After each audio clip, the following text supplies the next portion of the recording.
Director Patel, welcome. Do not feel ill at ease for your tardiness. This is the United States Senate. We are not known for our timeliness. Apologies, Chairman. You are fine. We have called the hearing to order, and I'm going to make a brief opening statement and followed by the ranking member, and then we'll turn it over to you for your testimony. This is our first budget hearing for fiscal year 2026. Began the appropriations process. Delighted to have the chairwoman, Senator Collins, of the full committee with us today. She and Senator Murray, I know, are fully committed to us getting our work done, but that is a challenge in and of itself. I welcome Senator Van Hollen. He's a longtime member of this subcommittee. He is the new ranking member of this subcommittee, and I suppose I should say, I won't say that I miss Senator Shaheen, but I enjoyed working with Senator Shaheen. I can't say that because that would be offensive to Senator Van Hollen. So I look forward to working with both of you in this committee as we continue our work in CJS. This hearing will consider the President's budget request for the Federal Bureau of Investigation.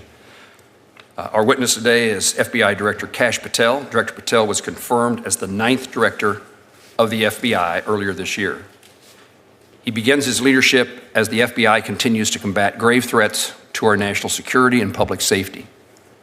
I look forward to learning about his priorities for the Bureau over the coming year. I'm especially interested in learning how the Bureau will execute these priorities in the context of the President's budget request. That request is transmitted to Congress last Friday. The skinny budget proposes a reduction of $545 million from the fiscal year 25 levels, enacted levels. This is approximately a 5% reduction.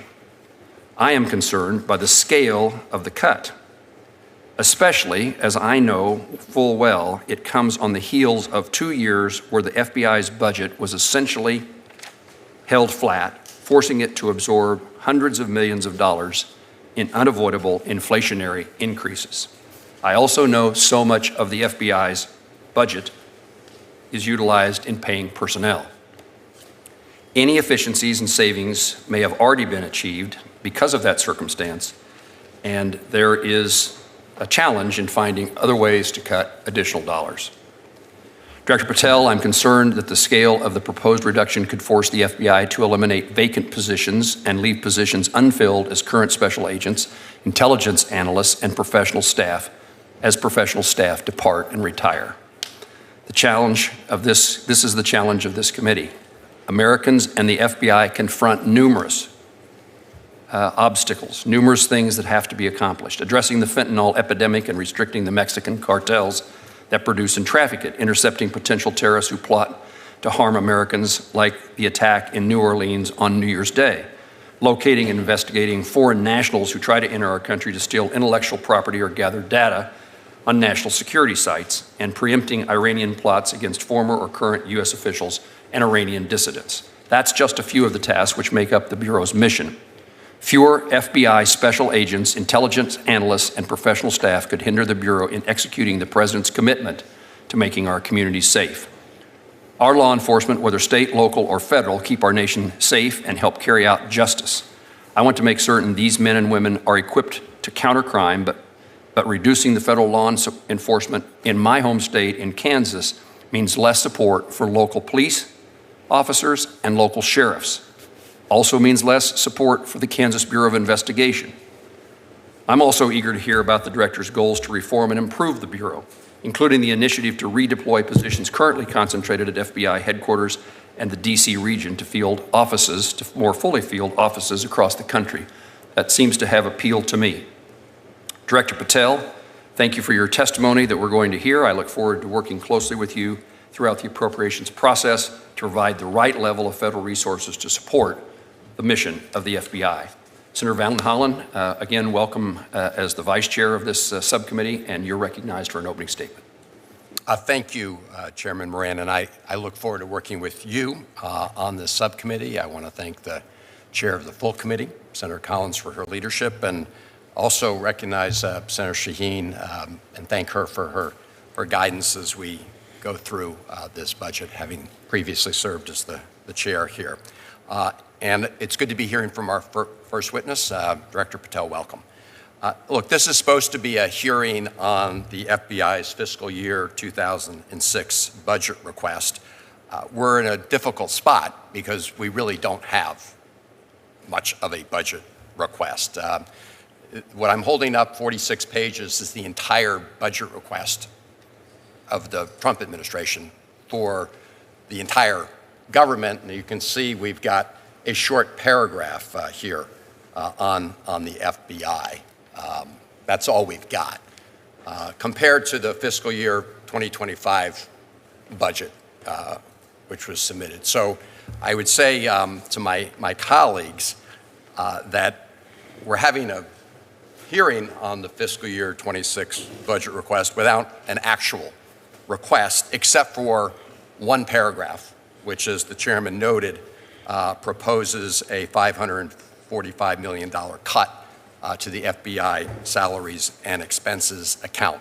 It doesn't tell us what missions the FBI proposes to reduce or to eliminate. It doesn't give us any sense of what it means for the safety and security of the American people. We're left to guess at that. I would say normally we also get for the FBI alone this information, the congressional budget justification, and we don't have any of this year. We have one paragraph, Mr. Director. And as the chairman noted, the FBI has experienced significant cuts. In fiscal year 24, under the Fiscal Responsibility Act, the CJS bill overall was cut by $2.5 billion. It resulted in a cut of 1,025 positions at the FBI. This was before your time, Mr. Director. And under the fiscal year 25 continuing resolution, deep cuts continue, and I understand that the FBI will be cutting another 875 personnel just this year because of the fiscal year 25 request. Mr. Director, you testified yesterday that the President's fiscal year 26 proposal, which is this paragraph before us, would result in a cut of another 1,300 positions. My view is that those will likely do a lot of harm to the FBI's overall mission. I do want to briefly touch on another issue of great importance to the mission of the FBI and the men and women who serve there, and that's the need for a modern, secure campus that meets their security needs and the mission. This is an effort that goes way back, well over a decade. Look no further than the 2011 and 2017 GAO reports on this issue, and if it was an urgent priority then, a new headquarters could not be more urgent now. The FBI is in desperate need of a new headquarters. The current building is literally crumbling with nets in place to catch falling concrete and debris. Mr. Director, I'm glad from your testimony yesterday that you have taken notice of this, and you stated in that testimony that the Hoover building, quote, is simply unsafe for the FBI personnel. I completely agree. We also know from GAO reports that the Hoover building does not meet the security needs of the FBI, and that significantly more security requires a setback campus, not one located in the middle of downtown Washington, D.C. That's why, after a years-long transparent and open process, the GSA selected a site for the new headquarters in Greenbelt, Maryland. That decision was final, and it was made clear that it was the best site that met the needs of the FBI. So, Mr. Director, I hope that in the coming weeks we can discuss the importance of that new headquarters. I also look forward to hearing how the FBI will be implementing its proposal to relocate up to 904 vacant positions from the National Capital Region to unfilled slots in the field. I appreciate the fact that the Baltimore field office would get 40 of those positions. Baltimore has seen a drop in violent crime, but we always need to do more. And in closing, I just want to thank the 35,000 FBI employees for their tireless dedication and service to our country. We continue to ask them to do more with less, all while their invaluable work keeps us all safe from harm. And so we must ensure that they have the resources that they need to complete their mission. Director Patel, I look forward to your testimony. Senator Van Hollen, thank you very much. And we now recognize the Director of the FBI, Kash Patel. Thank you so much, members of the committee. Thank you, Chairman. Thank you, Ranking Member, and all the committee, subcommittee members. It's truly an honor and a privilege to sit here as the 9th Director of the FBI. It is something that was quite unimaginable to me growing up as a child. And as I sit here, I'm humbled by listening to you and your colleagues yesterday, and both looking forward to our conversation today. President Trump has set new priorities and a focus on federal law enforcement. I'm here today in full support of the President's budget, which reprioritizes and enhances our mission of law enforcement and national security. We're fighting for a fully funded FBI because we want a fully effective FBI. We want an FBI in support of the President's budget that puts law enforcement, fighting violent crime, and national security first, and that does only those things and nothing else.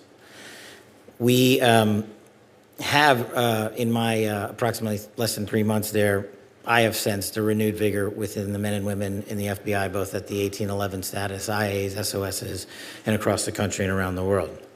A few quick highlights since I became the 9th Director. We've taken 3 of the FBI's most top 10 wanted fugitives in the world, 3, and apprehended them from around the world, to include terrorists, gangbangers, and those who wish to do more harm to our children than any other criminal on earth.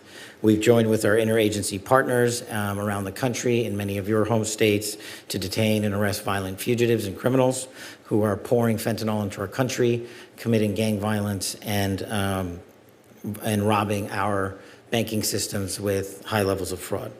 We have also partnered with folks down in states like Florida to seize just a few weeks ago 20 metric tons, that's 44,000 pounds of illicit drugs, mostly cocaine. We kept $500 million worth of narcotics off the street in that one seizure alone. We've also reprioritized, or it's a priority of mine, to go after those with the full force of the FBI that harm our children. Just yesterday, we announced the summary successes of what we call Operation Restore Justice. In the last month, we targeted any individual in this country who is harming our children through extortion rings, through sex trafficking, or through other violent criminal activities. In the last month, we've arrested over 400 individuals committing violent crimes against our children. As I stated yesterday with the Attorney General, if you harm our children, you will receive no sanctuary. Just this last week, we arrested over 200 violent criminals effectuating acts of violence against our children, and we will not stop. Operation Restore Freedom has just started. We need to double down on other criminal threats as well, to include national security. Our foreign adversaries, foreign spies, are infiltrating our networks and our cyber technology capabilities. We need to bolster those capabilities and bolster the toolkit that the men and women have to augment and protect this nation. Foreign and domestic terrorist plotting against innocent Americans must always remain a high threat priority, and we are vigilantly watching that, and we will not diminish our capabilities on that front. The operational tempo that the agents and analysts and SOSs and support staff at the FBI put in every day is truly awe-inspiring. We have forensic examiners, we have linguists, we have computer scientists, we have people translating languages from around the world 24/7 just so we can digest and get to you, the elected members of the United States Senate, the information you need to help us achieve our mission. One of the shining examples of our mission is our Joint Terrorism Task Force, which is situated in all 55 field offices across this country. Having worked in our Joint Terrorism Task Force on a lot of the terrorism cases I handle, it is one of the most effective ways to combat our nation's biggest threat. Another example, modeled after the Joint Terrorism Task Force, that I have focused on is countering narcotics, because I believe it is the bedrock of what allows these narco traffickers to commit such heinous acts of violence in America. Our Counter Coordination Fusion Cell out in Arizona, also known as the Southern Border Intelligence Center, has been fully staffed for this mission set alone. And it doesn't just cover the Southwest. It's there because of its geography, but it covers the entire mission. Under my leadership, we have put internal processes under the microscope, and we have streamlined operations. We've also looked at duplicative contracts and found that there are FBI contracts that pay multiple folks to do the exact same thing. So we're trying to eliminate waste, fraud, and abuse on our own. I'll speak to the redeployment of assets during the question and answer period here today, but I just want to make sure and leave you with this. Building the infrastructure and the future of the FBI is just as important as building the manpower of the FBI and keeping it going. And I want to work with you as I navigate through my first appropriations process, and will highlight to you that I am not the expert on it, but I need your assistance and we need your support at the FBI. The men and women there deserve it, but more importantly, the men and women of America need it. Thank you. Director, thank you. Thank you for your presence here today, and I'll call now upon the Chairman of the full committee, Senator Collins, for her questions. Thank you very much, Mr. Chairman. I want to salute you and the ranking member, Senator Van Hollen, for your leadership, and also recognize Senator Shaheen for her many years of service and leadership on this committee. Director Patel, when you and I met in my office prior to your confirmation, I described to you a terrible problem that we have throughout rural Maine, and that is the proliferation of illegal marijuana operations connected to transnational Chinese criminal organizations. These grow houses are destroying homes. They're threatening our communities, our public health, and our national security. When I asked your predecessor, Director Wray, about this issue at last year's hearing, he confirmed the connection between these illegal marijuana grow operations and Chinese criminal organizations. Now, Maine's county, particularly our sheriffs, local and state law enforcement are working hard to shut down these grow houses, but they need more help from the federal government to help identify connections to money laundering, human and drug trafficking, and other criminal activity. Has the FBI developed a strategy and dedicated resources toward combating these illegal marijuana grows that are tied to transnational criminal organizations in China? And I would point out that the state of Oklahoma is also disproportionately affected, but these grow operations exist in more than 20 states. Senator Collins, I remember our conversation vividly and took it to heart, and I appreciated your, I highlight our conversation as one of those examples of allowing me to be educated on what is effectuating citizens across this country. And I use it as an example of we can't quarterback that operation from Washington, D.C. alone. So what we've done since I've taken the seat as the director of the FBI is reprioritize assets to push out into the field to cover down in not just pieces of Maine, but all of Maine. And when we finish this redeployment cycle, hopefully within the next 6 to 9 months, we will not only just have the manpower in the field, but at headquarters, I've prioritized intelligence collection against the CCP that is directly tied to these marijuana grow houses. We have numerous new investigations open on just these matters alone, but the field is telling me what you're telling me. We need more folks out there. I'm trying to put them out there as fast as I can, but I also can't cripple the needs in Washington, D.C., so we're doing it in a timeline fashion of 30, 60, 90-day pushes as best as we can. Thank you. I hope that we can come up with a strategy that involves DEA, the FBI, our sheriffs, everybody involved. There's still more than 200 of these suspected houses that are the illegal growing operations. Second question that I want to ask you has to do with a questionnaire that was sent out to FBI employees prior to your confirmation by the acting leadership at the Department of Justice. The intent was to scrutinize the operations of the FBI's employees, but it also had a chilling effect because agents were asked to identify investigations and cases that they've been involved with.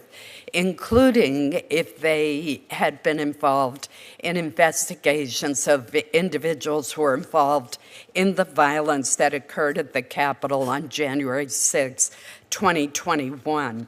Once the Attorney General was confirmed, I wrote to her and urged her to ensure that all such evaluations be done very carefully and not result in unfair adverse actions against FBI personnel who, after all, do not pick, for the most part, the cases. They're assigned cases, and they've dedicated their careers to public safety. Have you taken any further action to scrutinize the FBI personnel for their involvement in certain investigations? And has the questionnaire that was sent to field employees led to any subsequent adverse personnel actions? Thank you, Senator. I think you're referring to two separate questionnaires, let's call them. One relates to January 6th, and one relates to providing an update to your supervisors as to what you're doing or on a weekly basis. Addressing the first one related to January 6th, no one has been adversely impacted nor will be at the FBI under that mandate because the same guidelines will always be adhered to. You will not be removed from your employment at the FBI unless you violate the law or your ethical guidelines. On the January 6th matter specifically, Senator, it's currently in litigation with the Department of Justice, so I'm limited in what else I can say about that because it is with the court, the federal court. On the email, I believe you're referencing since I came in, about the work to the workforce, directing them to highlight, I think it was up to 5 things they were doing. When that came in, I was the FBI director, and I immediately put a halt to that. I also worked with our Department of Justice and our White House and said, due to operational needs, we cannot force our employees to provide such information. So that's how we addressed it, and we also left an opportunity to all employees, should they find a desire to send that information, to do so to their supervisors on a classified system and work it up through their chain of command. But we are not mandating it for anybody. Thank you. Senator Collins, thank you. I now recognize the ranking member, Senator Van Hollen. Thank you, Mr. Chairman. Just to follow up on Senator Collins's question regarding, reports that a lot of the FBI investigators involved in reviewing the cases for January 6th were going to be purged. The Vice Chair, Senator Murray, myself, and many of my colleagues on this subcommittee wrote Attorney General Bondi a letter on February 8th. We've not gotten a response from them. That letter was directed at exactly this issue. Director Patel, can you track down that letter in the system and work with the Attorney General to get us a response? We wrote on February 8th about exactly the issues that Senator Collins just raised. I'll track it down, sir. Okay. Well, I would. We will be hoping to get a response and insisting on a response. Let me ask you about the spend plan for fiscal year 2025. I mean, this is supposed to be a hearing, I know, on fiscal year 2026 budget. I said we got a little paragraph from the FBI about that. But one of the things this committee and the law requires are spend plans for the current fiscal year. In fact, when we passed the continuing resolution, we required that agencies provide their spend plans for fiscal year 2025 within 45 days of enactment. We're now 54 days after that, and we've gotten nothing from the FBI. This is a typical spend plan. For example, this is for fiscal year 2024, the most recent fiscal year. Director Patel, will you comply with the requirement that the FBI submit a spend plan? Senator, I will comply with the requirement, and I believe I have to work with OMB on the apportionment of that, so we're working on that. Can you give us a date? The fiscal year's 25 is, ticking away. Can you give us a date by which we'll get the spend plan that's already overdue? I'll speak with OMB and get back to you on a date this week. So the hang up right now is OMB? It's an interagency process, sir. I'm working through how to get these spend plans but the forward. ball is in OMB's court right now, not the FBI's court, is what you're telling me. It's in both of our courts, sir. Okay. Well, right now, as one of the lead law enforcement officers, you're out of compliance with the requirements of the law. So I hope you will lead by example and get it to us. With respect to the congressional budget justification here, we don't have one. In other words, we have your one paragraph.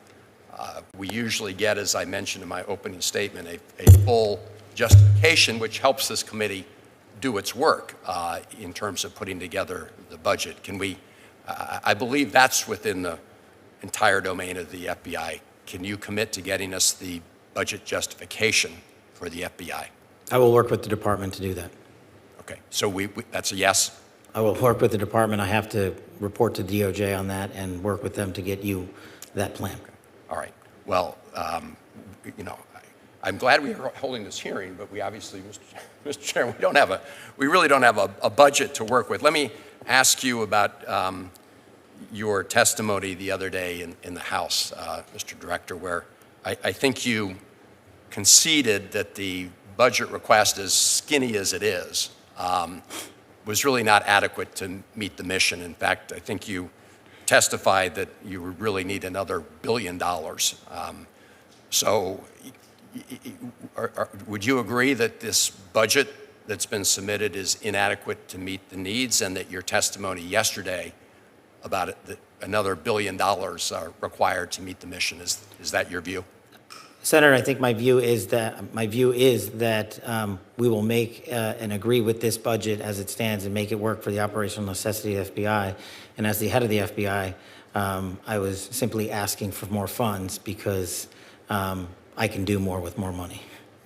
Well, I understand that OMB has a say in this, obviously, but I think your testimony yesterday was important and revealing that as the director, you believe that another $1 billion over and above the current level is really necessary to complete the mission.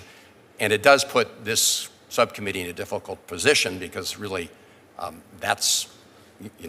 we rely on you and others to persuade the OMB and the president to submit a budget that meets the needs and requirements of the FBI. And clearly, at least based on your testimony in the House, you don't think that that's happened. Thank you, Mr. Chairman. Thank you, Senator Van Hollen. Let's talk about that reduction of $545 million to the FBI base resources. It's certainly true we don't have a budget. Certainly the conclusion that with what we have, it made sense to proceed with these hearings so that the appropriations process can continue. And we look to Director Patel to help fill in spaces as to what is going to occur based upon what he knows, which presumably is maybe significantly more than what we know is the plan at the FBI. The document that we've received asserts that savings, this $545 million, can come from reductions in DEI programs, pet projects of the former administration, and duplicative intelligence activities. Is that accurate? Is that capable of being done, that we can find this in what I suppose most people around here call waste, fraud, and abuse? Or does it have real consequences to the level of personnel and the capabilities of meeting the mission of the FBI? Well, I think my job, Senator, is to make sure we can find it. We've identified a lot of it already, and we'll continue to do it irrespective of where the budget lands because we can't have waste, fraud, and abuse. But I'll make the mission work on whatever budget we're given. But that means lowering the mission, right? I think right now where we are, Senator, is that stepping back from 4-3-2 years ago, there's vacancies at the Bureau that have been held vacant for a number of years. So while the Bureau is on the books for 38,000 folks, over the last 3 years and 2 years, that has been attrited down to about 35 and change because those vacancies have gone unfunded. And so we're not in a position right now to say, let's just hire 3,000 people back. We couldn't do that if we even had the money tomorrow. That would take quite some time. And so we have been working on the numbers that we currently are at. And I think the budget that we've put forward would not force me to remove active duty line agents is the mission I'm protecting against. Director, when you say the budget we've put together, you're talking about the skinny budget that we've Right. seen. Okay.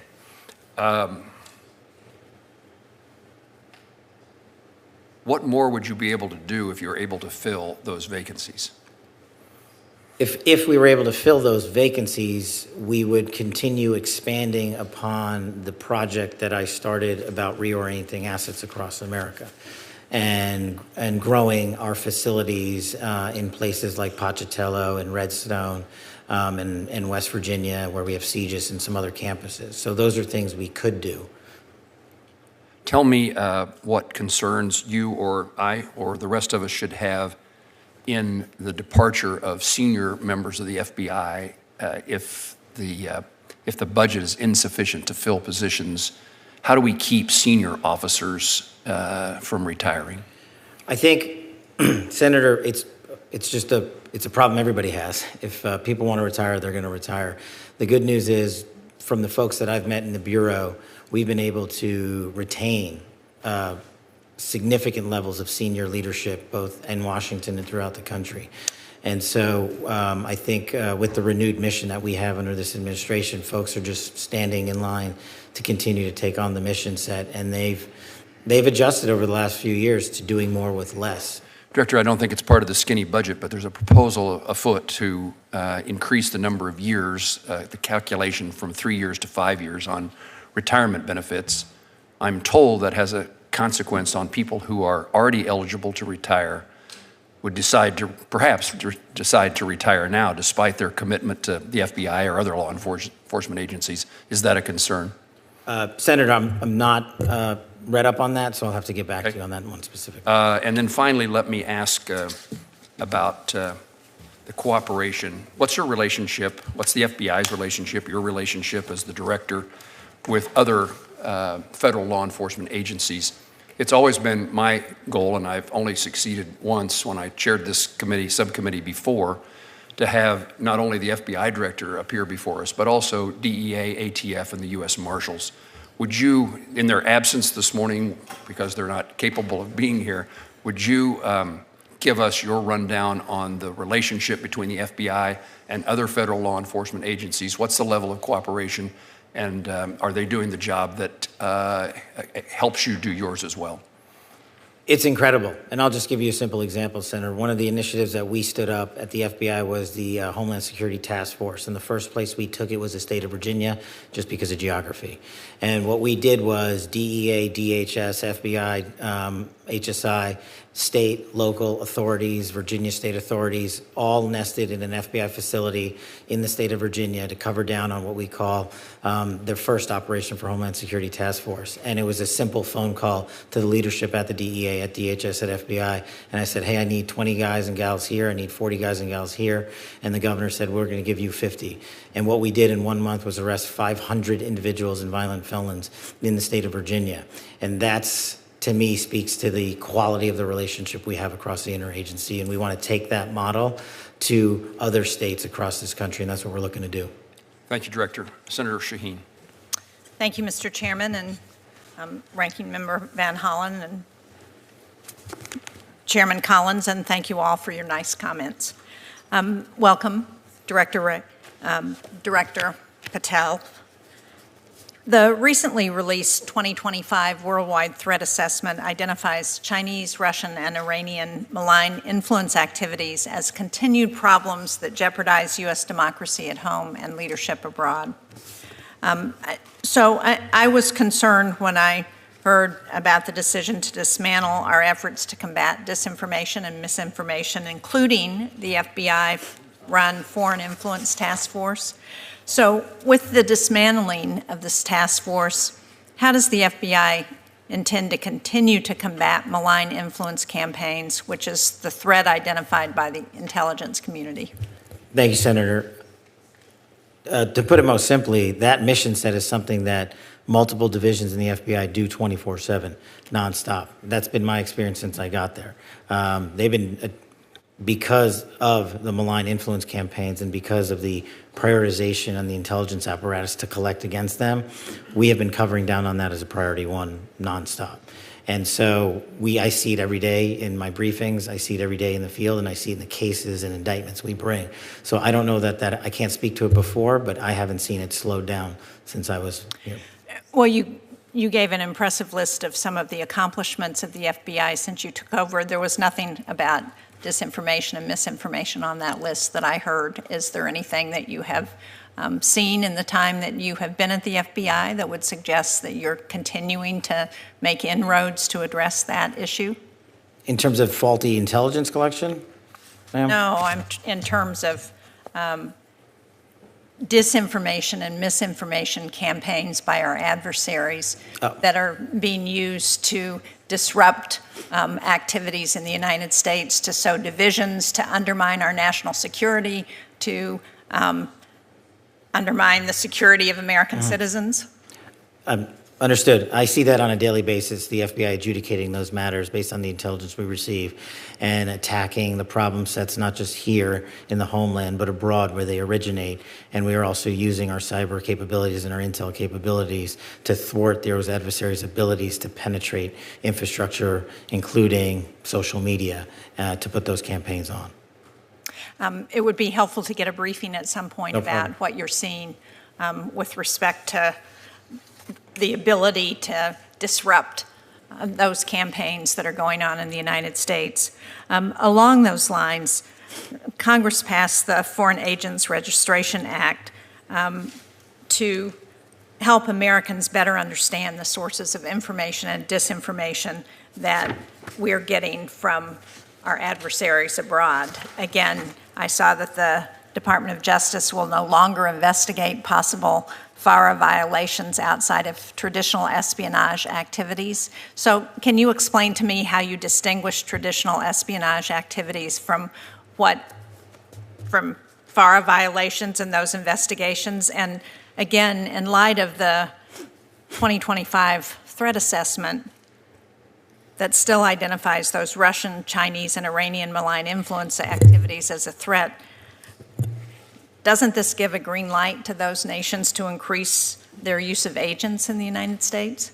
I can't speak to the disposition of the Department of Justice and FARA. I'll leave that to them. But what I can tell you when it comes to who opens cases and how, whether it's adversarial, foreign adversaries or anything on the homeland, the line agents in the field have their dialogue, and they simply open cases and investigations whether or not there is a legal and factual basis to do so. And based on that, the amount of cases and investigations we are currently running to thwart adversarial operations inside America and those that attack American facilities outside of America, I see on a daily basis. I've not seen a downtick in that whatsoever. Well, again, I would appreciate a briefing at some point, and maybe the committee could request that. Let me just ask quickly a final question, because you mentioned the scourge of fentanyl in your opening statement, which we've seen too often in New Hampshire and across this country. And I wonder if you could speak to the activities to address what's happening with social media platforms, which is where so many people are getting fentanyl, and they're coming.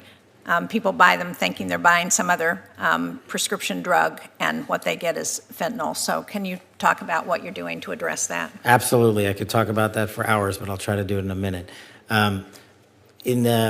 Just to put it in perspective, in these last 3 months versus the first 3 months of last year, the FBI seized last year 620 kilograms of fentanyl. In these 3 months of this year, we have seized 840 kilograms of fentanyl. That's enough to kill hundreds of millions of people.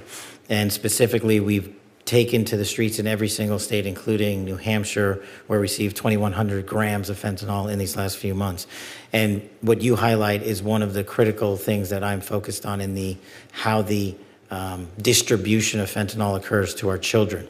And so what we are doing is using our online capabilities and our online platforms to offensively go after those that are fashioning fentanyl in a form that's appealing to our children. But the most important thing that I'm focused on when it comes to fentanyl in that I launched when I first got there is not just the narco traffickers that distribute the fentanyl here in North America, but no one's gone after the precursor companies and the production in mainland China. I launched that operation the first week I got there, and I'm working with our interagency partners on banking to shut down the precursors and our allied nations across the world that received those precursors.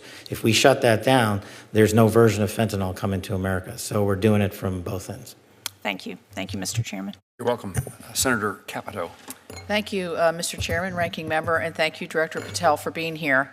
I know on April 17th you traveled to West Virginia to visit the CGIS facility. I'm sorry I couldn't join you in there. I had a conflict. But for those of you who are unaware, this is where all of the background checks, but also the fingerprint for purchase of firearms.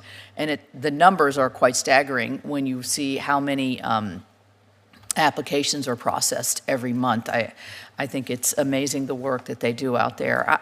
I would like to know, the employees out there really appreciated your visit. You've already mentioned that maybe some of the diffusing of some of the DC FBI would be going to, hopefully, into the Clarksburg facility. What was your impression when you were there? Or do they have the resources to do everything they need to do?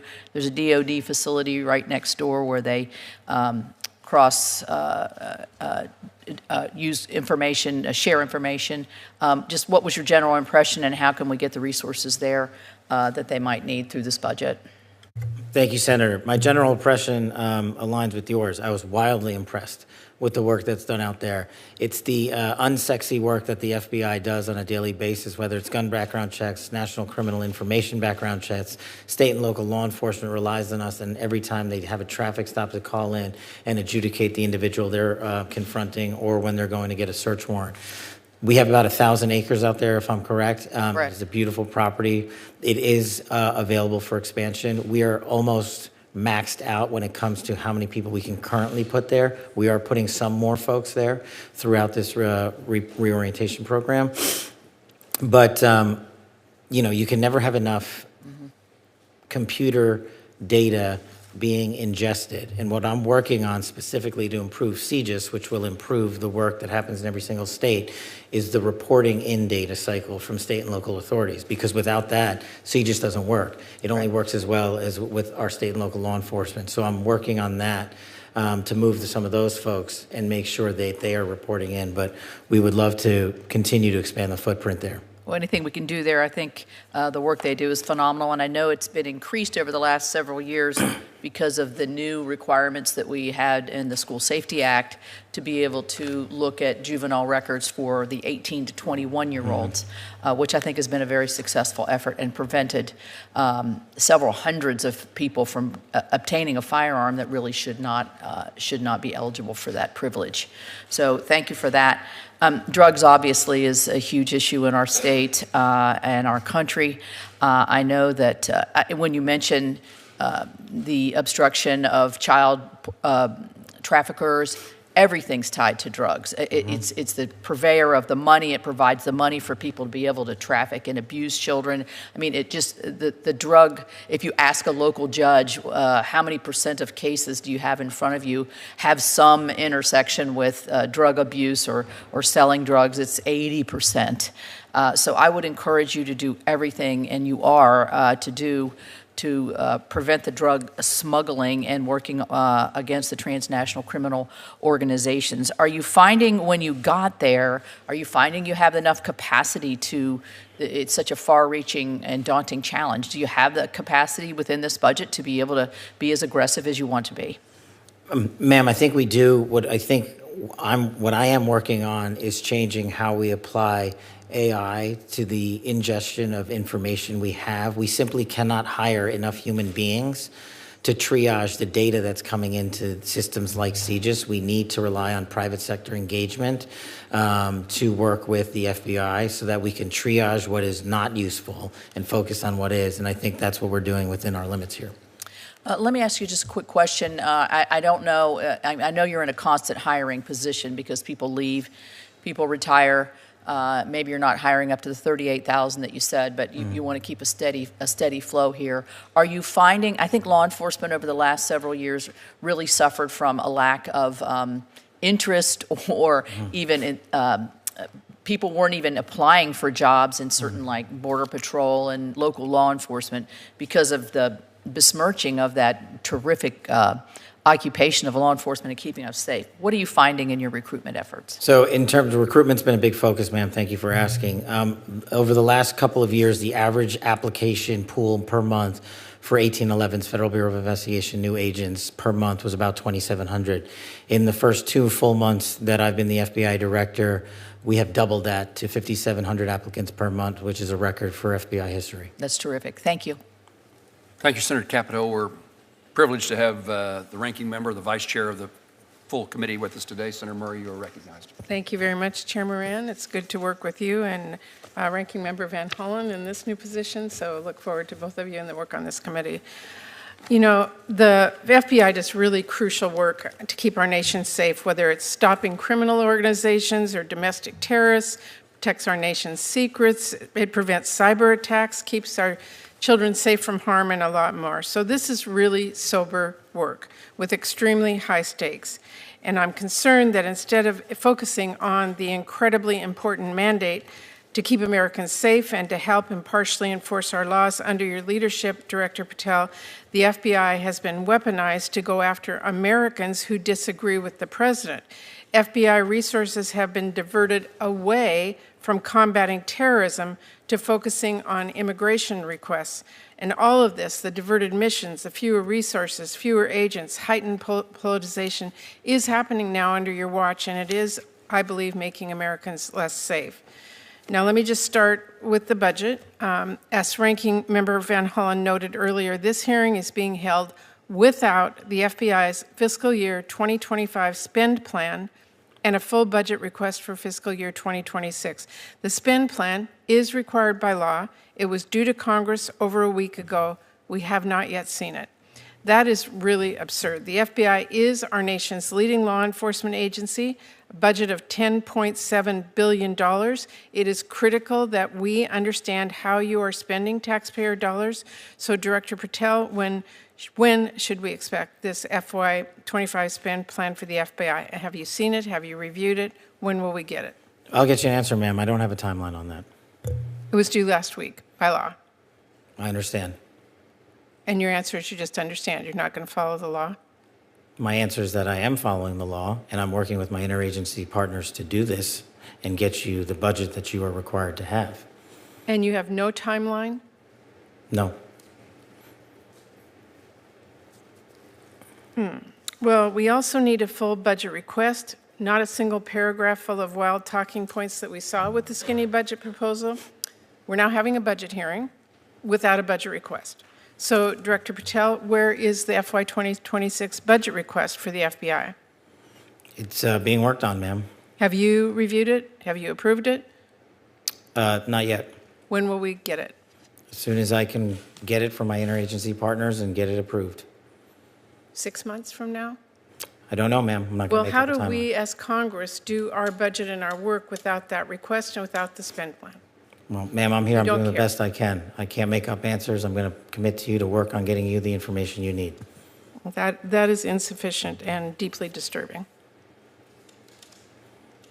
No response? I've given my response. Well, the FBI is already down 1,900 employees since 2023 as a direct result of the Fiscal Responsibility Act. And under the Trump administration, FBI agents, analysts, linguists, cyber experts, and scientists are being asked to do a lot more in order to keep us safe. Director Patel, we all know that budget cuts will reduce the FBI's ability to counter threats of terrorism, and it will hinder its ability to keep pace with firearm background checks and shutter operations that combat violent crime, drugs, gangs, and transnational organized crime. Now, I understand that you told our House colleagues yesterday that you don't want to reduce the FBI workforce, meaning that you disagree with what President Trump is proposing? No, I agree that we can sustain the mission with the proposed budget, and I agree with the budget. And as I said yesterday, I believe that what I said was I can do more with more. And I gave examples of what more we could do if we were given more. Well, it's different than what you told the House yesterday. So what are you communicating to the President and the White House about what you need? And again, we don't have a budget request from you, so I'm not sure what you're asking us for. I'm not asking you for anything at this time. You can operate without a budget? I never said that. Well, this is unprecedented.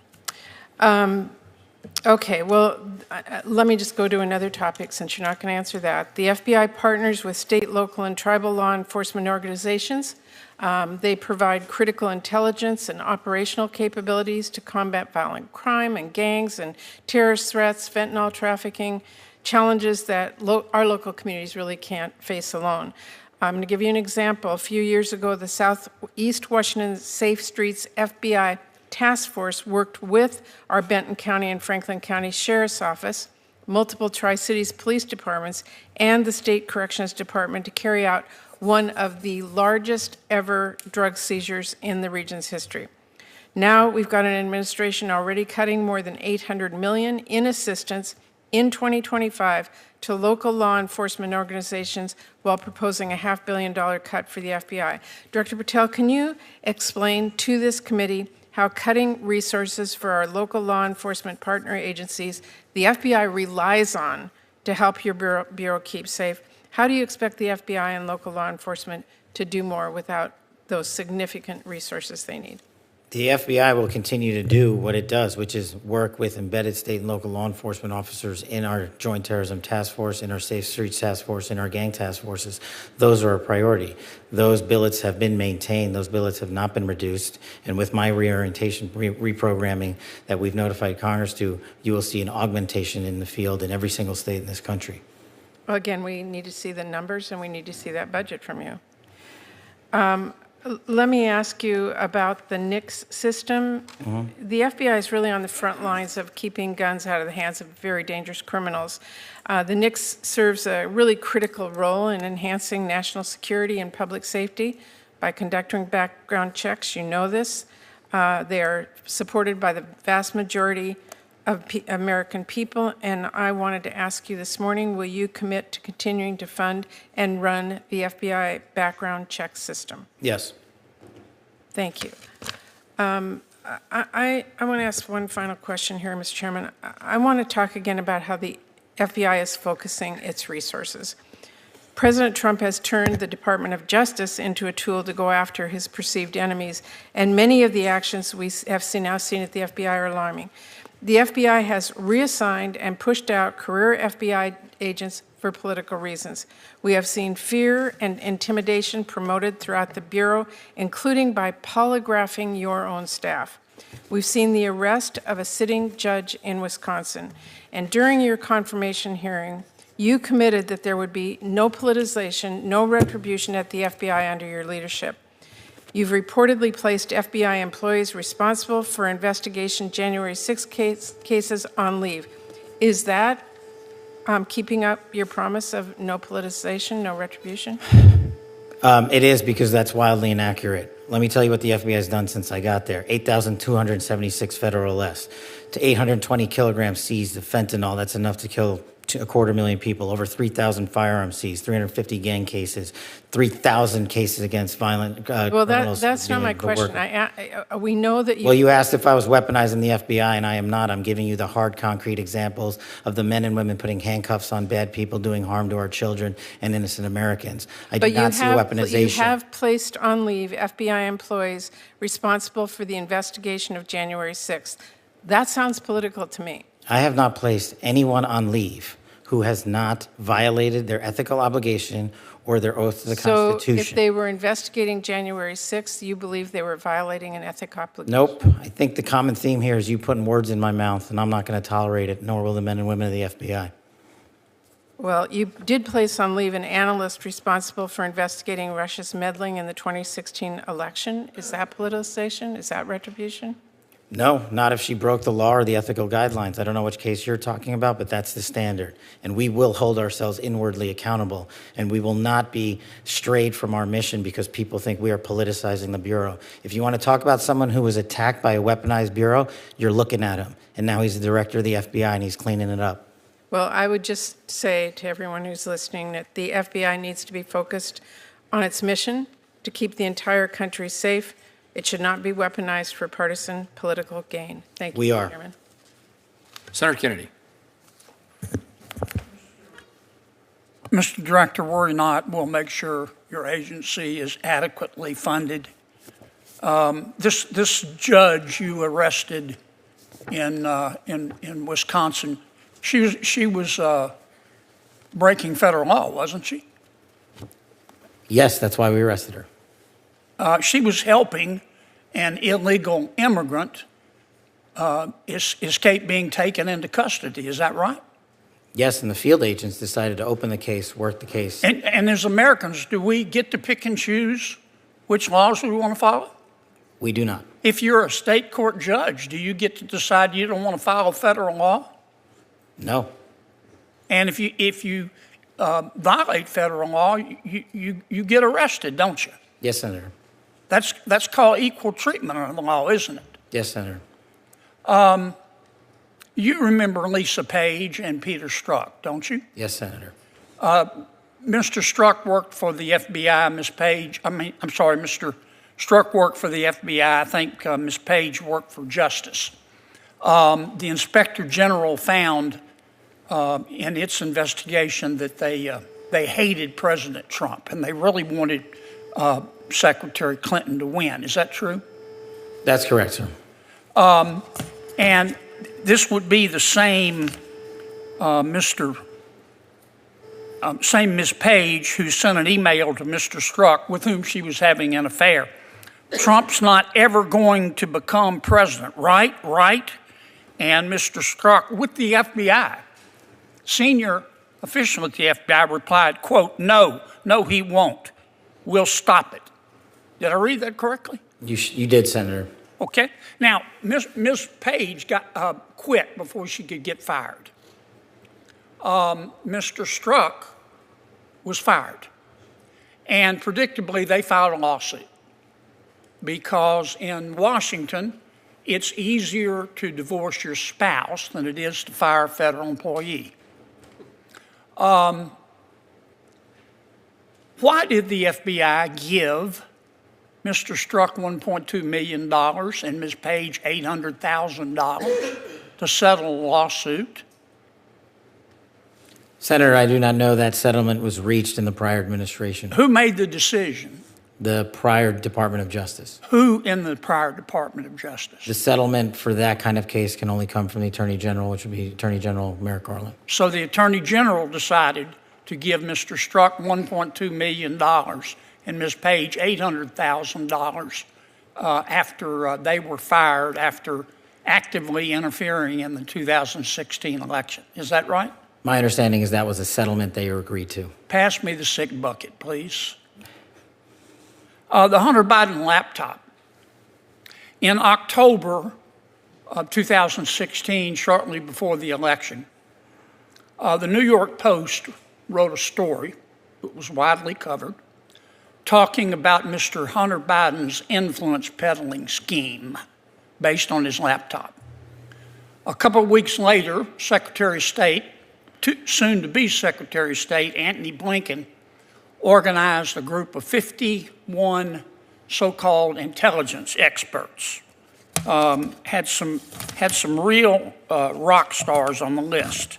Jim Clapper, John Brennan, Michael Hayden, Leon Panetta, and they said, oh, no, the story in the New York Post is not true. It's based on Russian disinformation. You remember that? I do, Senator, as the lead investigator for Russiagate for the House Intel Committee. Yeah. The FBI had the laptop for 10 months, hadn't they? They did, Senator. So the FBI knew right before the election that it wasn't Russian disinformation, didn't they? And that was confirmed by the Inspector General's report. Yeah. Who at the FBI refused to let the FBI tell the American people the truth?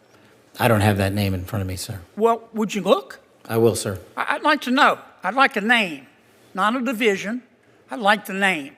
Person with a brain and a beating heart. Yes, sir.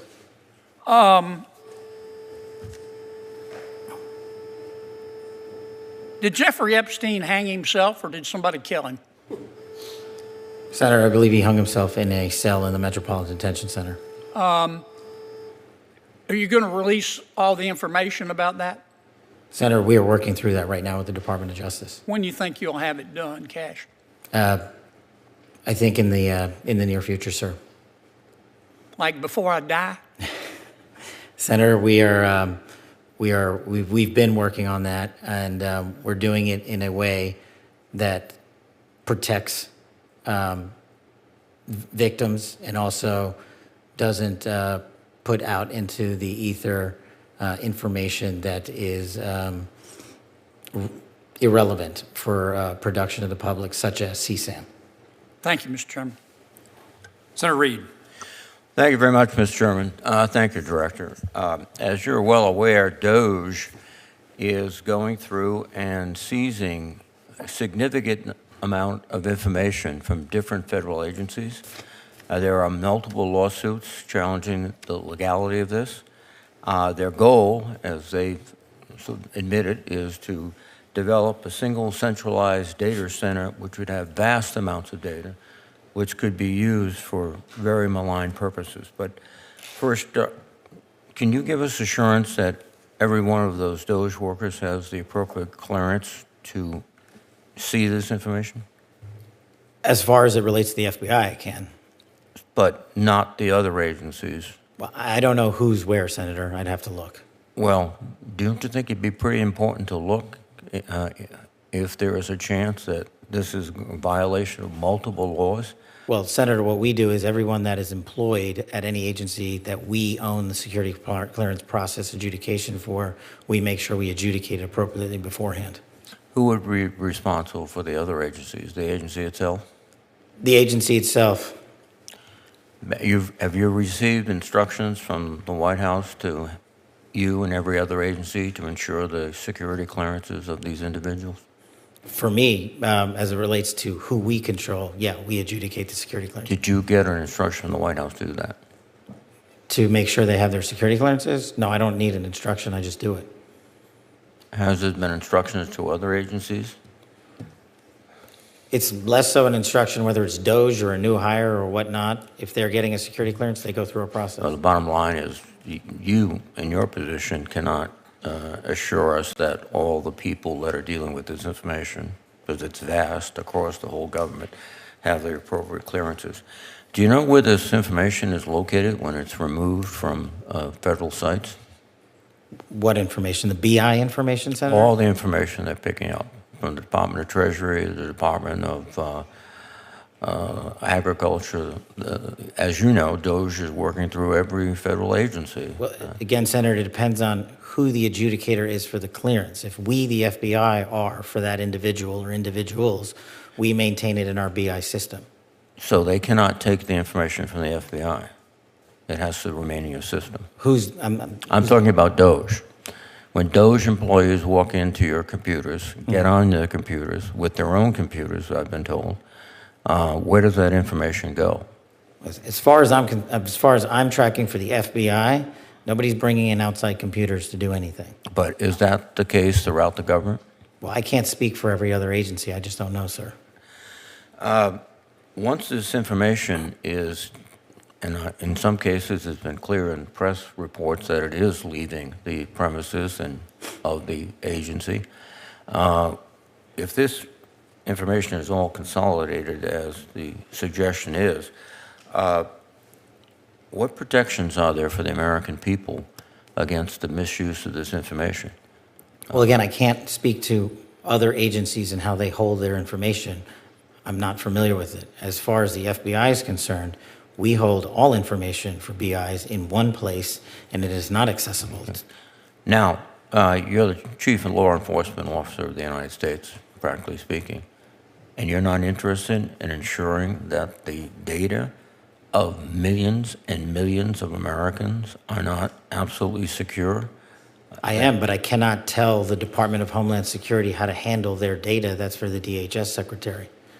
I'm not permitted by law to What do law? that. What law prevents that? If you believe there's a crime that's being committed, If there's a crime that's being committed, that's a separate instance, Senator. You're just talking about holding data. no, I'm talking about holding data that someone should not have access to, and in a place and a location it should not be located at with would, in my view, constitute. In that hypothetical, if a law was being broken, our line agents would open up a case. Have you opened up a case?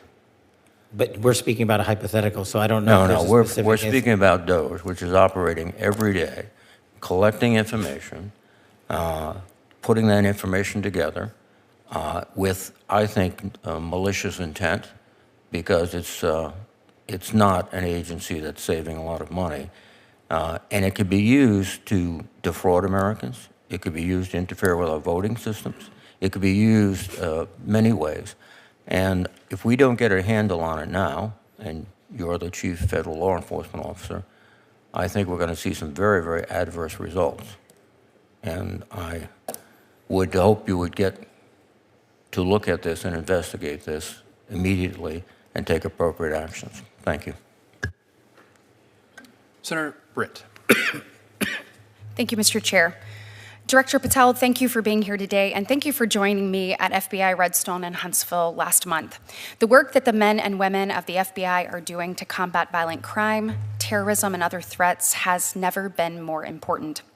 I am proud to work with you and proud to see the work you're already doing to reduce the FBI footprint in D.C.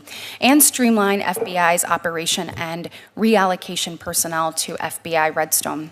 As you know, Redstone Arsenal is the epicenter of the FBI's technological capabilities and advanced training. Fully leveraging Redstone Arsenal's cutting-edge capabilities sends a message to our enemies that the FBI and its leadership is back to prioritizing the pressing threats to our homeland. I am grateful that you not only made filling seats at Redstone an immediate priority, one of the first acts that you did as FBI director, but that you also made visiting it as well.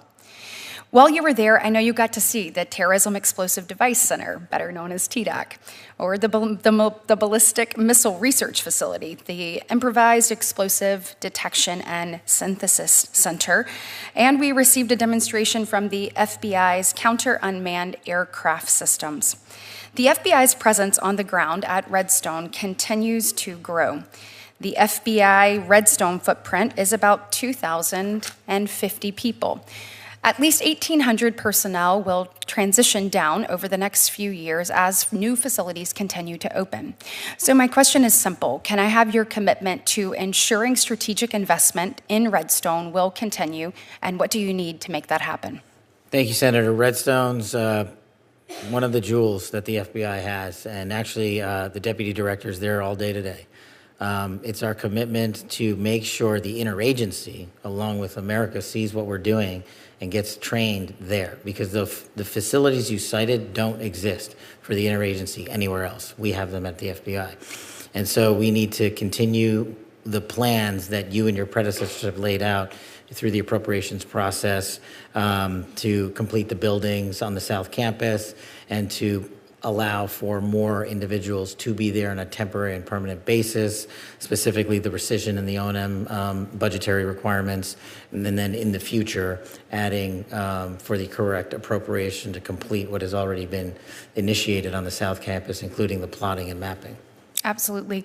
And I think you would agree that ensuring our FBI agents and professional staff have the best training in accordance with federal law has to be a priority. I have seen you already begin to transform the FBI, taking it back to its original mission. You said in front of the Judiciary Committee during your confirmation, you wanted to let good cops be cops. You wanted to get back to protecting American citizens, and we see you doing that every day. It's important that the FBI be in a position, though, to continue to build out its capability at Redstone Arsenal. And as a senator from Alabama, I am obviously committed to making that happen. You know, that being the case, you mentioned obviously the plans, but will you commit to working with me on all of the construction projects that are planned at FBI Redstone, and that they're sustained and completed, that we have an open dialogue about what's actually needed so that we can understand that? We want to make sure that our FBI agents are the best trained, equipped, and ready of anyone across the planet. And is there anything additional you need from Congress to ensure that the FBI's operational goals are met long term? We would like to be your partner. Well, you absolutely have my commitment and the commitment of the Bureau.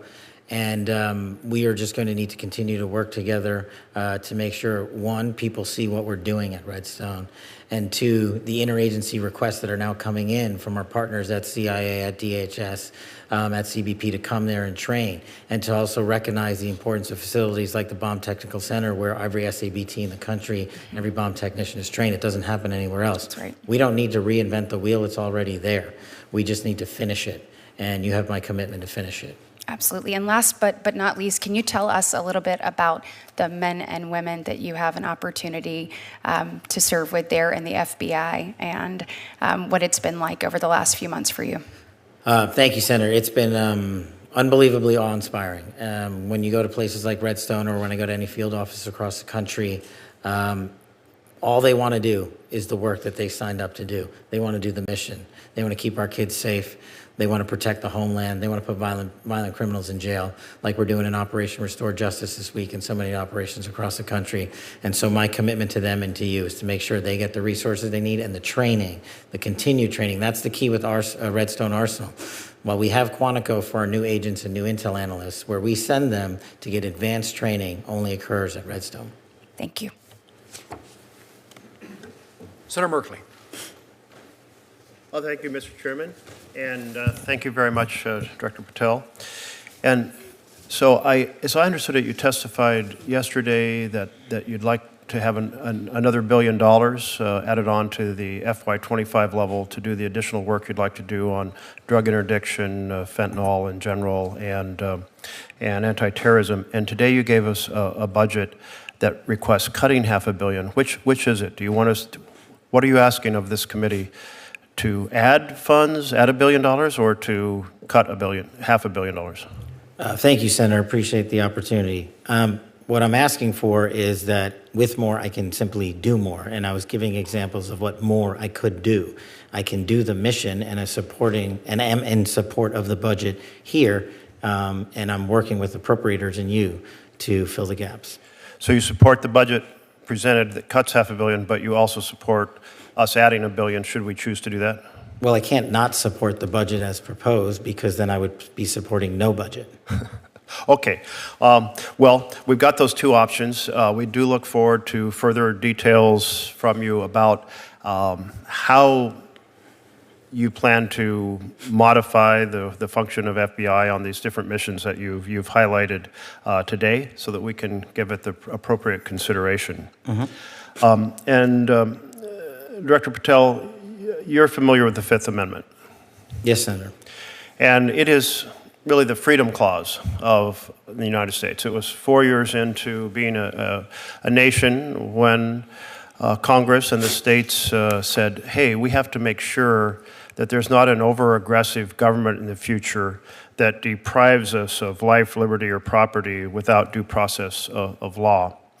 And you're familiar that that applies to all persons in the United States. Yes, Senator.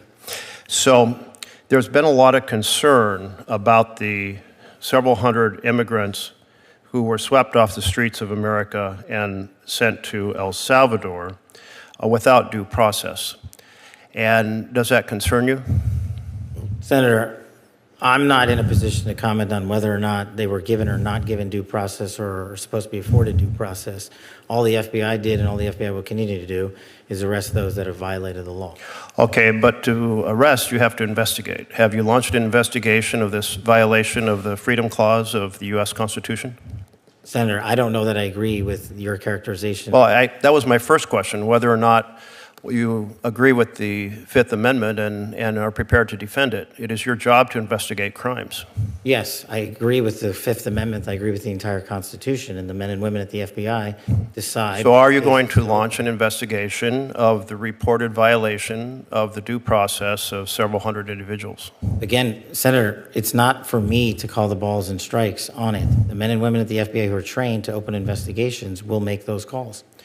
So you have no influence over whether an investigation is opened? I have influence over it, but you're asking me a constitutional question. I'm not a constitutional scholar. Well, it's actually not it's a question also of law. But your position is that every one of those individuals is by constitutional right afforded due process. I don't know the answer to that. I'm telling you. You haven't read the Constitution? It says all persons. I've got it right here, but what you're saying is that every single one of the illegals that was sent down to El Salvador is supposed to be given due process pursuant. Yeah, that's what the Constitution says. It says no doesn't person. say that. It does say no person. Yeah, I'll encourage you to read it, because it's I also read it been every day. affirmed by the Supreme Court repeatedly. On the case of Miranda versus Arizona, held the right of all individuals, regardless of citizenship status. The Supreme Court in Reno versus Flores. I mean, but it's the plain language of the Constitution. It concerns me that you're not familiar with the core concept of due process applying to all persons as written in black and white in the Constitution. As the first public defender who's ever served at the FBI as its director, I am more aware of due process than any predecessor in my seat. You are delineating between removal proceedings and criminal acts. My job is to investigate criminal acts. That's what we do. You are aware that the Fifth Amendment refers to taking away liberty, and when people are arrested on the street, detained and sent out of the country, that their liberty has been taken away. Senator, that is a constitutional question that you are asking me to answer. It's not for me to answer. The question has already been answered by the Supreme Court that they're protected, therefore it's a violation of law, and it's your responsibility to open an investigation, and you're saying today you will not do so? I am not the agency involved in removal proceedings. That is a different branch of government. So if an agency other than the FBI violates the law and the Constitution, you will not investigate because it's a different agency? I will investigate every violation of law. Well, you have, but you just said you're not investigating. No, you and I are in disagreement on what is a violation of law. I have yet to hear from the Supreme Court your position as you have adjudicated it. Well, very, very interesting, because the Supreme Court's been very clear, and I had heard you were trained in the law, so I expected maybe you would try to uphold it. You also took an oath to the Constitution. Thank you for the reminder. Well, it's important to remind you, since you're apparently unfamiliar with the very basics of the core protection of freedom in our Constitution. What I am familiar with is protecting the American public, and that's what Let me I'm close doing. with one question, Mr. Chairman. Will you make sure that due process in every action of the FBI is completely honored under your time as director? Will I ensure that due process is followed? Yes. Under the Constitution? Completely. Send that message throughout the FBI that due process must be followed, is constitutionally required. Make sure that it's done under your direction. Sure. Great. Thank you. Senator Murkowski. Thank you, Mr. Chairman. Director, good morning. This is a week that a lot of Alaskans are paying attention to. Monday was the day that we recognize the missing, murdered Indigenous women and girls Awareness Day. I've just been going through the morning clips. You've been testifying, of course, but this morning, and there's accounts in Anchorage and Juneau and Fairbanks and marches in Nome, all recounting very painful stories that families have endured of their family members that have gone missing. Law enforcement just was not present for a host of different reasons. You and I talked about this prior to your confirmation, and it's something that I have been working on for a period of years now. We've made some good progress under the first Trump administration.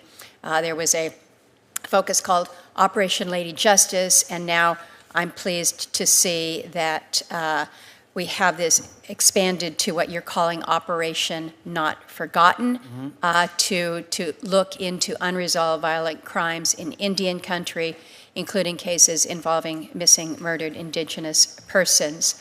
I'm looking critically at the budget here and wondering if you can share with me how the budget request, or what we have of it at this point in time, will support this expansion of Operation Not Forgotten.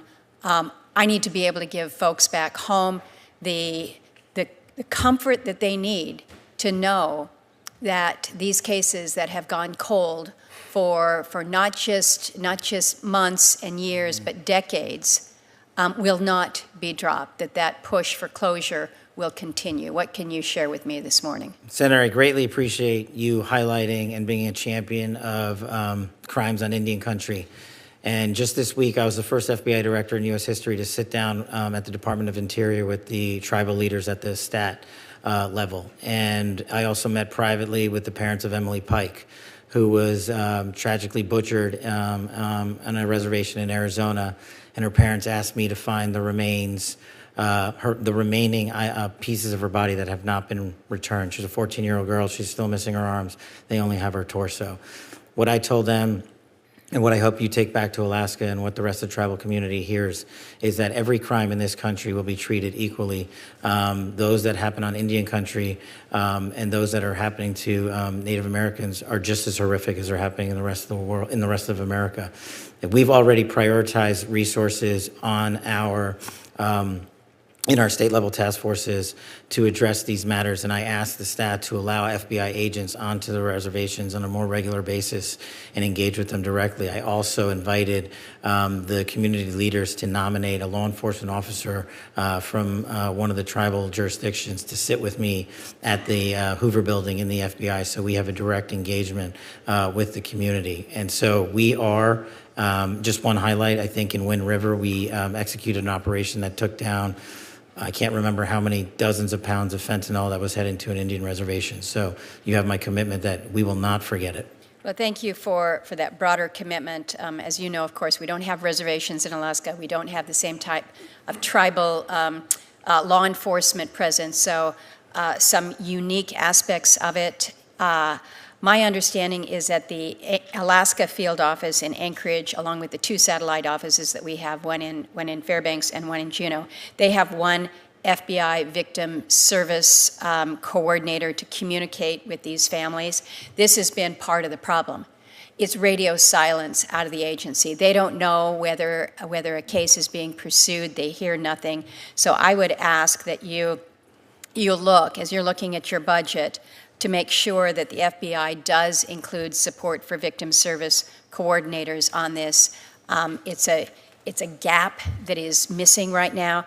Very quickly, we also talked about the fentanyl crisis in Alaska. We're the one state that is tragically going the wrong way when it comes to fentanyl deaths. We had a 40% increase in fentanyl deaths in 2023. So you had indicated that you were going to be doing aggressive work here. We need to be doing more, and I've shared that it ought to be easier to intercept drugs coming into Alaska because they come by airplane, they come through the mail, and they occasionally come in by boat. Maybe a little bit driving across through the border. But we've got the ability to do the interception, and right now our numbers are not going down. I just ask for your continued commitment with this. We know we're seeing FBI partnering with ICE for arrests and detentions of immigrants in Alaska.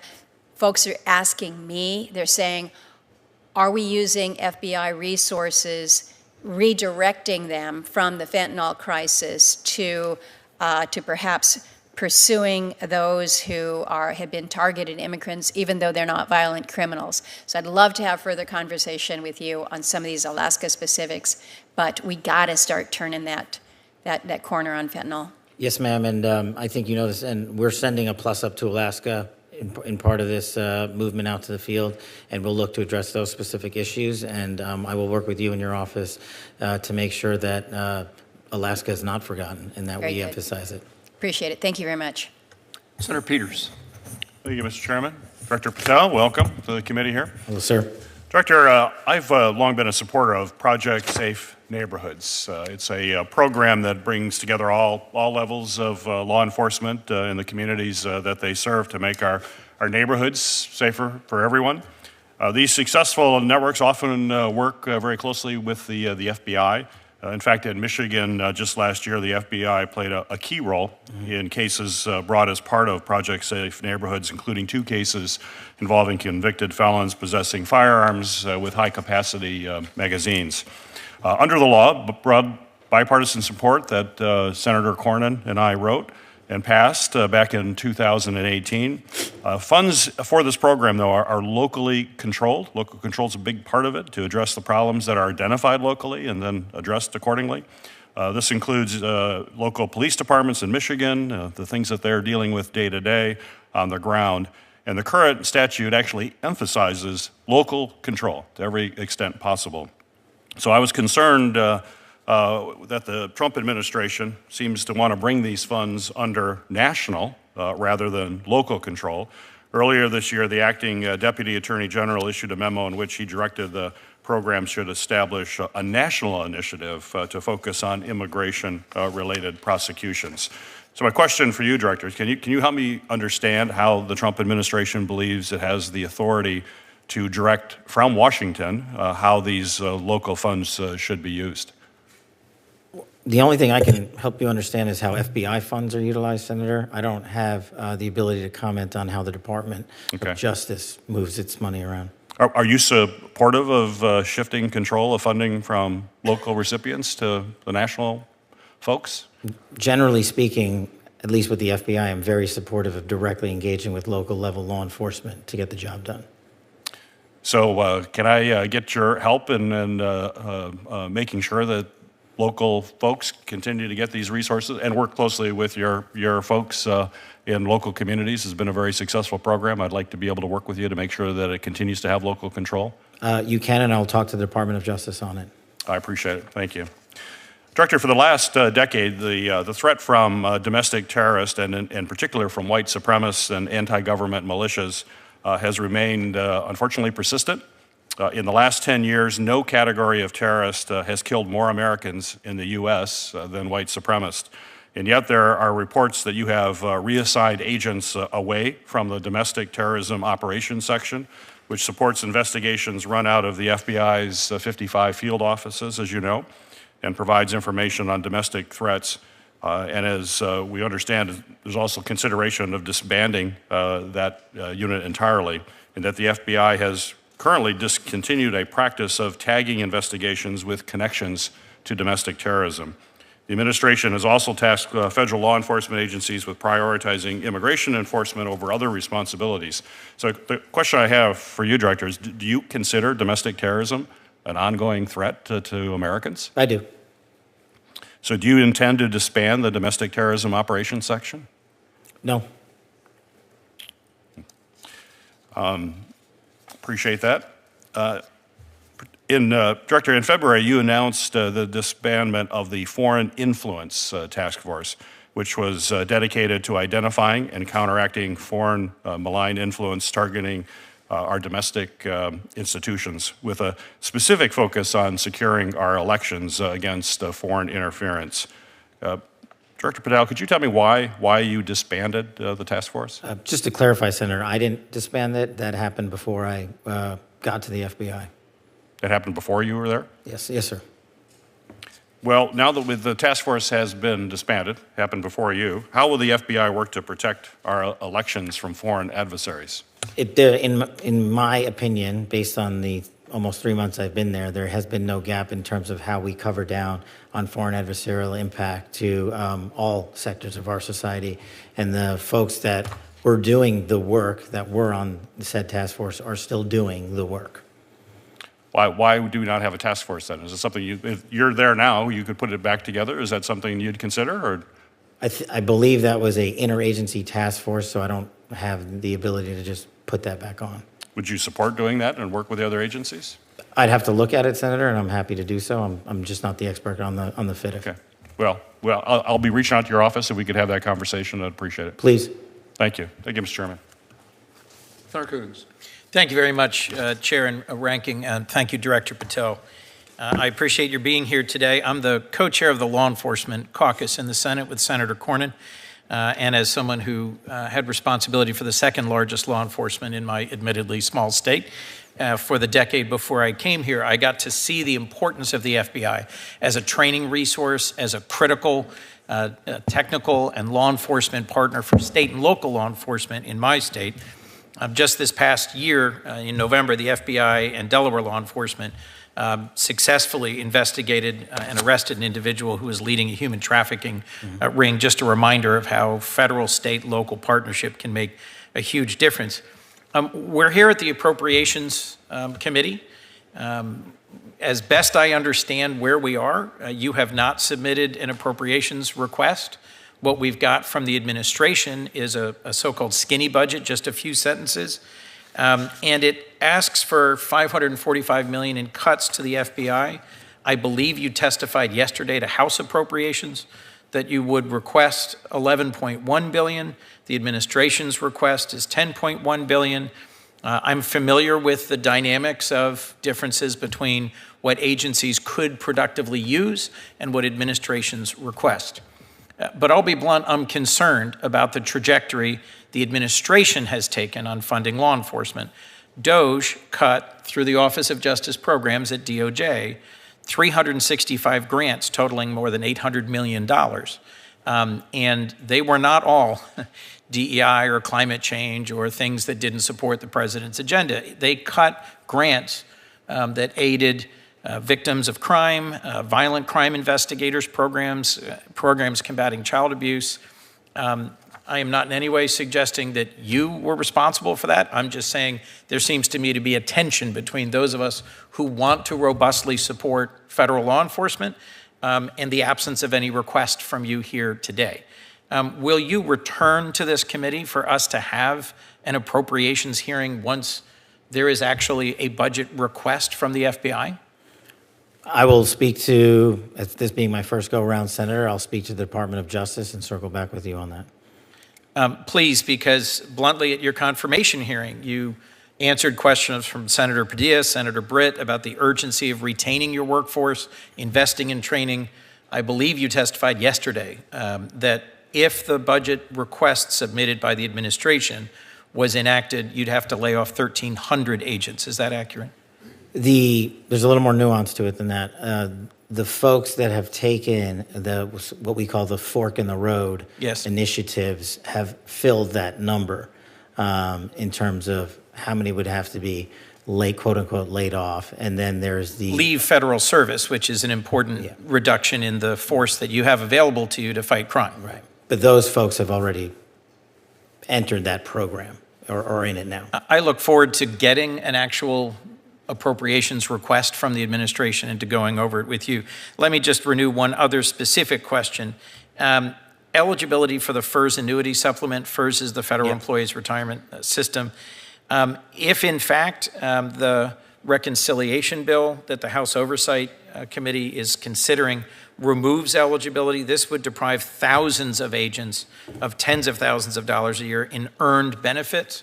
And would have a real impact on early retirement and on recruitment and retention. What are you doing about this threat to the FERS retirement benefit eligibility? Senator, one of your colleagues asked me a similar question, and I will get back to you on that, specifics of what's happening with FERS. One of my top priorities, as we discussed before, is preventing IP theft, particularly from the CCP. They've been particularly aggressive at stealing America's inventions and innovations. I was pleased to see you reference this in your testimony. What's the FBI doing to address threats to American inventions and innovation? And would an increase in funding allow increased efforts in this area? Taking that in reverse order, with more money, we can do more, Senator, put simply. But when it comes to all things CCP, it is, if not the number one priority every day, it's almost the number one priority every day, especially when it comes to what they're stealing from us, both on the IP side and the agricultural side. So we have rededicated more FBI personnel to investigate how they are doing that. And I'm also working with both the private and public sector engagements, because we don't at the FBI possess the capabilities alone to suss out what they're doing and how they're doing and blocking it. So that's something I think is a critical and important initiative for you and for your agency. We also talked about FISA reform. In April of last year, the Senate reauthorized FISA Section 702 for 2 additional years and codified some of the FBI's internal reforms. And those reforms were a big reason why, for the first time ever, I voted in reauthorization of Section 702, about which I've had some real concerns. Can you give us some update on the FBI's implementation of these reforms and tell us what changes to Section 02 you might anticipate requesting when it comes up for reauthorization next year? I can tell you that we have been, as a former terrorism prosecutor and a member of the IC who has used 702 successfully, and as a former public defender who has stood up for violations of civil rights and constitutional violations, it's a delicate balance for me. I am for the renewal of Section 702 with the modifications that have already been made and have some ideas about how to make it better going forward. And in terms of how we've ingested the changes to 702 that were put in before I got here, I look back at the statistics and I'll get them to you, the concrete ones, but I think prior to the changes made, there was hundreds of misuses of 702 internally, and now we have found one, which we believe was an actual mistake. So I think we're trending in the right direction. And I understand the concerns about, 702 queries against U.S. citizens. I also understand the challenge when it comes to search warrants versus lifetime action, and that's something we're just going to have to work with you on. Well, this is an important balance I look forward to hearing from you about and working with you on. You've also testified just yesterday in front of House Appropriations that you are orienting the FBI looking forward. There won't be any actions against FBI agents based on what they did in terms of carrying out assignments to investigate January 6 incidents. During your confirmation, you said there will be no retribution taken by the FBI should you be confirmed as director. James Dennehy, who was head of the New York field office, has been forced out, received no reason for his removal, but had resisted efforts to turn over a list of agents involved in January 6 investigations. That's how I've understood the characterization of his separation. And that sounds to me like politicization and retribution for involvement in January 6th. I just want to hear your statement about where you see any disciplinary actions related to January 6th investigations. Thank you, Senator. With the ongoing litigation related to the specific list, there's only so much I can talk about, but I can tell you this with affirmation.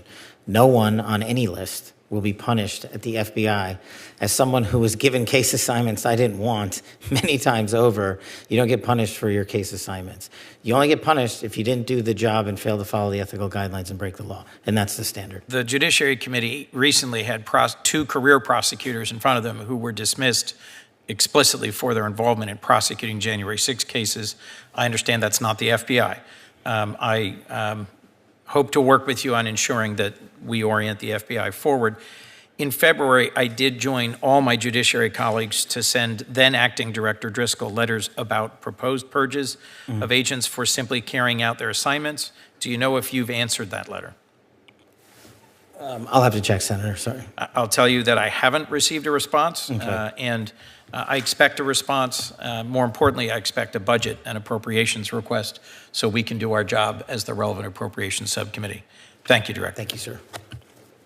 Senator Coons, I'm the one who inquired about FERS and the change in 3 years to 5 years and what the consequences could be, and I appreciate Director Patel's follow-up on that, but I'd indicate to you that that has, if implemented, that is a very damaging thing to the law enforcement beyond, the federal law enforcement agents beyond the FBI, into the DEA, ATF, U.S. Marshals, and others, as senior agents who are eligible to retire today will retire tomorrow, and our agencies will be shortchanged significantly. So I look forward to working with you and others.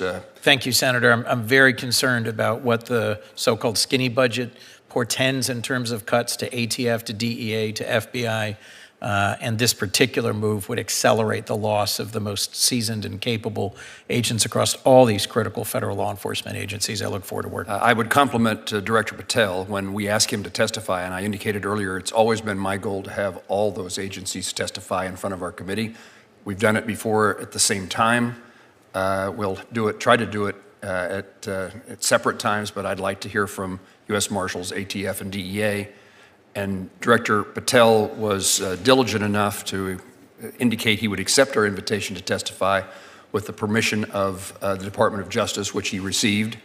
And it's unusual for the FBI director to testify before the Attorney General testifies. So again, I thank him for his willingness to come speak. It's not his fault that we have a skinny budget to look at. And we wanted to get every piece of information we could as early as we could, even though the budgetary process and now the appropriations process is disjointed and things are lacking. Disjointed is being generous, Senator. I'm a generous person. Indeed you are, sir. Let's see. I don't anticipate a second round, but Senator Van Hollen and I have a couple of follow-up questions, and then we'll conclude the hearing. Senator Van Hollen. Thank you, Mr. Chairman. And just to pick up on Senator Kuhn's point, yours, I mean, this is a budget hearing with missing documents. I mean, we don't have a budget for the FBI before us. We have this one little paragraph. We don't have the spending plans for the remainder of this fiscal year 2025. I did think I heard you say, Mr. Director, in response to an earlier question from Senator Moran, with respect to the $545 million cuts, that you had identified those cuts. Did I hear you correctly about that? The $545 million cuts? Yeah. Those are largely have you identified how you would achieve those cuts? Oh, I think for the most part we have, Senator. Okay, so that, I would ask you to immediately provide that information, Director Patel, to the committee. That's exactly the kind of information that we usually get as part of the justification. Can you, since you've identified those cuts, can you make sure we get them right away? As soon as I can get them to you, sir. Well, when can't you give them today? Why can you not give them to us today? You say you identified them. I've identified most of them as soon as I'm done. And no, okay, I wrote it down. Said you identified it already. So you're not finished identifying the five. I'm just. Yeah, I said I've identified. Just trying to understand the situation. You have to understand that this committee is a budget committee, appropriations committee. We don't have any of the documents. You said in response to a question that you identified most of them. Once I'm done, I'll get them to you. Okay. When you expect to be done? We will work as diligently as we can, sir. All right. Let me, I do want to follow up on some of the questions that Senator Merkley raised on the Constitution, because as you know, in response to a question that the President was asked about whether he had to comply with the Constitution, he said, and I'm quoting, "I don't know." So it is important that we reaffirm everybody's obligation to comply with the Constitution, and I appreciate that was your answer broadly to the question asked by Senator Merkley. But you don't dispute the fact, and I'm quoting here from the Supreme Court opinion in Reno v. Flores, where Justice Scalia wrote, and I quote, "It is well established that the Fifth Amendment entitles aliens to due process of law in deportation proceedings," end of quote. You don't dispute I don't dispute that. Okay. Just wanted to make sure, for the record, we understand that, because as you well know, the federal courts have found that there have been gross violations to date of many individuals' due process rights. Let me ask you a question about Judge Dugan, and I'm not going to get into about Judge Dugan, who was arrested, taken out in handcuffs from her courtroom. You agree that as director of the FBI, you should lead by example, right? Try to. Okay. Well, there's a confidentiality and media contacts policy within the Department of Justice guidelines that says specifically that DOJ personnel should not voluntarily disclose a photograph of a defendant unless it serves a law enforcement function or unless the photograph is already part of the public record in the case. Clearly, Judge Dugan's photograph was not already part of the public record in the case. So it appears that what you did was a violation of that policy, unless you can express a clear law enforcement purpose for having done that. The simple law enforcement purpose is to show America that we investigate any individual who commits a crime, especially those in positions of public trust. But do you agree with the presumption of innocence in the U.S. system? Absolutely. As a public defender, that's what I fought for years. Well, but that's different than this. But Mr. Director, this is one of the reasons why that guideline is there, so people, especially the director of the FBI, doesn't announce to the country that somebody's already been found criminally liable when they haven't. She hasn't, has she? But that's not what we said, that she was criminally liable. We said she was arrested and showed it.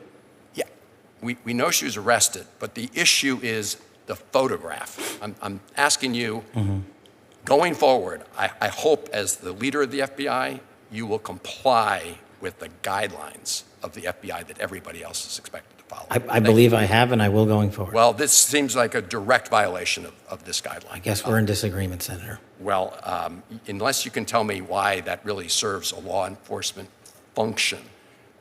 So you're going to send out pictures of everybody that's arrested?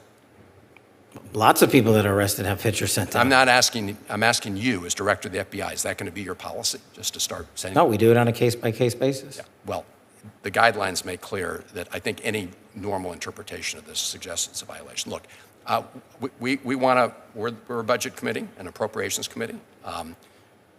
We want to find a way to make sure that we properly resource the men and women who work at the FBI. I think that is a common goal, I hope.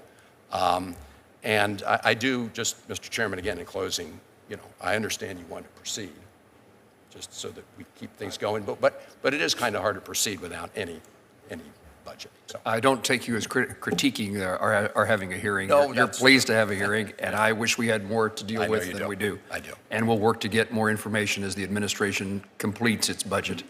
But in the meantime, let's figure out what we need to know based upon what facts are available before us, what presentation is available for us today.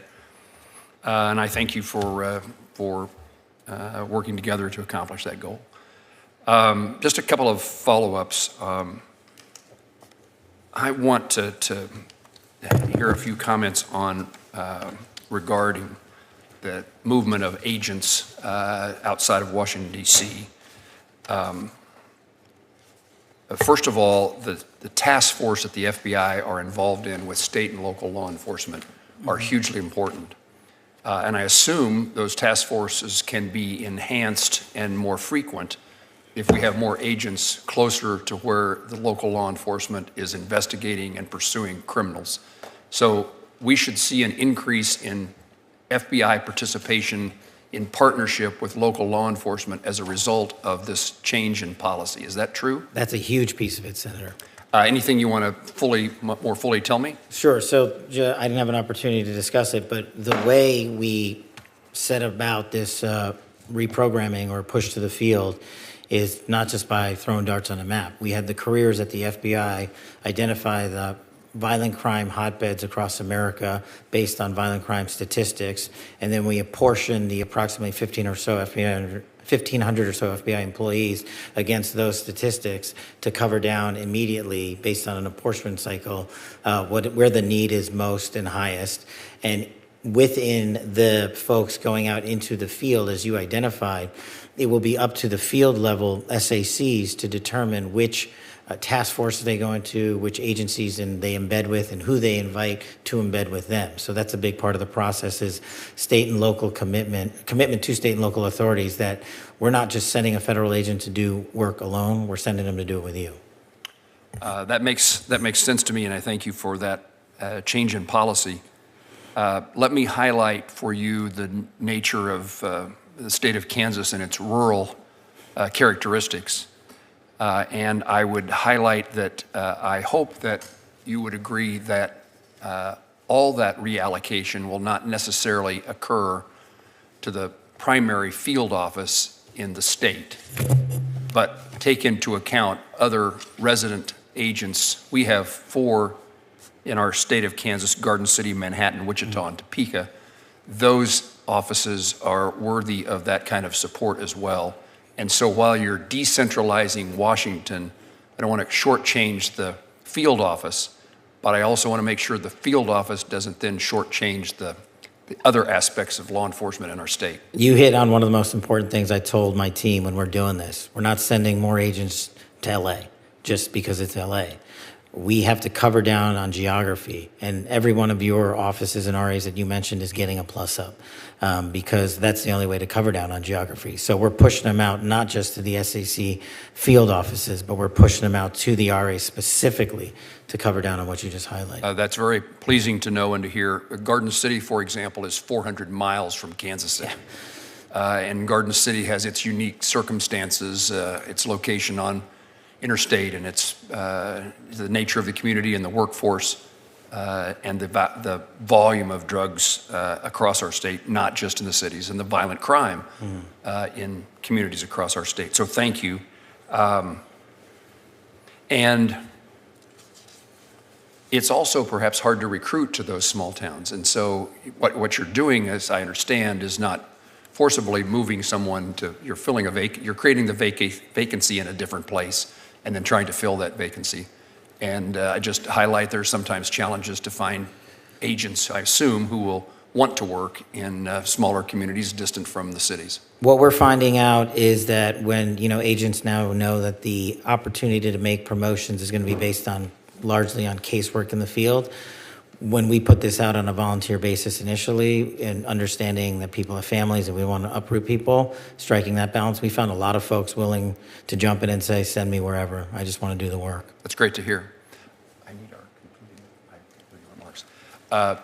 Director, I try to give witnesses in front of committees that I chair the opportunity to augment, reformulate, correct anything that they said, add to their testimony. Is there anything that you'd like to say further than what you've said already?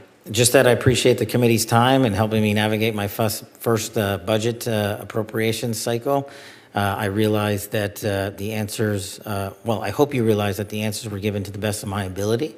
And I hope I expressed my willingness to work with everyone on the committee to make it better all around. We look forward to taking you up on that request and your availability. If there are no other further questions, and there are not, senators may submit additional questions for the subcommittee's official hearing record, and we request the FBI's response within 30 days. Yes, sir. The subcommittee now stands adjourned, recessed to the call of the chair. Thank you.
You all set to go?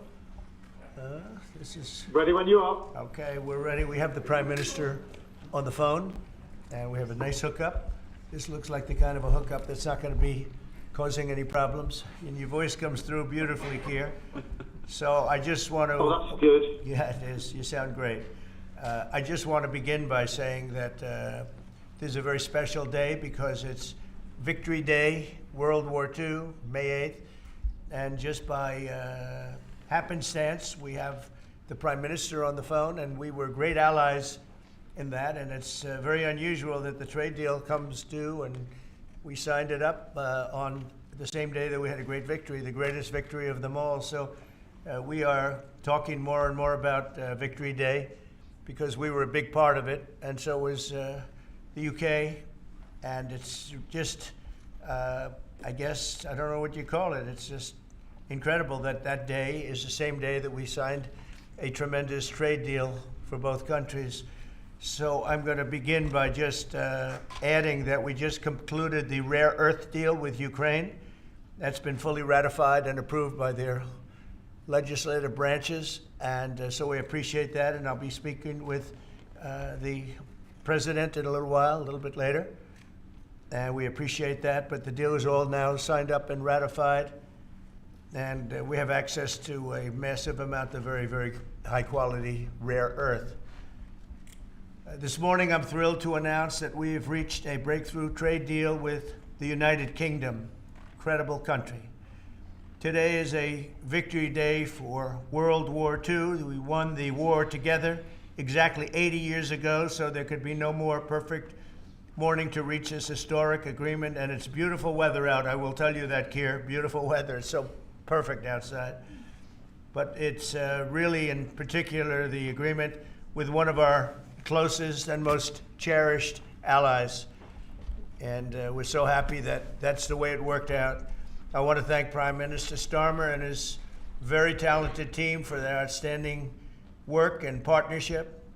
Today's agreement with the UK is the first in a series of agreements on trade that my administration has been negotiating over the past 4 weeks. With this deal, the UK joins the United States in affirming that reciprocity and fairness is an essential and vital principle of international trade. The deal includes billions of dollars of increased market access for American exports, especially in agriculture, dramatically increasing access for American beef, ethanol, and virtually all of the products produced by our great farmers. And our Secretary, as you know, of Agriculture is here. Brooke, thank you very much for being here. Thank you, sir. You'll let the farmers know. In addition, the UK will reduce or eliminate numerous non-tariff barriers that unfairly discriminated against American products. But this is now turning out, I think, really to be a great deal for both countries because it'll be really great for the UK also. So they're opening up the country. Their country is a little closed, and we appreciate that. They'll also be fast-tracking American goods through their customs process, so our exports go to a very, very quick form of approval, and there won't be any red tape. Things are going to move very quickly both ways. The final details are being written up in the coming weeks. We'll have it all very conclusive, but the actual deal is a very conclusive one. We think just about everything's been approved. So good for both countries, and we'll also receive new market access for American chemicals, machinery, and many other industrial products that weren't allowed, and they'll end up getting products that they'll be able to price, and if they like them better and we make great products, they'll be buying those products, but they were not available in the UK. Furthermore, in a historic step, the deal includes plans that will bring the United Kingdom into the economic security alignment with the United States. That's the first of its kind.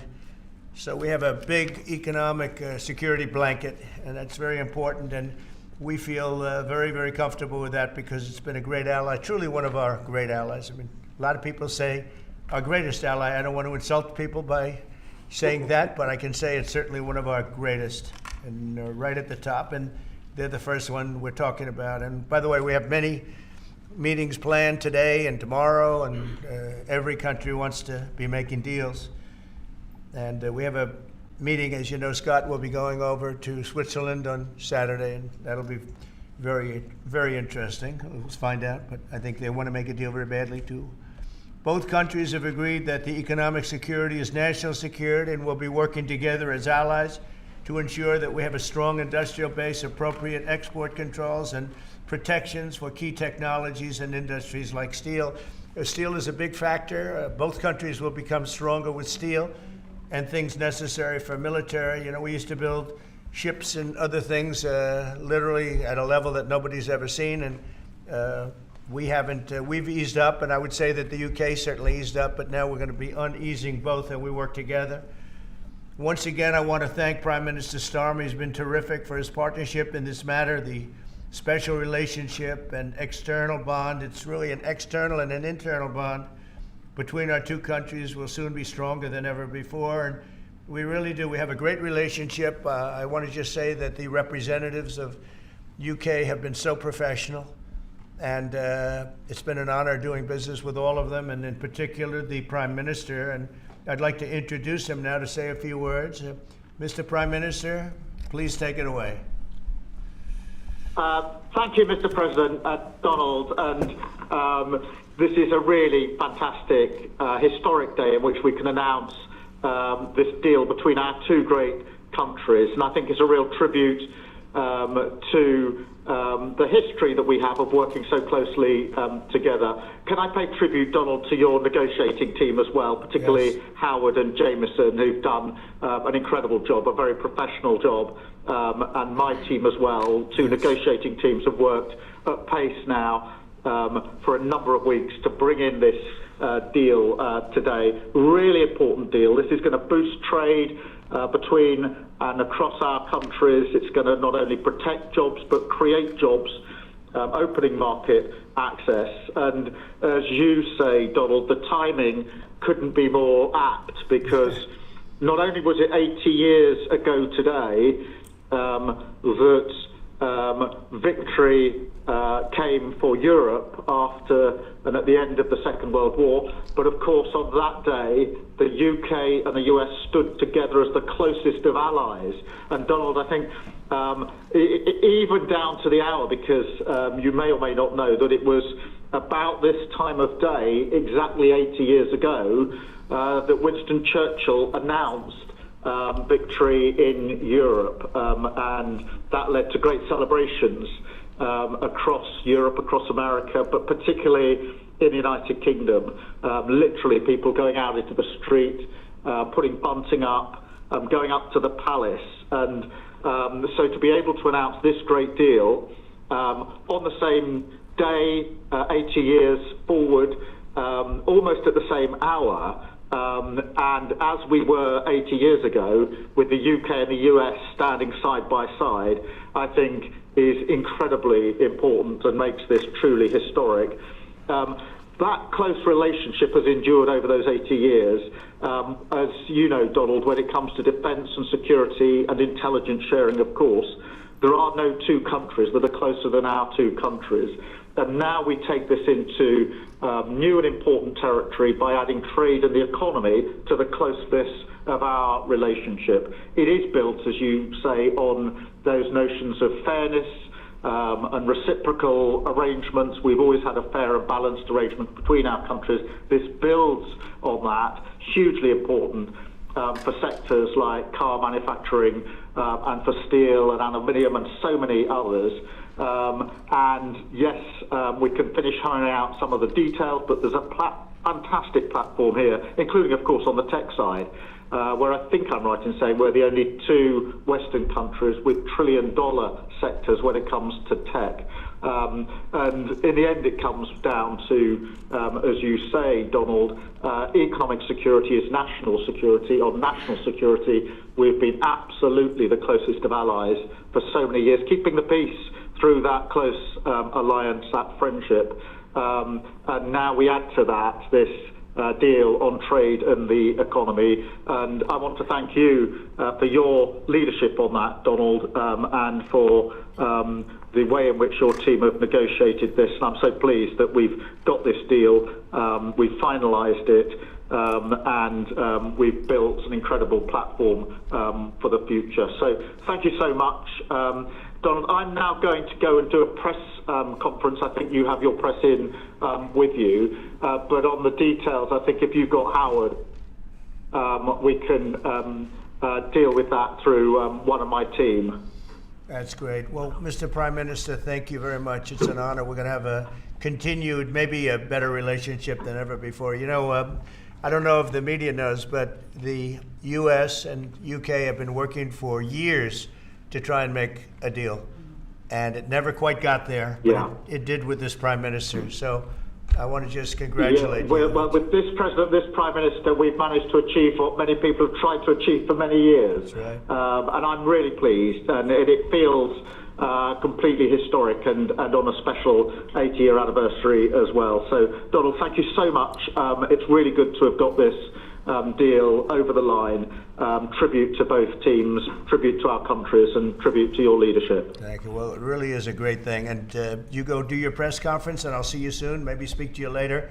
But thank you very much. An incredible thing. I can't tell you that for so many years, even as I sat, everybody talked and talked and talked about a deal with, it just seemed like a natural deal, but it was not done. But now it was done with us. So I feel very proud to have been a part of it. Keir, thank you very much. Thanks, Donald, and we'll speak again soon. Very good. So long. Bye.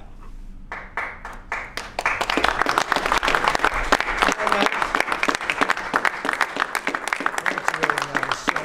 Why don't I do this? Why don't I have our Secretary of Commerce, Howard Lutnick, give a little description of the deal pretty quick, and then the good side, the very nice side, we'll be speaking about it also, maybe, from so you get a pretty equal. I think it's a very, it's just been a deal that was, we thought, very complicated. It became very simple. It's opening up the country that we really didn't have the kind of access to that I would have thought. I was surprised. I think it's why the deal never got done before. It was, you know, they've been working on this deal for 25 years.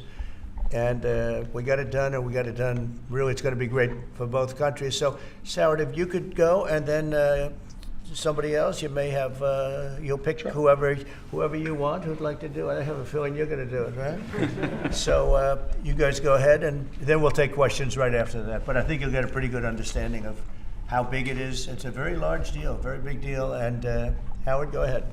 So the UK is the 6th largest economy in the world and the 4th largest that we export to, right? So it's a huge market, a top 10 market.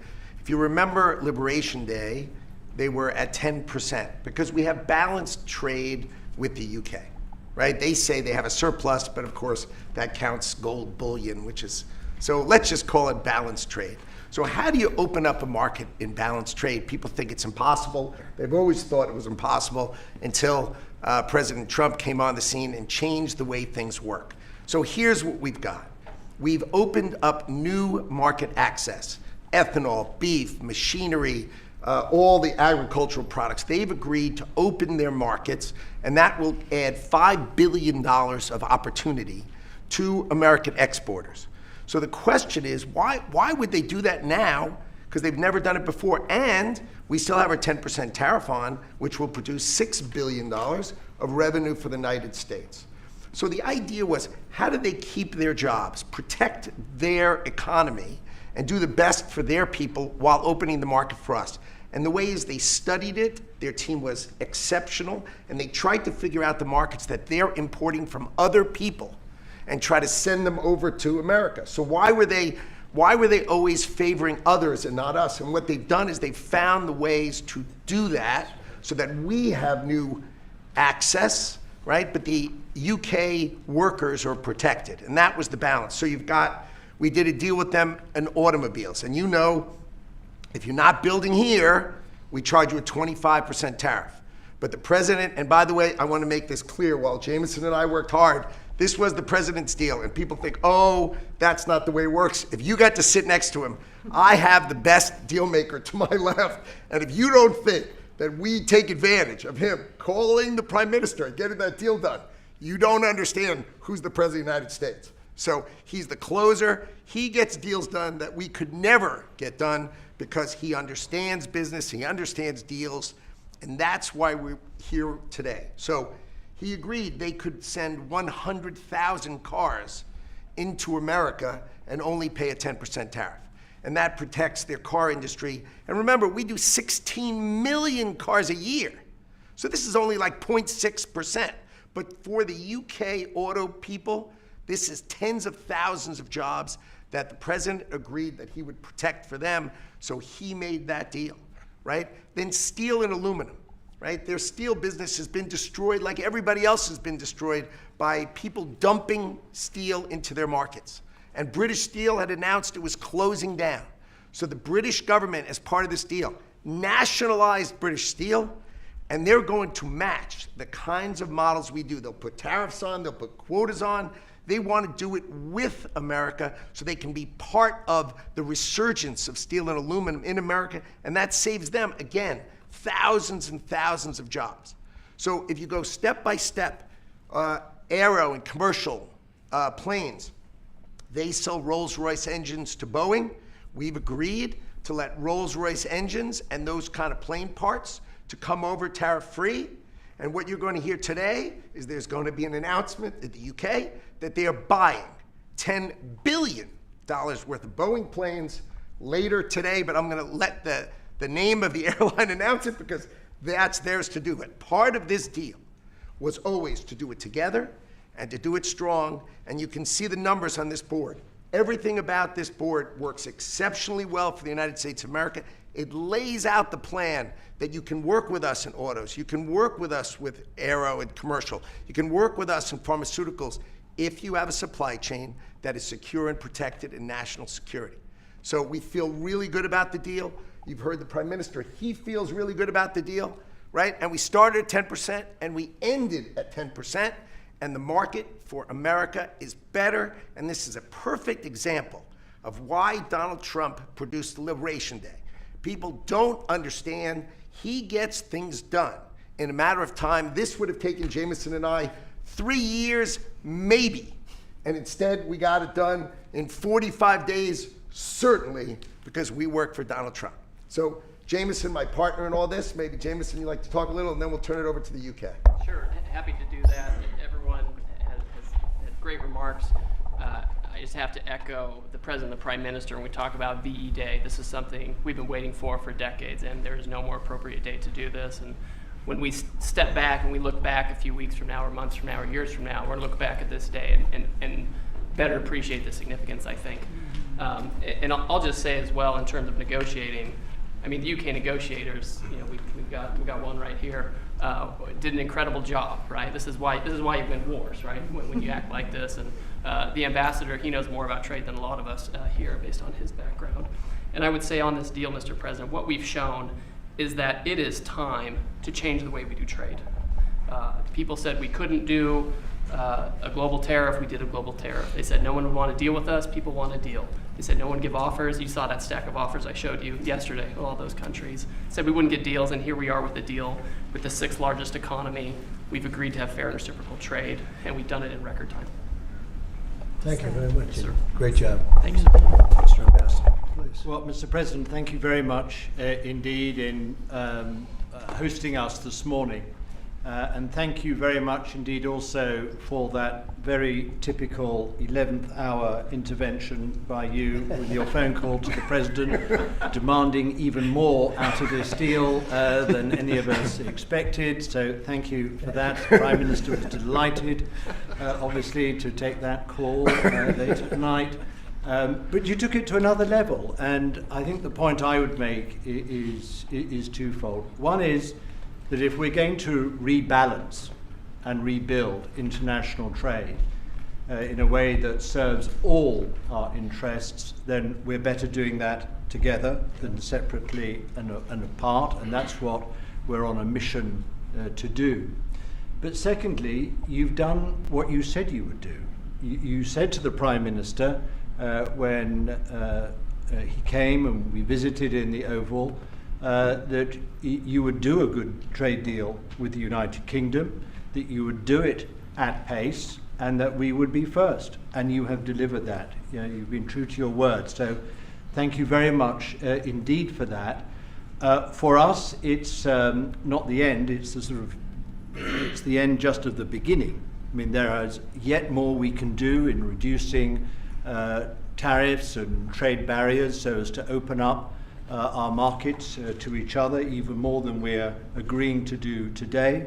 But it also provides us with the platform, the springboard, to do what I think will be even more valuable for both our countries in the future, and that's creating a technology partnership between the United States and the United Kingdom so that we can harness science and technology in order to create future industries and future jobs, and to do that together in the way we work so closely already in the national security and defense area. We can just take that to yet further areas of science, enterprise and endeavor. So we're looking forward to doing that in the coming months.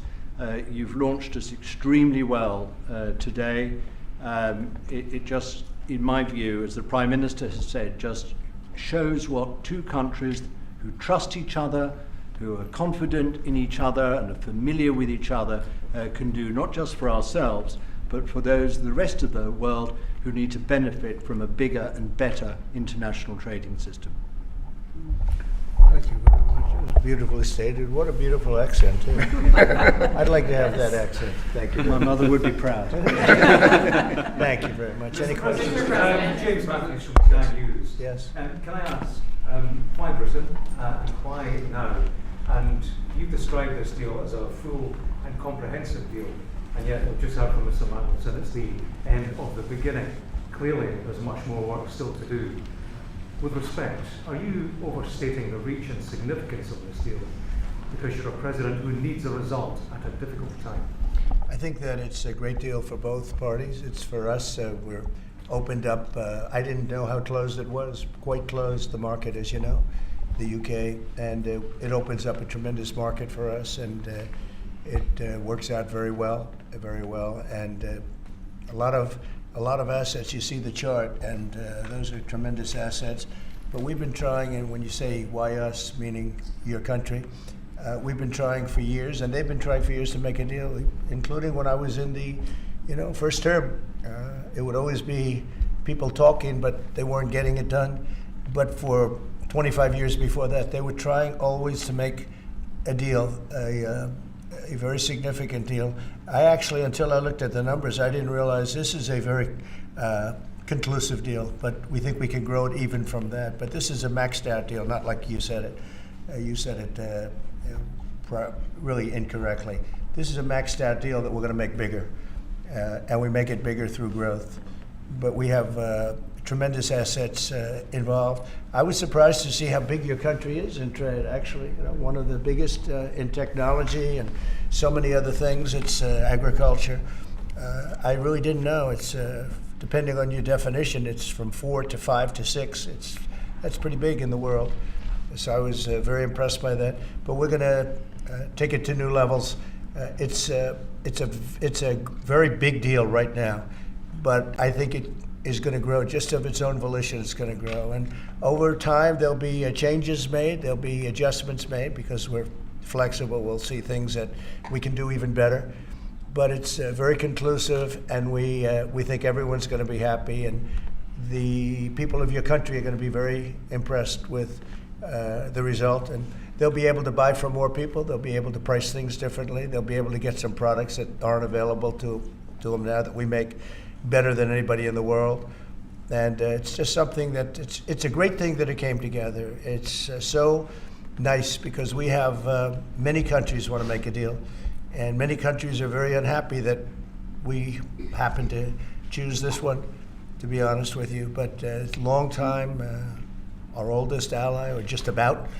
I guess a couple of people claim that too, but let's put it right at the top. I think it's going to be something very special for UK and special for the United States. Mr. President, yeah, please. Thank you, Mr. President. Reagan Reese with the Daily Caller. How close are you to more deals, and when do you expect the next to be announced? Well, very close. We have numerous deals. I know Howard's going back. As soon as this is finished, your press conference, he's got numerous. And Scott, who's right over here, who's fantastic, by the way. You were great on television this morning. I watched you. That was you gave them a little lesson in the world and economics. But Scott's going to be going to Switzerland, meeting with China, and you know, they very much want to make a deal. We can all play games. Who made the first call? Who didn't make the? It doesn't matter. It only matters what happens in that room. But I will tell you that China very much wants to make a deal. We'll see how that works out. Every country throughout the last 40, 50 years has literally ripped off the United States on trade, on military, on protection, on all the different things. And we are now making fair deals. And in this case, it's great because we really weren't very much involved. You have the European Union, which is, I think you made the right decision years ago. I don't know if you remember, I was opening up Turnberry the day that you were voting. And they asked me, would it happen or would it not happen? I said, no, I think they're going to go their own separate way. I think it's better for them. And they did. I think it's going to end up being a very smart decision. But a big part of that decision was always that you'd be able to make a deal with the United States. And they were unable to do that. But now they made it. And it's a tremendous, it's very important. That was always a big part of your decision on Brexit. And they were never able to make that deal. It was a tough one.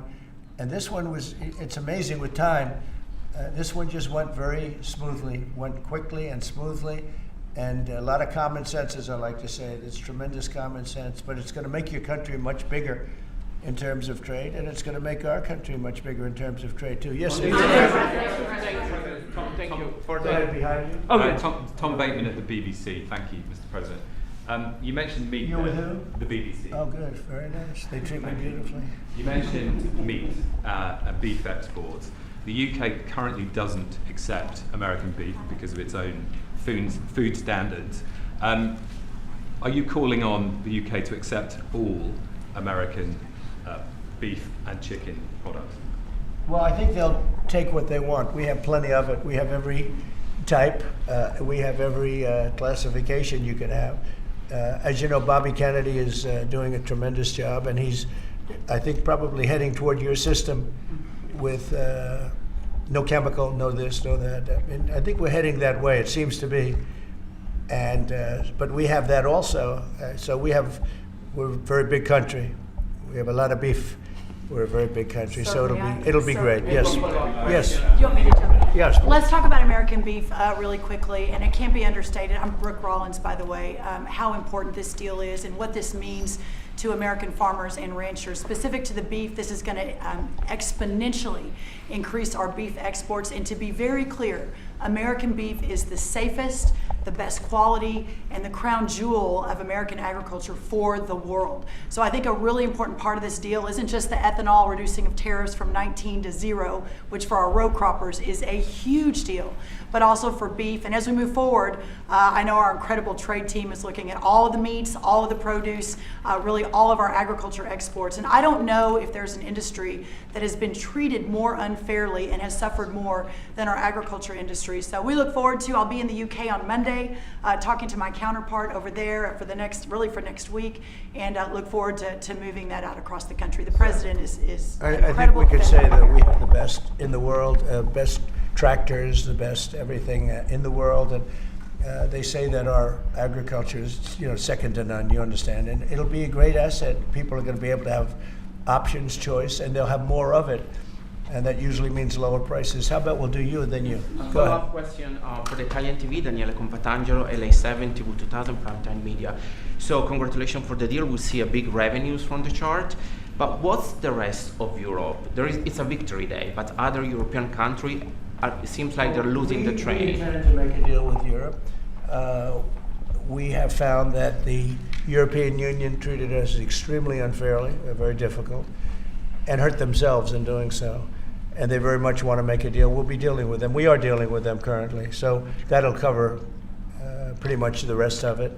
but this was separate because of Brexit in particular. This was a separate deal. It always seemed so natural. I mean, all the media would say that this seemed to be like, why did this happen 25 years? Why didn't it happen a long time ago? And it was always amazing to me. Somebody would say, hey, we got to make a deal. We have to make a deal. But this deal just fell into place. The Prime Minister did a fantastic job. His representatives are total professionals, and they got along well, and it just seemed to work. And I think one of the reasons it did is because we blew up the whole system. If we would have just been dealing with you separately, or country by country, we blew up the whole system. It was very fair to very unfair to the United States. And I think because of that, this worked out so nicely. And I'm honored that it was the first deal. Please. Sir, you mentioned... Well, why don't you go in the back, yes. Oh, thank you, sir. I'm with the London Times. I would say this is a great day for James Bond because now Aston Martins will be available to American buyers. But will it be even better by extending it to film? You've talked about a big tariff on films, and we'd like to know if there'd be relief on British. Well, we're going to have a discussion on that separately. And as you know, we're putting tariffs on that particular film, you said, the movie makers. And we're going to be doing some tariffs to get them because a lot of them have left this country. They all live here. The money comes from here. Everything comes from here, but they make them in other countries. So we're going to do something to bring them back, maybe to a large extent. But James Bond has nothing to worry about that, I can tell you. James Bond. And Sean Connery was a friend of mine. Sean Connery was responsible for my getting zoning in Aberdeen. He said, let the bloody bloke build his golf courses. And, I was like 4 years into the process, and it was impossible in Aberdeen. And he just stood up one day and he said that. As soon as he said that, I got the approvals in about 2 minutes. So he was a great guy, Sean Connery, and great character. Later in the year, are you going to Scotland and to the UK? I will be, sure. It's great. We have a lot of investment over there. We have Turnberry, Aberdeen. We have, as you know, in Doonbeg in Ireland, right on the ocean. They're all on the ocean. I only have interest if they're on the ocean. And we have good investments over there. Been beautiful. Yes? Mr. President, if the talks go well this weekend between Secretary Bessent and Ambassador Greer with their Chinese counterparts, not preemptively, but if the talks go well, would you then consider lowering the tariff rate on China? Well, it could be. I mean, we're going to see. Right now, you can't get any higher. It's at 145, so we know it's coming down. I think we're going to have a very good relationship. I always got along very well with President Xi. That relationship was greatly disturbed by COVID when COVID came in, but we get along very well now. I mean, the relationship was hurt with a lot of people, a lot of countries when COVID came in, but I think we're going to have a very good relationship. I expect to have a very good relationship with China, Scott. I think it's a very friendly meeting. They look forward to doing it in an elegant way. China, as you know, has a tremendous trade surplus with us, and we just can't have that. And but I think it's going to be very good for both countries. I would like to see China opened.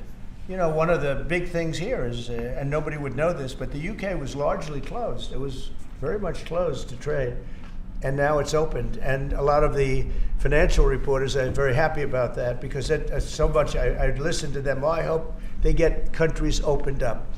And then you compete on a fair basis, but you can't compete when you're not allowed to go there. China would be the number one example of that. It's very closed. We almost had it last time before COVID, and that didn't work out.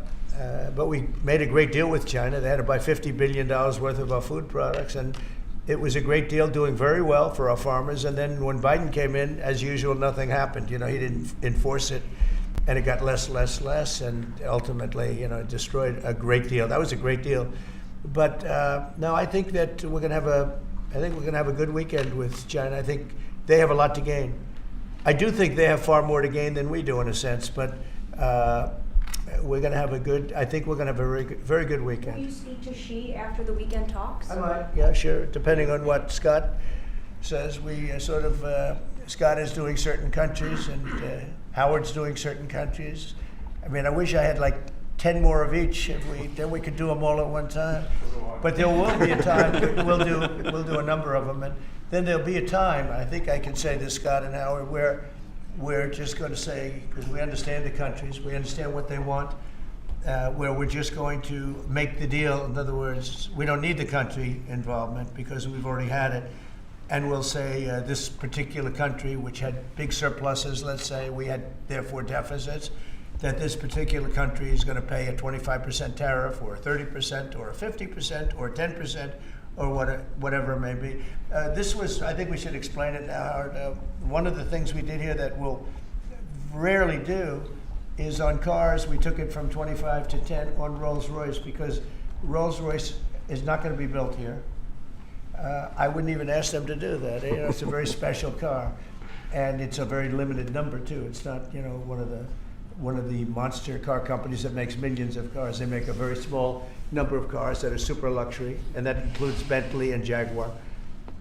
So we have some very special cars. So in order to help that industry, and that's really, you know, handmade stuff. And they've been doing it for a long time in the same location. And I said, yeah, that would be good. Let's help them out with that one. But that's different than a car company that comes out and makes millions of cars, which they'll be doing in our country. They're going to build, we have many factories, car plants being built or going to be built very soon. I think we can say that we'll be close to $10 trillion of investment. I think we're actually at that number now if you add up some of the ones we haven't heard about yet. I mean, we have some going up right now. They have plants going up, and they haven't even spoken to us. They're doing it because of the tariffs. And tariffs have always been used against us, and I never understood. I used to sit back. As you know, China paid hundreds of billions of dollars in tariffs when I was president. But until then, China never paid anything. And, you know, they really did a big number on us from the standpoint of trade. But we are using tariffs now for our benefit. And we have now close to $10 trillion. Think of that, $10 trillion. If you look at the past administration, and we're talking about over, you know, essentially 2 months, because we could say 3, but it took a little while to get the office in perfect shape, right? It took a little while to get things done. But once we started, when you think of that, close to $10 trillion of investment, you've had years where the United States wouldn't do that wouldn't do $1 trillion in a year, wouldn't do anywhere near $1 trillion. We did $10 trillion in 2 months. So it's amazing what's happening. We're getting calls from, and that has to do with chips, has to do with cars. We used to make chips. We had Intel, and we used to make chips. We had a monopoly on chips. Everything was made here, and now, over a period of years, because of presidents that didn't know what they were doing, they allowed that business to be stolen from us. Most of it moved to Taiwan. And you probably were in the same position, right? Because you had a lot of the chip-making capacity, but they moved it in. And if we would have said, that's fine, if you want to move it to Taiwan, that's good, but if you want to sell back into the United States, we're going to put a 50% or 100% tariff on, they would have never left. But we had people sitting here that didn't understand that, and it's too bad. But now they're coming back because I'm saying it about 40 years too late, but they're coming back. As you know, we have the biggest chip makers in the world spending, in one case, $300 billion, in one case, $500 billion, same as Apple, and in another case, $200 billion. And we're going to have a large share, a very, very substantial share of the chip-making market. You said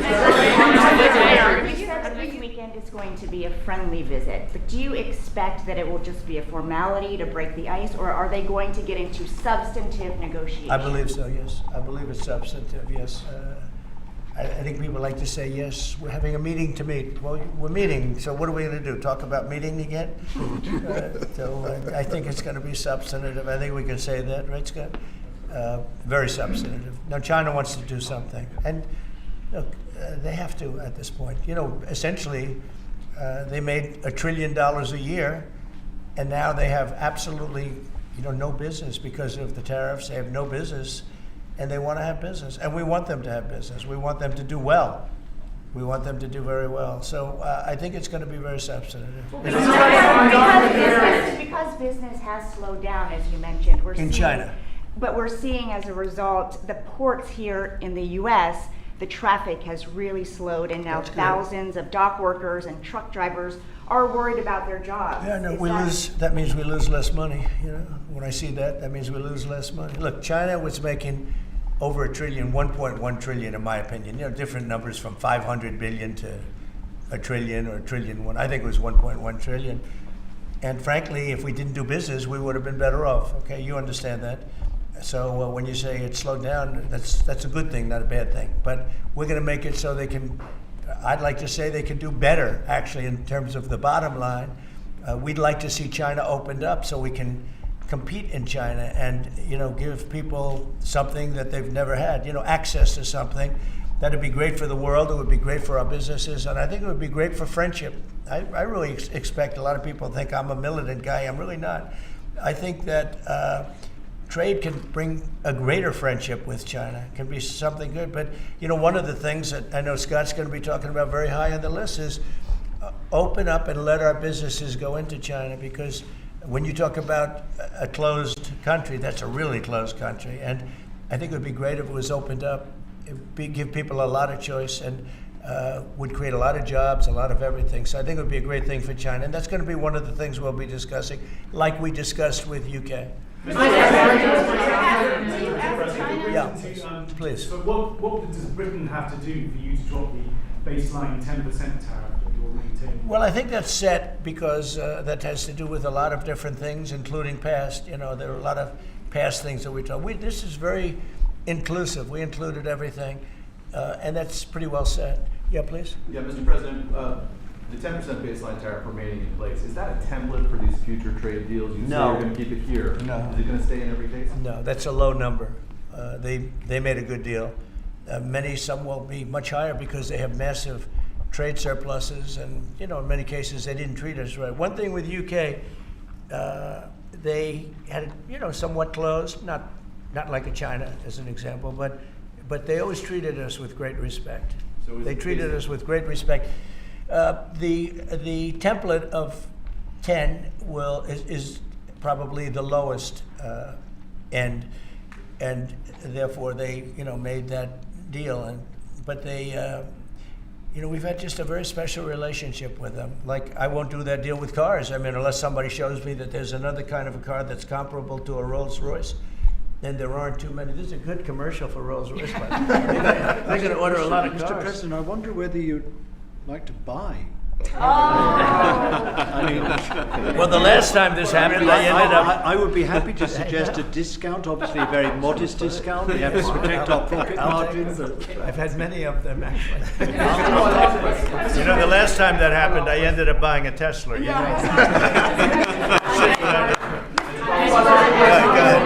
Thank you. Mary Margaret Ollahan with Daily Wire. I had a question about the UK deal today. I heard there was talk that part of the agreement would depend on whether the UK would respect free speech and freedom of religion.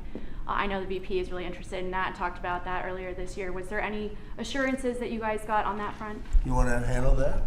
Yeah, that was not part of the conversation. Our conversation was an economic conversation from start to finish, closed by the president yesterday.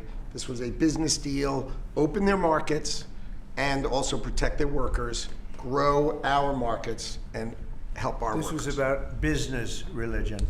Business is sort of a semi-religion, but not nearly as important. I don't want to get myself into Go ahead, in the back. Mr. President, will you be asking China to help you close, the gap between Ukraine and Russia? I think so, yeah. I think it's a natural thing to ask. What do you expect? Sure. I don't know. I think we're making good progress. The fighting is a little bit different than it was. I think if we weren't involved, Russia would be, going at it to maybe get the whole thing. And without our involvement, they'd be able to get it, because we supplied a lot of different things, foolishly. But we've been sort of paid back by doing the rare earth deal that I talked about before. I think that I think that we will be very much involved in trying to get that bloodbath. It's a bloodbath. It's a horrible situation. 5,000. It's really more than that. But it's 5,000 soldiers on average a week, mostly soldiers, are being killed. Young, beautiful people. I mean, they're being killed. I see the satellite pictures coming back, body parts lying all over fields, heads and arms. It's so terrible. I've never seen anything like it, actually. And if we can get that stopped, that will be a great accomplishment. And we're trying very hard. And I think we're close. And Mr. Witkoff is talking constantly back and forth. He's a real professional who's got a great relationship with both countries.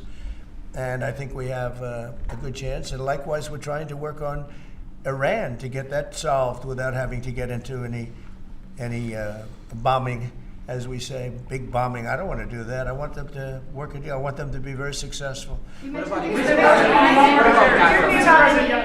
President, Edward Lawrence from Fox Business. Yes. On the non-market barriers, how did you get the UK to bend, and what was the 11th hour deal or ask? Well, I think it was really just a part of the overall. I mean, they have so many things that are so good for them. It's going to be so good for the country, and that was sort of easy. It wasn't. We had non-market. I call it non-market or non-monetary trade barriers, and we had quite a few of them. Not nearly as bad as some countries. Some countries have, they have virtually no tariff, but the rest of it is so brutal you can't do business with them, right? So it's a very important question, actually. No, I think the overall deal just worked out very well from their standpoint. They were willing to give that in order to get other things, and you might want to speak to that, Mr. Ambassador.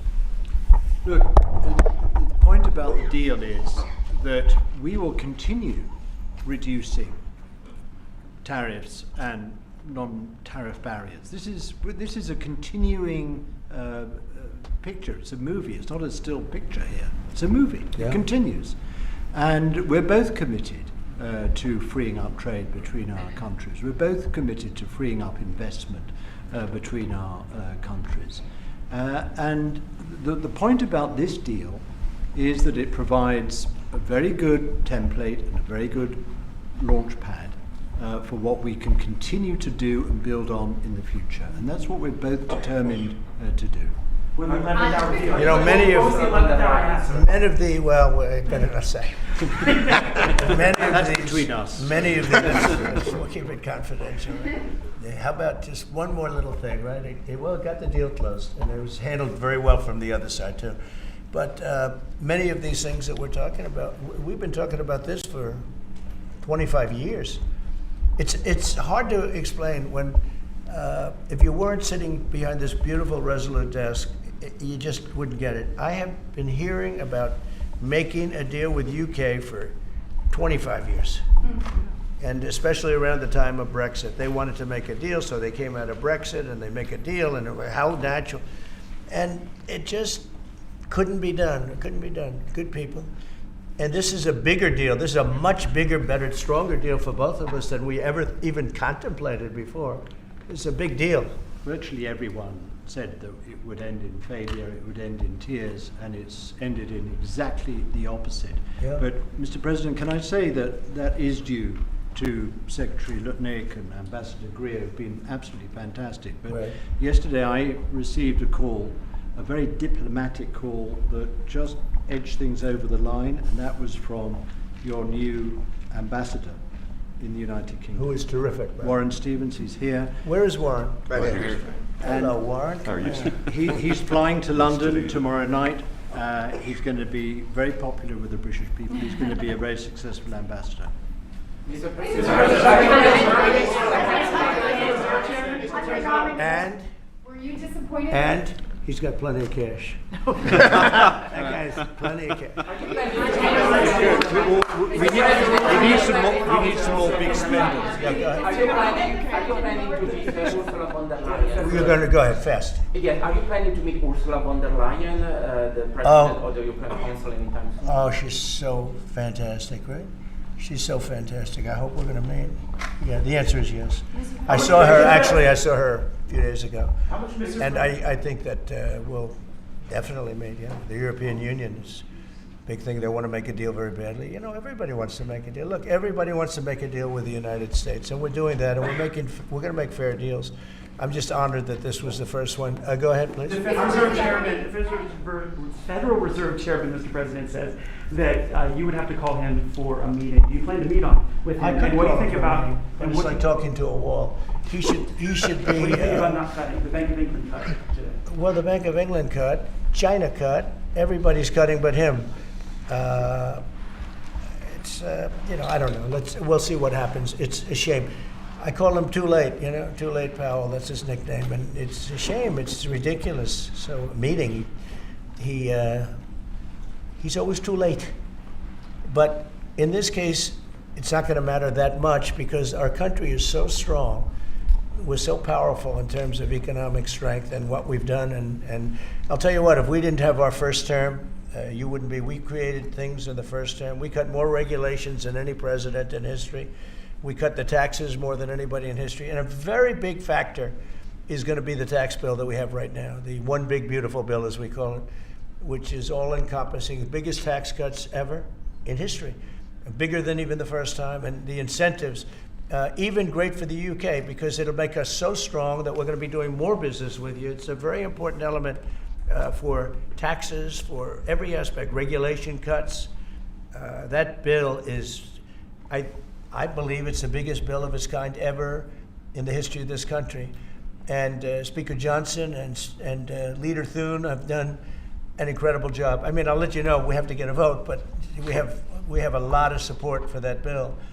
And if that happens on top of all of these trade deals that we're doing, this country will hit a point that you better go out and buy stock now. Let me tell you, this country will be like a rocket ship that goes straight up. This is going to be numbers that nobody's ever seen before. That's a very important element of all of this. You know, if we get that, if you don't, and the Democrats are fighting it only because they want to fight. They have Trump derangement syndrome. You know, if it was somebody else, they wouldn't fight. If you had a normal person, if you had some stiff sitting behind you, they'd be fine. But they have Trump derangement syndrome. You know, Senator Schumer's become a Palestinian. He's welcome. I don't know when they're going to give him the ceremony, whatever the ceremony may be. But it's terrible what's happened to the Democrats. So very, very important element of everything, of what we're doing. Unrelated to today, but related in the sense that we'll do, if that passes, we'll do even more business with the UK. We'll have so much. It's the biggest tax cut in history. It's going to make our country zoom. It's going to be incentive, as you know, with the deduction for, basically for work. You work, you build, you plant, etc., your deduction. It's going to be the biggest, it's the biggest bill of its kind ever passed, maybe the biggest bill ever passed. That's why we call it the one big, beautiful bill. You just announced a new nominee for the U.S. Surgeon General who never finished her residency and is not a practicing physician. So can you explain why you picked her to be America's top doctor? Because Bobby thought she was fantastic. She's she's a brilliant woman who went through Stanford, and as I understand it, she basically wanted to be an academic as opposed to a surgeon. I think she graduated first in her class at Stanford. And Bobby really thought she was great. I don't know her. I listened to the recommendation of Bobby. I met her yesterday and once before. She's a very outstanding person, a great academic, actually. So I think she'll be great. Your nominee for U.S. Attorney of D.C., do you have a backup plan if this Senate does not? But he's a terrific person, and he wasn't getting the support from people that I thought. You know, he's done a very good job. Crime is down 25% in D.C. During his period of time. I'm very disappointed in that, but I have so many different things that I'm doing now with the trade. You know, I'm one person. I can only make, boom, I can only lift that little phone so many times in a day. But we have somebody else that will be great. I just want to say Ed is unbelievable, and hopefully we can bring him into whether it's DOJ or whatever, in some capacity, because really outstanding. To me, it was disappointing, I'll be honest. I have to be straight. I was disappointed. A lot of people were disappointed. But that's the way it works sometimes, you know. That's the way it works. And he wasn't rejected, but we felt it would be hard. And we have somebody else that we'll be announcing over the next 2 days who's going to be great. With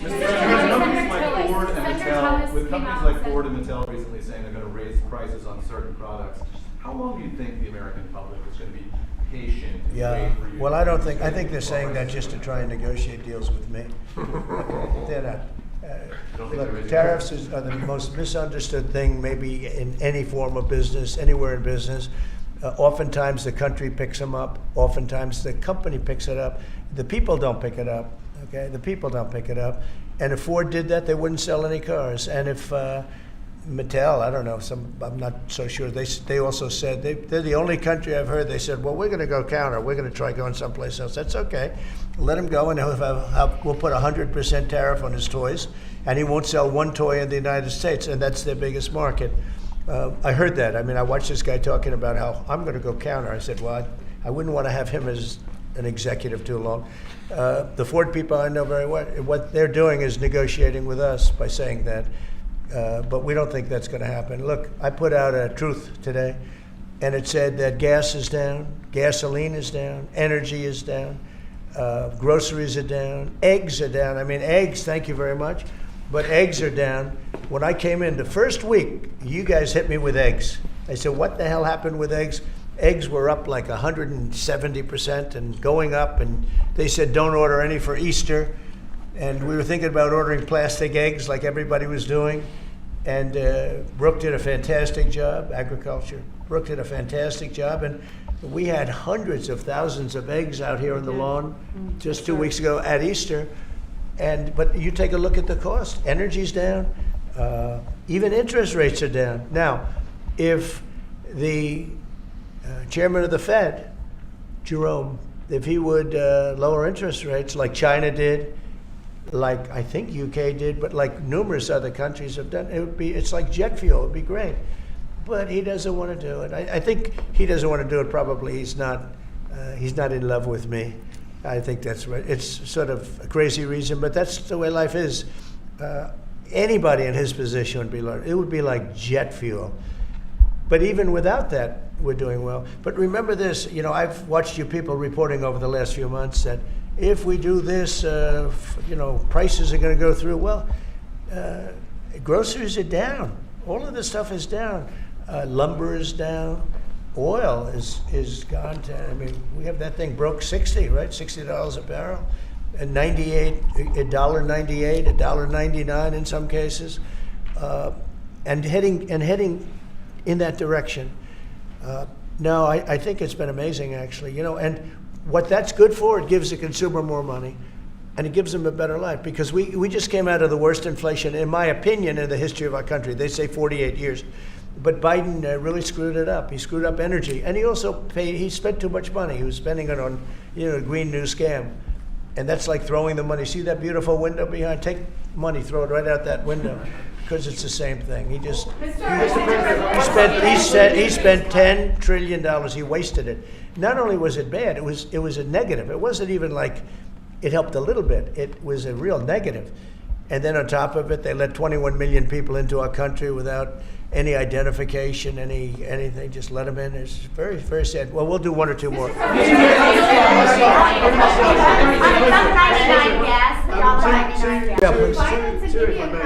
ahead. Who are you with? I'm with the Daily Telegraph. Now, you know me from another I do. How concerned are you about the UK's reliance on China? Chinese money in the money markets, Chinese exports. We're not concerned. Is that something that came up in honestly, discussions? I'm not concerned about anything. If I was, I wouldn't even be here right now. If I was concerned about anything, and it wouldn't be that, but I wouldn't be here right now. No, we're not concerned. We're going to have, I believe, a very good relationship with China, and a fair relationship, and it'll get bigger and it'll grow. It'll grow. As an example, if they open up the country, that'll be the best thing China ever did for itself. They don't know that yet because, it's been a different system. But that'll be the greatest thing that ever happened to China. The people will be happier. They'll buy for less. They'll see things that they never saw before, and they'll be buying them. And it'll really create great long-term peace. And if I could ask one of the Agriculture Secretary, actually, there's a lot of concern about chlorinated chicken, the import of hormone-treated beef. Has that question been addressed, resolved in these talks, or is that something for the continuing negotiations? Well, James. I would just say that it's very clear, and we have in the heads of terms that we are going to discuss all of these types of issues, and obviously the importing country, whether it's us or them, you got to follow the rules on those types of things. But our point is the rules need to make sure that they are based on science, and that's our expectation.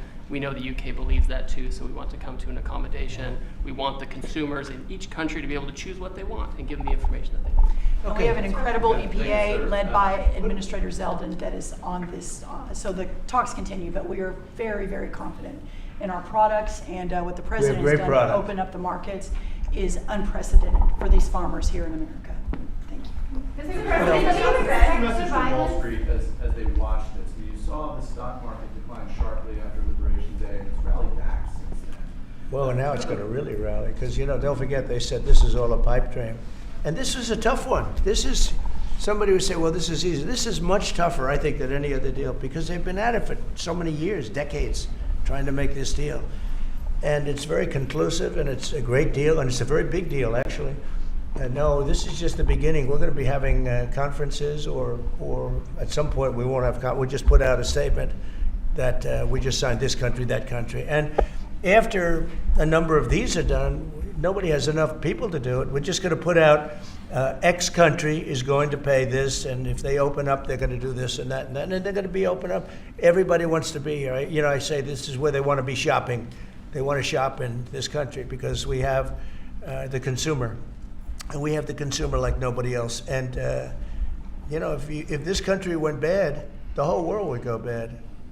But we really saved it from going bad. Yeah, please. So can I ask you about the air traffic control issue? Are you looking at getting new software? I'm glad you asked me about it because I'm just going to be talking to now with the heads of the airlines and everything else.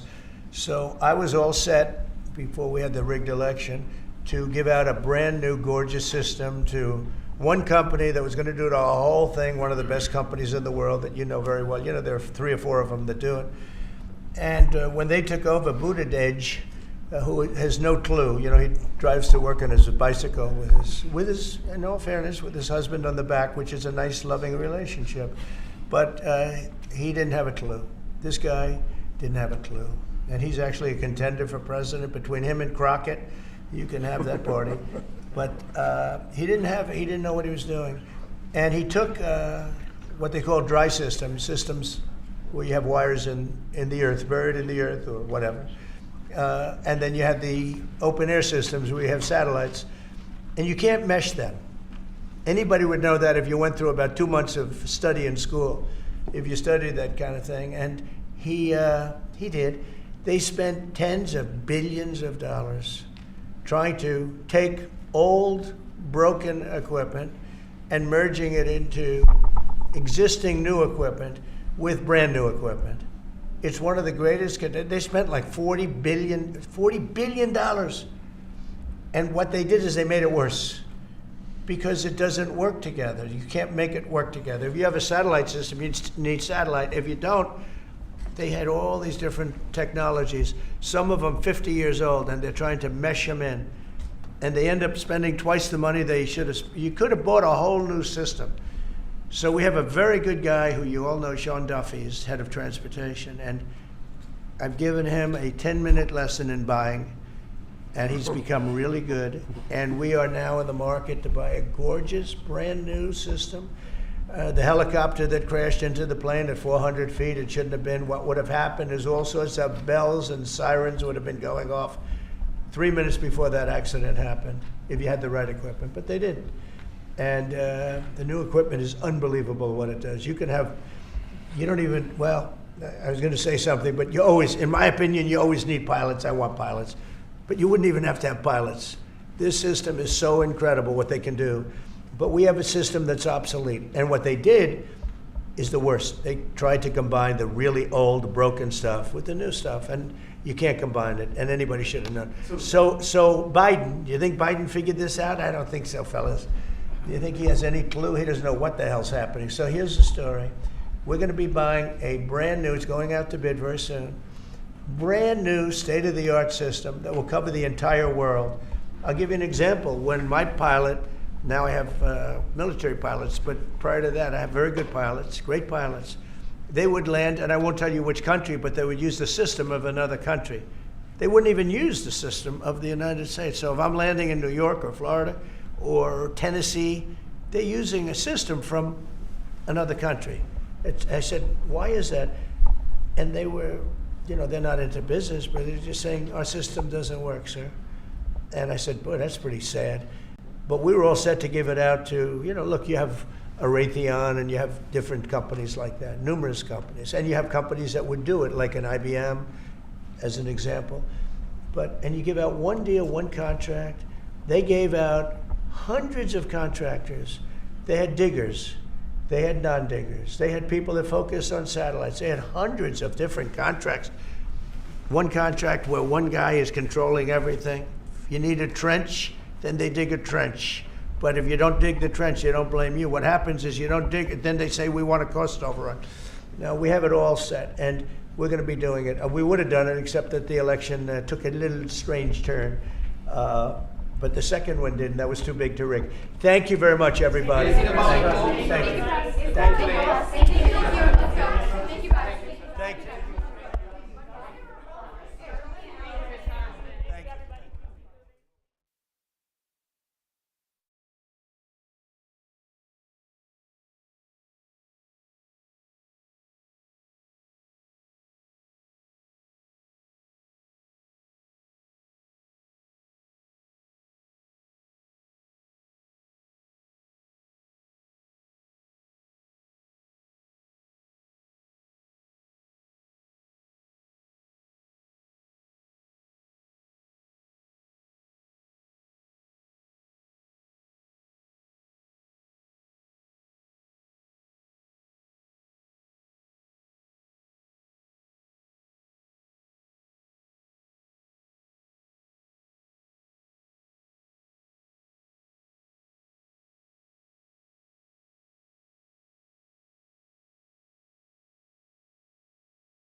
States and First Lady Melania Trump.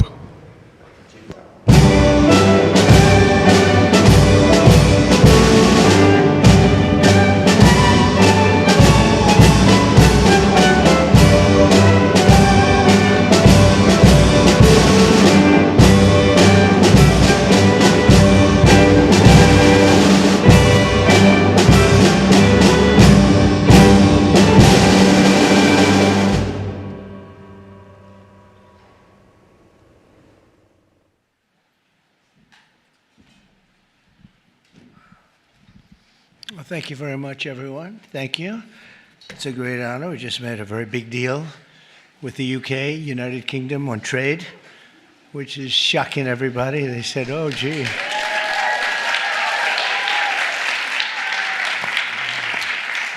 And we just had the Ukraine. We just were notified that Ukraine just approved our big rare earth deal, which could be worth trillions of dollars.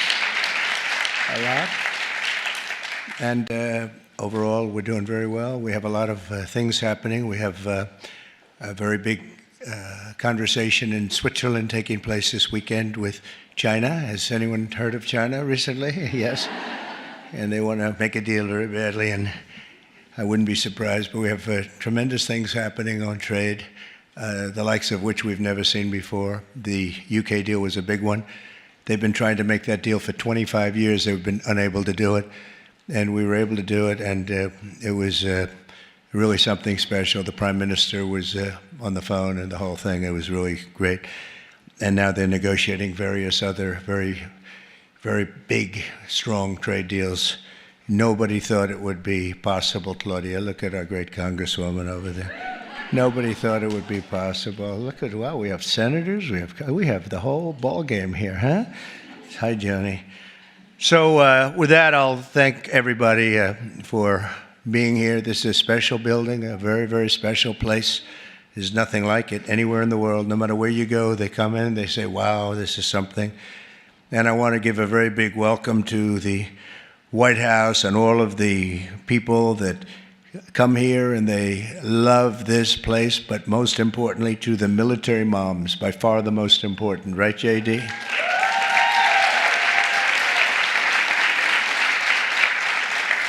It's still a few days early, but let me be the first to wish everybody a very happy Mother's Day. It's going to be a great Mother's Day, and very happy. I had a great mother. I had a mother. She was such an angel. She could be very tough, I will say, but she had her tough moments, some difficult moments she had, Pam, but overall, very, very good, I will tell you. I had a great one. I especially want to thank one of the best moms that I know that I've ever seen. Sometimes she's almost too good. She is so good with Barron, but he's growing up strong and nice, and he's a good boy. He's a good student, so I want to thank you. You've done a great job. Thank you, honey. Great First Lady.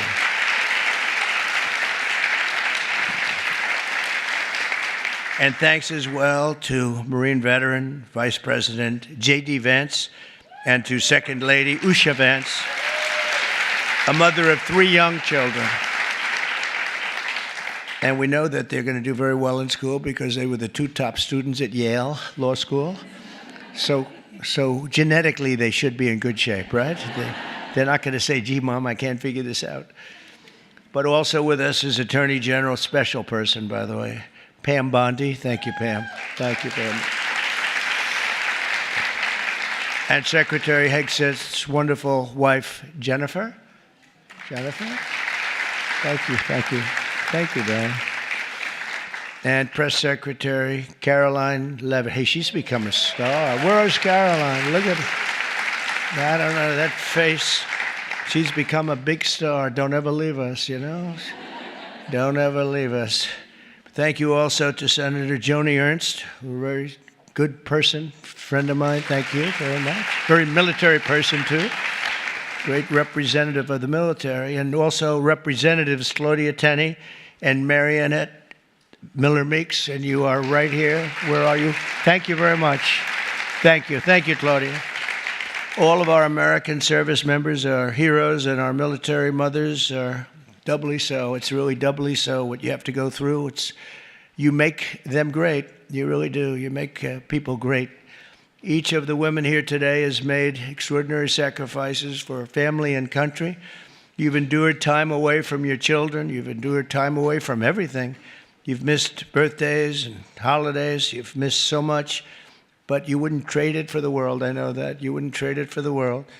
As for spouses of our service members, we're never forgetting the burdens that you bear when your loved ones are deployed and the sacrifices you have to go through. As military moms, you make these sacrifices in your families so that all of our families can be safe and be free. Our country is strong and respected because you choose to live the life of service, and you have done that. Incredible people. As your Commander-in-Chief, let me take this opportunity to salute you and to thank you on behalf of every single American. Every single one respects you and loves you. Thank you. And represented in this room are the nation's finest Army, Navy, Air Force, Space Force. I love Space Force, you know. I have a special little feeling for Space Force. When I did it, they said, you're kidding, and now we're #1 in space by a lot. We were getting decimated in space, but now we're #1 by a lot. I was very proud of that. First time in 78 years that we had a new force. Coast Guard and Marines, I especially want to thank those of you who support the First Lady and me every day, including the military and social aides here and in the White House. Incredible support. In this room are crew members of Air Force One, said to be the best pilots in the world. I don't know. Where are you? Raise your hands. I want to get ready. We're going to take a little trip this weekend. Thank you. Thank you. Thank you. Said to be the best. You better be the best because I'm traveling with you. Nurses from the White House Medical Unit, musicians from our great military bands. They do such beautiful work. When we have dignitaries, they come around. They're as good as anybody in the world. You can go to the Philharmonic of any place, and they're as good as anybody, and so many others dedicated and devoted service members. You all do an outstanding job, and you should take tremendous pride in what you're doing and what you do. I'm pleased to report that since November, enlistment numbers for every branch of the armed forces has surged to the highest levels in 48 years. Can you imagine? Now, I do want to say that during the campaign, I used it all the time because it was good to use. I use whatever I have to do to win. You don't mind, do you? But I used it all the time. Your numbers were so bad. It was so embarrassing. Nobody was signing up. Nobody wanted to go in the armed forces. Nobody wanted to be a policeman. Now, just a short time later, that was in June, July, and then we started surging, and they started getting better and better, right, JD? But once November 5th took place, they had numbers signing up like we've never seen before, probably, maybe ever. But they say the minimum, you know, you're talking 30, 40 years. Nobody wanted to sign up. They weren't proud of our country. Now they're so proud of our country that we have the highest. We've attained the highest levels, I think, ever, and the police forces too. And the firefighters, I never forget the firefighters. They're all doing great because people now love our country and they're proud of our country again. And it's only been really 3 months. It's not that bad, right? Right, honey? I think maybe they're like our first lady and our incredible Usha, second lady. I always have a hard time saying second lady. I'm not sure is that a compliment or not. I say, JD, do you like me calling her the second lady? I don't know. That's the way it's been. She is a great person, great person. We used to have shortages. Now we have waiting lists because of all of this great spirit that's really devolved. It's been incredible. So as we celebrate military mothers today, we look forward to an incredible future for the United States Armed Forces and for our country itself, and for those great service members and for all of you who love them so much. And now it's my pleasure to introduce that very special woman that I talked about, our great First Lady, and she's loved by all. I just walked by the Rose Garden, and that is the most beautiful thing. We saw it yesterday. You know, she took a lot of heat. She did it. It was so gorgeous, and these people couldn't do that if they tried. And those flowers were blooming. I said, how the hell, two weeks ago, this is like beautiful green, but it was not, and now it just happens so quickly. But you did some job. Thank you very much, honey. Come on up.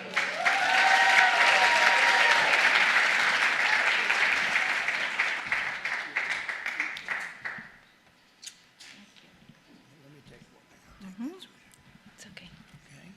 No worries. Welcome. And thank you very much for your kind words. Motherhood.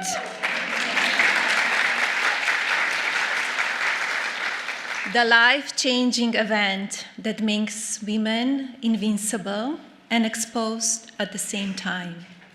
It's remarkable, really, that my son's life creates unimaginable, unpredictable concerns and thrills for me, even until this day.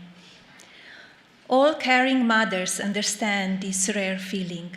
Nothing against fathers, of course. But in my opinion, and I'm sure everyone in this room agrees, only a mother can grasp this particular point. Military mothers and America, together, have developed an extraordinary parallel journey. They are filled with stories of personal sacrifice, determination, loss, and healing.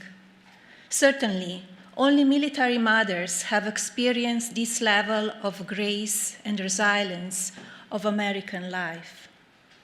And finally, aging.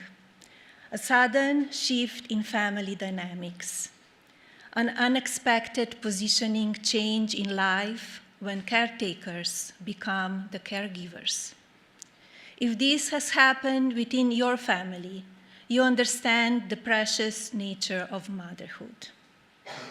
Here now, in the White House, at this pivotal moment, I urge you to prioritize your well-being, nurture yourself, for your strength is the bedrock of a brighter future for our children. By caring for ourselves, we empower the next generation to thrive. Together, let's build a legacy of resilience and hope. Your journey matters. Embrace it. And indeed, the sacred strength of women is a profound force. With unwavering love and nurturing wisdom, we have the ability to inspire, uplift, and shape the future hearts of our children. This power, rooted in compassion and resilience, is a beacon of hope that lights the way for generations to come. Let us unite to honor the beauty of motherhood, champion the grace of our journey, and inspire those who follow. A mother's love and wisdom empower our children to flourish, instilling in them the courage to reach their full potential. Motherhood. Happy Mother's Day, everyone.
if everybody's willing, we thought we'd start a little early because we have votes somewhere between 9:15 and 9:30. And so we like to make sure we hear the comments from both of our people testifying today. The ranking member and I look forward to hearing from you. I can tell you both are so important: information technology, artificial intelligence. We can't fall behind. I mean, I was trying to explain to some folks back home. They go, "Why is AI so important?" I go, "Well, if you're way ahead of AI and you have quantum computing, you can break codes real easily. I mean, so if the other side has it, it puts our communications at risk. We map the world multiple times over. AI can help us decipher what things are moving, left or right. Where's the aircraft at here? What ships are in and out of harbor just that fast? And so it's really important that we stay ahead of AI. So I appreciate hearing from you, Mr. Maddie, and Mr. Arrington, great to have you here. I can tell you, I really enjoyed hearing your last time you were here about how you were trying to do the art of the possible when it comes to spectrum. Yet you're going to protect what's important. And I will tell you, I think the vast majority of the Armed Services Committee, I think could be the vast majority, we want to protect that part of the spectrum that our military needs for missile defense, air defense, or whatever it may be. So and you convinced us that you were really working that hard to find out what areas we can work on for switching it over and what we have to actually protect. So we look forward to hearing more from you. And with that, I'll yield to our ranking member and my friend, Mr. Khanna. Thank you, Mr. Chairman. I'll keep it brief because I know we have votes as well. I'd like to welcome Dr. Maddie and Ms. Arrington. Thank you for appearing before the subcommittee. We need, of course, IT infrastructure as a foundation for many of the systems our warfighters depend on. I look forward to hearing about your efforts on the Zero Trust ecosystem and the current status and future of DoD's use of cloud computing and authority to operate reform. On the topic of AI, I look forward to hearing how CDAO will be helping to guide the department in their efforts to ethically and responsibly integrate AI into numerous systems. And with that, I want to thank again our witnesses for appearing, and thank you, Mr. Chairman. With that, we yield to Ms. Arrington. Good morning. Chairman Bacon, sorry, my coffee hasn't kicked in yet. Let's start over again. Good morning, Chairman Bacon and Ranking Member Khanna, and distinguished members of the subcommittee. Thank you for the opportunity to testify alongside my friend Dr. Maddie, to whom I am truly grateful has come to the Department of Defense, to progress in digital transformation. He actually has done more in 16 days than one would think humanly possible, so thank you, sir. As you know, this committee's leadership has consistently empowered the DoD CIO to build a robust and integrated architecture, ensure interoperability, and prescribe crucial network and cybersecurity standards. This authority includes oversight of the information technology and cybersecurity budgets across the department, as it is vital for our success. We are committed to working with this committee to enhance lethality, readiness, and deterrence for our warfighters. We are actively collaborating with the Department of Government Efficiency on cost-saving initiatives in response to the Secretary's mandate to eliminate wasteful spending. We are streamlining software procurement by first consulting our buyer's catalog prior to customization and leveraging that to achieve DoD data standards across the department. The DoD and CDAO are securing AI systems and developing guidelines to manage AI-specific cybersecurity risk, ensure strategic investment and alignment, and implement consistent security standards, including advanced threat detection and response. Cybersecurity remains paramount. We are focused on identity control and access management, ICAM, Zero Trust, and securing the defense industrial base. The Defense Information Systems Agency, otherwise known as DISA, Non-Classified Internet Protocol Router Network, NIPR, Federation Hub, and the DoD CIO's ICAM Federation Framework are driving enterprise adoption of ICAM. The recent mandate for financial and non-financial systems to onboard to identity providers and enable automated account provisioning will further strengthen our security posture. Our Zero Trust implementation is progressing at a rapid rate. Component implementation plans outline their paths to target Zero Trust by FY27. The success of Flank Speed, Thunderdome, and Fort Zero in achieving target or advanced ZT demonstrates the viability of our approach. We are extending this to mission partner environment, revolutionizing secure information exchange with allies and partners. And of course, protecting the DIB is a key priority. And the DoD is implementing the CMMC program to verify cybersecurity practices by the DIB to protect sensitive, unclassified information. The number of self-assessments and independent assessments is encouraging and ensures industry's commitment to this crucial effort. We are moving beyond the traditional risk management framework to embrace AI-powered continuous monitoring. This shift, along with the Software Fast Track initiative, will accelerate software security delivery by focusing on the software supply chain and the development environmental security. The bottom line is we are here to create a culture of cybersecurity. That is our job. In partnership with CDAO, my office is developing supply chain risk management requirements to establish a common operating picture and improve interoperability with business systems. The Joint Warfighting Cloud capability is transforming our IT infrastructure. We are streamlining cloud contracts, reducing sprawl, and focusing on edge computing to enhance operational resilience. Command, control, and communications are fundamental to military effectiveness, and our prioritization initiatives like CJAD C2, Global Command Control Systems Joint, electromagnetic spectrum operations, dynamic spectrum sharing, spectrum IT modernization, 5G implementation, and position navigation and timing modernization to ensure information superiority. Cryptographic modernization also remains a priority to develop the next generation of quantum-resistant encryption to ensure our continued security. For defense business systems, DoD is consolidating and streamlining business functions and data, retiring legacy systems, and implementing data-driven portfolio management. This transformation will improve efficiency, enable data integration, and support informed decision-making. The DoD's CIO's annual IT budget certification process, guided by the Capability Program guidance, ensures alignment with strategic priorities. This allows the department to identify and address capability risks, working with components to ensure effective resource allocation. Finally, cultivating a digital workforce is essential to the future.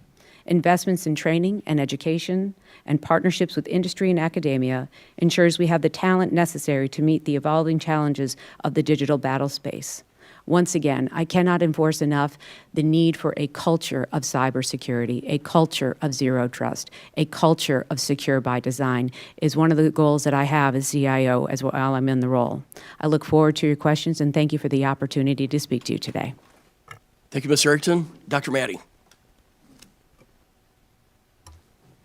Chairman Bacon, Ranking Member Khanna, distinguished members of the subcommittee, thank you for the opportunity to testify today.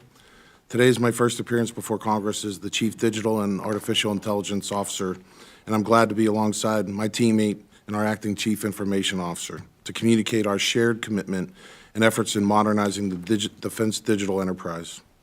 My testimony today will outline how the Department is accelerating the adoption of data, analytics, and artificial intelligence, AI. I'll highlight our key lines of effort aligned with the current DoD data analytics and AI adoption strategy and the Secretary of Defense's directives to revive the warrior ethos, rebuild military readiness, and reestablish deterrence through improved joint warfighting capabilities. As the Department recognized significant changes in the digital domain, several disparate initiatives were created, like the Joint AI Center and the Defense Digital Services. These efforts provided several key contributions, but it soon became clear that more integration across efforts was needed to achieve a digitally relevant tempo, and the Department combined all of them to create the CDAO. As I rejoin the Department, the CDAO executes two critical congressionally required roles and authorities on behalf of the Secretary of Defense, the Chief Data Officer and the Chief AI Officer. We do this through a traditional policy principal staff assistant role, as well as through resourcing, acquisition, and capability delivery function. This combination of authorities and functions has allowed CDAO to drive DoD adoption of data and AI, not only through policy direction, but through tangible delivery of more efficient, interoperable, and scalable enterprise data analytics and AI capabilities. We describe our approach to accelerating DoD data and AI adoption through the phases of enable, speed, and scale. We enable the DoD's adoption of data analytics and AI by establishing standards, best practices, and reusable tools to deliver capabilities directly to the DoD users. We prioritize speed by investing in the necessary talent, infrastructure to develop and field data and AI solutions on accelerated timelines. We plan for scale from day one, focusing on building solutions and architectures at echelon that are technically sound, secure, and work across the breadth of the DoD. CDAO accelerates capability delivery, sets the foundation for scale, and facilitates DoD adoption of digital tools by bringing in the best that the commercial sector has to offer. First, we're enhancing access to authoritative data. Data is the fuel for analytics and AI, and we are expanding access to government networks and data through our Open Dagger initiative and continuing to implement overall data management strategy by using principles such as Vaultus, that is, making data visible, accessible, understandable, linked, trustworthy, interoperable, and secure. Second, we are tightly partnered with our Chief Information Officer to address the administrative and technical hurdles that slow down the deployment of digital solutions on DoD networks and infrastructure. We do this by streamlining the authority to operate process and by expanding access to modern AI-ready infrastructure like high-performance compute. Third, we are removing the requirements, quote, man in the middle, end quote, by conducting frequent experiments on live networks with real DoD data. In experiments like our Global Information Dominance Experiment, or GUIDE, developers from industry, R&D, and government sit side by side with our DoD operators to better understand their workflows, hear directly about what they need to achieve their mission success. Finally, we are working to develop and source the best talent, both inside and outside the department. Our workforce really is what will determine success and failure for AI-enabled capabilities. Within the department, we are assessing and upskilling our workforce from bottom to top. We also need ways to integrate and access talent outside the department, including academia, FFRDC-led research, as well as national labs, and of course, our industry partners. Our TradeWin solution marketplace has generated real wins, and we will keep maximizing our acquisition authorities within CDAO and with other government acquisition partners to accelerate technology adoption.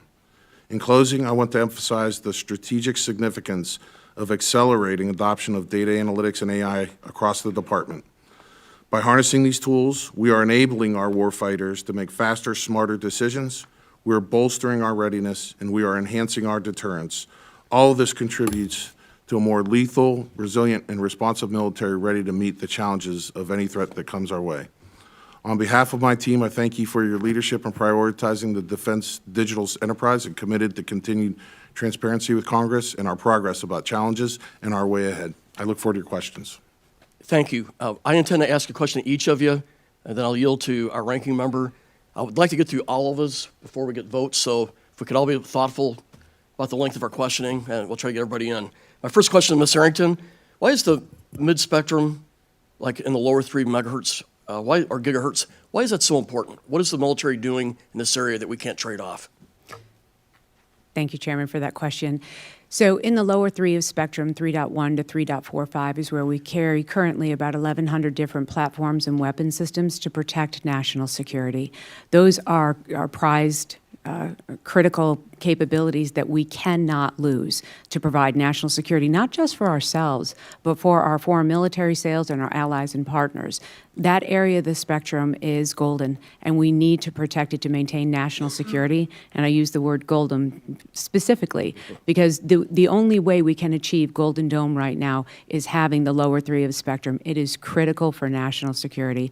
I appreciate the question very much. Thank you, sir. I can't tell you how important it is to us, knowing that, yes, there's some areas we can maybe work on with the industry, but there's areas we cannot trade off. And I just know many of us on the Armed Services Committee are going to be the best stewards we know how to protect our national security here. As I mentioned in my opening speech, dynamic spectrum sharing is a potential capability, but that is yet to be determined, and it is, I would say, prudent to ensure protection of national security for the taxpayer in protecting the lower 3. Thank you, sir. Dr. Maddie, I'd like to ask you about CJADSI 2. I understand that the previous administration put this portfolio under your organization. We get a lot of mixed feedback here. where do you see CJADSE2 sitting? Is it appropriate to be within your portfolio, or is it better set somewhere else? And how are we doing with this program? Thank you for the question, Chairman. I think that our efforts with CJADSE2 have actually been on a good glide path, and I use that to reference back to the guide, as I mentioned with our experiment effort. There's no better way to develop these types of technologies and capabilities than by adopting the Agile approach, which is, as I described earlier, having the developers with the technical leads as well as the users so that we can rapidly integrate whatever those needs are. So, for example, with recent efforts that we've had in our experiments, we've witnessed the ability to link previously unconnected data sources from the various services and components that allowed them to make real-time decisions. And once you have the data structure, as you know, once you have that data structure as a firm foundation, you can then build on top of that to get some of these advanced algorithms that then allow you to do the types of accelerated and speed that we're looking for decision-making in our efforts. So back to your question, I think that the partnership that we are able to bring together with the services, the joint warfighting components, as well as the respective industry partners have been successful, and I look to accelerate and expand that success. Thank you. With 2 minutes to spare, I yield to the ranking member. Thank you, Mr. Chairman.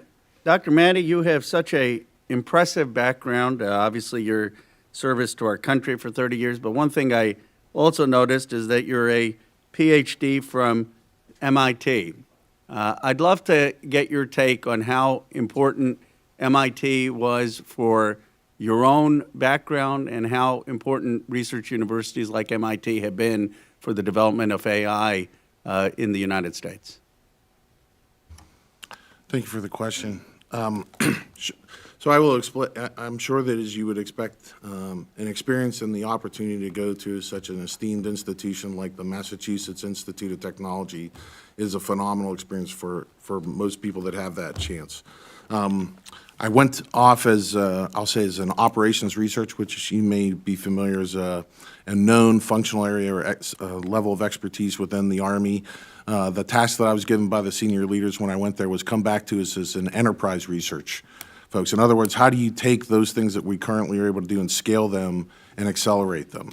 And so where I see the opportunities to work with our premier institutions, because it's not only just about the workforce development and the education component, as you know, at places like MIT, Carnegie Mellon, Georgia Tech, et cetera, they're very focused on applying that technology and accelerating the adoption into those new capabilities. And so in the future, as we continue to have these types of discussions, you'll hear me talk about the triple helix, where taking the basic research, combine it with applied research, and then scaling that in terms of our procurement with our industry partners is absolutely essential for us to move forward. And Mary, the reason I ask this is I wish there were more people, frankly, in our government and administration like you. And I'm hoping your voice maybe emerge, because as you know, currently the NSF is cutting a lot of their grants to MIT. MIT is suing the administration. Do you think that that's misguided, that we should be funding the research universities like MIT? I mean, was it your experience that MIT was wasting money, or do you think these are important institutions that make your job easier? As I said, I think it's important to have an appropriate balance between our academic institutions as well as our applied research efforts like FFRDCs or federally funded research development centers, as well as our industry partners, if we're going to sustain the growth that's necessary. So if you look across the, I'll say, the strategic environment in areas like artificial intelligence, this is not just a one-time type of thing. There has to be the continual growth and acceleration of our development. And I think that's what allows us to continue to have our offset enhancements amongst consideration of our peers and adversaries. I hope you'll, I really respect you. I think we're lucky that we have your service. So my questions aren't in any way to put you on the spot, but I hope you will speak up as one of the voices in the administration to make sure that the funding for our research universities and NSF are bipartisan. I think they're so important to the future of this country. I'm done. Thank you, Mr. Kano. Mr. McCormick, you are up next. Thank you, Mr. Chair. And thank you to the witnesses for being here today. It means a lot to us and how we move forward in our deliberations and legislation. Dr. Maddie, AI has become standard in the private sector. Obviously, it's making a lot of advances. In the DoD, I feel like we're a little bit behind right now. This delay has created some vulnerabilities, both in our ability to protect our information and actually advance our weaponry downrange. How are groups like the Defense Innovation Unit making sure the DoD stays competitive in the advancement of these contracts, which a lot of times get delayed and deliberated over? And I feel like the competitive advantage the CCP has over us, they got one guy making a decision, and everybody just goes forward. Here, we have to negotiate, and there's favoritism, and there's all kinds of things that delay the most efficient thing to happen. Doesn't mean we're not competitive, and doesn't mean that we don't have better ideas, but how do we streamline this process to make sure we are the most competitive we can be? So I know that my teammates over in DIU were here recently and provided some information and testimony on the successes they've had to address the issues that you highlighted. I will tell you from our role in the CDAO, we appreciate the partnership with DIU and the efforts that they have on engaging with industry. I think that what we're able to do together is as they focus on the speed, as you mentioned before, trying to overcome some of those administrative hurdles, we're focused on how do we architect those solutions in such a way that they're able to scale.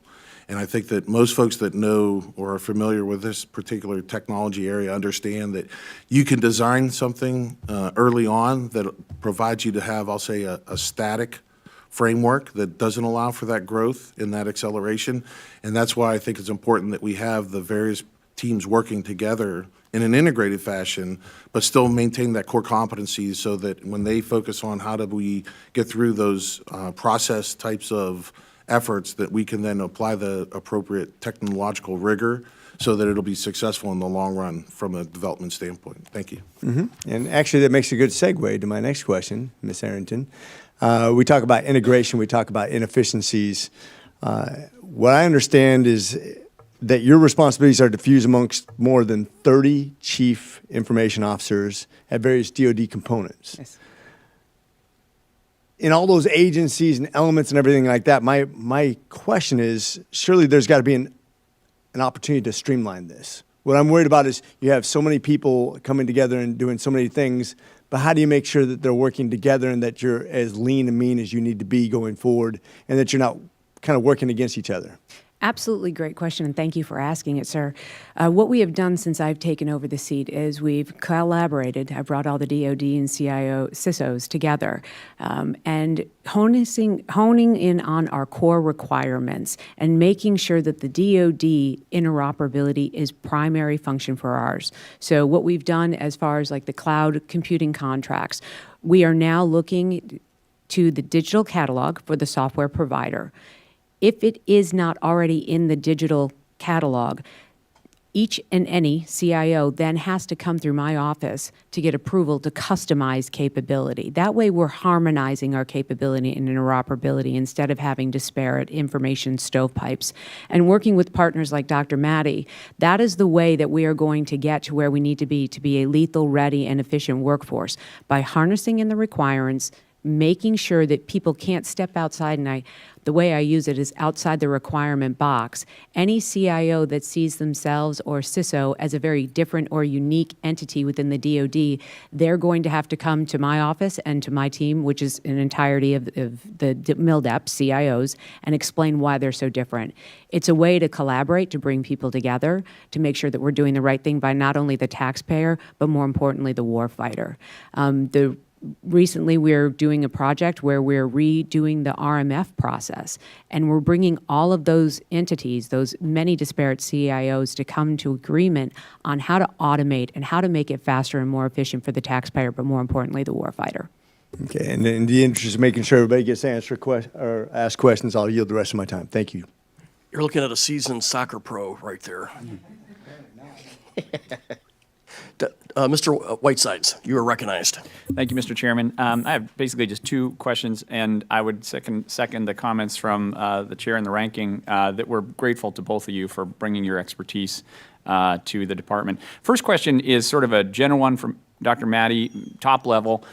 it seems like AI is going to fit into all different aspects of life and also all aspects of how we both defend and have offensive operations for the Department of Defense. Are you in charge of the body that sort of thinks through, almost brainstorms all of those different ways? Or how does the department think about, you know, oh, it's going to have applications to sonar, it's going to have an application to cybersecurity, it's going to have application, you know, how do you get a sense of, because I feel like we should be making these investments now across a range of activities that will take time to develop, but so how do we develop the roadmap for where AI will play both offensively and defensively for the nation's security? Representative, thank you for that great question. I think it's actually looking at it from both top-down, bottom-up. So as you know, we have a published AI and data strategy that supports, I'll say, the major muscle moves, the infrastructure, the data management, the development of the workforce, and all focused on how do we make that interoperability that, as you said, you have to have, if you're going to play on the offensive end and the defensive end, there's that thing in the middle called transition. We call it interoperability. And so we have to look at it from the top level. How do we facilitate and have the investments, as you mentioned, for the infrastructure as well as the workforce? Now, from the bottom-up perspective, there's also a well-acknowledged effort that's called the capability gap analysis that the department goes through, where the warfighters, based on their readiness and their assessment of their ability to execute their orders, are able to bring forth where those gaps are. And what I think that you'll find over the recent years is an acceleration and increase because of these types of efforts that we have where we send our developers forward to work with those operators. They identify those opportunities where we can accelerate and close those gaps with the appropriate level of technology. So again, I know a lot of folks tend to jump towards the upper end of the spectrum, if you will, with artificial intelligence, but there are a number of, I'll say, visualizations, analytics, metrics, those types of things that put you on that pathway to mature that effort, but still have significant impact that we're able to leverage. So I think the answer is we're positioned on the appropriate, I'm also statutorily an advisor to the JROC, the Joint Requirements Oversight Committee. And again, with my experience, I look forward to working that. Look forward to working with you on that because I think that's super important. Ms. Arrington, you are a world expert on cybersecurity, and so unfortunately, I'm going to have to ask you about some cybersecurity events that have recently come up. So, as you know, the signal variant telemessage, which is in use apparently by many at the highest levels of our government, including the former National Security Advisor, was recently hacked. Are you familiar with this company and this product? Signal, yes, sir. No, telemessage? Yes, sir. I'm sorry, yes. What does telemessage do, broadly defined? End-to-end encryption of capability to communicate with point-to-point. That's what Signal does. Telemessage actually archives the messages that are sent via Signal. I mean, you know Well, more. I call it by Schmarsh, but that's okay, yes. Yeah. I have a different name for it. I'm sorry, sir. Okay, sounds good. Yes, that's right. And that is the actual Yes. other name. You're right. So do you know how many people are permitted to use this for official business inside the DoD? Inside the DoD senior leadership, to use the Smarsh capability is determined by the DoD instructions on mobile devices. Signal. Okay, sorry. Are you aware that the public reporting indicates telemessage was hacked? I am aware, sir, yes. Does telemessage back up any messages outside of the U.S. that are sent via U.S. government leaders? No, sir. So what I was trying to explain is that the Smarsh capability is not used in the Department of Defense currently. We do have the appropriate availability to download on GFE Signal, but we are not allowed to communicate any CUI on those devices as per our instructions. So Smarsh capability, that intellect, is not used on DoD currently. Okay. Was it ever during this No, sir. administration? Not to my knowledge. Okay. I mean, I think the National Security Advisor was using it. So you're saying It's a different agency, sir, with different protocols and different requirements. Okay. Okay. Cool. I think that's good for now. Thank you, Mr. Chairman. I yield back. Thank you. Mr. Luttrell, you are now recognized. Thank you, Mr. Chairman. Good morning, everyone. And for everyone and all of my service veterans and service members in here, thank you for your service. God bless each and every one of you. Since I have Ms. Arrington and Mr. Matty in front of me, I have one question. The CIO, CDO capabilities and priorities printed out here are amazing. And the Lord knows that the cyberspace that we're living in each day is our next, and that's the valued threat moving forward. And we put so much effort in protecting our systems. And you may or may not be able to answer this question. I'll throw it at you anyway, and if because maybe you can point me in the right direction. When the warfighter transitions from the DOD to the VA, all of those amazing records, certs, quals, medical records, are more or less lost in translation. The ability for the DOD to communicate to the VA, and I'll be generous while I'm in the room with you, is something that we need to address. I want the DOD and the VA to make it completely seamless for the service member to move into the veteran space, have all of that information transfer without any effort whatsoever from the veteran. Are we looking at that? Are we addressing that? Is DOD having the conversation with the VA and saying, yes, we understand this is a problem, and this is how we're moving to fix it? Mr. Mandy? Doctor, excuse me. So thank you for the question. I would have to say that I would have to get back to you on that specific question, just based on the time that I've had in the seat to work through that particular issue. Okay. And so I'm happy to take that and get back to you as far as I can find out and what efforts are ongoing and what the plans are to move forward. Ms. Arrington? Absolutely. So I actually have a great deal of experience on this since back in the days where we call it a place called Spayor. I was involved in the original integration of the DoD and VA electronic healthcare records. And data... It absolutely does not work. And sir, what I would say is what we are doing right now with Dr. Maddie and myself, we are creating data standards, data labeling, and data tagging that have never been used before in the department, where they're harmonized. So data in one disparate source needs to be tagged and labeled in a way that it can transverse from the DoD to the VA. And also, as we're using data in, as when the president created the executive order with the cartels now being terrorist organizations, we are now using Title 10, Title 40, and Title 50 in a way that we've never used those capabilities before. So what we are doing now is groundbreaking on standardizing data labeling, data tagging, so that we get data standards that go across all the disparate sources, correct? Just to clarify, so DOD, and I'm going to make the assumption that you're my point person on this. Yes, sir. DOD is communicating with the VA leadership to fix this problem. We are in communications with the VA. Is the VA receptive? New leadership, yes, sir. I actually live in the building where Secretary Collins resides, and I will say that the VA is definitely cooperative in this. Okay. But this is something at the whole of government level we're dealing with, that what we're trying to do with ICAM, the Identity Credential Access Management, is critical to this, so that any member, so if you get out of the service, your identity remains, so that the data that is pertinent and related to you can be directly accessed by you. That's what we're talking about, is creating this federated network so that the information that you get while you're in service should translate to the VA. And it's all within a vast data lake that is highly protected. But that identity credential access management is key to it, and making sure that we have the data standards labeled and tagged appropriately. And Dr. Maddie, I don't know if you want to pontificate on that, because that has been, I think, one of our direct sources of, love for each other in the past, 6 weeks that you've been here, that is absolutely paramount. And I will also address the federal CIO agrees to this. All of our CIOs are in agreement of this. Okay, good. And I'm going to be in direct contact with your office multiple times a day, most likely, to make sure this is pushed forward, because and I'm sure you have veterans in your life, and they absolutely talk to us as congressional members. And one of the major complaints, I have the same complaint, is that information, and if you're in uniform in this room, you need to be paying attention to what I'm saying to you.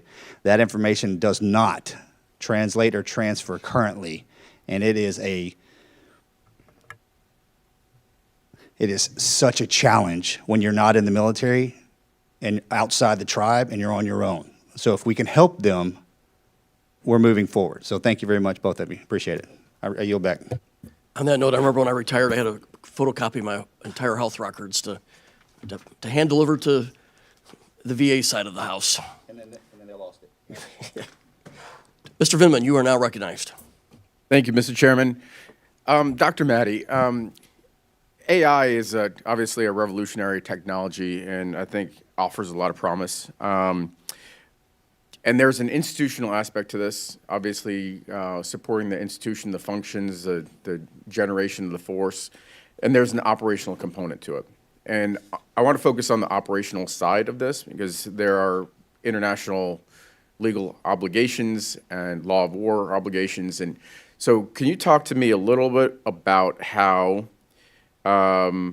AI is being controlled? There's got to be a balance, obviously, between the speed of making decisions and our obligations on the law of war. And I feel like what I'm seeing from this administration and frankly from the department is a de-emphasis of our obligations, which really undermine our values as somebody that served in the Army for 25 years and half it as a troop leader and half as a JAG. Those are critical obligations. They enable the war fight, and they are consistent with our values. Well, thank you for the question. I will share with you that I think that with regard to that concern, there's actually, I would say, 4 facets that we think through when we talk about the notion of responsible AI. First, obviously, which is where most people start the discussion, is from a technology standpoint or a technical standpoint. How do you design the system? How do you architect the system? How do you safeguard the data? You know, those kinds of things that you already alluded to that we would do from an almost institutional standpoint.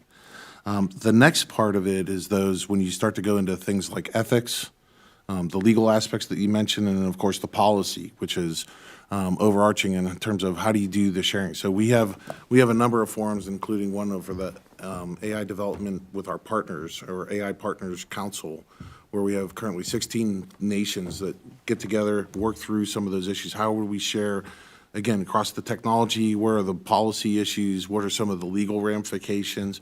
And so I look forward as I come into the seat to move forward. I think it's probably 6 months for our next event where we all come together and talk through those types of things. And I'm happy to share the feedback and the objectives that we have there. But I think the most important point, like I said, this notion of responsible AI has to be multifaceted and cover all those aspects. Yeah. Thank you. And I think I would just reinforce this idea that, especially when it comes to the decision to drop ordnance, that we get this balance correct for our warfighter, for lethality, but also to make sure we meet our obligations and are consistent with our values. And so this is an area I'm interested in. I'd like to follow up with you on as well.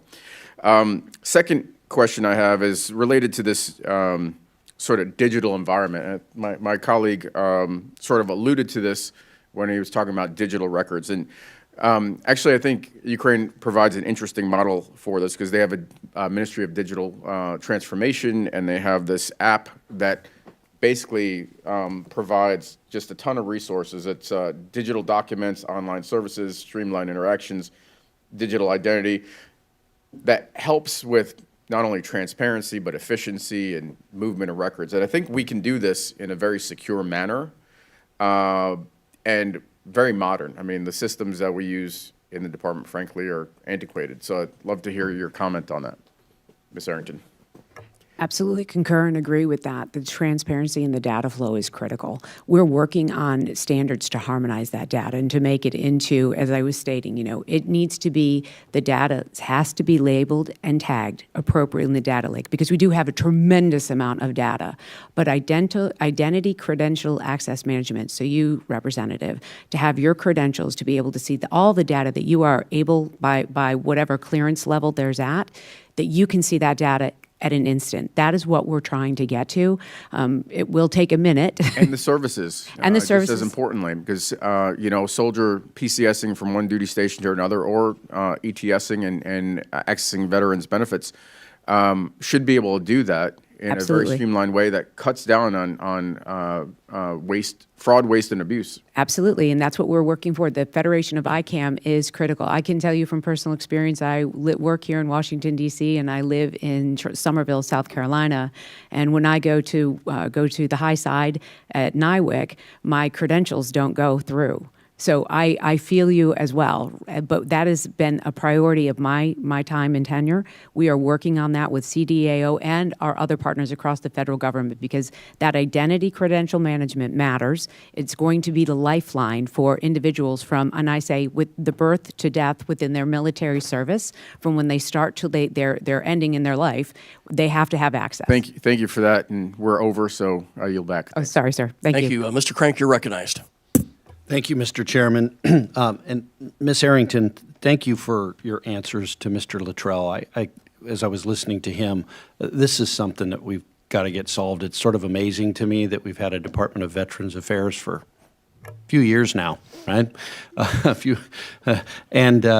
That should be really the role of the VA, is to seamlessly take care of these folks. So thank you for your work on that. I appreciate that. It's very important. Thank you, sir. Dr. Maddie, what steps is DoD taking to ensure that AI ML systems can operate at the speed of mission, particularly in contested or denied environments where latency and decision advantage are pretty critical? Representative, thanks for that great question. So I think, again, I don't want to reiterate too much about the approach that I mentioned with our guide efforts on the experimentation, but you make an interesting nuance to it with regard to the operational environment and the impact of degraded or denied communications. So when you think about artificial intelligence, a lot of folks tend to seem to want to, I'll say, split that perspective. And there's an AI that we do in the cloud, and then there's a autonomy piece that we do at the edge. And I think what we've learned over the last several years, actually since about 2012, since we had such an advancement in the technology with GPUs, et cetera, that allowed us to do the high performance computing at the edge, we now see this as a kind of a spectrum of not so much of here's all the things that the operator does in the rear versus here's what's happening out at the front, but really how do you enable the warfighter I'll say at AI at echelon. And because we know of the environment, we expect those types of environments to be impacting our communications and connectivity. You have to be able to work across the spectrum of autonomy and have our systems that are able to enable the warfighters in such a way that when they are degraded or not able to necessarily communicate, they can have mission success.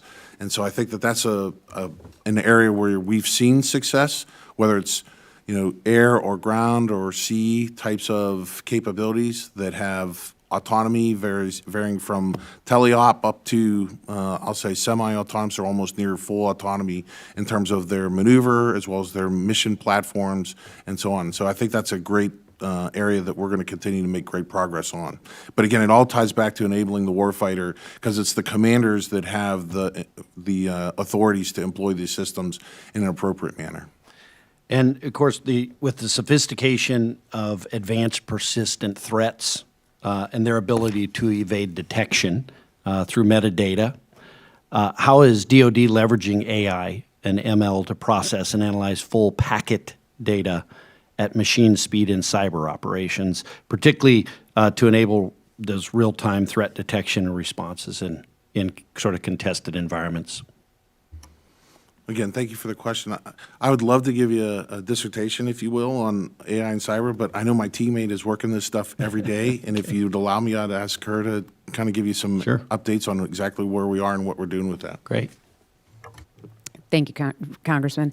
So as we're moving in the Zero Trust framework, right, that is the entirety. It's a culture. So we are using AI and machine learning in the Zero Trust environment. We go with the aspect that the adversary is already in the network. That's what Zero Trust does. So we are continuously red teaming our environments, making sure that, any kind of obfuscation that we see or abnormality we're dealing with in real time. We are not putting it into, the years ago we'd write a poem and we'd get to it. It's being done in a continuous monitoring capability in Zero Trust. That's why we're so forcing it.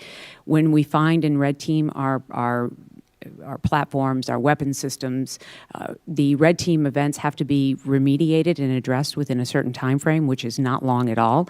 And we're getting down on it. But if we didn't have AI and machine learning, that would be something that would be rudimentary. We are moving at the speed of relevance to make sure that we're doing everything we can to ensure lethality and readiness. That's why Zero Trust is the priority of the department, to make sure that we're getting down on this. Great. Well, I had one more question, but I'm out of time. I was going to ask about sort of the intersection between Spectrum Authority and Golden Dome, but if you want to give your thoughts in a couple of seconds, that would be great. Right now, my office holds the authority of, ensuring spectrum for the Department of Defense, what we're using it for. It is paramount to Golden Dome. And between R&E, Research and Engineering, my office, CDAO, and across the DARPA, we are working to make best use of the spectrum that we have to ensure that we can provide Americans true security with Golden Dome. That is our #1 priority, sir. Thank you. Thank you. Thank you, Mr. Chairman. I think time is, we got a little more time than we thought, so we're going to do a couple follow-on questions and open up the floor. So I have one more. This is to Ms. Arrington. We read in the media that the department's core cloud capability contract is due for its next evolution. In broad terms, can you outline elements that you would like to see included in this? Thank you, sir. Yes, absolutely. So as we go on to this, follow on to this effort, we're going to make sure that there's more small business opportunities. That's thing one. We want to make sure that everybody has an opportunity to be on this. We're also, from the and I'll use the word the Doge, we've learned to harness the power of the Department of Defense and looking at our total buy power. That'll be something you'll see in this next iteration is the entire buying power of the Department of Defense. We'll be offering software as a service as a part of an effective use of the full force of the buying power of DoD in this contract. And this will have the core tenets, as I just discussed with Representative Crank, of zero trust. Trust but verify, ensuring that we're doing our ultimate best. Looking forward to this contract and having the multitudes of capabilities out there from large providers all the way to the micro providers. It's a whole of, I would say, I live by this motto, sir. It's one team, one fight. So having this contract and having all the teammates that we possibly can have on it with the best rates that are the most efficient use for the tax dollars is the goal of my department. Thank you. Mr. Whiteside, did you have a question? I did, sir. Okay. Is that okay? Yep. So just to follow up, 2 questions. So number 1, if you're not using SMARSH or whatever it's called, telemessage at the DoD, how is the DoD capturing messages sent via signal per its legal responsibilities under law? At this classification, sir, I can't. I will give you a classified answer in response. Okay, we'll need to get that. And I do want to make this segment. If a product is hacked, and that does hack, it does not necessarily mean the instantiation that is being used by a department or agency has been exfilled. We do not put just broad capabilities on devices. We have multiple layers of security that are enabled and put on so that things like that don't happen to military or senior leadership. I mean, that's part of our goal. But to talk about that publicly would not be something that I could do, but I will definitely give you a detailed report on how we are providing security to the devices, the GFE, the government furnished equipment, to our senior leaders. Absolutely. Okay, and then there's just a follow-up on that question was, you said that the National Security Advisor was under essentially different policies. Is that what you said? The DoD, the only thing I have oversight into is the DoD mobile device authorities. From a whole of government perspective, of course, the National Security Advisor is texting with the Secretary of Defense. So the idea that we have different policies and potentially different rules of protection for cybersecurity strikes me as maybe not as effective as we would like. Do you know what I mean? Because if messages on Waltz's phone are getting archived by SMARSH, then regardless of whether, the Secretary of Defense's messages are getting archived by SMARSH, they're getting archived by SMARSH on the other side. And so, we need to have a unified approach to cybersecurity between the White House and the Department of Defense. My office actually is working directly with WAPO on that right now to ensure that we do. And prior, I would say that it's not out of neglect or any other thing other than departments and authorities have been very, I would say, disparate. We've come together. That is a priority. There are certain devices that I cannot talk about in this environment, sir, that they do have to communicate with that are of a classified nature. I'm familiar with those devices, Okay. and I used them in past administrations. Yes, sir. And I think a lot of us are wondering why those devices weren't used for these communications that have been documented publicly by the press. I would refer back to the SecDef's office and to the NSA and the National Security Advisor directly to their offices on their use. I can just talk to the DoD instructions and policies we have. To close out, Mr. Chairman, I would just say, I think they need to be listening to you as a cybersecurity expert, and I think we need to get more expertise in this area among those senior leaders, and I'll leave it at that. Would you mind if I just? Oh, of course, yeah. So what I would say is that there are certain things as time has evolved. Ways of communication. I am one, and my team is working on different other capabilities that we can use to have further communication, because we worked in a world, remember back in the day, we'd send email or snail mail to each other. I'm not really fond of voice. I think that there's enough microphones and people out there in the world that I really like the idea of text messaging and ensuring that our senior leaders can communicate effectively away from their offices, because the government doesn't function within the building, within the Pentagon or within the White House or within this building itself. So my office, as well as, WAPO and others, are working to find a common way that we can have senior leaders have true secure communications on a day-to-day basis. That is something that, when I say incidents happen, it innovates us and urges us to make the requirement and make the devices and make the technology available. So it's something that we are taking as a priority.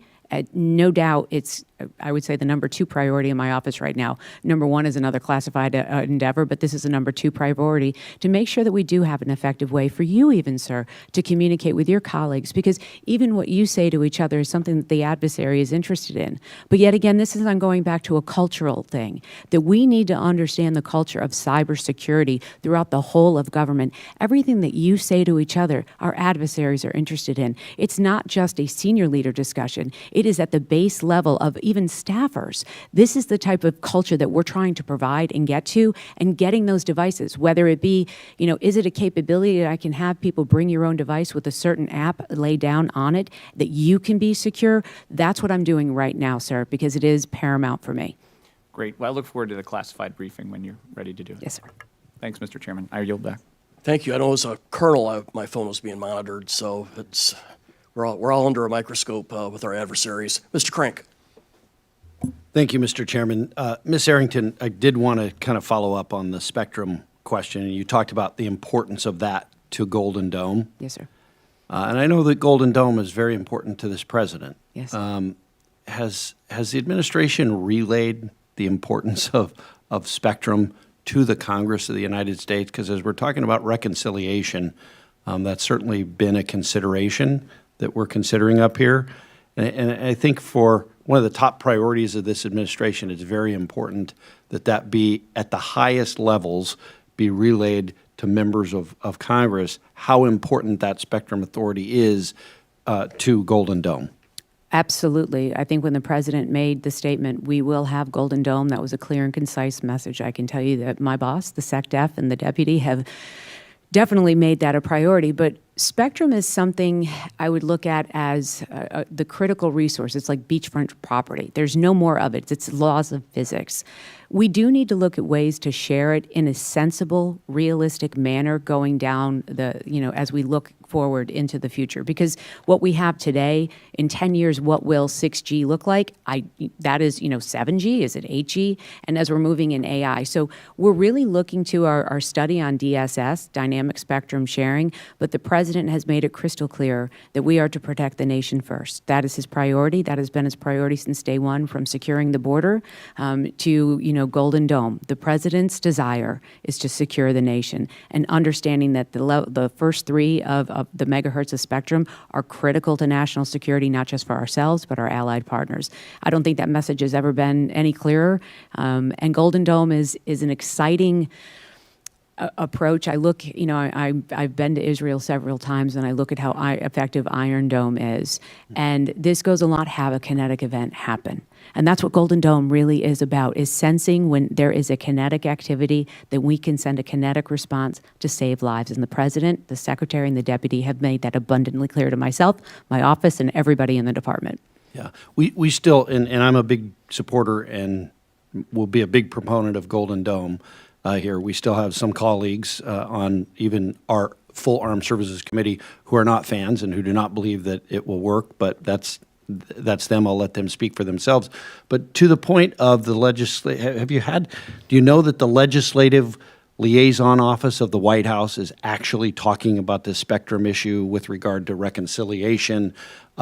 We've got some folks in the Senate that want to use spectrum sell-off in the reconciliation process. There have been areas of spectrum. I believe that we came to an agreement of about 425 megahertz with the FCC, and some areas that we could, CRBS, which is a certain band that we have a few systems in, that we can move out of to make capital markets more accessible to that. But the lower three is not in that mix. That is definitely above that. There are FCC bands, there's, higher bands that go through other agencies, Department of Transportation.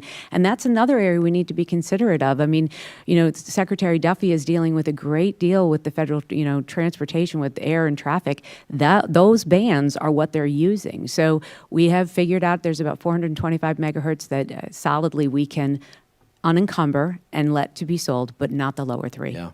Yeah, and that's great if we have a compromise that will work and still allow us to do it. But just do me a favor, go back and double check with the Office of Legislative Liaison and make sure that they're delivering that message to Capitol Hill. Yes, sir. Thank you. Thank you. Mr. Vimmen, you got our final question.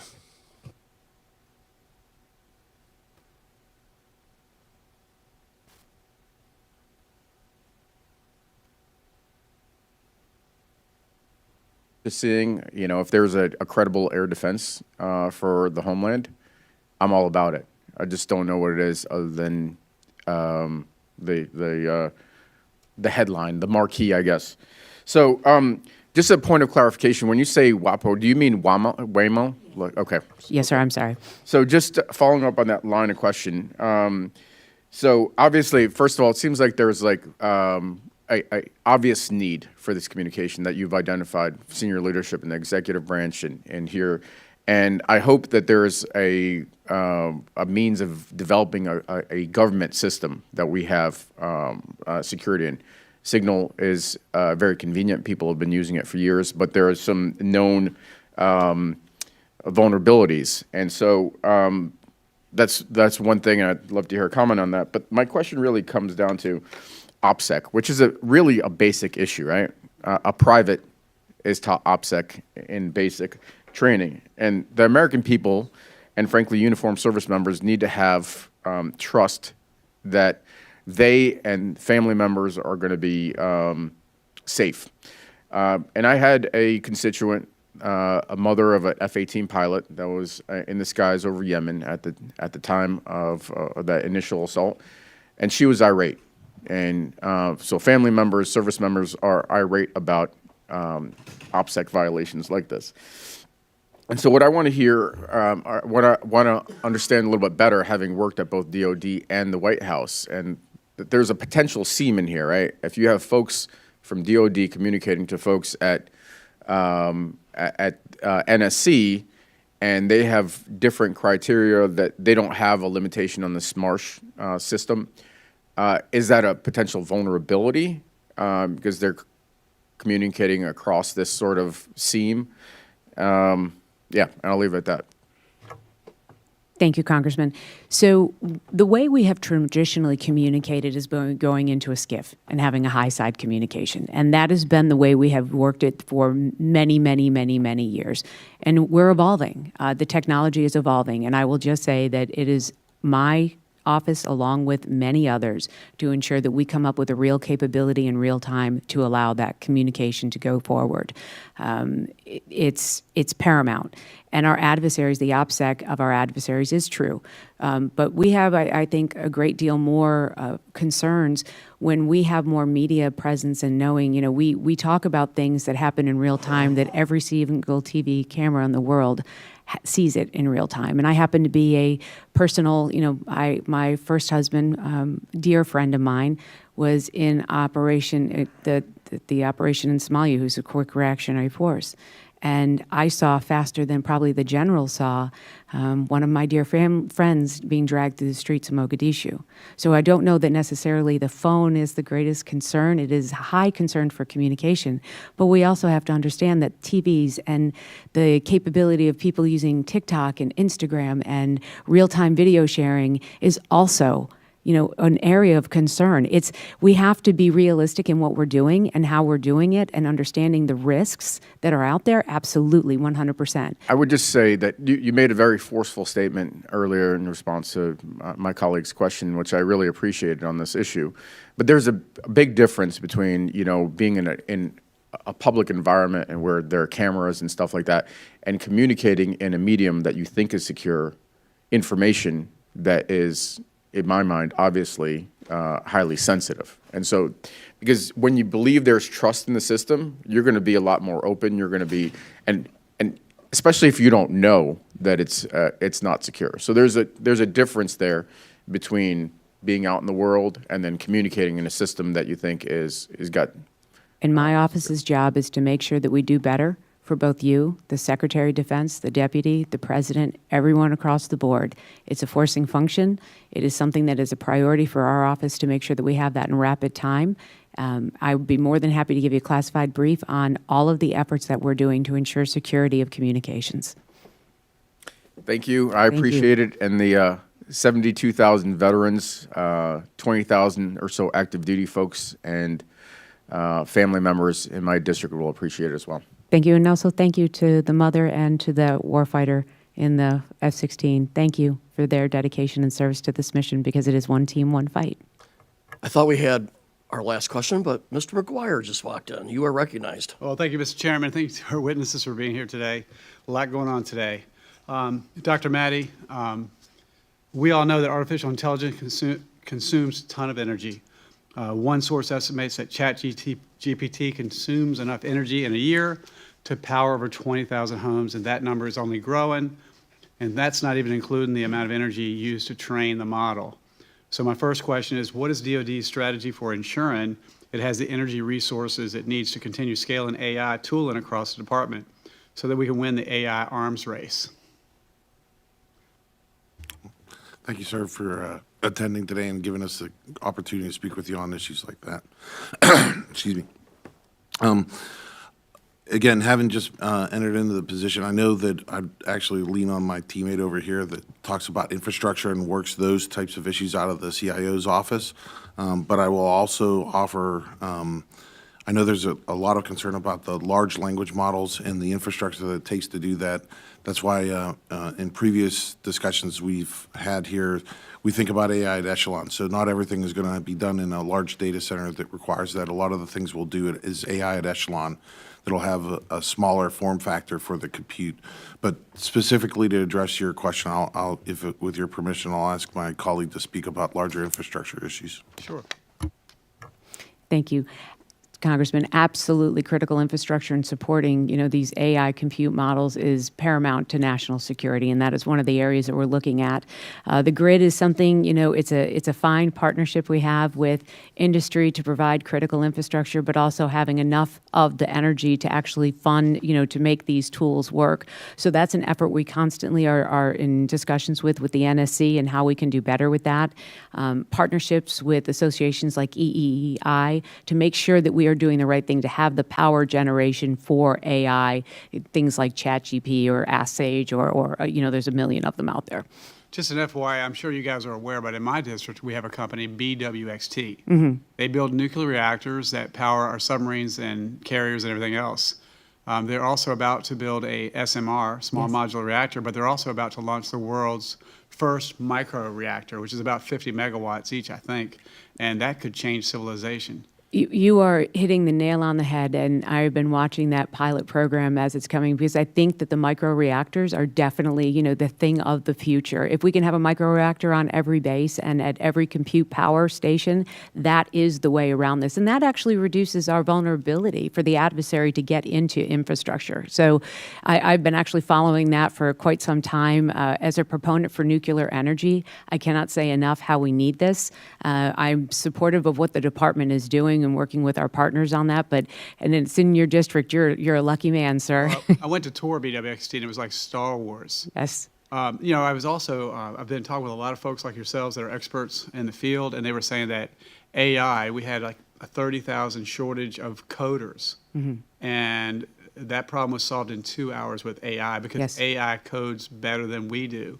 But I also learned that chip technology is best in Taiwan. I think 99% of the best chips come from Taiwan, and we have got to, that technology could have been in the United States, but we didn't take it seriously. But Taiwan took it seriously, and China wants that. So we've got to improve chip manufacturing, be able to scale it, so we can win this race war for AI. So actually had the opportunity to sit with the CEO of NVIDIA last week with the Deputy Secretary, and the huge investment they are making in the United States to actually manufacture chips here, as well as Texas Instruments and others. You are correct. Having chips in this country and our own is a definite need.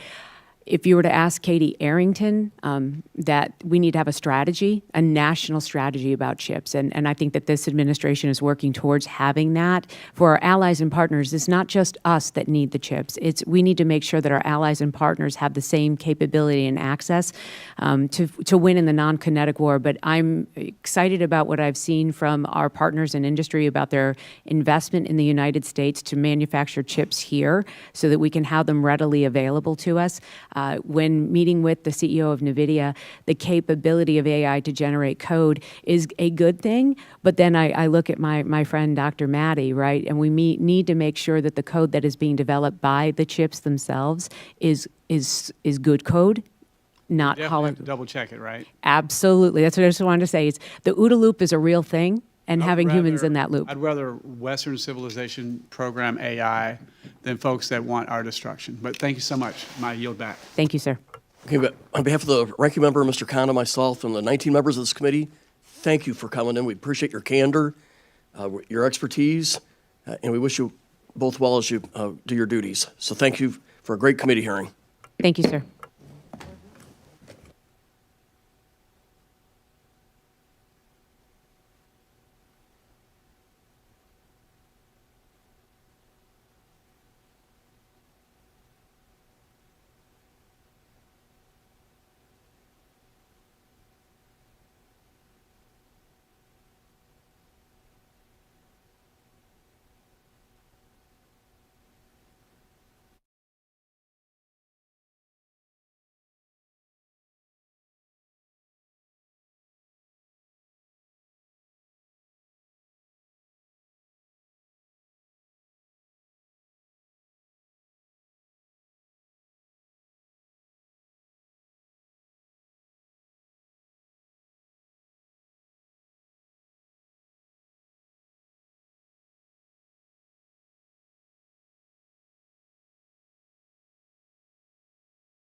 Committee Appropriations to order. Secretary Noem, thank you so much for being here today to testify to the President's fiscal year 2026 budget request for the Department of Homeland Security. I am pleased to be joined by Senator Murphy, the ranking member of this subcommittee, as well as we have Vice Chair Murray that will be coming shortly. And of course, I am thrilled to have the chair of our full Appropriations Committee, Chair Senator Collins, with us today. Thank you, Chair Collins, for your leadership on this committee and your tireless effort to get us back to regular order, moving these bills not only through full committee, but making sure that they're seen on the floor. Since January 20th, under President Trump's leadership, the department has actually become a priority. Rather than turning Border Patrol agents and ICE officers into paper pushers, President Trump has empowered the men and women of CBP and ICE. This has resulted in gaining more control on the border and the enforcement of our immigration laws. In fact, President Trump has signed a new law, the Laken-Riley Act, which further empowers ICE to help protect communities from criminal aliens. He has taken swift and decisive actions in other areas, such as restoring the voice officers at ICE and reduce bureaucratic red tape that was counterproductive to achieving the mission. DHS has a vast, important, and complex mission. Its 250,000 employees are responsible for keeping Americans safe from coast to coast, on the water, and in the air. As chair of the Homeland Security Appropriations Subcommittee, it is my responsibility to work with you, Madam Secretary, and my fellow senators to appropriate the resources DHS needs to carry out its mission. One of the most important areas that we must dedicate resources to is border security and immigration enforcement. I want to say thank you to the brave men and women of Customs and Border Protection and Immigration and Customs Enforcement who show up every single day to keep our borders secure, to keep our communities safe, and to enforce our immigration laws. Since President Trump took back the White House, we have seen historically low levels of encounters along the southwest border. In March 2024, Border Patrol encountered 137,473 people. Fast forward to March of 2025, under President Trump's leadership, Border Patrol encountered only 7,181 people. That's a 95% decrease. Thank you, Madam Secretary. Under the Biden administration, there were nearly 2 million gotaways, and in 2023, the Chief of Border Patrol testified that gotaways may have been underreported by as much as 20%. The work that President Trump and this administration have done to curb the flow of illegal migration is truly incredible. We've gone from record high encounters under the previous administration to 2 consecutive months of record lows. Ultimately, that means safer communities and families across our great country. But we cannot let up. We must continue to empower Border Patrol. We want our agents on the line to be equipped with the best tools available. We must also continue the renewed focus on interior enforcement, where we have seen tremendous gains since President Trump took the oath of office. In fact, since President Trump's inauguration, there have been a 153% increase in removals stemming from ICE apprehensions, a true testament to the work done by DHS law enforcement officials that are working to safeguard our communities. As you know, Madam Secretary, the ultimate goal of immigration enforcement life cycle is to remove individuals that are here unlawfully, and I commend your department in the pursuit and the end of that goal. One of the results of our open border policies supported by the previous administration was significant growth in ICE's non-detained docket, growing from 3.7 million at the end of FY 2021 to 7.6 million at the end of 2024. That is a 105% increase. Many will commit crimes while here, waiting their turn to be processed, which is unacceptable and why I fought so hard for the Laken-Riley Act to pass Congress. And that is also why I was proud to be there when President Trump signed that into law. I am incredibly proud when you look at the work that Alabama does to support the Department of Homeland Security and the equities there and so many hardworking, dedicated public servants who show up every single day to fulfill that mission. From the incredible collaboration between DHS and our college programs on research, to the HIS National Academy in Huntsville, to the Coast Guard's Aviation Training Center in Mobile, it's gratifying to see that I represent a state that plays such an important role in protecting our country. Alabama is also home to some key institutions that fit within the administration's priorities of empowering state and local law enforcement to have a seat at the table when it comes to disaster recovery and national security. Both FEMA's Center for Domestic Preparedness and the National Computer Forensic Institute in Hoover provide key resources to local officials across our nation to ensure that they are equipped with the best knowledge, skills, and tools needed to protect and serve the United States of America. It is unfortunate that trainings have been canceled, especially at a time when cities across this country begin to prepare for the World Cup and the Olympics. Madam Secretary, I am certainly open to conversations about how all of this evolves, but I want to make sure that we are looking at future threats as well as existing threats, and I believe that we can do both. Another FEMA area that not only saves taxpayer dollars but saves taxpayer lives is the BRIC program. Since President Trump signed the Disaster Recovery Reform Act, which authorizes BRIC, nearly $5 billion has gone to mitigation projects across 55 states and territories and 37 tribal nations that requested funding. This is clearly a popular and important program. The program obviously is not without its challenges. Applying and implementing BRIC grants requires resources to many cities, states, and tribes that they may not have. But rather than ceasing to implement it, we should work together to identify ways that BRIC could be amended to be less complex and more efficient. Madam Secretary, the people up here look forward to working with you and your team. We look forward to conversations about the President's FY26 budget for DHS. From what I've seen, I am personally supportive of zeroing out the Shelter and Services Program, and I look forward to conversations about FEMA, CISA, and TSA. I hope that we will see requests for base increases to CBP, ICE, and elsewhere within DHS. You have an incredibly difficult job, Madam Secretary, and have stepped up to do it during one of the most challenging times. I want to thank you for your service, and I look forward to your testimony today and to working with you and your team to making sure that America's borders are safe and its people are secure. I now turn to Senator Murphy and recognize him for his opening remarks. Thank you very much, Madam Chair. Madam Secretary, thank you for being here. I'm sorry that I missed your call yesterday. I look forward to working closely with you. I say this with seriousness and respect, but your department is out of control. You are spending like you don't have a budget. You're on the verge of running out of money for the fiscal year. You are illegally refusing to spend funds that have been authorized by this Congress and appropriated by this committee. You are ignoring the immigration laws of this nation, implementing a brand new immigration system that you have invented that has little relation to the statutes that you are required, that you are commanded to follow, as spelled out in your oath of office. You are routinely violating the rights of immigrants who may not be citizens, but whether you like it or not, they have constitutional and statutory rights when they reside in the United States.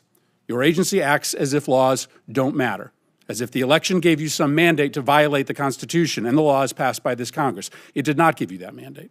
You act as if your disagreement with the law, or even the public's disagreement with the law, is relevant and gives you the ability to create your own law. It does not give you that ability. Let's start with your spending. You are on track to trigger the Anti-Deficiency Act. That means you are going to spend more money than you have been allocated by Congress. This is a rare occurrence, and it is wildly illegal. Your agency will be broke by July, over 2 months before the end of the fiscal year. You may not think that Congress has provided enough money to ICE, but the Constitution and the federal law does not allow you to spend more money than you have been given or to invent money. And this obsession with spending at the border, as the chairwoman mentioned, has left the country unprotected elsewhere. The security threats to the United States are higher, not lower, than when Trump came to office. To fund the border, you have illegally gutted spending for cybersecurity. As we speak, Russian and Chinese hackers are having a field day attacking our nation. You've withdrawn funds for disaster prevention. Storms are going to kill more people in this country because of your illegal withholding of these funds.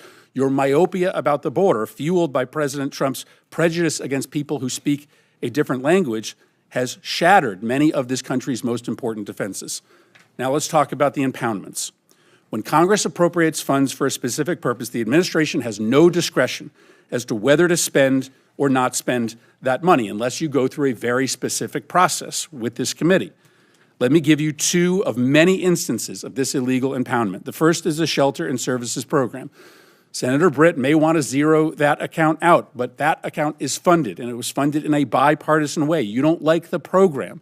Your policy is to treat migrants badly. I think that's abhorrent, but it doesn't matter that you don't like the program. You cannot cancel spending in this program, and you cannot use the funds as you have to fund other things, like ICE. You have also canceled citizenship and integration grants, which help lawful permanent residents become citizens, helping them take the citizenship test. I know your goal is to try to make life as hard as possible for immigrants, but that goal is not broadly shared by the American public. That's why Congress, in a bipartisan way, for decades, has funded this program to help immigrants in this country become citizens. Now let's talk about why encounters at the southern border are down so much. This is clearly going to be your primary talking point today. You will tell us that it represents a success. But the primary reason why encounters are down is because you are brazenly violating the law every hour of every day. You are refusing to allow people showing up at the southern border to apply for asylum. I acknowledge that you don't believe that people should be able to apply for asylum, but you don't get to choose that. The White House doesn't get to choose that. The law requires you to process people who are showing up at the border and who claim asylum. Why? Because our asylum law is a bipartisan commitment, an effort to correct for our nation's unconscionable decision to deny entry to Jews to this country who were being hunted and killed by the Nazis. Our nation, Republicans and Democrats, decided, wrote it into law, that we would not repeat that horror ever again, and thus we would allow for people who were fleeing terror and torture to come here, arrive at the border, and make a case for asylum. Finally, let's talk about these disappearances. In an autocratic society, people who the regime does not like are people who are protesting the regime. They are just often picked up off the street, spirited away, sometimes to open-ended detention, sometimes they're never seen again. What you are doing, both the individuals who have legal rights to stay here, like Kilmar Abrego Garcia, or students who are just protesting Trump's policies, is immoral. And to follow the theme, it is illegal. You have no right to deport a student visa holder with no due process simply because they have spoken in a way that offends the president. You can't remove migrants who a court has given humanitarian protection from removal. Now, reports suggest that you are planning to remove immigrants with no due process and send them to prisons in Libya. Libya is in the middle of a civil war. It is subject to a level 4 travel advisory, meaning we tell American citizens never to travel to Libya. We don't have an embassy there because it is not safe for our diplomats. Sending migrants with pending asylum claims into a war zone just because it's cruel is so deeply disturbing. Listen, I understand that my Republican colleagues on this committee don't view the policy the way that I do. My Republican colleagues don't share my level of concern for the way that this administration treats immigrants. That's fine. But what I don't understand is why we don't have consensus in the Senate and on this committee on the decision by this administration to impound the spending that we have decided together to allocate in defense of this nation. We as an appropriations committee, we work interminable hours to write and pass a budget. This budget is really hard to write and pass. And so we make ourselves irrelevant when we allow the administration to ignore what we have decided. And then when we look the other way, when the administration rounds up immigrants who are here illegally and have committed no offenses worthy of detainment, we also do potential irreversible damage to the Constitution. These should not be partisan concerns, destroying the power of Congress, eroding individuals' constitutional rights. This should matter to both parties. Madam Secretary, thank you for being here, and I look forward to your testimony. Madam Secretary, let me first explain that Chair Britt is trying to cover 2 different subcommittees. She will be returning, but in the meantime has asked that I take the gavel. And fortunately, that means that I get to welcome you, but also ask the first questions. But first, we want to hear your statement. So please proceed. Yes, well, thank you, Senator Collins, and I do want to thank Senator Britt as well for bringing this group of individuals together for this committee hearing so that we could talk about the priorities of the United States of America and what we can do to work together to secure our homeland. I do want to thank Senator Murphy as well and look forward to our conversations that we can have today and far into the future.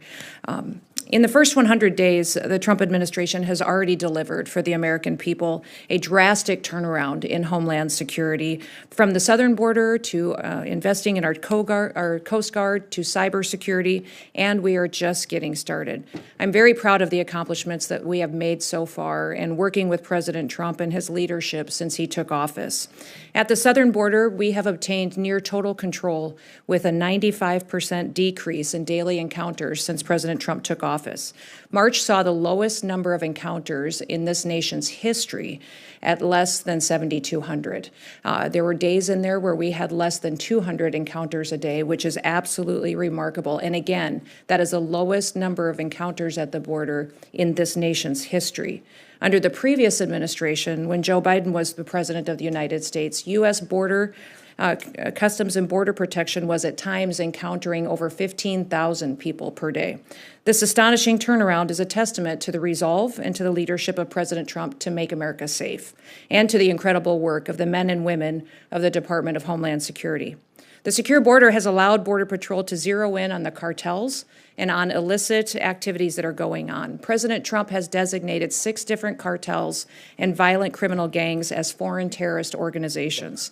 This has allowed us to use a whole-of-government approach in how we go after drug traffickers and human traffickers. And in March, fentanyl traffic at the border fell by 54% compared to the previous year. We're enforcing immigration laws to identify, arrest, detain, and remove dangerous illegals from our country. We're prioritizing those who have committed crimes, aliens who are a threat to our public safety and to our national security, especially those who are affiliated with terrorist organizations such as Tren de Aragua and MS-13. This includes those who also have final orders of removal. We've worked to enforce President Trump's America First trade agenda through the U.S. Custom and Border Protection's enforcement. The Biden administration's policies hollowed out our economy and America's industrial base, and it shipped our jobs overseas. President Trump is changing that. His historic actions are proving that tariffs are an effective negotiating tool to address trade imbalances. And in fact, companies are reshoring jobs here every single day. The Department of Homeland Security is reforming, and we're rethinking federal involvement in emergency management. President Trump recently announced that there will be a FEMA Review Council, which I will co-chair with the Department of Defense Secretary. This council is charged with fixing a broken system that's returning power to state emergency management directors and making America safe. We're also taking steps to defend the nation's transportation systems, which are vulnerable to targets and to attacks. The Transportation Security Administration is responsible for ensuring the security of all those who travel. In a single day, there are over 45,000 flights in this country with nearly 2.9 million passengers in the United States. We're fulfilling our obligation to launch Real ID, which happened yesterday, and we follow federal law as it was passed 20 years ago. Validated IDs will secure travel, safeguard our elections, and make sure that we never open a door to an opportunity for another tragedy like 9/11 again. As technology advances, so do the threats to our nation. And that's why cybersecurity is a crucial component of our security measures we're taking seriously and investing in going forward. Countries like Communist China have built the capability and the intent to infiltrate and potentially disrupt our critical infrastructure. But despite these threats, the Biden administration instead used CISA to play politics and to police speech. Under President Trump, we've been working to get CISA back on mission and make sure that they are securing our infrastructure. The Coast Guard is the only branch of the U.S. Armed Services that are under the Department of Homeland Security. It has many missions with specialized needs. And as we secure the southern border, the cartels have shifted their activities out to the maritime borders. The Coast Guard has already surpassed fiscal year 2024 drug interdiction numbers and search and rescue and illegal interdictions. Still, the Coast Guard is facing our greatest readiness challenge since World War II. With Force Design 2028, we will transform the Coast Guard to make it a more agile, capable, and responsive force. And since I took office, one of the responsibilities that I have is reforming the Secret Service. In the wake of the July 13th assassination attempt, we have needs there that I'm hoping you will consider. We've reassessed the Secret Service's needs. We've refocused recruitment away from DEI objectives and instead focused people in on investing in the agency's zero-fail mission. These accomplishments are just a portion of what the Department of Homeland Security has achieved with President Trump's leadership in the last 100 days. And with the support of this committee, I'm hopeful that we'll be able to make this department more efficient and more effective in securing our nation. I'm so grateful to the men and women of the department, and they are examples of bravery, patriotism, and dedication. It's our responsibility to continue providing them with resources, training, and equipment that they need to do their jobs. Thank you so much for your support, for the opportunity to be here, and I look forward to the discussion. Thank you so much, Madam Secretary. I'd like to first recognize Chair Collins for her round of questioning. Thank you very much, Madam Chair. Madam Secretary, I want to bring to your attention an important issue that may not yet be one that you've been briefed on. In August of 2023, DHS issued a memo in which the department stated that it had identified more than 270 Chinese-backed illegal marijuana operations in the state of Maine alone, producing up to an estimated $4.3 billion in illicit revenue. These grow houses are primarily run by Chinese organized crime syndicates with ties to the Chinese Communist Party. Our sheriffs and local law enforcement have worked night and day to shut down these grow houses that tend to be located in very rural areas of the state. I hope that the president's more detailed budget request includes funding that can be used to help supplement the county, state, and local law enforcement efforts. DEA has also been involved.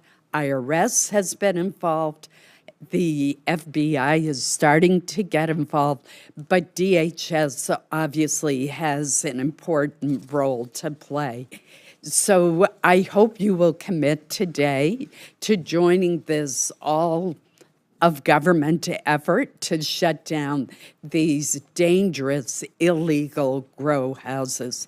Undoubtedly, there's human trafficking going on as well. The marijuana is destroying these houses with black mold because it's grown inside to try to hide what is going on, and it's being smuggled to other states. This isn't just a problem in Maine. Some 22 states have similarly found these illegal grow operations with ties to transnational criminal organizations in China. Well, thank you, Senator Collins. I appreciate you bringing this to my attention and this important discussion. Obviously, we're very concerned with securing our border and knowing who's coming into our country illegally, but also who's already here. And so you pointing out the fact that we have investments in this country, businesses, and marijuana grow houses that have a presence of ties to the PRC is incredibly alarming. So I agree that we should work together to see what we can do. As you know, the Department of Homeland Security, our mission is to secure the homeland. I tell people quite often that my responsibility lies with everyone who's in this country, comes into this country or leaves, every product that's here that leaves or comes in, and then everything on the internet as well that's communicated or processed. This is alarming that we have China, not only are they stealing our IP, manipulating their currency, but they're building a presence in this country as well. And so everything that we can do to make sure that we're addressing that and not allowing them to get a foothold within the center of our country and in our important states like Maine is incredibly important. So thank you for bringing it to the attention of everyone today, and I commit to working with you. Thank you. Madam Secretary, as you undoubtedly know, Maine is a great destination for tourists. Last year, we had 14.8 million tourism visits. We're a state of only 1.3 million people. I imagine it's similar to some of what you've experienced when you were governor. So Maine is heavily dependent, particularly our hospitality industry and our agricultural employers, on seasonal temporary workers from other countries who come here under the H-2A program for agricultural workers and the H-2B programs for hospitality workers. There's no way that our state of 1.3 million has the workforce to deal with the influx of tourists and to get our crops out of the ground. Our small businesses, our inns, our restaurants, and our hotels are perfect examples of where foreign nationals who come to our country temporarily to benefit from, but also contribute to the American economy in a lawful way, are absolutely critical. I know that some of the visas have been released by the department, and I would ask for your help in expediting the release of the H-2B visas, in particular, given the upcoming tourism season. Thank you for that question, Senator. And, as you know, the number of visas allowed is set in statute by Congress, but there is some latitude given to the Secretary. So I certainly take your request and know that many others have asked us to go and give as much latitude as possible, and we are certainly considering and willing to consider that going forward. Thank you. My time has expired, so I'm just going to put one quick item on your radar screen, and that is we're seeing some college students from Canada who go to school in northern Maine at the University of Maine at Presque Isle having difficulty in crossing the border, which they used to be able to do very easily. They're totally legal, they have student visas, but they're being subjected to extensive searches and questioning. I don't want us to discourage Canadian students from studying at the Northern Maine institutions that we have for education. So again, I just want to put that on your radar screen. There are so many others who do deserve scrutiny, but these are duly enrolled Canadian students, and they've been crossing the border for years without trouble, and lately they're being subjected to extensive searches and questioning, despite having their visas and other documents in order. Okay, I will certainly look into that. Thank you. Thank you. Vice Chair Murphy. Thank you very much. Madam Secretary, AI is an enormous growing industry critical to the future economic health of the country. We have had the benefit over the years of the top talent in AI, researchers, students coming to the United States to help us grow that industry. But for the first time in the last 15 years, there are more top talented individuals and workers in AI leaving the country than coming here. And the reason is pretty simple. People who are coming here to work from overseas through the visa program are very uncertain about what their rights are. And that is because of the actions this administration has taken. So I think it's important to get on the record for those individuals who are here currently and those thinking of coming to the United States to work or to study to understand what their rights are. So let me ask you a series of pretty simple questions. Probably the key of right amongst the 5 freedoms is the right to free speech, the right to express your own personal opinion about politics, culture, the economy. Do you believe that you have the right to detain or deport a U.S. citizen for simply expressing their political opinion, a U.S. citizen? No. No. Do you believe that you have the right to detain or deport a legal permanent resident for expressing their political opinion? I don't make decisions on legal status here in the United States. The Department of State does that, and I would say that as they've gone through an evaluation of who gets a visa, who gets legal status, green cards, they've been evaluating and discussing how that applies. Well, to people I acknowledge that are in that this you don't. country. I acknowledge you don't make. But if someone is a legal permanent resident of the United States, I'm not talking about an H-1B or a student visa holder. I'm talking about a legal permanent resident. If you are a legal permanent resident, do you have the right to detain or deport that person simply for expressing their political opinion? The Department of State makes those decisions. No, and the they don't. Department of Homeland Security. You make that decision about who you have the right to detain or deport.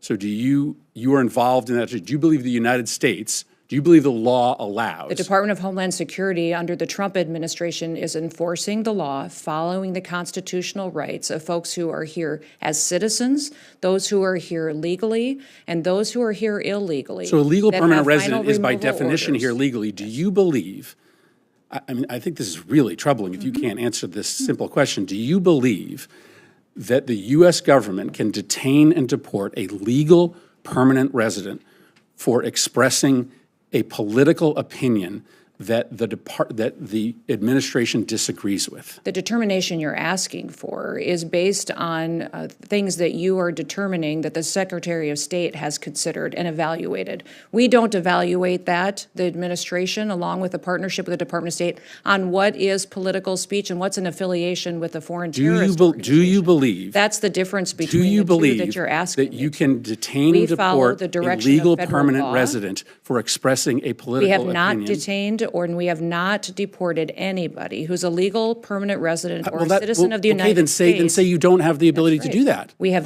clarify that for is the true. millions of. That is exactly what I'm doing, is that we have followed exactly what the law is and that we have not detained or deported anybody who's a citizen or has legal status in this country. We are focused on the worst of the worst dangerous You criminals do not believe you have to the get ability. them out of You the do not believe country. you have the ability to do that. We have not done that at all, and the Trump administration has no plans Well, just to because do you haven't that. done We it do doesn't not mean do that it. you won't do it in the We future. are Do you following the believe you have the federal law ability to do that or ensure that not? we are doing I think you were gonna- I the think- exact appropriate think- thing in partnership with the Department of State and in partnership with the Trump administration. Have you read I assume you have read the Supreme Court decision in the case of Kilmar Abrego Garcia? Yes. That court decision requires the administration to facilitate Kilmar Abrego Garcia's release from El Salvador.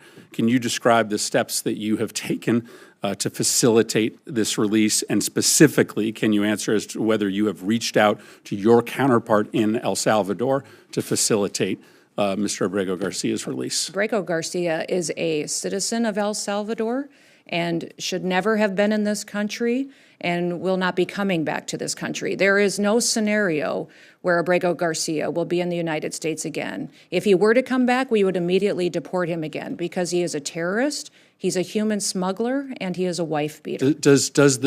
You've read the Supreme Court decision. Does the Supreme Court decision not require you to facilitate the return of Mr. Abrego Garcia? The Trump administration is complying with all court orders and judges' orders. Does the Supreme Court order require you to facilitate the return of Mr. Abrego Garcia? Is a Yes or- citizen of yes El or no? Salvador. It is up to the president of the El Salvador to make the decision. You're a defendant on in if the he case. is coming back. It's been a big topic of conversation between all of us, between the country. When the president visited the United States of America, it was discussed and talked about there. The president has been very clear on this issue, as the Secretary of State, and I have as well. Abrego Garcia is not a citizen of this country and is a dangerous individual who does not belong here. I will Let me be clear that if not you- ask another question, Madam If you Chair. were back but the in this discussion, country, we would but immediately the discussion deport him. ends when the Supreme Court rules 9-0 that you have to facilitate his release. And the fact that you can't even acknowledge the wording of the order, which commands you to facilitate his release,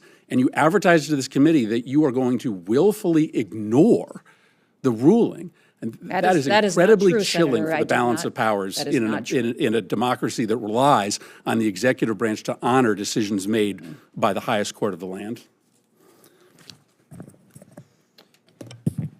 Madam Secretary, I'd actually like to take a little bit of my time real quick to turn to an actual Maryland resident. And I believe if we're going to spend that much time talking about Mr.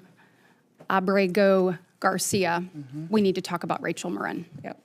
And she was a citizen of Maryland who was brutally raped and murdered in 2023 by another criminal illegal alien from El Salvador who had no business being in the United States. May her story and others like it serve as a reminder to the human cost of unchecked illegal immigration policies, the need to secure our border, and the need to swiftly remove criminal illegal aliens from the United States. Speaking of, let's go back. Take a look at what President Trump inherited. We talked about this earlier, but when Joe Biden took office, there were 3.3 million people on the non-detained docket. When President Trump took office, that number had risen to 7.6 million people on the non-detained docket. When you look at the docket, the President Biden, in his administration, spent their entire term simply allowing people and aliens to cross the border into our communities.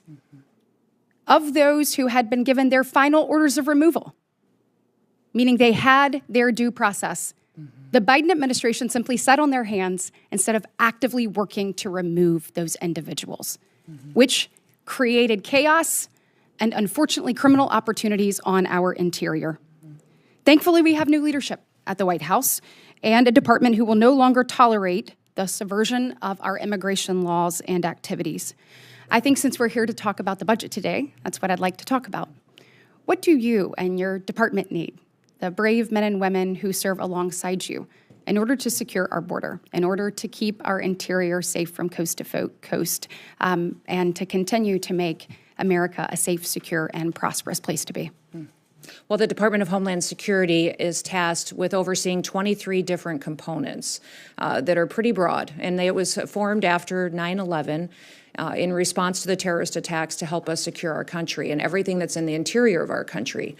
The President's budget request, along with reconciliation package, focus on what some of our greatest threats are that face our future and our children and grandchildren's ability to grow up here and to have a future. And that is continuing to secure our border, to make sure we're addressing technology needs that have been neglected for far too long, get our Coast Guard to the standard to what the missions are requiring them to be at to be successful, building more wall, more agents for CBP, more ICE agents and beds so that we can remove illegal criminals out of this country and dangerous individuals that are threatening our public safety. And then also going forward and looking at how we conduct operations on training our law enforcement officers, how we can put CISA back on mission at focusing on cybersecurity. The requests going forward focus in those areas and TSA so that we have the technology upgrades that we need to really make sure that we are doing due diligence to secure our country and the systems that help run our critical infrastructure.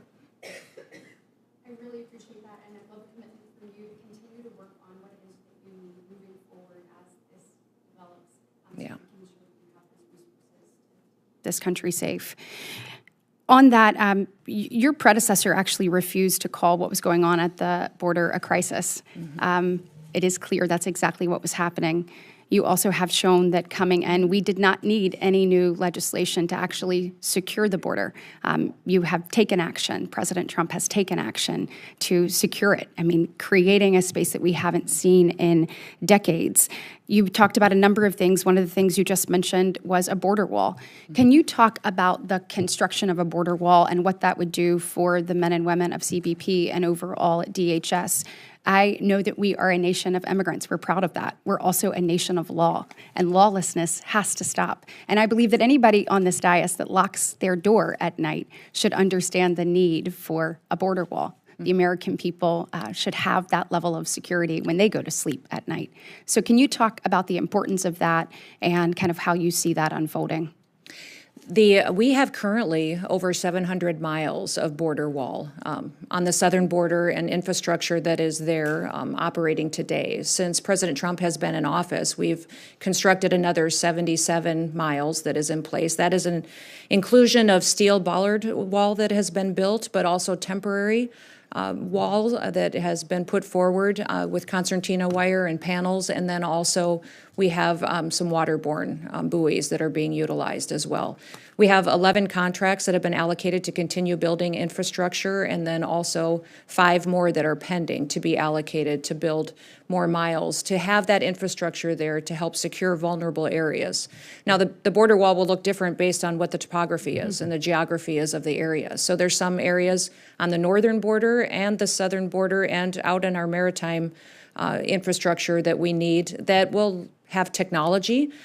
It'll utilize Aerostar systems, radio frequencies, satellite systems. Those upgrades just simply haven't been made or prioritized under the last administration and need to be done. So we will use a combination for what's appropriate out there for the topography and working with the local states and tribal areas to make sure that it's something that secures our country, but also is something that they can help support and secure as well. Thank you for that commitment. Vice Chair Murray. Thank you very much, Chair Britt, and I look forward to working with you and Ranking Member Murphy in this Congress. Madam Secretary, as Senator Murphy mentioned in his opening statement, Secretary Noem, under your leadership, we have seen you ignore our appropriation laws, our Constitution, common sense, and even basic humanity. And like a lot of Americans, I really have been horrified by the lawlessness and incompetence and cruelty that we have all witnessed. And for all the talk about going after criminals, you have sidetracked DHS staff who are investigating drug dealers, terrorists, human traffickers, and rather than photo ops, we need more of your focus on providing basic diligence, because your crackdown has roped in American citizens and people who are here legally with no criminal record. Now, I'm not going to ask you whether that was right or wrong. I know it's wrong. The world knows it's wrong.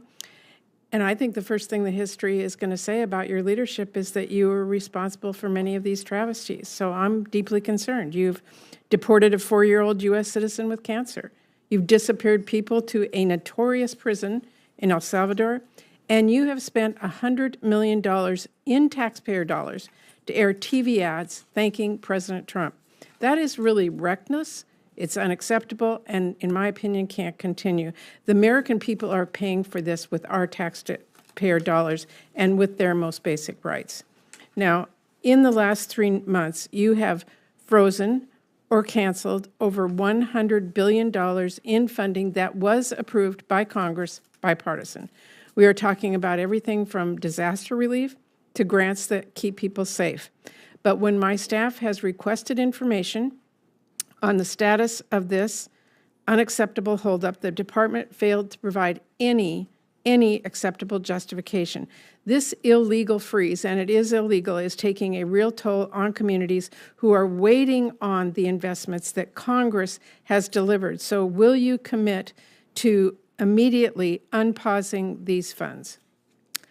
Well, Senator, thank you for covering a lot of topics there. Let me touch on a few of those right away. Well, what the if Trump you could administration answer- is doing I know is you've enforcing the law for the first time. Under the Biden administration, I'm asking you about the funds illegal that are out aliens were prioritized over American citizens.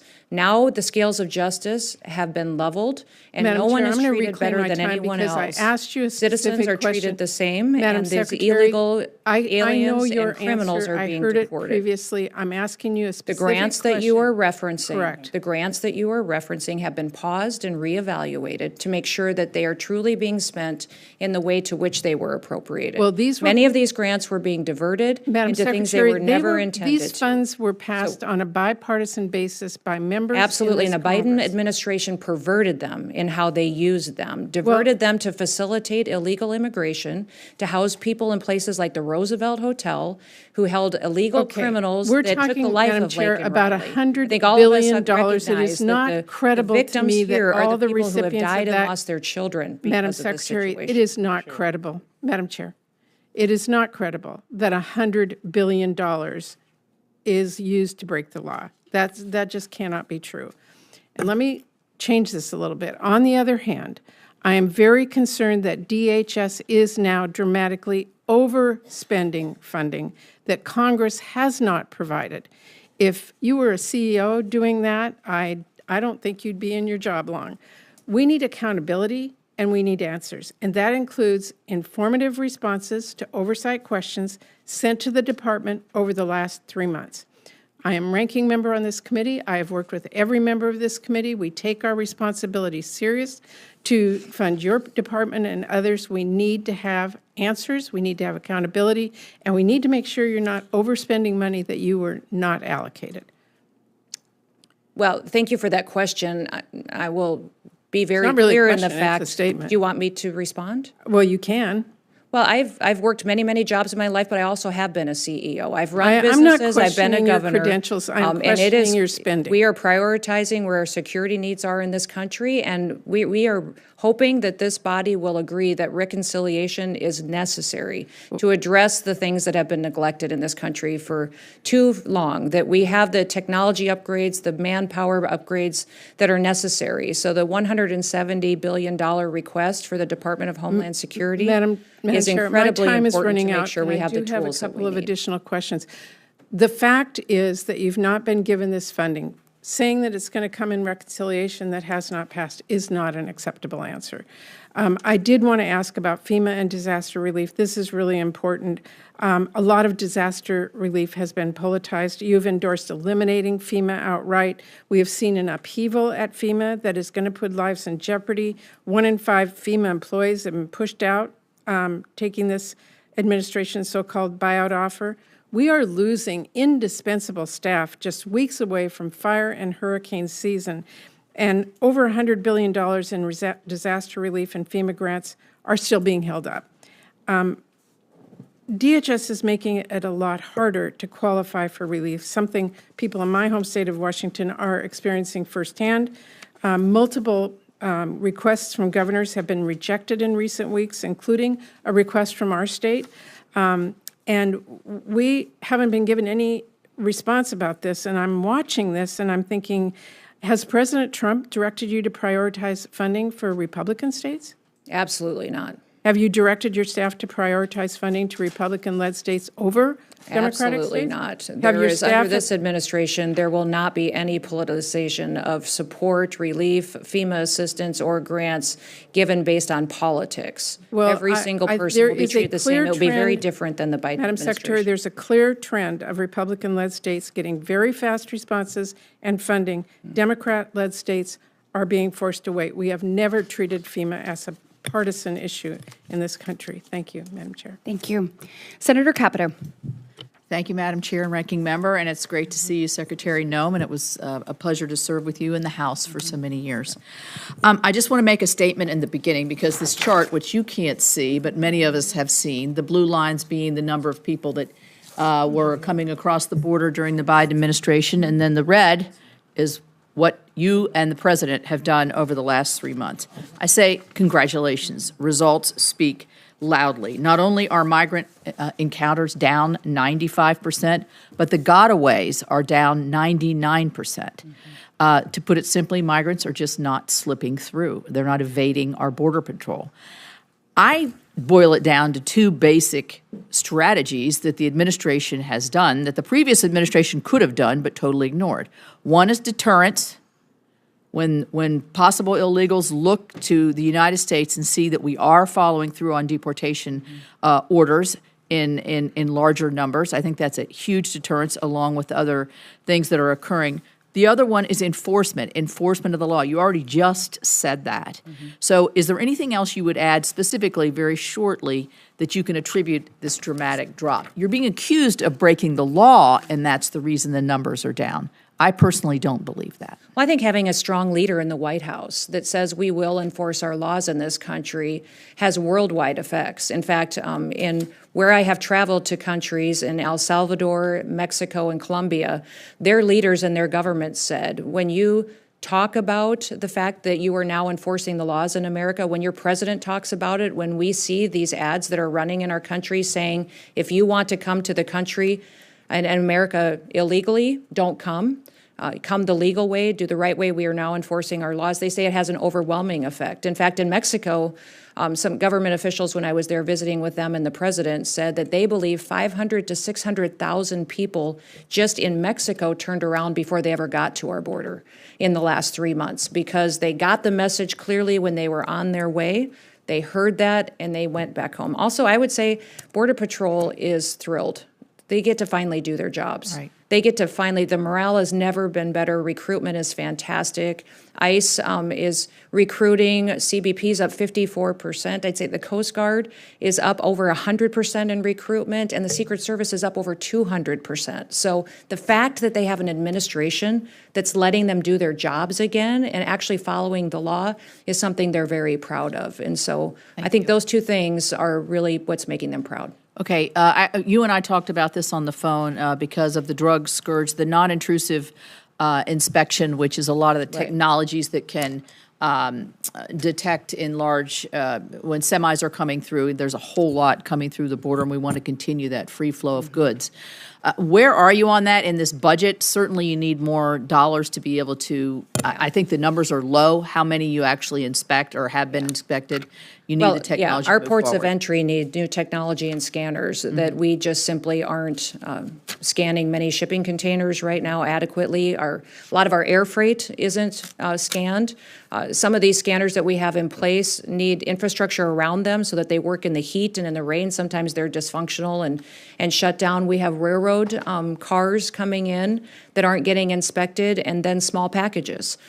Small packages every day that are being shipped in by the millions that we are not inspecting at all. So the kind of technology needs that we have to invest in are costly, but they're secure our country. And when we have a foreign enemy country like China and the PRC that's trying to kill off our next generation of Americans, which is what they're doing to weaken our economy and our society, those upgrades and that technology advancement will incredibly help us make sure that we know what's coming into this country and it's not a poison that will be killing our kids and our next generation. Certainly have my support with that. I did chair this subcommittee at one point with the ranking member. He was chairing and I was ranking, so we're getting to know each other very well. You have my support there. I do want to say, and I am concerned about the FEMA issue.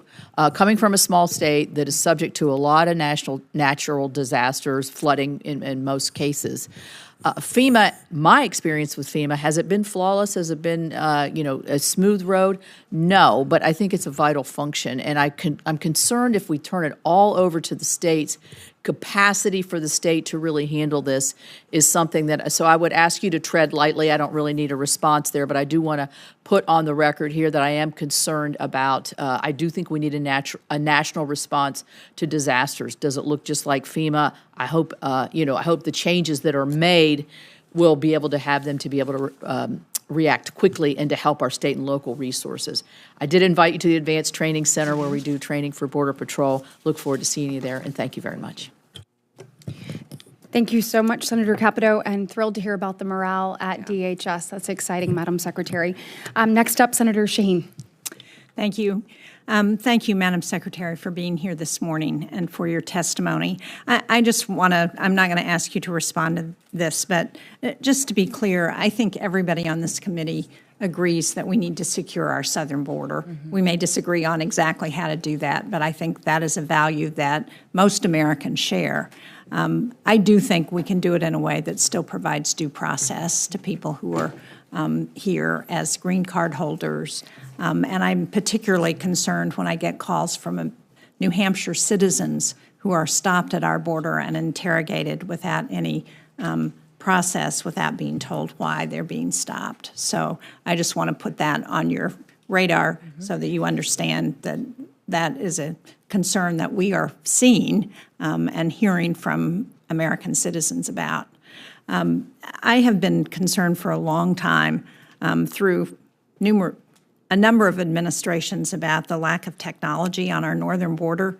In New Hampshire, we have video cameras that are supposed to pick up people coming across the border, and there's no service to those video cameras because we don't have cell service on our northern border.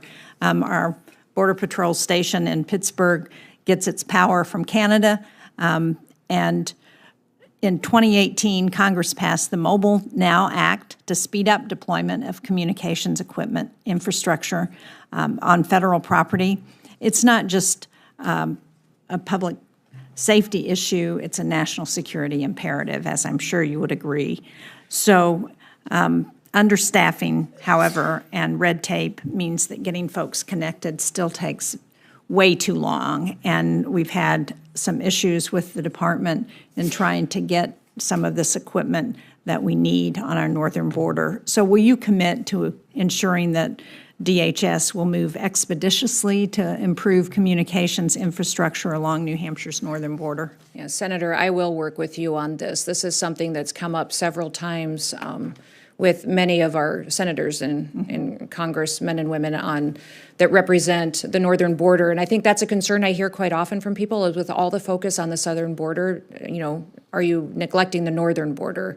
And we are not. We have not pulled resources from the northern border, but we also recognize that we've got deficiencies there too. We do have some Predator drones that are up there. I'm sorry to interrupt, but the reality is that the Stone Garden funds that used to have a percentage dedicated to the northern border have been taken for the southern border, so that our local law enforcement officials don't have the ability to access those funds and to get those grants in a way that's really important to help. So I hope you will look into that. Those funds have been very important for our law enforcement, and so those are being reevaluated as well and assessed. And so I've had several people indicate to me that those are important to their local areas and local communities. The cameras you talked about, yes, do need to be fixed. The cell phone service and their reliance on that is not dependable, and we need the new technology upgrades in order to make sure that we can keep those operating. And we need more UAS and counter UAS technology at the northern border as well. I understand that ICE has entered into an interagency agreement with the Bureau of Prisons to hold ICE detainees in our federal prison in Berlin, FCI Berlin, New Hampshire. I'm sure that you're aware that the Bureau of Prisons has faced chronic shortages in staffing for a number of years. This is particularly evident in Berlin, where it's being staffed at just over 60% for its corrections officers, and now it's hosting more than 230 detainees.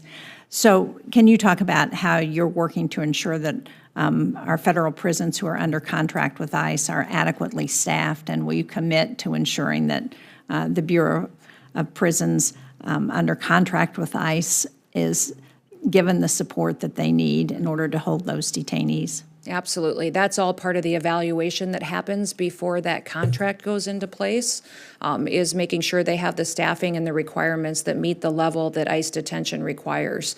Many times the request we hear from local or state law enforcement or prison systems that want to help facilitate the detention of illegal criminals, such as we're addressing right now, are asking us to relax our federal standards so that they qualify, are asking us for more latitude. So our standards I was have just been there. I can in the tell you they were not contracts. asking that Yeah, in Berlin. they may not have been up at your facility, but what I would say is that all of those boxes have to be checked and staffing requirements have to be met in order for that contract to be facilitated and utilized. Well, what I heard is that we have trouble attracting people, corrections officers, other staff that we need, psychologists and medical staff. And so I think it's absolutely critical that we ensure that if ICE is going to use those facilities, that the funding is there to provide adequate staffing. Absolutely. Thank you. I have another issue, and I'm out of time, but I just want to put on your radar screen that we appropriated $200 million to recapitalize facilities for the Coast Guard. One of those facilities that was damaged in storms is in Newcastle, New Hampshire. It's a facility that serves the Portsmouth Naval Shipyard. It's critical to national security. I hope you will work with us to ensure that the funding goes to help rebuild those facilities that need it. Yeah, we'll certainly take a look at that. As you know, we've proposed a new investment and future for the Coast Guard called Force Design 2028. And so we're excited about that because it recognizes the deficiencies that the Coast Guard has had to live with for far too long. It adds 15,000 coasties to the force. It also addresses not just cutters and not just airframe, but also infrastructure. what we this is need for infrastructure. buildings and for docks and for abilities to ports and infrastructure to really facilitate what they really provide for us. They are also a key part of not just search and rescue, but also our interdiction efforts right now as well. And we're not agree. keeping up with I'm the big- cartels out on the water. I'm a big fan. I just don't want us to divert that funding. Right. Thank you. Right. Senator Hyde-Smith. Thank you, Madam Chairman, and I certainly want to thank Madam Secretary for being here today and so impressed with the way you have just taken off so quickly in leading this agency. You know, as a member of this body, as an American, but as the mother of a 26-year-old daughter, I certainly appreciate what you're doing to secure our homeland. And your commitment has just been unsurpassed by anybody. And I've watched you closely, and it's a tall drink of water. Heading this agency is no small task, but I am certainly supporting you. I would like to briefly mention the proposed reductions to the FEMA budget. You know, in Mississippi, we have hurricanes, we have tornadoes, and FEMA has been a part of my life ever since I have been in public office because of the situations. Even Senator Shaheen was part of our tornado one time last year in Mississippi, and we had some recently that hasn't been approved yet. Little town in Walthall County, Mississippi, called Tylertown, Mississippi, had a tornado. I was there the day after the storm, and we're really seeking some relief there. But how will DHS make sure that states like Mississippi, which, like I said, are feeling the impact of so many, will continue to receive the support they need to prepare for and recover from what we have now and future emergencies? Yeah, President Trump has been very clear that he believes that the way that FEMA exists today should not continue. It needs to be reformed. It needs to empower states to build in the structure that they need to best respond to disasters. He's seen the failures over the years of FEMA, how it didn't show up for individuals. It targeted people based on political party. It claims that haven't been paid for 15 to 20 years and recognizes the best responders are those locally and that the federal government should be there to support. So his goal is to redo this agency in a way that empowers our states, recognizing that every state's not at the same level of response today, that it's going to take some effort to get them all ready to really truly take over the emergency management processes of their state. And so what we can do to equip and to train them and then give control back locally is critically important. Also, the grants that have come through FEMA, making sure they're not being abused to facilitate illegal immigration, to focus on true resiliency, on true helping building dams and infrastructure, culverts that are the right size, instead of using them for bike paths and shade trees like the Biden administration does. So making sure that the dollars that we have in this agency, which consistently is spending in the red and not able to be budgeted for because of what happens, he wants to make sure that those reforms are happening where states are empowered to do the response and trained and equipped, and then the federal government would come in and support them and financially be there when they need them on their worst day. Thank you, because there's many days we really need them. And Mississippi also has a proud legacy of supporting DHS missions across multiple domains, from helicopters flown by the Coast Guard and the CBP to the national security cutters and future polar security cutters built in Pascagoula, Mississippi. So our state plays a central role in helping secure the homeland. But what I would like to highlight today is a wonderful program at Mississippi State University that supports DHS. And as you may be aware, DHS Justice Next Gen program at Mississippi State serves an incredibly valuable resource.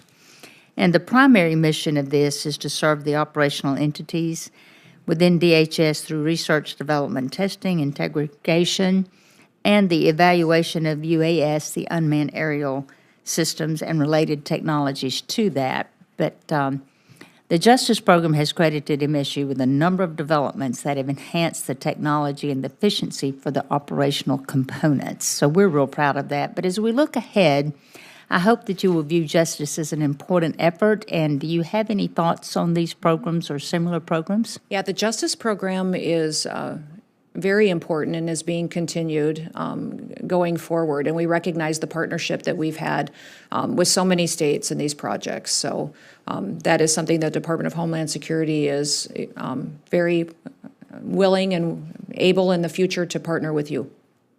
Well, it takes so much to make these things successful, but we're really proud of that. And again, thank you for everything you're doing. You are doing an incredible job, and I am thrilled that you are there. Thank you.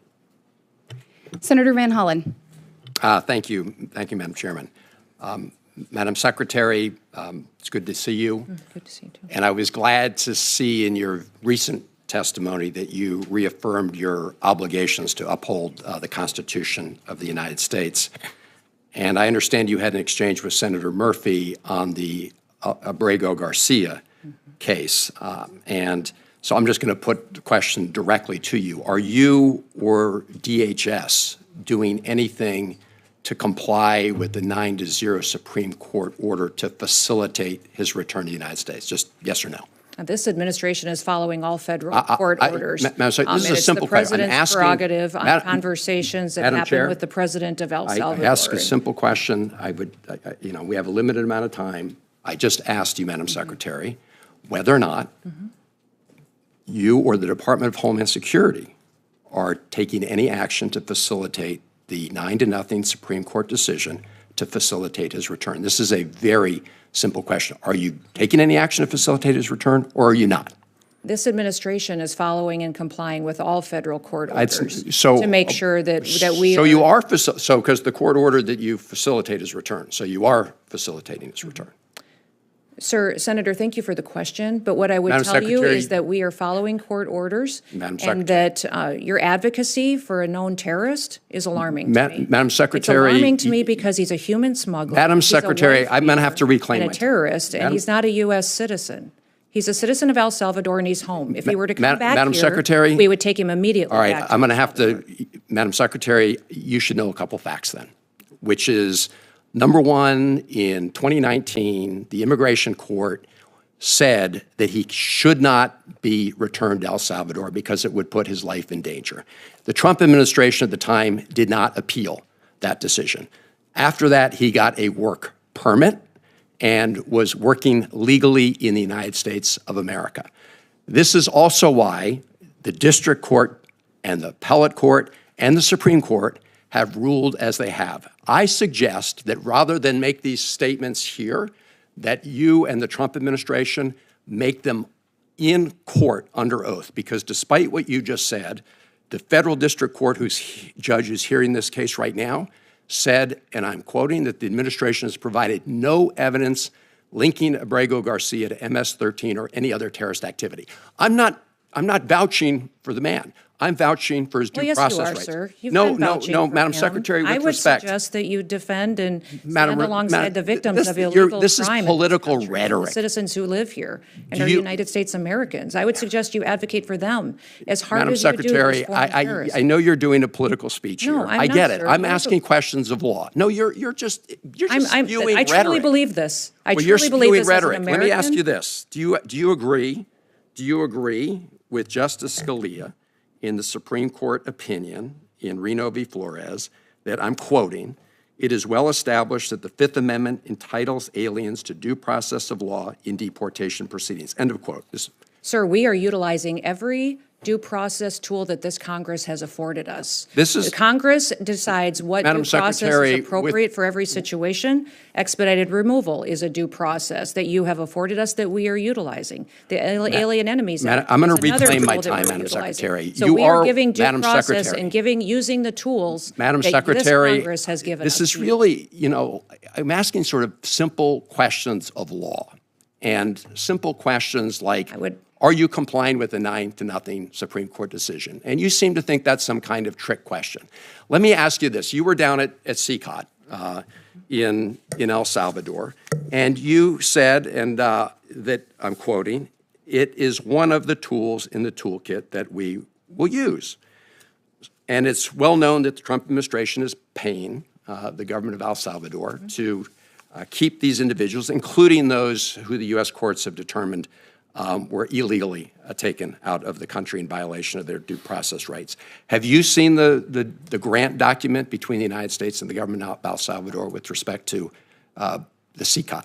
It's important that everybody knows the consequences of what happens for their actions in this country. When you break the law and you're a member of a foreign Madam terrorist Secretary, I asked you a organization, there are question. Have you consequences seen to the that. document? This is not hard. Yes, I have. Okay.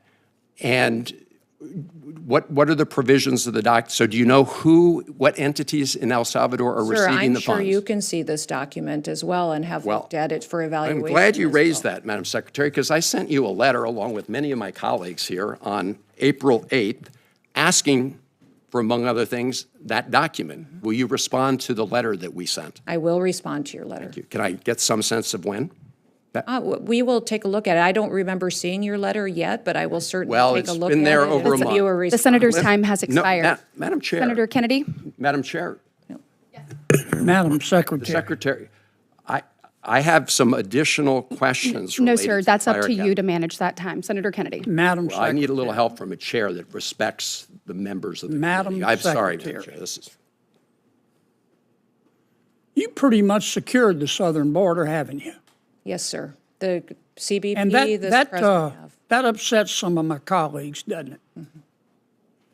They say you've done it the wrong way, haven't they? Could you answer that? Yes, sir. They do say that.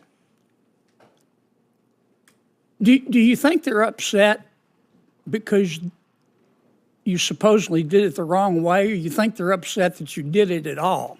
I think they're upset that by President Trump enforcing the law, it happened so quickly and successfully. Yeah.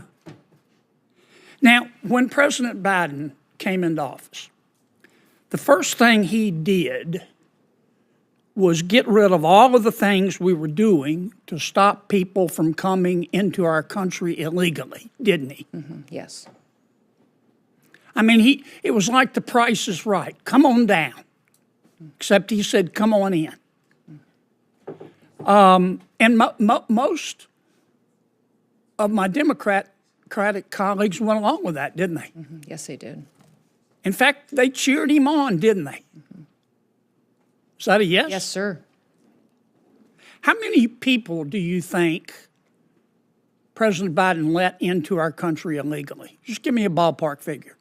Sir, we don't know for certain, but we believe it could be upwards to 20 million people that are illegally in this country. So that's like adding 10 Nebraskas to our country, isn't it? That's correct. Why do you think President Biden and my Democratic colleagues did that? Do you think they believe in open borders? I think they believed in open borders and letting people come into this country that would affect our society and criminals. Those other countries emptying out the worst of the worst, their mental institutions, their prisons came in here and jeopardized, and known terrorists. Well, only one or two circumstances are possible, it seems to me. Either President Biden and the Democrats who supported him believe in open borders, or the people that President Biden put in charge of securing the border, you wouldn't trust to run a snowball stand, right? That is correct. So nobody is that incompetent. So it has to be, they just believe in open borders, do they not? Yes, because I know the people who were securing the border and they weren't allowed to do their job. Do you think they believe that vetting people at the border is racist? Yes, I do. I think by the way they allowed people in and granted them immediate parole status. Do you think that President Biden and some of my Democratic colleagues, I don't want to paint with too broad a brush, Madam Secretary, thought of these foreign nationals in our country illegally as potential new voters? I do, sir. Okay. If you're an ordinary American and you oppose illegal immigration, but you support legal immigration, does that make you a racist? No, sir. No, sir, not at all. It just means that you believe there should be a rule of law, and that's what America was built on. And that's what you've been enforcing, right? Exactly. We have been following the Constitution and the rule of law in this country. And I want to be sure I understand, because there's been a lot of confusing testimony here. You've secured the border, have you not? This administration has, yes, sir. And some of my colleagues are upset with you, Yes, sir. and they say you did it wrong. Yes, sir. And do you agree with me that what they're really upset about is that you did it at all? Yes, sir. Okay. I want to ask you a last question about our federal judiciary. I've said repeatedly that all of us has a moral and a civic obligation to follow federal orders, and I stand by that. But there have been a lot of national injunctions, universal injunctions issued to try to stop you from doing your job. Where were these judges when people were breaking the law and coming into our country illegally? Were any of them speaking up and issuing national injunctions against the Democrats? I don't believe I can be specific about every single judge, but these judges that now are trying to stop us from enforcing our laws, I don't believe or recall them Can you being think, vocal then. Madam Secretary, of one single solitary federal judge who, when President Biden and my Democratic colleagues, not all of them, but many of them. Gentleman's time has expired. Secretary or Senator Murray went on over about 2 minutes, so I'm going to take a Well, minute. Senator Van Well, if Hollen you just got can- shut down. Yes, right if on you the can, zeros. if you can finish your question. Can you recall one single solitary federal judge when President Biden and my Democratic colleagues were letting 20 million people come into the country illegally? I don't recall. Can you think of Thank one you. single solitary judge you. that issued more a than- national Thank you. injunction This is more than to one stop question. them? No, I can't recall I one. can't either. If there weren't you, for Senator double Kennedy. standards Madam around here, Chair, Okay. there And wouldn't so be any Senator Peters- standards at all, Madam have any Secretary. rules Thank you. Rules Committee, Thank Madam you, Chair. Senator Kennedy. I'd- Senator Peters. Madam, let me just say, let's apply the rules fairly. Senator Van Hollen was asking tough questions, but was shut down pretty immediately when his time was expired. Can we at least have a commitment, Madam Chair, that senators on this committee will be allowed to submit questions for the record, Absolutely. and that you will Yes, Absolutely. ask the secretary to answer those questions? Absolutely. yes. Senator Peters. Thank you, Madam Chair. Secretary Ohm, good to see you again. See you. Secretary, I certainly appreciated your commitment during your confirmation hearing before my committee on fully staffing the Gordie Howe International Bridge between Detroit and Canada. As you know, one of the busiest border crossings in all of North America.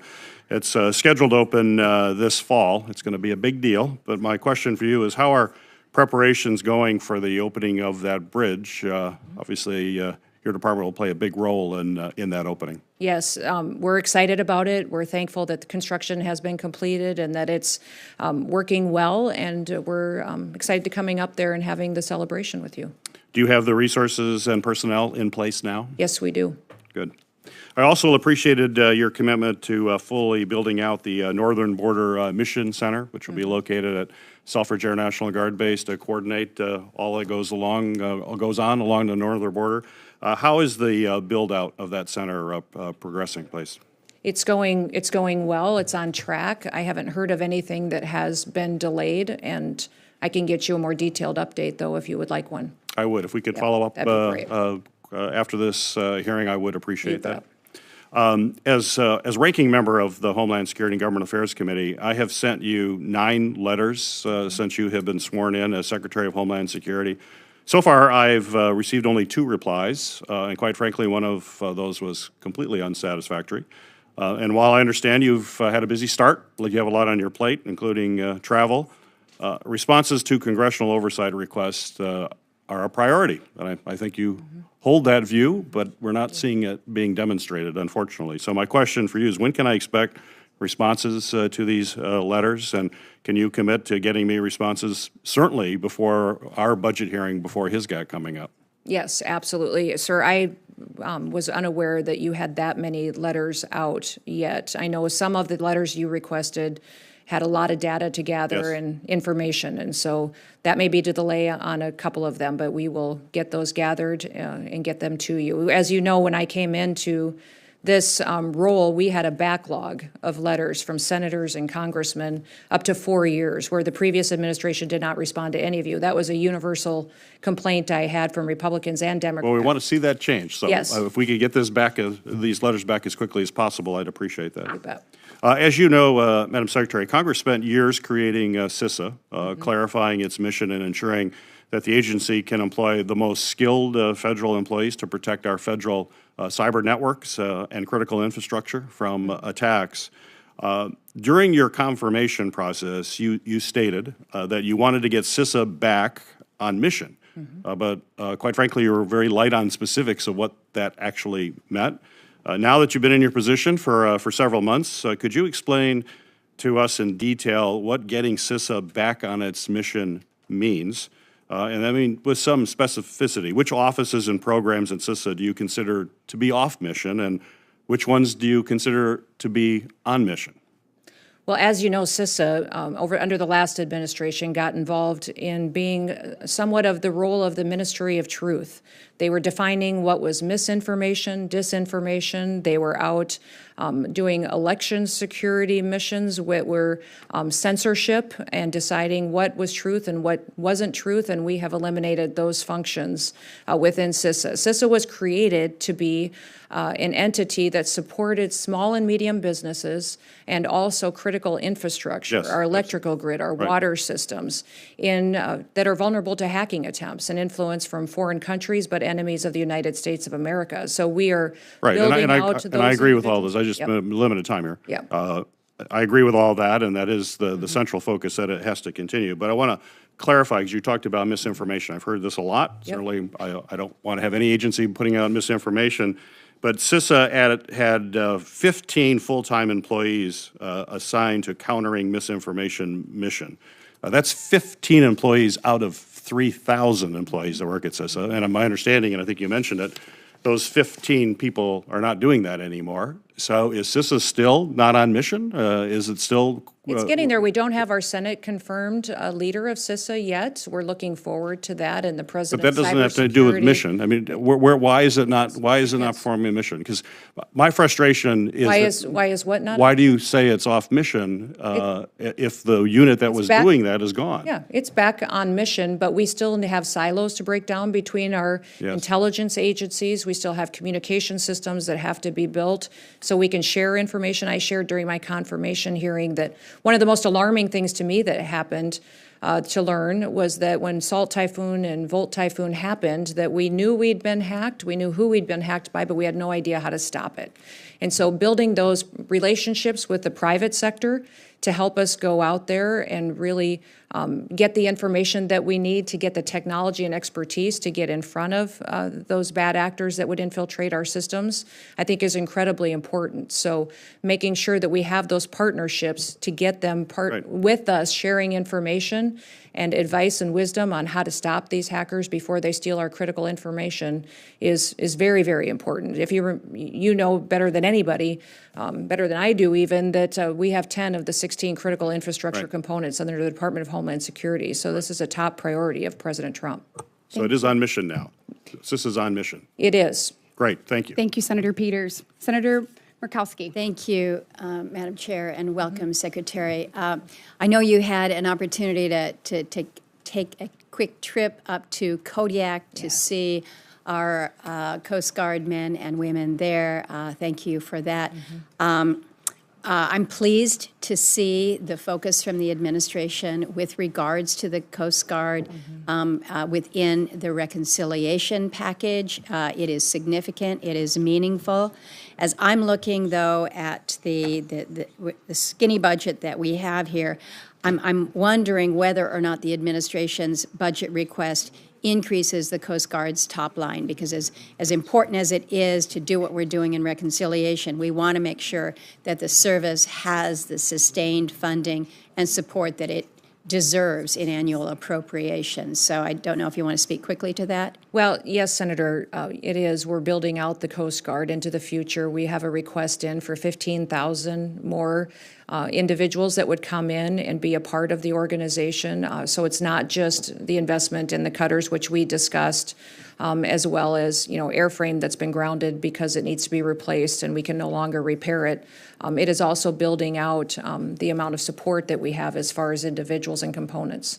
I want to ask about not just the ships, the cutters, the airframes, but the people and where those people live. It was several commandants ago. It was Commandant Zukov who promised that Kodiak, Seward, Sitka, Ketchikan, they were going to get these fast response cutters. Well, the FRCs are out there, but what hasn't come through is the shoreside infrastructure upgrades. Sitka and Seward continue to be left hanging. And so the ships that were due to come to them are being parked in other communities. I mean, we are not only 1 year off, 2 year off, multiple years off. So this is something that I have raised with you, and I'm hopeful that we're finally going to be able to make that commitment to make sure that when you've got the ships, you've got the home port. Right. And when it comes to the home port, I think you saw in Kodiak, it's not just the housing, it is the child care, it's the medical options.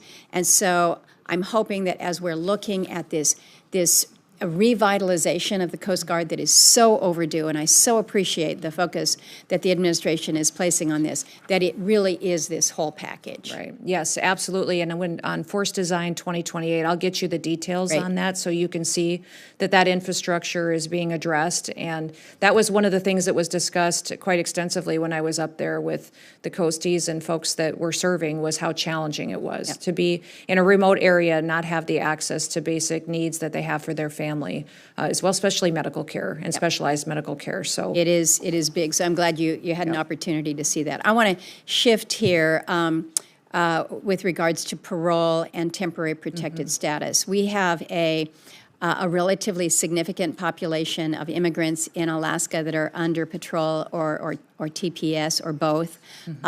They're small, but for us, they're meaningful in our communities. It's the Ukrainians, we have Afghanis, Venezuelans, we have some Haitians. The majority of these folks are just truly valued members of their new community. They're helping us meet workforce needs and really contributing to the tax base here. They've expressed great concern about their status and work authorizations that may be revoked or allowed to expire. So USCIS hasn't processed re-paroles, TPS renewals, or work authorizations for the Ukrainians, at least, for almost 5 months. And the concern is they have paid the fees to USCIS to process their applications, and yet they're not seeing any action on this. Can you share with me, share with the committee, any information on when this pause might end? There are so many that are concerned that the work authorizations will expire while they're waiting for this process. yeah, we do have several countries that have been evaluated by the administration on their participation in TPS, and the program, as it was established, was meant to be utilized on a temporary basis. So some of these TPS programs have been in place for many, many years. But the evaluation on why TPS should be utilized and when it can be utilized by a country is the process that the administration is going through. So if it's a conflict, environmental, economic concern, something that's going on, and you talked specifically about the Ukrainians as well, I will say that program is still there and being evaluated, but those folks may have gotten an email or something that was not correct and was rectified. So I know some folks were alarmed by that they received, but we did rectify that, and that was sent out. If their legal status had changed, it certainly did not apply to them, and we communicated that with them as well. The one thing I will say is that anyone who is on a program like this or on parole that has been revoked always has the opportunity to apply for asylum as well. And so that is the application that we are forwarding in many of these instances across the country from different countries that interact with us through these different programs. And again, just the timing of an expiration Right. of the work authorization while they're waiting. So as Yep. much information as you can share with You us, bet. and I'm sure other states as well. Thank you. Okay. Thank you, Madam Chair. Thank you very much. Senator Van Hollen.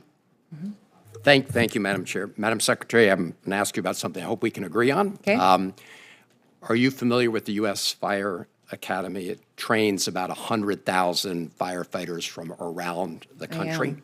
Yes.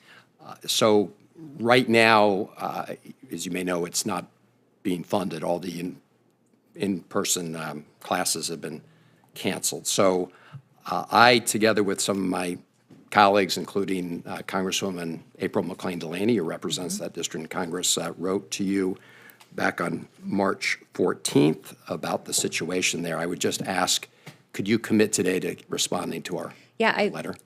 I believe we did respond, even if it may have just been recently to you, but those grants and programs are being facilitated, and those dollars will be forwarded. So that is something that if I didn't get that back to you, we will get it to you within 24 hours. Well, that would be some good news to come out of the hearing, because we really have not heard a thing. I'm reading from a headline: Trump officials silent as firefighters lobby to reopen training academy in Maryland. This is an article from yesterday. So if you're bringing good news today that we're going to renew funding for the National Fire Academy? That is the direction that we are taking, and we will get that information to you. Thank you. Yep. Thank you, Madam. Thank you, Madam Chair. Thank you, Senator Van Hollen. Senator Haggerty. Thank you, Madam Chair. And Secretary, it's great to see you again. Good to see you, too.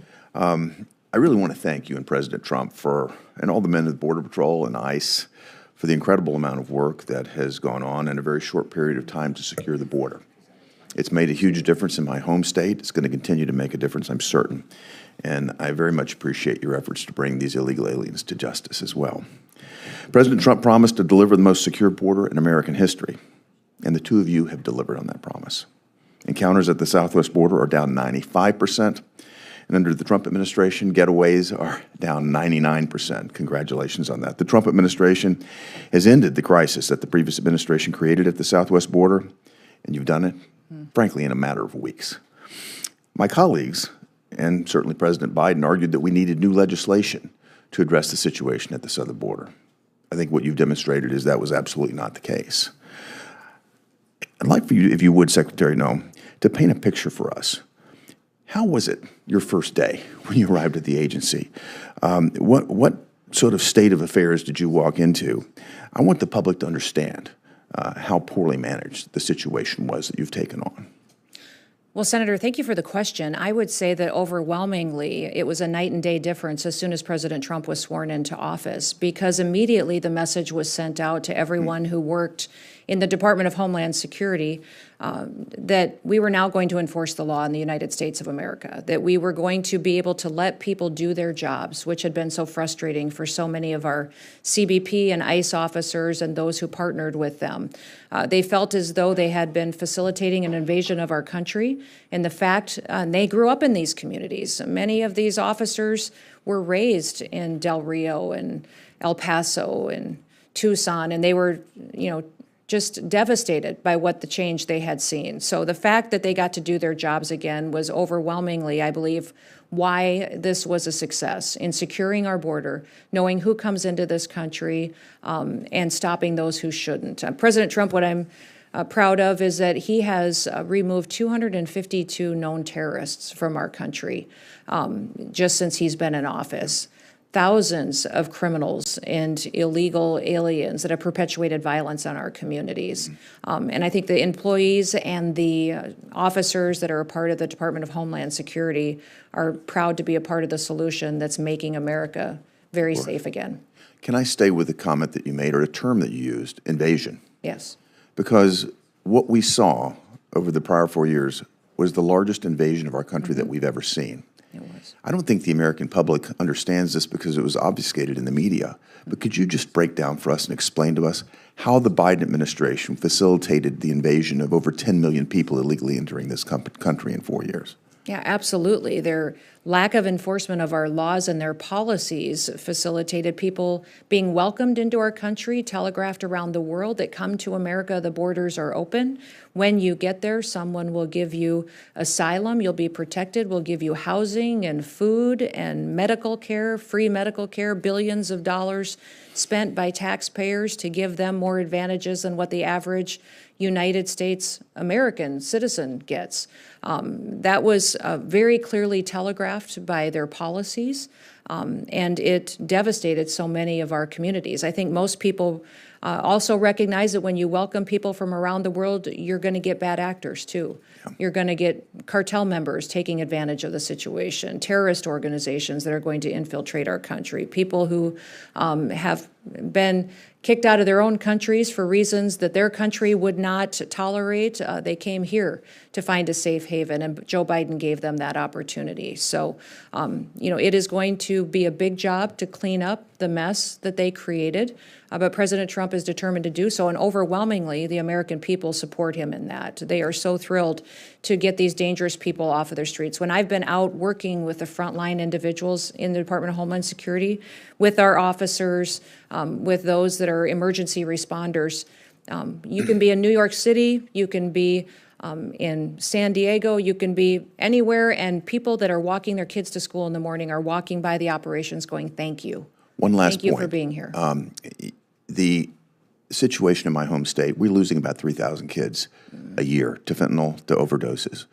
We've got human trafficking happening from Memphis to Nashville and beyond. And I really want to know, I think the American people expect that this border will be secured, that we can get this stopped, but what resources do you need to make that happen that you don't have today? Well, you've seen the request from President Trump in reconciliation and in his fiscal year budget. He is doing due diligence to make sure we have the resources that we need to really secure our border, but also to make sure that we are stopping this poison in our communities. It's giving us enforcement tools, more officers out there, more agreements. You've seen us implement 287G with local law enforcement officers and state law enforcement officers that will get us, compound our efforts out on the ground. Give us more individuals to clean up the mess. But we also need the technology at our ports to scan packages that come into this country. We've collected, I think, over $36 billion worth of tariffs against other countries because of what President Trump is doing to make sure that we're putting jobs back in the United States of America. But CBP is the ones that are collecting those tariffs, but they also need at our ports of entry scanning technology. So we know what's coming in packages, what's coming in by air freight, that we just haven't been doing due diligence under the Joe Biden administration to really know what the threats are and how those dangerous chemicals and poisons are coming in. Thank you, Senator Haggerty. For the last round of questions, Senator Murphy. Thank you. Madam Secretary, one of the accounts that right now is being impounded, I mentioned it in my opening statement, is the Shelter and Services Program. I certainly understand that as a program that Republicans, unfortunately, have not supported, but it was a major element of the budget that we passed, and thus far there are somewhere in the neighborhood of $600 million that you have not expended. Can you commit to this committee, understanding that you have the ability to decide how that money is spent and who gets that money within the parameters dictated by Congress, but can you commit to this committee that you are going to spend the money in the Shelter and Services account according to the authorization provided to you by Congress?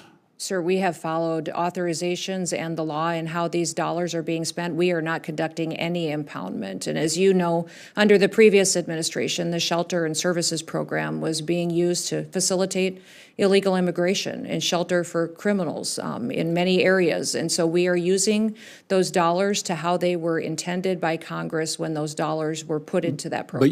But you haven't spent really any of those dollars other than those that you've reprogrammed. So I certainly understand that you do have a right to spend a little bit of time on review, but you do have to spend those dollars. So can you commit to us that you are going to spend the dollars in the Shelter and Services Program on the functionalities and programmatic parameters authorized by Congress. We're going to follow the authorities that we have under the Department of Homeland Security and the administration for how Congress appropriates funds. Absolutely, we will follow what is authorized and what is the process for how those are traditionally spent. Madam Chair, my guess is that the administration is not going to spend any of the SSP dollars, that by the end of the year, those dollars will not be spent. And I raise this issue because I admit that this was a priority for Democrats, and that money was included in the budget in exchange for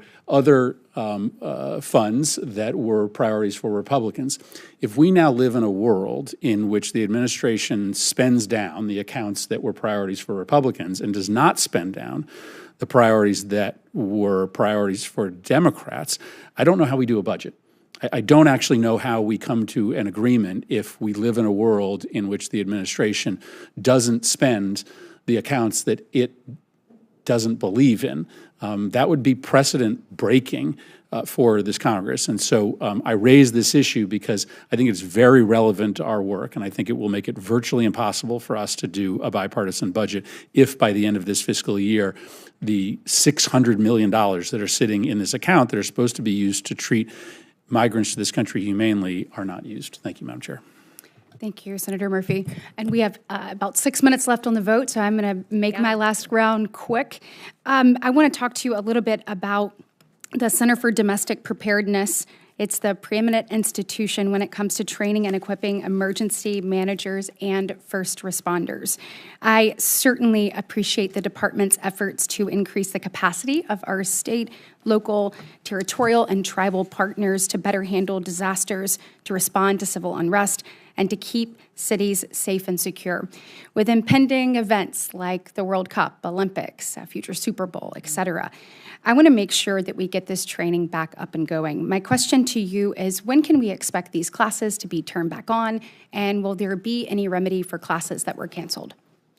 Yes, we'll work with you, Senator, to see what we can do for rescheduling classes, and that funding will be continued, and it'll be a priority of the Department of Homeland Security into the future. Excellent. Thank you so much. Madam Secretary, we will go ahead and wrap this up. Thank you so much for being here today. I know that we can obviously disagree on policy across this dais, but we certainly agree that we want to make sure that we get timely responses. And on that note, for closing, we will have questions for the record will be submitted and then due on May 15th, so 7 days from now. Thank you for the work that you're doing, and this committee hearing is adjourned. Thank you.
This hearing of the Subcommittee on Delivering on Government Efficiency will come to order. Welcome, everyone. Without objection, the chair may declare a recess at any time. I recognize myself for the purpose of making an opening statement. Good afternoon and welcome, everyone. I would like to start by playing a video of why we are here today. So if we can go ahead and play that, please.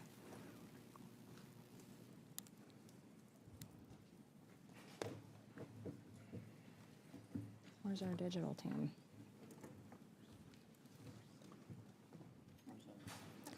Where's our digital team? Here we go. Executive order to ban men from playing in women's sports. That there are only two sexes, male and female, and we are not going to tolerate biological men competing in sports or impeding in private spaces for women like myself or you. A female fencer was given the ultimate punishment for refusing to compete against a biological man. At the Portland Interscholastic League Championships, a trans sophomore runner from McDaniel High School. Leah Thomas pulling away over the final 150 meters. Thomas wins the NCAA championship. Men should not be, they're hurting women. They're hurting women very badly. They're hurting women. I was severely injured in a high school volleyball game by a transgender athlete on the opposing team. Anyone who disobeys federal law will be either prosecuted, sued, or say goodbye to your federal funding.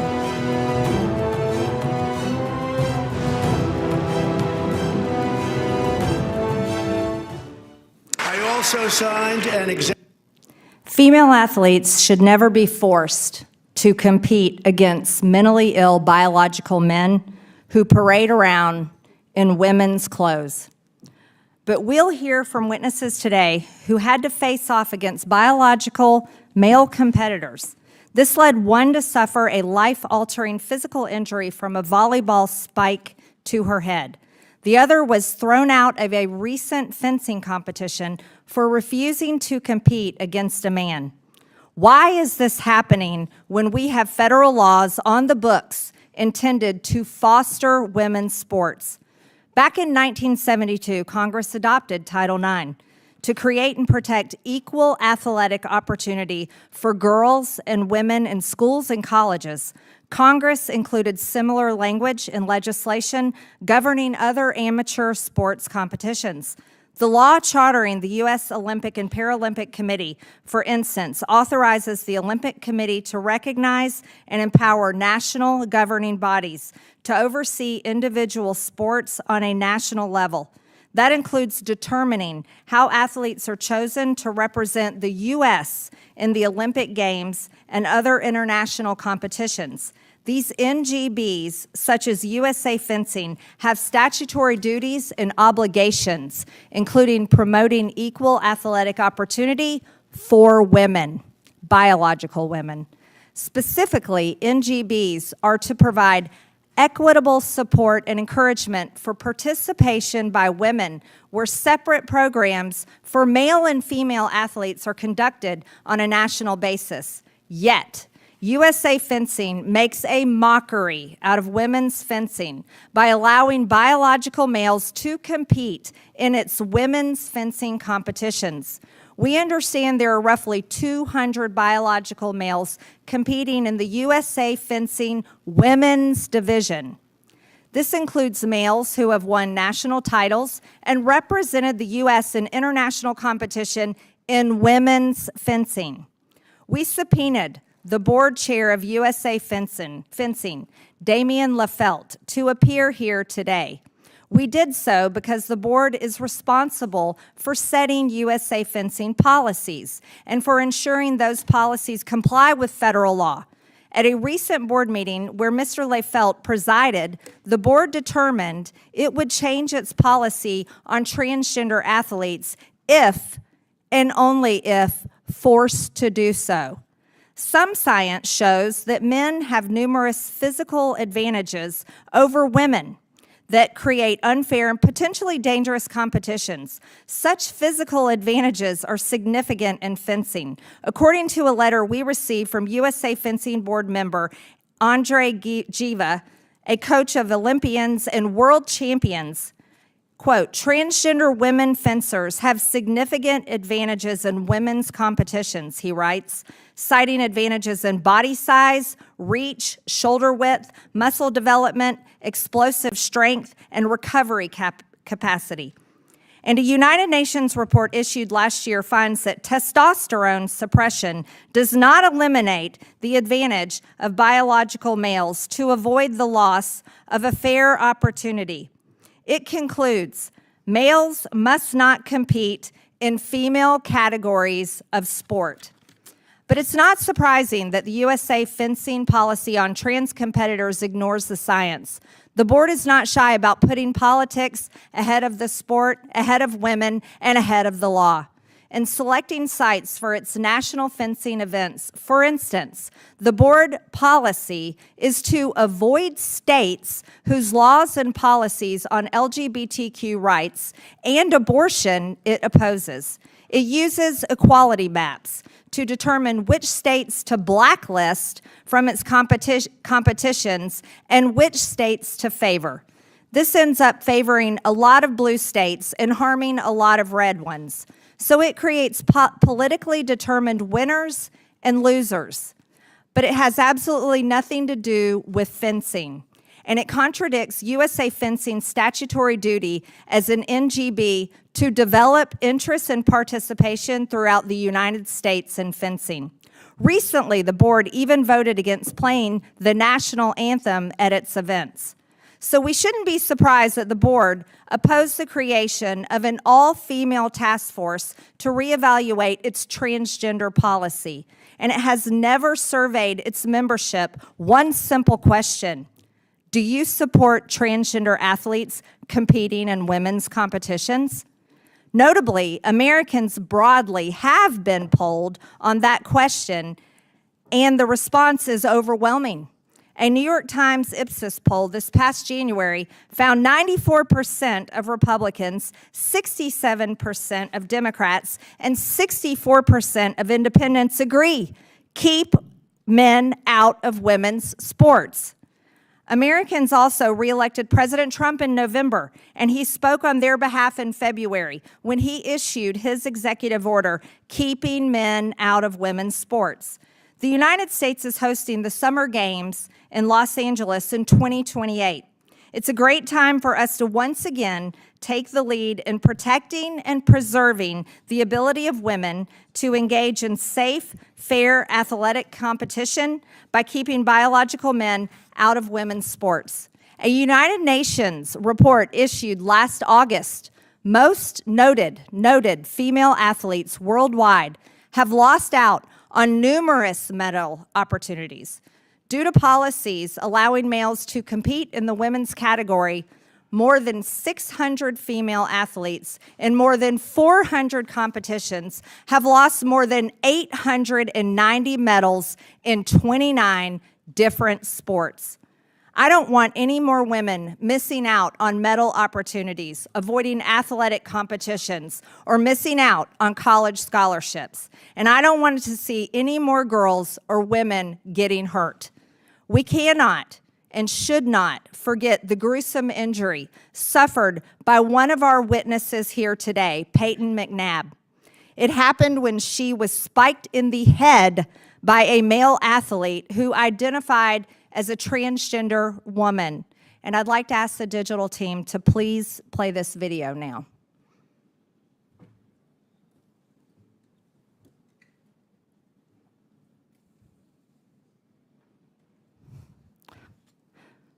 That is sick.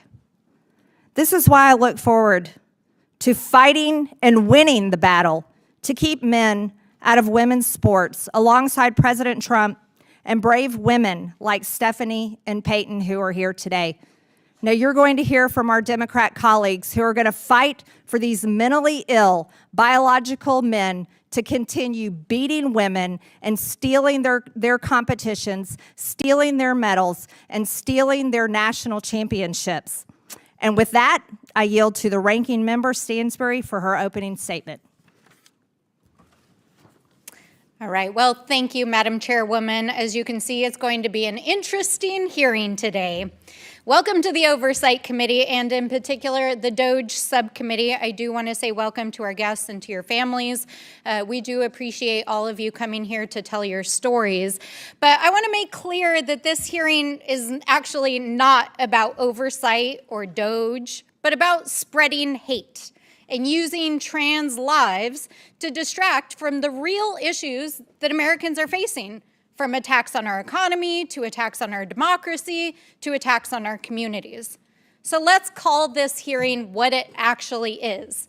It's about bullying trans kids and members of the trans community to distract from the failed policies of the Trump administration, the failed policies and exploitation of this DOGE subcommittee, and the GOP's own cruel agenda that is happening right now here on Capitol Hill as they're trying to gut Medicaid, gut food assistance, gut environmental programs to give tax breaks to billionaires, because that is actually what's going on behind these doors all around us. So, as the ranking member of this subcommittee, let me start by saying to everyone in the trans and LGBTQ plus community who might be watching or listening today that we see you, we love you, we respect you, we are fighting for you, and we will fight back against this hateful agenda. Now, I do want to point out here at the outset that we are, in fact, in the Oversight Subcommittee on, quote unquote, delivering on government efficiency. And this is a committee here in Congress that was created this year by the GOP, supposedly to address government efficiency. And this hearing literally has nothing to do with that. In fact, it has nothing to do with anything that falls under the Oversight and Accountability Committee's jurisdiction. This hearing is so irrelevant to this committee, it's just a complete distraction from what is actually happening in Congress right now. So let's review what this subcommittee is actually supposed to be working on, since my friends seem to have forgotten that.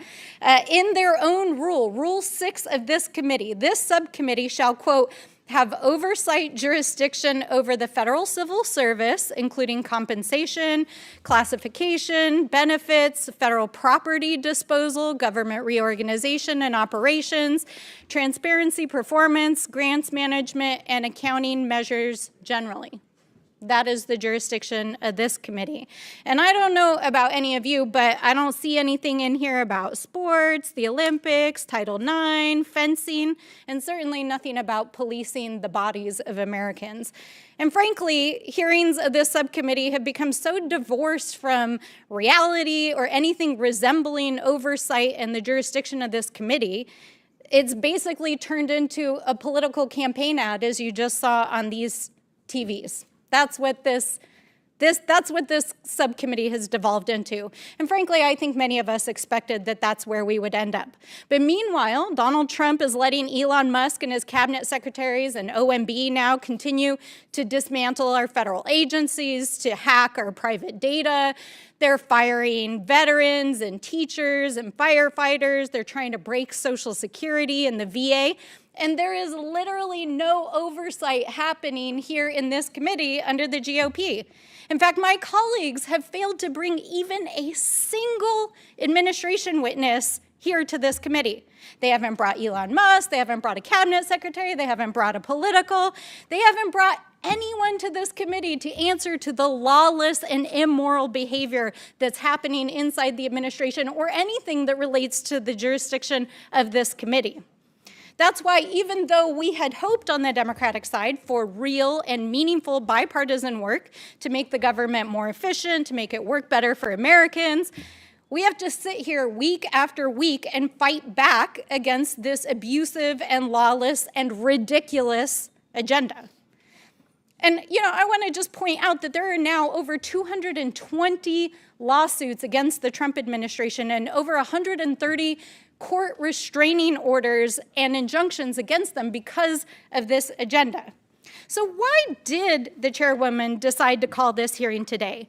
Why is it that we're trying to distract from an agenda that is so unpopular that 2/3 of Americans disapprove of what DOGE and Elon Musk is doing? Maybe it has something to do with the failure of the president in the first 100 days, that his approval ratings have declined by 14%.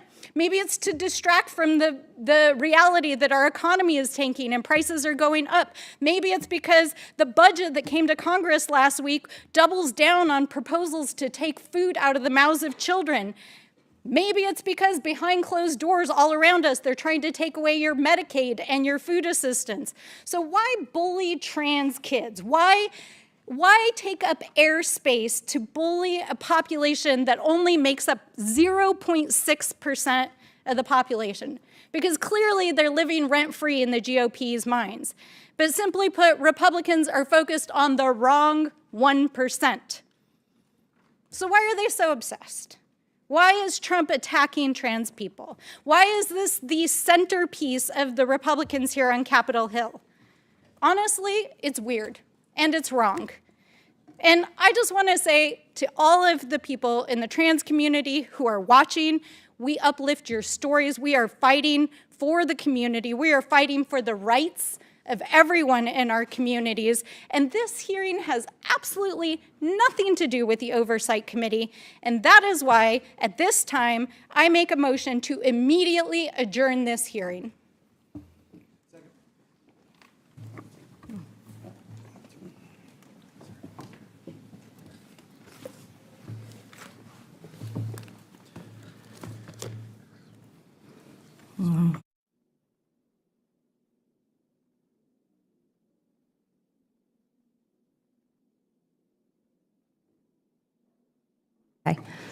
The motion is not debatable.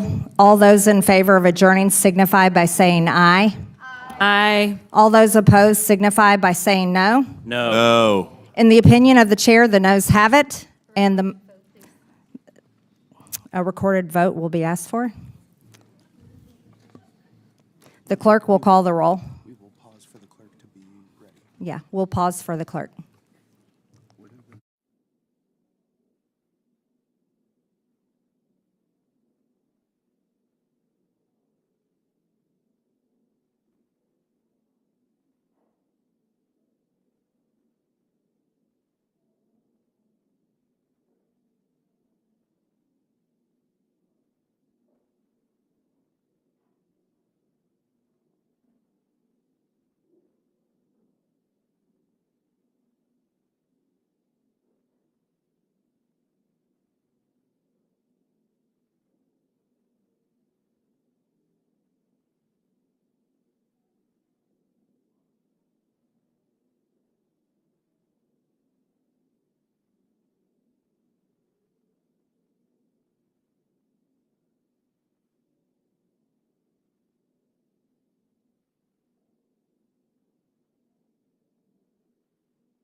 A recorded vote is ordered. The clerk will call the roll.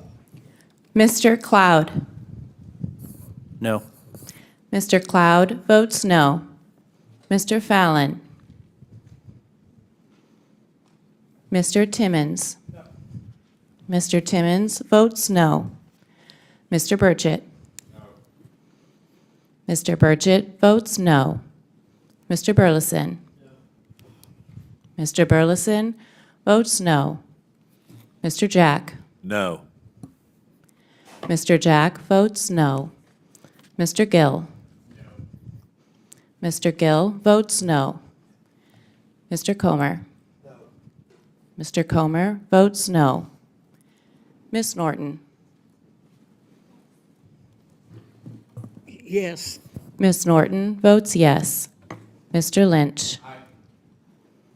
Mr. Lynch votes aye. Mr. Garcia. Yes. Mr. Garcia votes yes. Mr. Kassar. Yes. Mr. Kassar votes yes. Ms. Crockett? Yes. Ms. Crockett votes yes. Ms. Stansberry? Yes. Ms. Stansberry votes yes. Ms. Green? No. Ms. Green votes no. The clerk will report the tally.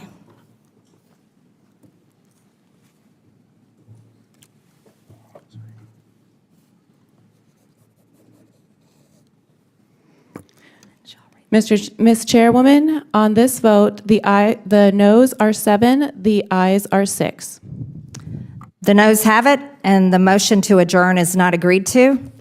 Also, pursuant to Committee Rule 6A2, Chairman Comer refers specific responsibility for the matter of this DOJ subcommittee hearing regarding USA fencing hearing to Chairman Green and the subcommittee on delivering on government efficiency. This hearing is directly under our jurisdiction. Without objection, Representatives McLean of Michigan, Mace of South Carolina, Crane of Arizona, Randall of Washington, Jacobs of California, and Simon of California are waived on to the subcommittee for the purpose of questioning the witnesses at today's committee hearing. Madam Chair, a point of parliamentary inquiry. What's your inquiry? Could you please further expound about how this falls under the jurisdiction of the this subcommittee and the rules? Ms. Stansberry, under Committee Rule 6A2, Chairman Comer of the Oversight Committee has referred responsibility for this hearing to the DOJ subcommittee hearing regarding USA fencing. So Chairman Comer is changing the rules so that now fencing hearings fall under Department of Government Efficiency? Okay, this is the rule book right here, Ms. Stansberry. I'm sure you have a copy of it. Can you read us The part number that 2, refers fencing to this subcommittee? Number 2, in addition, each subcommittee shall have specific responsibility for such other measures or matters as the chair of the committee refers to it. And this is the hearing that we are having jurisdiction over. It's an important issue that biological men stay out of women's sports, and we'd like to hold the hearing on that today, and we're going to continue and go ahead. I'm pleased to introduce our witnesses today. Stephanie Turner is a competitive fencer who recently took a knee at a USA fencing event to avoid facing a biological male in a women's event. Peyton McNabb is a former high school athlete and now an ambassador for independent women who was injured by a biological man in a high school volleyball game.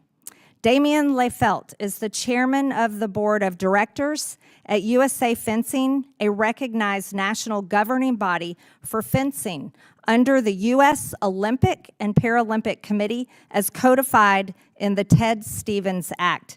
Fatima Goss-Graves is the President and Chief Executive Officer of the National Women's Law Center. I want to thank you all for being here to testify today. Pursuant to Committee Rule 9G, the witnesses will please stand and raise their right hand.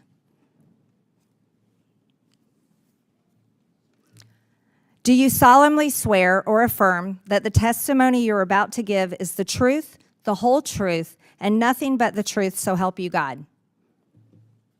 Let the record show that the witnesses answered in the affirmative. Thank you. You may take a seat. We appreciate you being here today and look forward to your testimony. Let me remind the witnesses that we have read your written statement and they will appear in full in the hearing record. Please limit your oral statement to 5 minutes. As a reminder, please press the button on the microphone in front of you so that it is on and the members can hear you. When you begin to speak, the light in front of you will turn green. After 4 minutes, the light will turn yellow. When the red light comes on, your 5 minutes have expired, and we would ask that you please wrap up. I now recognize Ms. Turner for her opening statements. Good afternoon, Chairwoman Green and Ranking Member Stansberry and members of the committee. It's a privilege to be invited here to speak to you today. I started fencing at the University of Maryland College Club team 12 years ago and became competitive within the United States Fencing Association a year later. What started as a hobby quickly became a deep passion of mine. In these past 12 years, I estimate that I have spent over 7,000 hours training and over $100,000 between lessons, club dues, competition fees, equipment, and travel. I have dedicated a significant portion of my life to this sport and competition because, like thousands of other women, I love it. My favorite part of fencing is the competition, the thrill, the fight, the triumph, and even the heartache. But lately, fair, female-only competition is harder and harder to come by. USA Fencing has over 200 self-declared members who identify as transgender. Each time a man competes in the women's category, with USA Fencing's support, it removes fair sport and takes opportunities from women. Fencing is a combat sport, a martial art of sorts. There are elements of speed, power, reaction time, distance control, footwork, and blade work, all attributes affected by sex development. It's not uncommon for a quicker, more athletic opponent to overcome the technique of another fencer. Athleticism is powerful in fencing and works in equal parts with strategy and technique. It's unbelievably demeaning to female fencers to put down the differences between men and women and any woman's loss to a man as a skill issue, or that a woman simply needs to work harder. Within the USA Fencing authoritative body, there is a culture of intimidation towards women which demands that we be silent when men enter our tournaments. A culture that includes public humiliation, doxing, social ostracism, dismissal, and even threats. I went from avoiding tournaments with known male athletes to reaching out to news outlets to get this story known. The USA Fencing, up until my protest, has been unresponsive to women's demands for fair fencing, and instead doubled down on efforts to promote male inclusion in the female category. 1 month ago, I took a knee in protest to a man competing in my category, Division 1A Women's Foil, ironically held at the University of Maryland, where my fencing career began. And the video of my protest went viral. The story of that knee began 3 years ago when I contacted Icons out of desperation for numerous men taking women's national and world titles. Leadership was not only ignoring women, but encouraging and glorifying these men. It felt like there was no place for women in USA Fencing. It took me nearly 3 years to get up the courage to come out publicly. That knee I took in protest was a cry for help and an act of desperation. The night before the tournament, I saw Redmond Sullivan's name on the registration list. I recognized his name from a Redux article as a male fencer within Wagner College's men's team, who switched to the women's NCAA team and the women's USA Fencing division. I cried the whole night and again felt betrayed by USA Fencing. I had already spent the money on competition fees and new equipment and spent hours training and refurbishing my equipment, and I had traveled down from Philadelphia, Pennsylvania to College Park, Maryland the night before in preparation for that tournament. I felt trapped. I had been defrauded of a women's tournament and sold a lie by USA Fencing. This was hardly the first time I faced fencing a man in a women's competition. In previous instances, I would wait until the last minute to register for a tournament to see if any known men would register. If they did, I would not sign up. I missed out on numerous regional and national tournaments. I did not want to keep abandoning opportunities to advance my fencing. I had felt so isolated and strangled by USA Fencing for disagreeing with its transgender policy that I felt scared to speak openly online or with friends in the fencing community. I reached out to a church friend asking what I should do. We prayed together and asked God, if it is his will that I protest, that he pair me with Redmond in about that following day. The next morning, I found myself on the platform against him, and I stood down. Speaking out on this issue has made me a target for harassment and violence, as well as cost me friends. I have decided to step away from the sport I love, at least for now as well, because USA Fencing has fostered an environment where I am unwelcome in my own category. It is culturally acceptable to bully and shame women who speak up for other women. I should not have had to make this sacrifice. Women deserve to be treated fairly in sport. We deserve opportunities to train, compete, and win in women's category set aside for women. We deserve this at the lowest levels of sport, all the way through elite Olympic competition. I hope that by taking a stand and raising awareness of the misogyny in our sport, I can help ensure other women and girls do not have to take such risks to receive the most basic protections in sports. Thank you, Ms. Turner. I now recognize Ms. McNabb for her opening statement. Good afternoon, Chairwoman Green and Ranking Member Stansbury, and members of the committee. Thank you for inviting me to appear today. My name is Peyton McNabb, and I'm a sports ambassador for the Independent Women's Forum. We are a nonprofit organization that exists to expand support for policy solutions that actually enhance people's opportunities and well-being. Independent Women's motto is "Tell her story, change the world." Today, I'm here to share my story. I'm a female athlete from Murphy, North Carolina, who had my love of playing sports taken away from me. Since 2022, following a serious but avoidable injury, I've been speaking across the country, sharing my story and advocating for protections for women and girls' hard-earned rights to equal opportunity, fair play, privacy, and safety.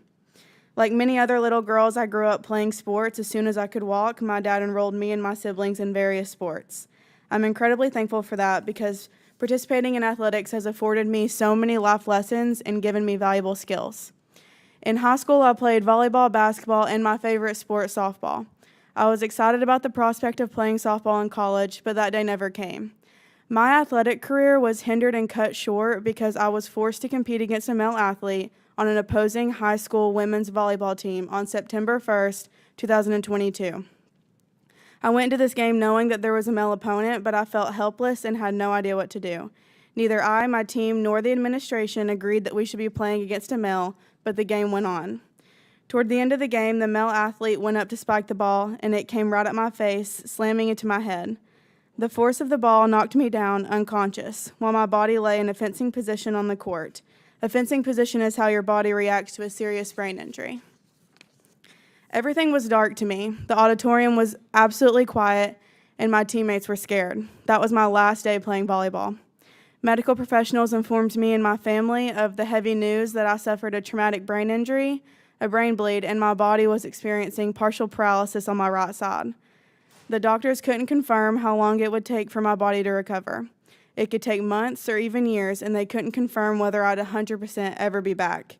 While I've learned to navigate my new normal, there are several challenges that I deal with on a daily basis. Severe headaches, balance issues, vision impairment, and as my parents say, I'm just not the same kid.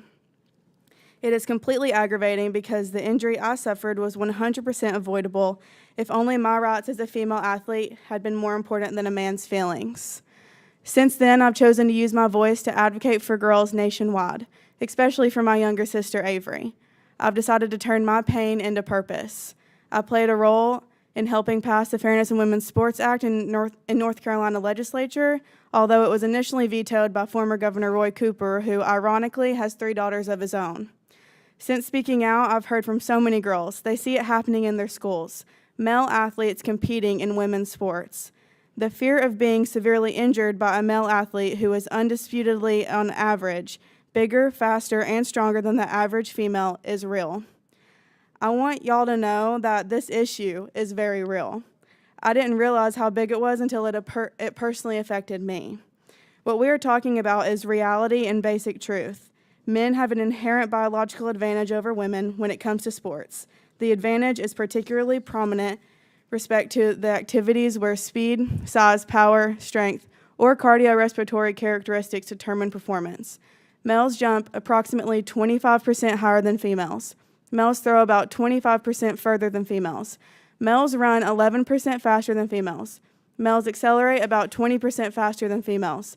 Males punch 30 to 162% harder than females. Males are around 30% stronger than females of equivalent stature and mass. This is undeniable, and many more biological statistics can be found in Independent Women's Competition Report. I was so pleased to be at the White House on February 5th when President Trump signed the executive order entitled "Keeping Men Out of Women's Sports." Finally, we saw a president act to make sure that sports competition for women is fair and safe. Now we need laws at the state level that define women and keep women's sports safe for women. Today, there are 27 states that have legislation protecting women's sports, and more than a third of the nation also defines sex-based words across their state laws. All 50 states should have this sort of legislation. I'm so proud of the progress being made in the states that are protecting their female athletes.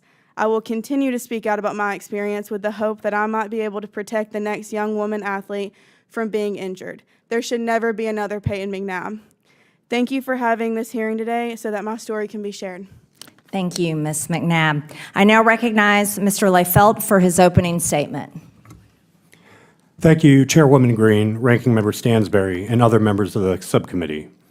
My name is Damian Leifeld, and since September 2024, I have been the chair of the Board of Directors for USA Fencing. I am proud to represent USA Fencing at today's hearing. I understand USA Fencing CEO, who has knowledge of the operational day-to-day activities of the organization, was prepared to testify, but that the subcommittee preferred I appear instead, as made clear by its subpoena. I'm pleased to be here and will do my best to provide you with the information you seek as you consider this important topic. As you know, USA Fencing is a national governing body for fencing.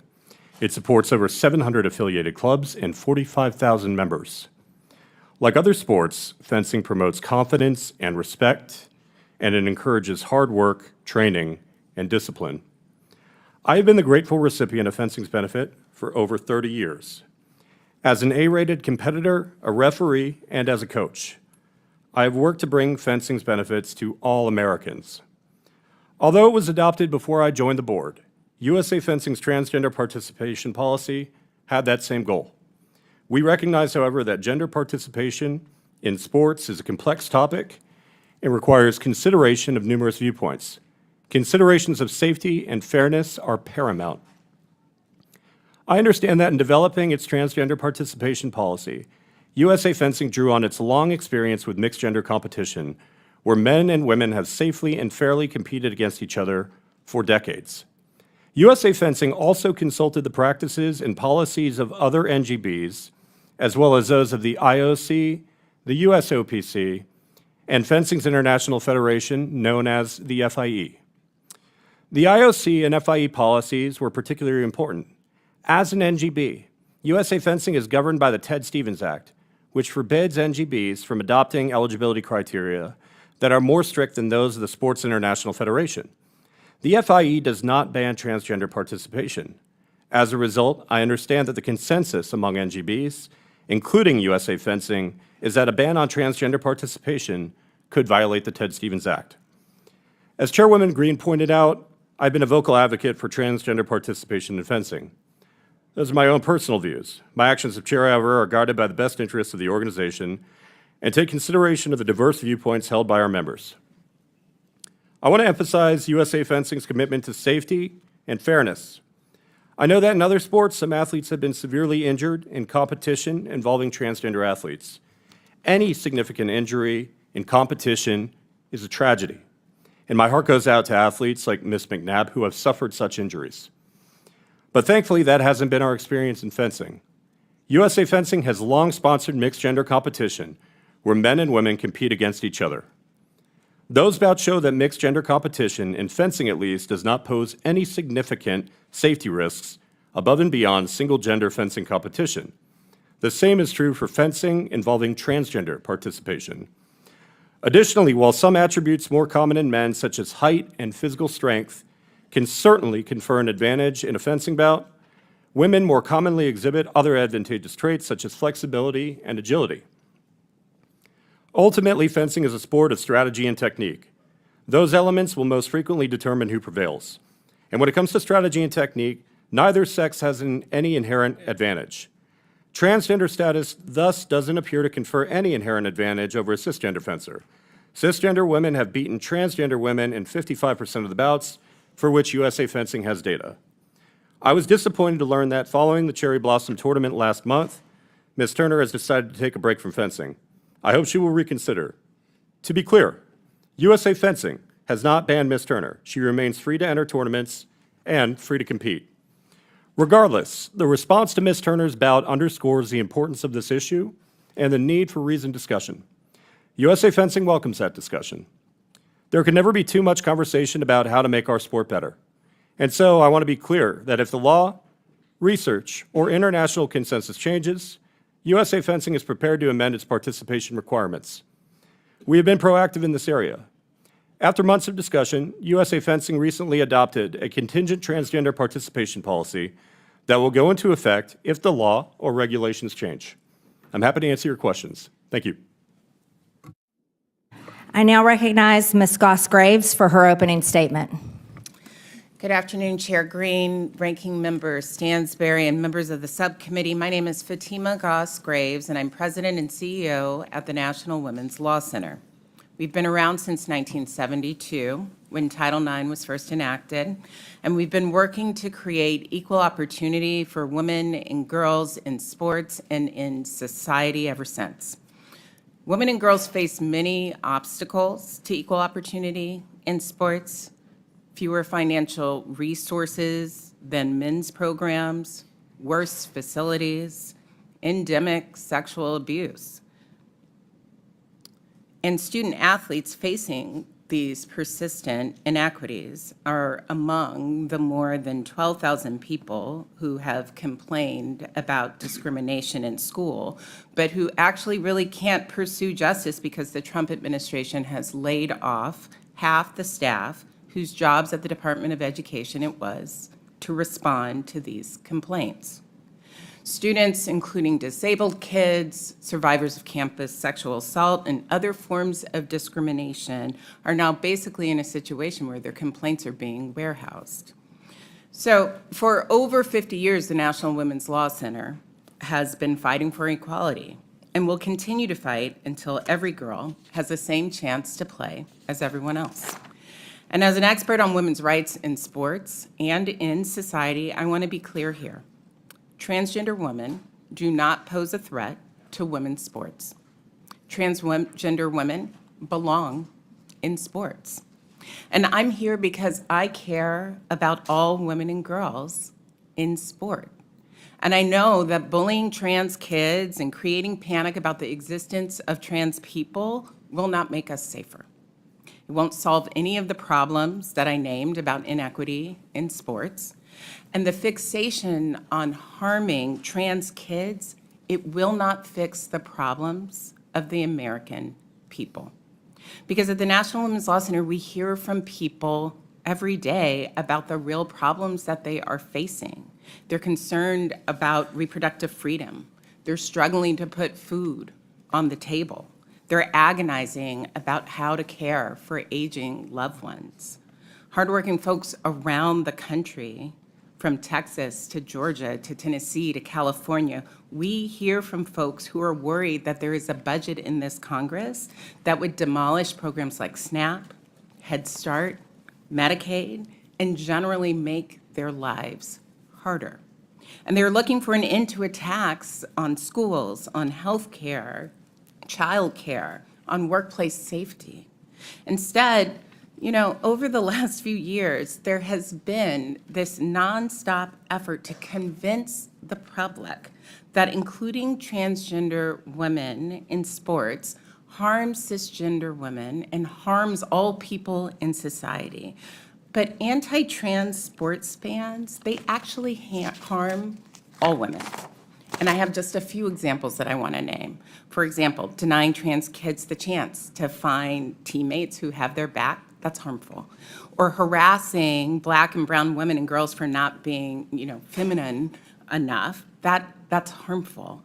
School officials secretly investigating girls' gender to make sure that they are feminine enough to play, that is harmful and that is dangerous. And yes, those things are already happening. For example, after Utah passed a trans sports ban, a state school board member posted a picture of a high school student athlete on social media, suggesting that she was transgender. She was not. But she faced such intense cyberbullying and threats to herself and to her family, they had to actually get police protection. So as President and CEO of the National Women's Law Center, it could not be more clear to me. Anti-trans bans, they hurt all women. They're wrong. We won't let them be enacted in the name of protecting women, because they don't protect women. They harm us all, and it's discrimination, period. And if the subcommittee wants to defend women, the National Women's Law Center definitely has ideas about that, ideas that will actually help, ideas that will combat the real threats to women and girls' safety and equality today. Trans women in sports, it's just not one of them. Thank you. We will now begin the 5-minute question period of the hearing. I would like to remind the members that Mr. Lefelt is here under a duly issued subpoena to answer questions at today's hearing after refusing to appear voluntarily. I now recognize myself for 5 minutes for the purpose of asking questions. No one is here today to harm transgenders. We are here to defend girls and women, and we are here to defend Title IX and to uphold President Trump's executive order that all biological males stay out of girls' and women's sports. Here displayed behind me is the post that Mr. Lefelt put up. Mr. Lefelt came in here today saying that this is game day. You're right, Mr. Lefelt, this is game day. Under the Ted Stevens Act, USA Fencing and other national governing bodies that are authorized to oversee individual sports on a national level have a certain obligation. One such duty is to provide support and encouragement for participation by women, where separate programs for male and female athletes are conducted on a national basis. Another statutory duty is to promote a safe environment in sports that is free from abuse of any amateur athlete, including emotional, physical, and sexual abuse. Mr. Lefelt, as the board chair of USA Fencing, surely you are aware of these legal requirements. That means you believe that forcing a woman to compete against a biological man promotes a safe environment that is free from emotional abuse. Is that correct? One moment, a point of order, please, You're Madam Chair. You're not. Okay, Madam what is Chair, yours? I have a point of order. The document that you have up behind you is a misrepresentation of the actual post.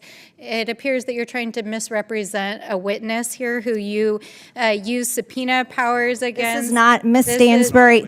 Ms. Stansbury, this is not a point of order. This is the actual picture. Ms. Stansbury, that she has you're not clipped and recognized. put Ms. on the Stansbury, board you're not behind me. recognized.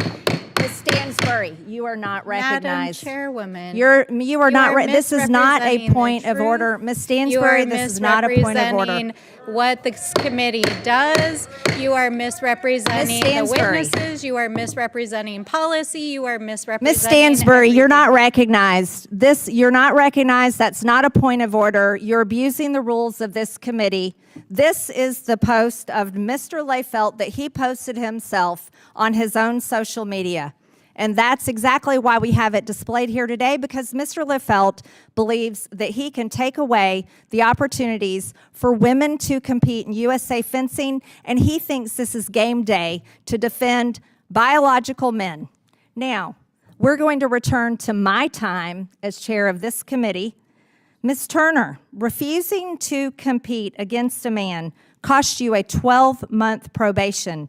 Did you feel you were in a safe environment, free from abuse, when you were told you must compete against a man in an all-out competition? No. No, that wasn't free from emotional abuse. Ms. McNabb, when a biological man spiked a ball into your head, were you free from physical or emotional abuse? I was not. Ms. McNabb, did you feel you were placed in a safe environment when you faced a biological male in a girls' volleyball game? No, I did not feel safe. Ms. Turner, were you safe when you were forced to go up against a biological male in your sport? No, I was not. Mr. Lefelt, do you think your perception of what constitutes a safe environment for women is more valid than that of a woman testifying here today? Congresswoman, thank you for your question. There was a study that was published in 2010 regarding the safety of sports in the Olympic movement. There were 51 sports that were assessed as part of that study. That's a yes or no question, Mr. Leifeld. Do you, is Ma'am, that it's your a- perception? You're it's a sitting more next to nuanced a young answer. woman who received a brain injury from a biological male. Is And- it safe to compete against biological males? Yes or no, Mr. Leifeld? What happened to Miss? Yes or no? What happened to Miss McNabb I'll take was that as a no. Mr. Leifeld, do you think forcing a woman to change in front of a man in a locker room is abusive? Yes or no? Congresswoman. I'm not sure I Do you follow the want your question. daughter to change in front of biological men in locker rooms? Yes or no? My daughter isn't really something that should be part of this hearing. I'm gonna. Respectfully. If you're not a quick no on that, we're gonna take that as a no. We're gonna switch gears to USA Fencing site selection policy. You're the chair of USA Fencing. You should be familiar. Mr. Leifeld, what does abortion have to do with fencing? Congresswoman, that policy was passed before I got on the board. However, when You're the chair of the board now. What does abortion have to do with fencing, Mr. Leifeld? I'm on the board, you're correct, and I offered an amendment to that policy back in December, Congresswoman, that allowed for more flexibility at the What, city to level. get an abortion while you're at fencing competitions? I And don't it think also so. allowed for better convenience. So we enhanced the policy More under my convenience to leadership under the Planned board. Parenthood centers. Mr. Leifeld, why does USA Fencing states abortion policies and LGBTQ policies in its site selection process to determine where tournaments are held? That's part of your site selection process, is abortion availability and states and cities that are friendly to LGBTQ policies. How is that part of USA Fencing? Congresswoman, we try to have tournaments in sites that are safe for all of our members, period. So you don't think red states are safe for fencing athletes? Red states are absolutely safe, and we regularly host tournaments there, including Texas, Ohio, No, Missouri. your site selection policies are based on abortion availability and LGBTQ availability, not on fencing, not on your sport. Now let's go a little bit further with this. Madam Chairwoman, your time has expired. You're not recognized, Ms. Crockett. Mr. Leifeld, you wrote a blog post where you said that one day your daughter Madam might Chair, on a point of compete- order. This is my time, and I'm the chair of the No, committee. that was your time. Your time is over, and now we're asking, are we? The chair has discretion to assign I've time, lost and you know time. it, sir. I have lost As long as we time. have that understanding, that's fine. I've lost time. for I all yield this 2.5 discussion. minutes to the chair, lady. Mr. Leifeld, you wrote a blog post where you said that one day your daughter might compete against a transgender woman, a biological man. You said that if she did, you might win or she might lose. But whatever the result, you hope she doesn't care about the outcome, because the important thing is that both she and her opponent enjoy the match. That's what you wrote in your little trans manifesto. But you came here today to win. And you came here today to defeat women in their own sport. So as you stand here before this committee today, you are a man that would tell your daughter to lose and enjoy it to a biological man. My time has expired, and with that, I recognize Ms. Stansbury to defend all the trans. Point of order. Out of curiosity, is the chairwoman allowed to editorialize before every speaker on the Democratic side speaks, or is that part of her time, which we know that she went over? It's not a point of order. You're taking Ms. Stansbury's time. I know you're trying to be chair of oversight, but Ms. Stansbury is the ranking member. Chair would be better on this side. I do agree with that. It's Ms. Stansbury's time. Thank you, Madam Chair. As you can see, this is a hearing full of performance artists, not legislators. To our witnesses and guests, I do appreciate you coming today, but this is not the venue for this conversation, and our colleagues know that across the aisle. That is part of why the distraction of the gaveling and the yelling and the performance art is happening here today, because this is not an oversight hearing. This is not what the jurisdiction of the Oversight Committee is. And the chairman and the chairwoman both know that. And they both know that a little over 100 days ago, when Republicans were clamoring to show Donald Trump and Elon Musk that they were going to carry their water here in Congress, they created this subcommittee to do Elon Musk's bidding. But now that he is so unpopular, that 2/3 of Americans are opposed to Doge and Elon Musk, the honeymoon is over, my friends. And so what are they doing with the Doge subcommittee? They're bullying trans kids. They're talking about things that have absolutely nothing to do with government oversight or efficiency or the economy or the reality that Donald Trump is tanking the economy and the reality that Americans are pissed as hell and are marching in the streets. And they're turning the Doge subcommittee into, apparently now, a fencing oversight committee. Welcome, we're not even gonna call it the Doge subcommittee anymore. This is called the Fencing Oversight Committee. Welcome to the Fencing Oversight Committee. But in reality, we know this is all about bullying trans kids, as they are literally over on the floor debating renaming the Gulf of Mexico this week because they have no real agenda other than tanking the economy, taking away health care, taking away food out of the mouths of children, and basically distracting the American people while they prepare the largest tax break for billionaires ever in the history of this country. But it's not enough to just obsessively talk and think about trans people, which obviously are living rent-free in their minds. Donald Trump has put into place over a dozen executive orders and actions bullying trans people. Here, this committee is trying to take their own punch. They're trying to keep trans people from using bathrooms inside the Capitol. I mean, all of this is part of their regular playbook. Do really bad, evil things, and then distract the American people by doing ridiculous things in public spaces like this. So I am very grateful to Ms. Goss-Graves for being here to break through the noise, to talk about real issues that are affecting our communities, because among the things that affect women, girls, all people are the cuts to healthcare, the cuts to education, the cuts to vital programs that our people depend on. But what I think is so important is to highlight the ways in which using public spaces like this to bully trans people creates a lack of safety for the LGBTQ+ community. And so, Ms. Goss-Graves, can you talk about how exactly what's happening here today normalizes hate and how that translates into violence and hate against the LGBTQ+ community? You know, this is exactly my deep worry.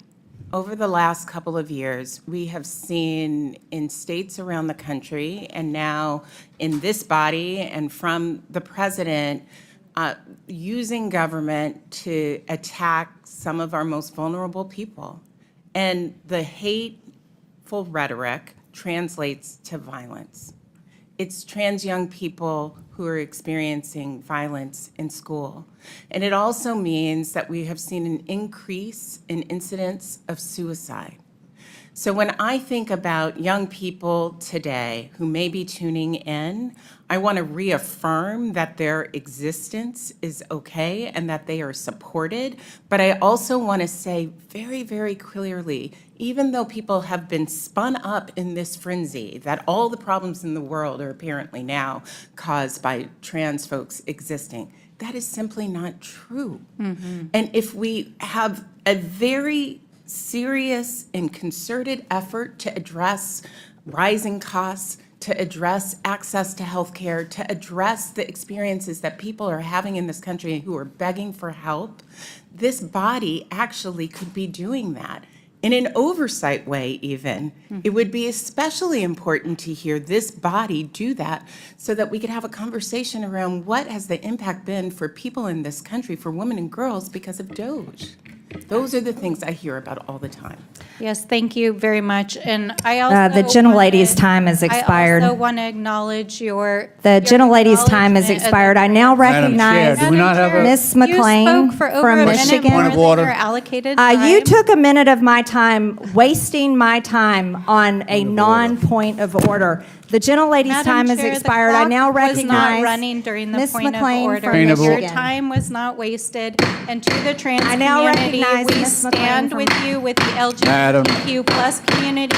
We stand with you, and you can Madam break Chair. my eardrums all you want, Madam Chair, but we stand with the LGBTQ plus community, and you can gavel me till. Order. This Cows this come hearing home will and it come to won't order. stop it. This hearing will come to order. Madam Chair, I have a This question. hearing will come to order. Madam Chair, This hearing will come to order. I now recognize point of order. Ms. McLean I from just Michigan. have a point of order. Thank you, Madam Chair. Let me tell you. Madam Chair, I yeah. had a What's point your of order. Could we just have the timekeeper, log the time between both the Democrats and Republicans, and then we rebalance them so that we each have equal time? That's pretty basic. We will consider that. Thank you. No, But stop. No. You took a minute of my time. That's not All a right, suggestion. okay. Those are the rules. Enough. No. You're wasting your Hey, time. look, That's either we go We by are the rules keeping or equal we're time. out of here. We're keeping equal time. The door's open. Miss All right. McLean from Michigan is now recognized. Thank you, Madam Chair. Let me tell you what I'm here for. I'm here to protect women and girls. And for all of you young women and girls watching today, I hear you. I hear your stories. I hear your bullying stories. I hear your uncomfortableness. Because you see, sometimes young women and girls get trampled over. But let me tell you what I'm here for. I'm here as a mother and as a coach and as an athlete to stand up for the rights of women and especially young girls. That's what I'm here for. And in 1972, Title IX of the Education Amendments prohibits gender discrimination in all educational programs receiving federal funds. And I'm here today because women have had to fight for every God-given right, and I'll be damned if we're going to go back on that. When biological men invade women's spaces, our rights are violated, and our spaces are violated. Now, my colleagues on the other side of the aisle constantly talk about following the science, but this makes it clear that this is merely a disingenuous slogan. So let's follow the science for a moment. Not opinions, but science. So, Ms. Graves, what is the average difference in skeletal muscle between biological men and biological women? So I'm definitely not a scientist, but I can tell you about the studies that have been done looking at transgender athletes, cisgender athletes. That's a great answer to a question I didn't ask, so perhaps I can help you. So the answer, I think where you're trying to go is there an inherent Is there a biological transgender difference women between men and women? in all contexts? And the answer is no. Okay, right now. Okay. The answer is no. Okay, let And me so educate you. And the reason Okay, that I can reclaiming tell my you that time. the answer is no is because UCLA has studied this. They did a study of The studies. gentlewoman's reclaimed her time. Ms. McLean's recognized. So I'll educate you. I'll tell you, men have 30 to 40% more skeletal muscle than biological women. That's not right. That's not wrong. That just is what it is. I was going to ask you what is the difference in upper body strength, but I don't think you know that either. So I'll answer that question for you as well.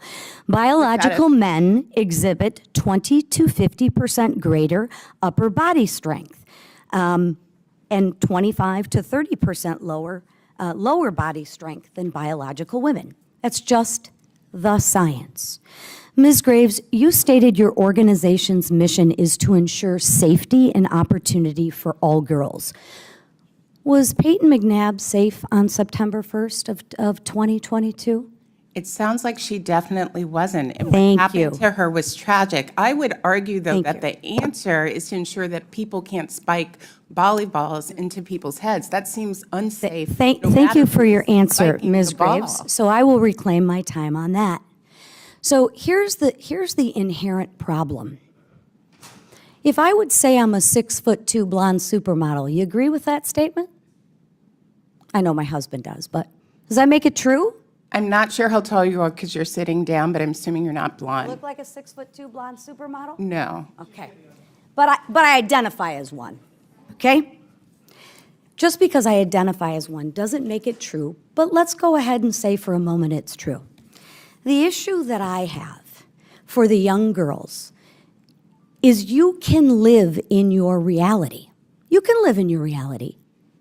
But when your reality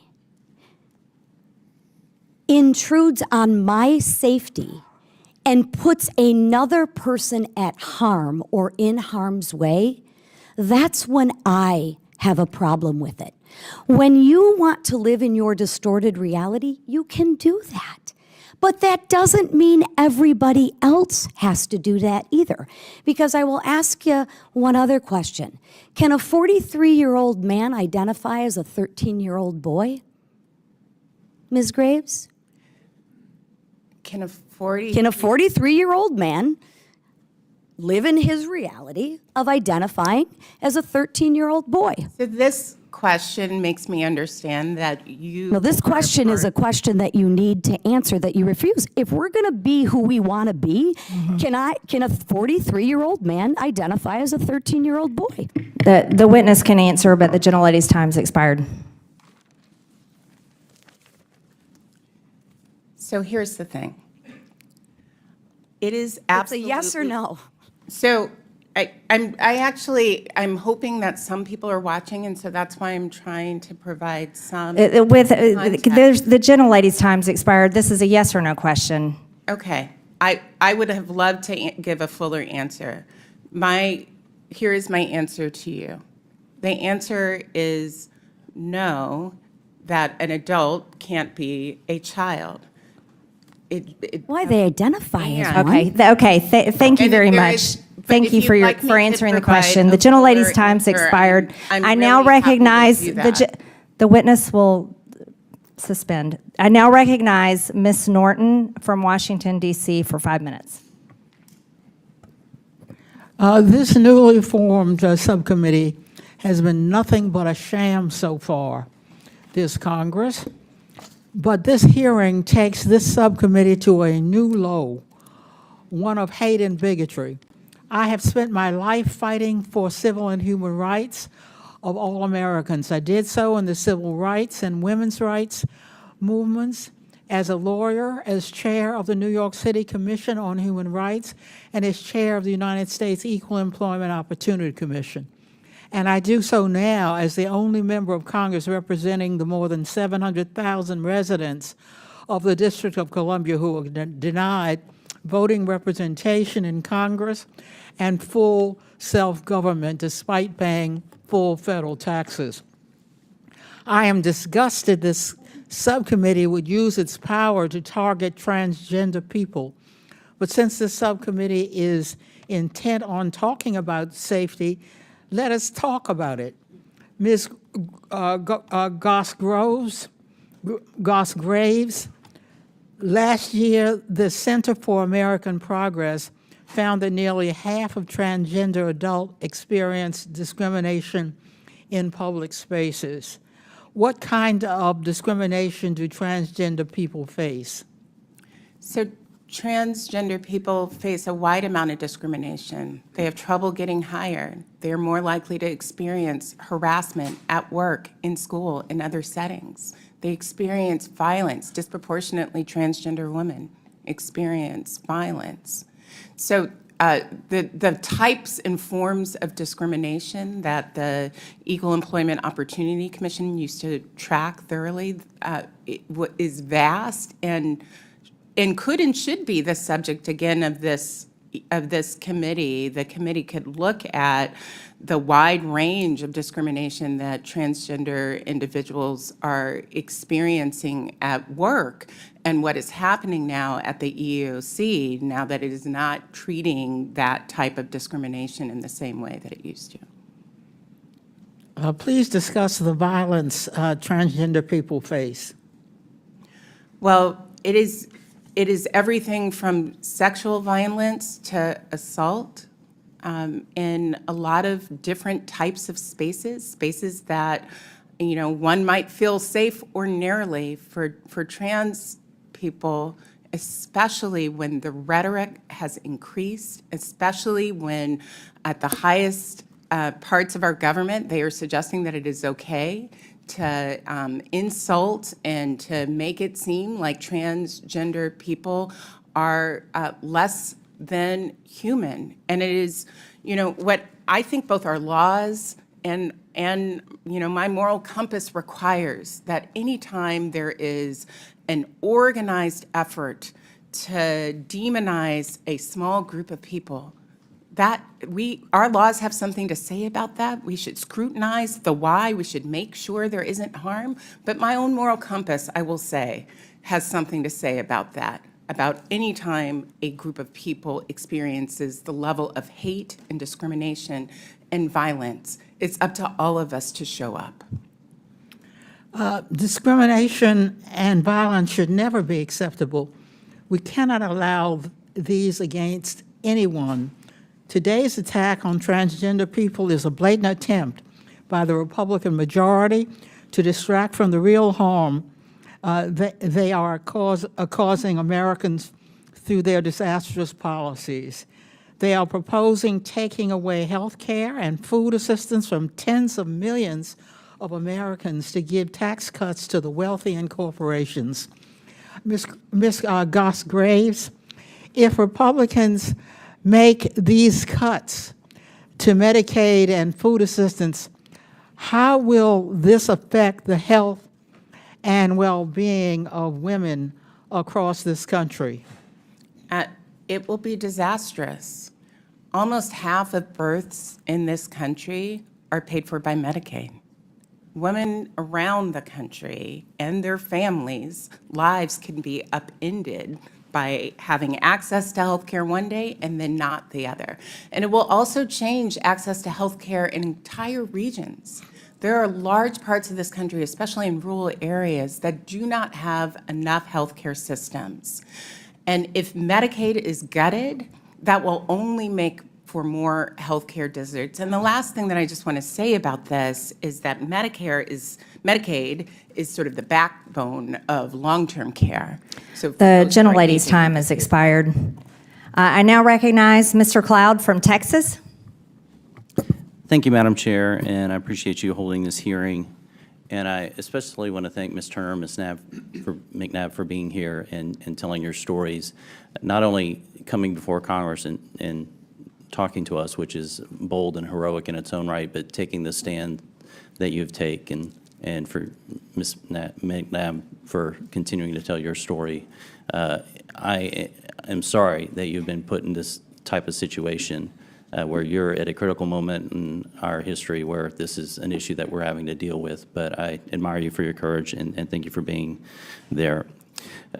As a committee, we're bringing this up in part because of the Ted Stevens Act that Mr. Liefeld mentioned. The U.S. Olympic and Paralympic Committee is a congressionally chartered entity under that act, and the USOPC, therefore, and its NGB derivatives, the National Governing Boards, have to abide by federal law. And so we have Title IX, which says that these organizations will not discriminate based on sex. And then we have lately executive orders where President Trump issued an executive order keeping men out of women's sports. He did this to rescind the funds from educational institutions that deprive women and girls of their fair athletics opportunities, and to oppose male competitive participation in women's sports more broadly for safety, fairness, dignity, and truth. It's interesting to note that he referenced in that a previous executive order, 14168, in which defined a female, which it seems that the left has a very difficult time doing, a person belonging at conception to the sex that produces the large reproductive cell. And so we have a pretty clear definition of the guidelines that you should be operating by and other organizations that are embracing sports and chartered by. And so it does fall under our jurisdiction as Congress to consider whether or not you and these other organizations should be stripped of your certification under the Ted Stevens Act. And so we have to continue to look at this and just talk about this issue.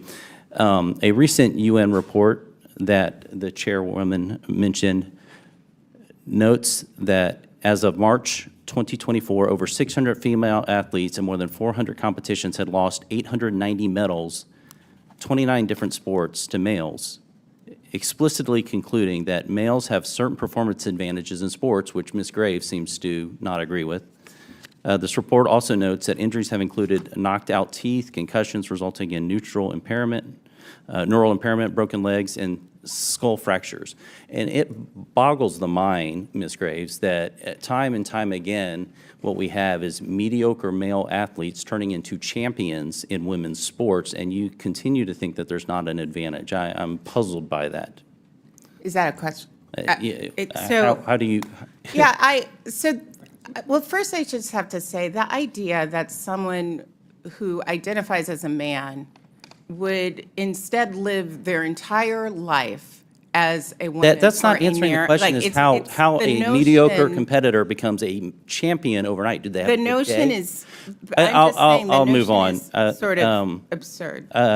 If you were to compare world-class, world record times in track for women's sports compared to the male Texas high school meet that happened just recently, you would find that the male high schoolers beat world record times virtually in every single race as female world-class record holders throughout history. As someone who ran track in the past, I wonder if I can retroactively identify and be recertified as a world-class world champion as opposed to the mediocre track person that I was. Because that's not how the rules work. And I think that's part of what I've been trying to explain here. I wanted to ask you something, Ms. Liefeld, because the press release from U.S. Fencing talked about how you came up with your site selection criteria, which the chairwoman talked to, but I wanted to dig into it a little bit because it says your source for analysis was primarily the equality maps, the Movement Advance project. Now, this is not, if you go to this site right now, what you would find on its homepage is a bunch of voting turnout information, how we could advance leftist, Marxist agenda, primarily Democrat agenda, all throughout the country. There's maps to do it, ways to be engaged, all these kind of things. This is not at all any sort of nonpartisan sporting effort or anything along those lines. And one thing DOGE has uncovered has been the fact that all these NGOs have been funded, and thank you, Madam Chairman. Okay. I apologize, I ran out of time. But the point is it's a political organization, not any sort of nonpartisan. Thank you. The gentleman's time has expired. Mr. Lynch from Massachusetts is now recognized for 5 minutes. Thank you, Madam Chair. And I want to thank the witnesses for their willingness to testify before this committee and help us with our work. I do want to go back to the point that the ranking member raised, and she is correct in pointing out that about the lack of jurisdiction of this subcommittee for the matter before us. This subcommittee was created for the opportunity to confront the economic inefficiencies in our government. And that's exactly why most members chose to serve on this subcommittee, because of the issue involved. So this subcommittee could be focusing on the layoffs that President Trump has executed, over 200,000 firings of federal employees, employees from the EPA, employees from the Social Security Administration, employees from the Nuclear Security Agency, employees from the FAA, including air traffic controllers.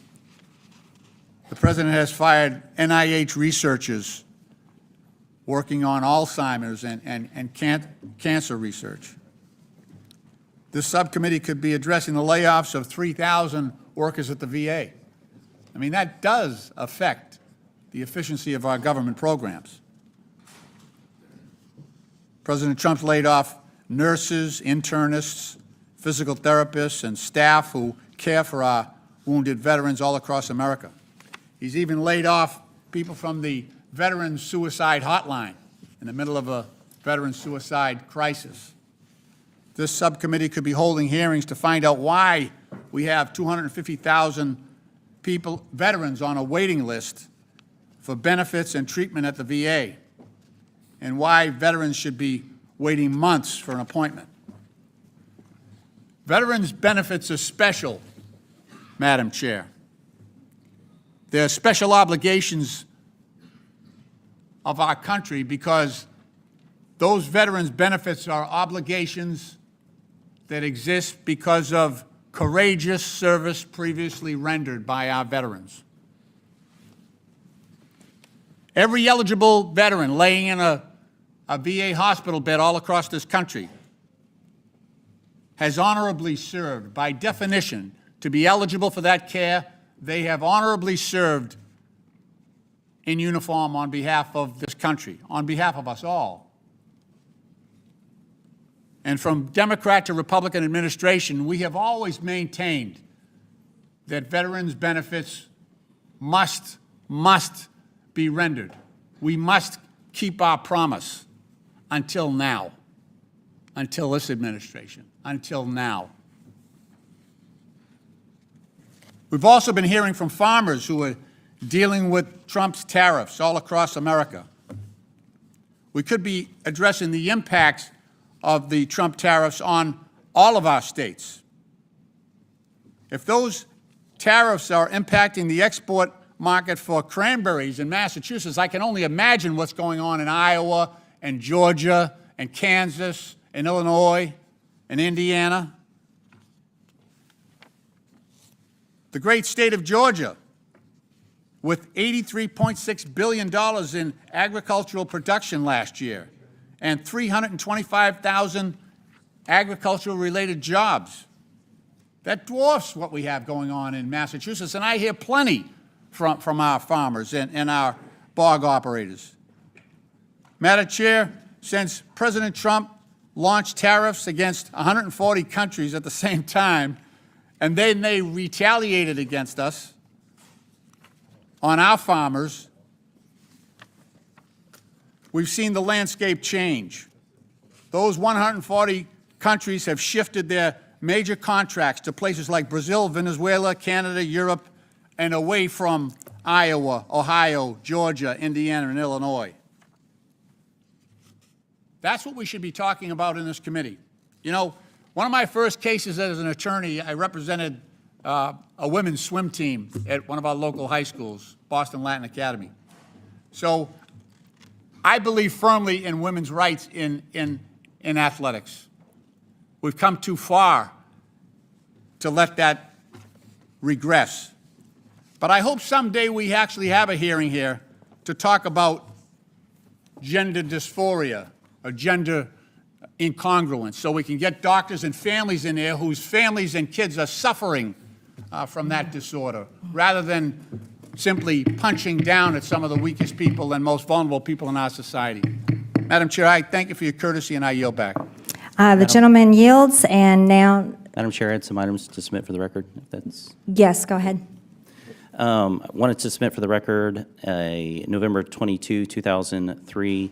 Here's the latest on USA Fencing Tournament site selection. It's a press release from the U.S. Fencing Tournament. The U.S. Track and Field Statement regarding transgender transsexual policy. The USA Gymnastics Transgender and Non-Binary Athletic Inclusion Statement. The U.S. Weightlifting Athlete Gender Inclusion Competitive Equity and Eligibility Policy. The U.S. Tennis Association Transgender Policy Inclusion Policy. And finally, ironically, the National Women's Soccer League, I'm not sure if they know what women is, but their policy on transgender athletes. Without objection, so ordered. I now recognize Mr. Fallon from Texas. Madam Chair, thank you. For the next 5 minutes, we're going to live within the bounds of reality and actually use real science. Human beings with an XY chromosome will be referred to as male or men. Human beings with an XX chromosome will be referred to as female or woman. Mr. Layfeld, what is your current position within USA Fencing? I'm the chair of the board of the directors, sir. Okay, and in that role, is it fair to say that you celebrate transparency and promote fairness? I would certainly hope so, sir. All right, great. Congress has oversight over USA Fencing. Are you here today to testify of your own volition?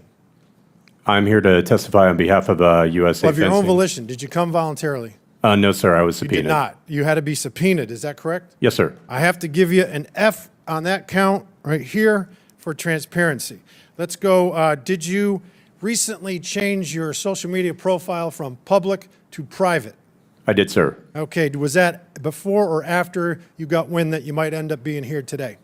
That was around the time that I was receiving death threats and anti-Semitic messages from a Also number of happened to people, be sir. right after you found out that you might be here, correct? I can't recall, sir, You're under specifically oath? when I went yes, private. Yes, that is April 14th, and you did it after. So I'm going to give you another F, 2 counts for transparency. Let's talk about fairness, because you said you wanted to be fair. There are 2 competitive classes in USA fencing, yes? 2 divisions, men and women? That's correct, sir. Why is that? There's also a mixed event, I should add. A mixed event is a plurality of our events. But you have, but to be specific, because we have limited time, you have a male division and a female division. Is that correct? We also have a mixed But do division, you have sir. a male division and a female division, yes? We have a male You do, division, okay, we have a thank female you. division. We also So, have mixed events, which represent a plurality do you of our allow events. men to compete against women? In mixed events, sir. Okay, but not again. There is a distinct class for just women. Yes? Yes, there is a women's event. Thank yes, you. We're sir. getting somewhere. Now, that is because I think you would agree that in general, maybe not because Ms. Graves doesn't, that men inherently have some physical attributes that give them an advantage. Would you agree with that? I would agree to an extent, sir. Okay, There so are let's some go. studies Let's within, talk about. No, within I have to fencing reclaim my that, time, Madam Chair. yeah. I'm going to reclaim my time because, for instance, there is increased muscle mass, generally speaking, with men, which makes them faster and stronger. They're better adapted with cardiorespiratory capacity, lungs, helps with endurance. Men are generally taller, have stronger bones, and they have different skeletal structures. You got to know this. The pelvis in men are more narrow, and the small Q angle that attaches the hip to the knee joint. That's important because the more narrow that Q angle is, the more force than you can project. Now, that's only important in sports that require standing, squatting, kicking, or pedaling. And then you also have a sex difference in the angle of the humerus and the ulna at the elbow.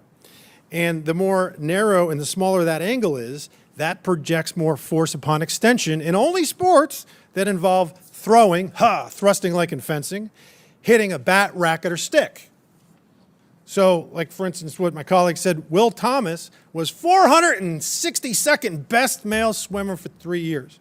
And then he was winning events when he competed with women. Female gold medalists in the 100, 400, and 800 would not even qualify to compete for the gold in the men's division. Marathon, the best marathon female would be 90th against the men. Best triathlete female would be 50th against men. And Major League Baseball has had exactly 0 women play on an opening day roster. NFL, NHL, NBA, again, 0. So let me ask you this question. I'm very curious to hear your answer. Yes, sir. Would you do you think it's fair for a man that identifies as a man to directly compete against a woman? In a mixed event, sir. Okay. So you think that's fine? A man can compete against a woman in the women's division? In the women's division, sir, they must go through 1 year. Right. So hormone what I'm saying, so replacement period. a man that's identifying as a man cannot. You're not cool with them fencing against women. Men compete against women in mixed events all the time, sir. They're a plurality of our events. And who generally wins those? The recent data that we pulled showed that cisgender men prevailed in 64%. So cisgender men are men. Okay, let's just call it for what it is. Yeah, right. So the bottom line is this. Even when you go through hormone treatments, you know this. It doesn't reduce your height. It doesn't shrink your bones. It doesn't decrease your lung capacity. It doesn't alter your skeletal structure. There's exactly 0 studies in the world that show that any amount of hormone therapy will ultimately result in parity between men and women. It doesn't exist. The IOC just did a study with 800 men, and even after a year, they retained 83% advantage. This is absolute lunacy. It's crazy, but you crazies, you keep being crazy, and we'll see you November of 26. I yield back. Thank you. Chair, I'd like The, to ask for unanimous consent. without objection, so ordered. I'd like to ask for unanimous consent to enter an article from NPR titled, "What Has Doge Done in Trump's First 100 Days?" into the USA Fencing Subcommittee of the Oversight Committee. I now recognize Mr. Garcia from California for 5 minutes. Thank you, Chairwoman. I want to just start, of course, by thanking all of our witnesses for being here today. I appreciate your time. I've said from the beginning and from our first DOGE subcommittee meeting that we've really not talked about government efficiency or any real serious legislative work. But even I am surprised that this subcommittee is now apparently in charge of policing women's sports. Now, this is nothing to do with our committee's jurisdiction, as said earlier, and nothing to do with helping the American people. Now, Republicans in Congress are trying to destroy our health care and social safety net, as we've seen them do over and over again. Elon Musk is destroying critical medical research programs. We have a measles outbreak. We have an anti-vax health secretary.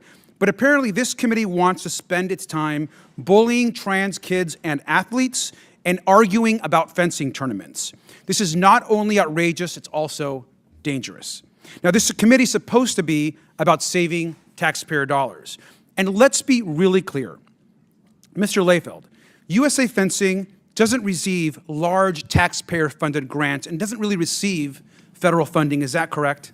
Sir, we do not receive a penny in federal funding. So you do not receive a penny of federal funding, and we're spending our time in the Government Efficiency Committee debating a fencing tournament and your association, that of you which receive no federal dollars. Let's be clear. All kids and people deserve to be able to participate in sports. And USA Fencing and other sports have the right to lay out rules to make sure their sport is fair and safe. And we know that transgender youth and athletes experience all kinds of mistreatment because of their gender identity. This includes bullying in schools, family rejection, threats of violence, even by some in Congress, and other discrimination. Now, sports participation can actually help overcome some of this vulnerability. Now, we have a wide range of views on this committee, but I want to make sure that people are aware there is some bipartisan consensus. Here's a quote from one of my Republican colleagues who's actually on this committee today, which I want to read. I find it encouraging. It says, "I strongly support LGBTQ rights and equality. No one should be discriminated against. I have friends and family that identify as LGBTQ. Understanding how they feel and how they've been treated is important. Having been around gay, lesbian, and transgender people has informed my opinion over my lifetime." Now, Ms. Gosgraves, do you know who said this by any chance? I don't know. This was actually Congresswoman Nancy Mace, who's, I know, waved on to our committee today. Now, Madam Chair, I'd like to insert into the record this article on CNN that says, titled, "Nancy Mace, now targeting transgender lawmaker, called herself pro-transgender rights in 2023. Madam Chairwoman?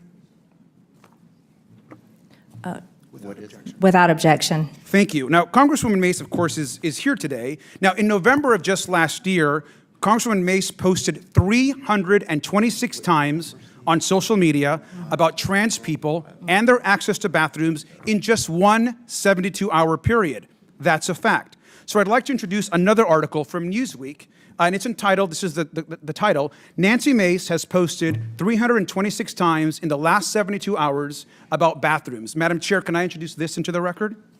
Without objection. Thank you. I point this out because it's actually important context. Republicans accuse Democrats of focusing too much on LGBTQ plus issues or trans issues. But we want to talk about protecting Social Security. We want to talk about protecting the cost of living. We want to talk about lowering prices. We want to make sure that all people have health care. But Republicans are so obsessed with demonizing trans people that we are wasting time in our Government Efficiency Committee talking about trans people that like fencing. Now, let's remember, according to congressional testimony from the head of the NCAA, there are less than 10 trans college athletes in 2024. That's less than 10 out of 500,000 total NCAA athletes. Less than 10 out of 500,000. Now, Congresswoman Mace has posted about this issue hundreds and hundreds of times. That's equal to hundreds of individual posts per athlete. All the while, we're ignoring the real issues. I want to remind everyone that we've seen 935 confirmed cases of the measles as of May 1st, according to the CDC. Nearly 1,000 children are getting sick while our country is hit by crisis after crisis. Let's focus on the 930 adults and kids with measles versus the 10 trans athletes that are participating in college sports. It is obvious to the American public that this issue is being exploited by extremists to divide the American public. It's shameful. It's been clear that DOGE is not about government efficiency. It's an attack on vulnerable people. And with that, I yield back. The gentleman yields. I now recognize Mr. Timmons from South Carolina. Thank you, Madam Chair. we are here today to shine a light not only on the integrity of women's sports, but on how government-backed institutions, chartered by Congress, may be misusing that authority to push controversial policies that violate basic human rights and disregard their congressionally authorized mission. When an organization abuses authority delegated by the government, it is within the purview of this subcommittee, plain and simple. I realize my colleagues across the aisle don't understand that. USA Fencing is a national governing body for the sport of fencing in the United States, officially recognized under the Ted Stevens Olympic and Amateur Sports Act. That designation is not just ceremonial. It is a chartered monopoly backed by federal law and accompanied by special privileges and funding access. That status comes with an expectation that NGBs serve all athletes equitably, promote excellence, and adhere to national interests, not ideological crusades.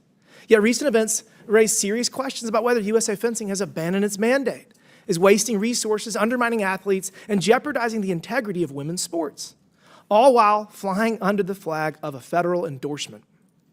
We've heard USA Fencing speak about inclusion, but what about transparency and fairness, especially toward female athletes like Stephanie?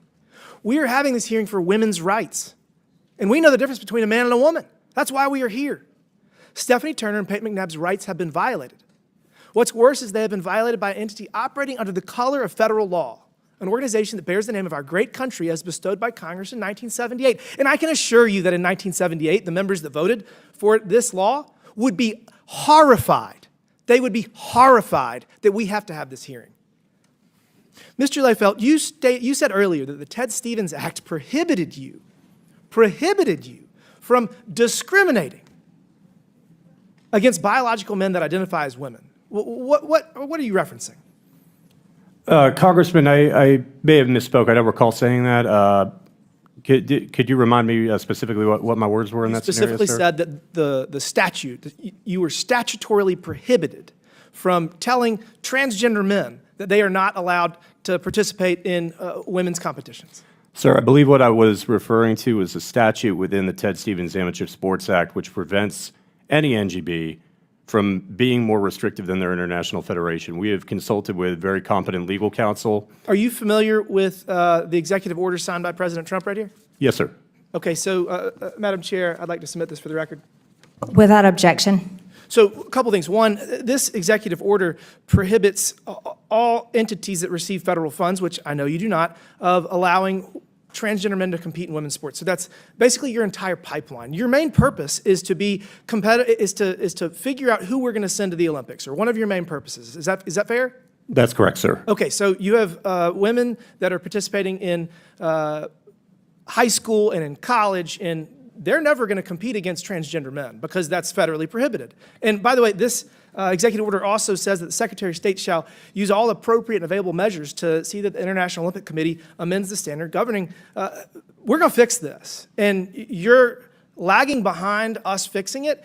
And what's going to happen is we're going to amend the Ted Stevens Act to literally, you're going to lose your federal charter. And I appreciate that you did adopt a contingent policy, but why do we have to do this?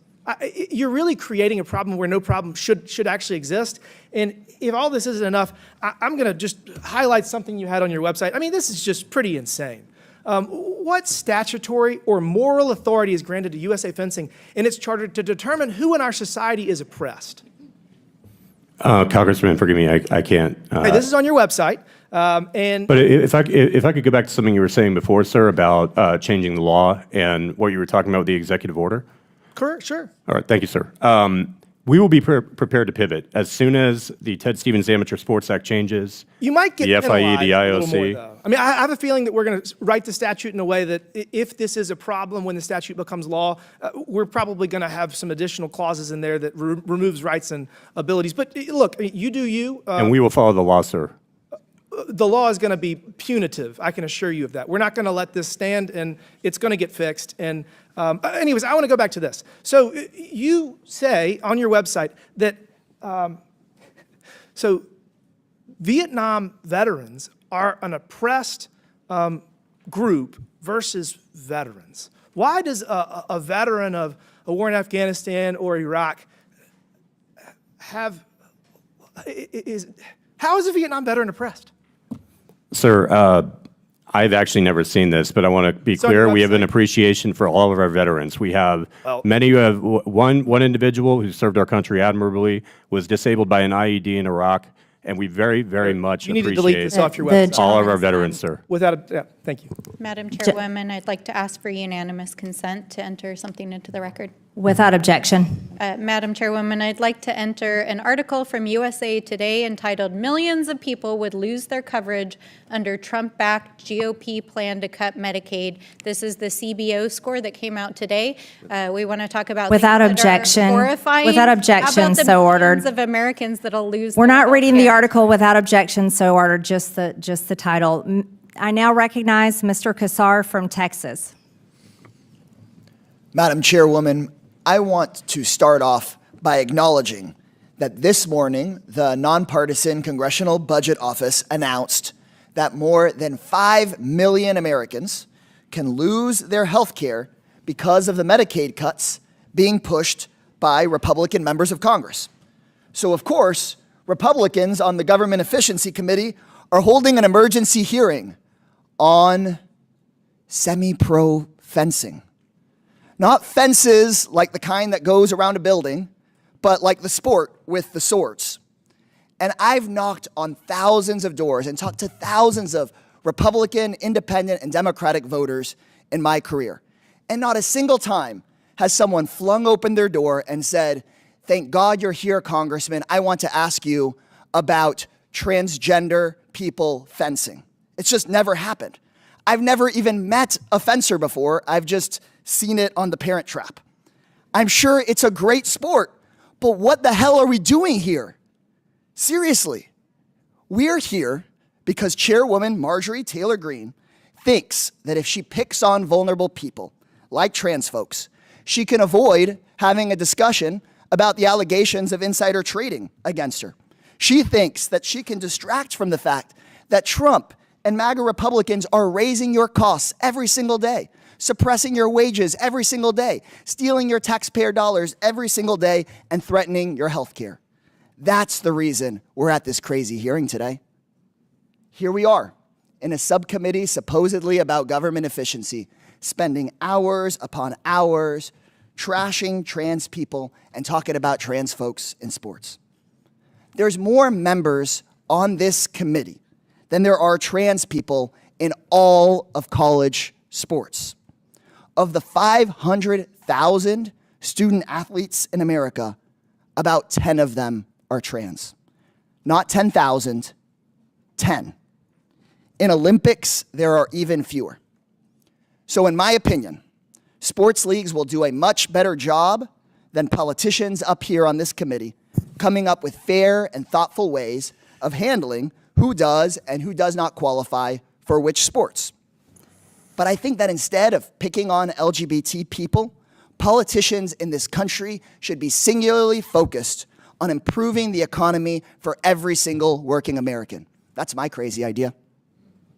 Ms. Goss-Graves, Republicans have called an emergency hearing on trans athletes in the sport of fencing today. Can you tell me, how many college fencers are there total in the entire United States? I think about 1,000. Compare that to, do you know how many people rely on Medicaid in this country? That's more like 80 million. And Social Security? That's more like 70 million. So 80 million people rely on Medicaid, 70 million people on Social Security. We're talking about 1,000 college fencers, period. How many hearings do you think this committee has held on Elon Musk pushing Social Security to the brink of collapse? Oh my God. I don't think any. 0 hearings. How many hearings have we had about the millions of Americans who could lose Medicaid because of the cuts Republicans are pushing today? Well, 0. That is correct. 0 hearings on these issues that impact us all. Republicans have called hearing after hearing obsessed with trans folks in sports, which of course only affects a tiny sliver of Americans, but no hearings on Medicaid, no hearings on Social Security, no hearings on raising wages and lowering costs. So if you're sitting at home watching, you need to know the goal of this hearing is for Republicans to distract you from their own lies, their own corruption, and their own failure.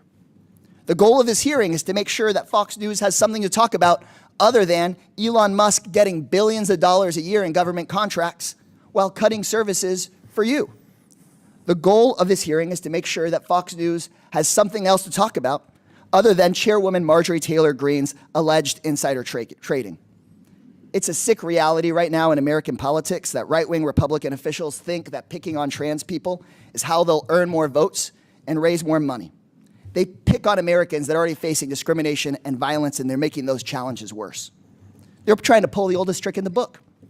Next time you go vote, ask yourself if these second-rate schoolyard bullies are looking out for you or if they're scammers just like the man that holds their leash.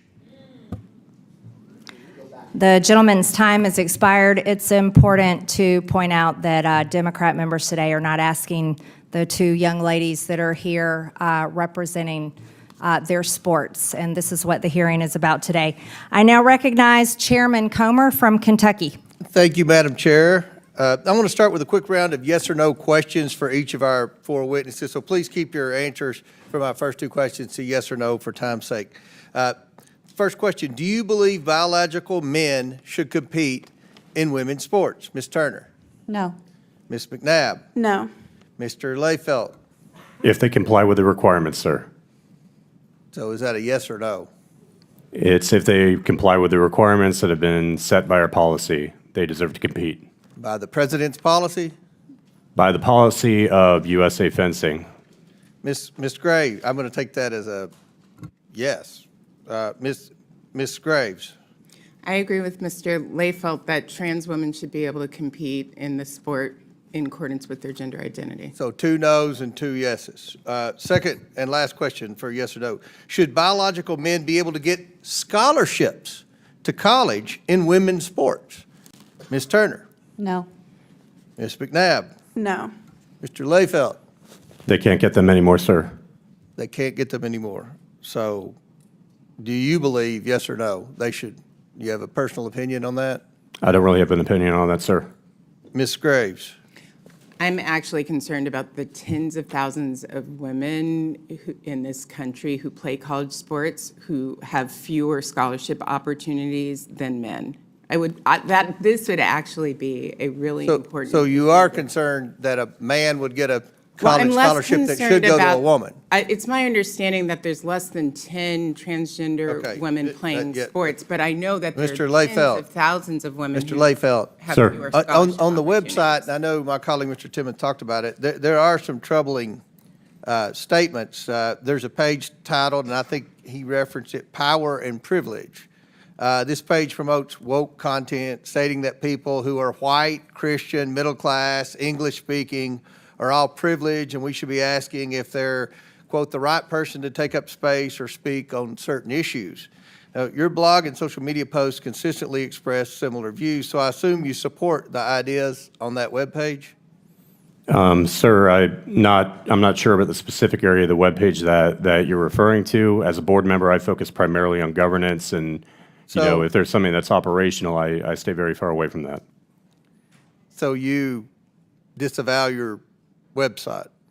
Is it? I'm just not sure of the specific area of the website. Is it my website? Is it the USA Fencing website, sir? It's the USA Fencing website. Okay. I just am not familiar with the area that you're referring to, sir. Okay. The reason that's odd is because your blog that we looked at expresses similar views. So, because you appear to be white, English-speaking male, like me.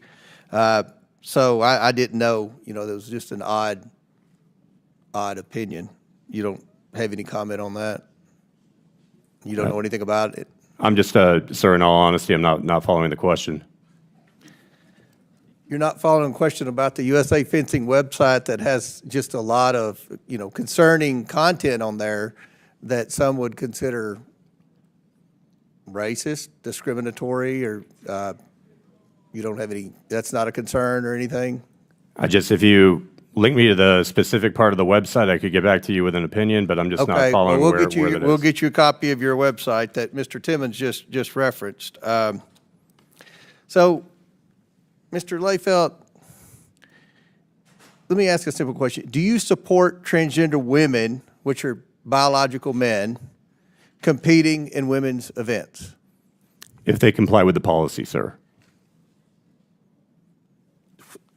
Which policy? Whose policy are you going by? What is that? Should that be the policy? Should men be allowed? You're a leader in this. Show some leadership. Should men be able to compete in women's fencing? Sir, our policy was passed in 2022 prior to my joining the board, but right now, anybody who goes through 1 year silent? So you're okay with it? You're okay with it? You don't have a problem in the world with it? You knew this hearing was coming up. You knew this was the topic of the conversation. You don't have an opinion on the policy? Are you going to change the policy? Sir, we've passed a policy? contingency policy at this time. Due to the Ted Stevens Amateur Sports Act, our council has advised us that we cannot have a policy that's more restrictive than our international federation.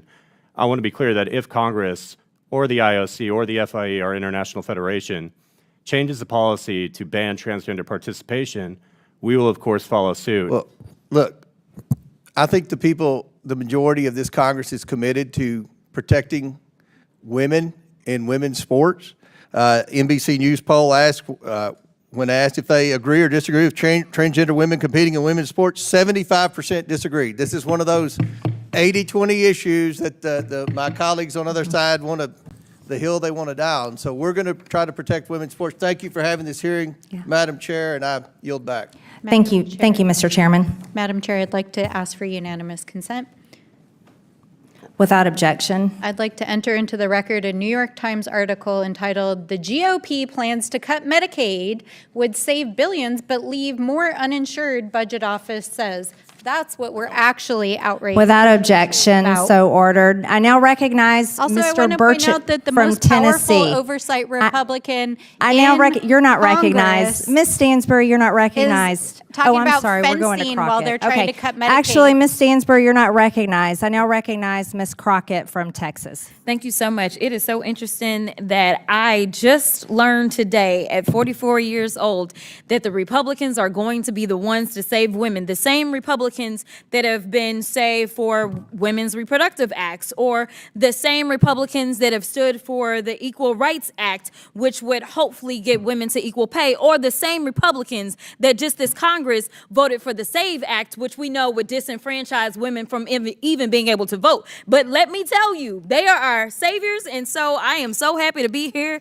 today, because otherwise I would not have an idea that I had a savior in the Republicans. So let's also talk about the fact that it's only been 100 days, 100 long, terrible days for anybody that absolutely believes in reality, because what we know is that they have terminated staff responsible for enforcing federal protections against sex-based discrimination. Sounds like that's pro-women. Or they've cut funding for domestic violence survivor services. Sounds pro-woman to me. Or they've prohibited funding for research affecting women's health. That definitely sounds pro-women to me. Essentially, they closed the Department of Education's Office of Civil Rights. Again, sounds like they are fighting for us. And instead of providing oversight over these actions, congressional Republicans have been working to execute one of the most aggressive anti-women legislative agendas in history. And yet, they're here today trying to convince the American people that discriminating against trans people is somehow the only way to protect women. This hearing has nothing to do with improving government efficiency. It's another attempt by Republicans to distract from their demonic and disastrous policies that are making it more difficult for Americans to make ends meet. So, Ms. Goss-Graves, I want to play a game. It's called Trump or Trans. You ready? Okay. So I'm going to ask you a question, and I want you to tell me whether or not it is Trump or trans people that are responsible. You understand? Got it. Okay, very good. The first one, gutted medical research. Trump. Kidnapping Americans and sending them to foreign countries, a.k.a. deporting them. Trump. Driving us into a recession. Trump. Increasing the cost of everything. Trump. Waging an idiotic tariff war.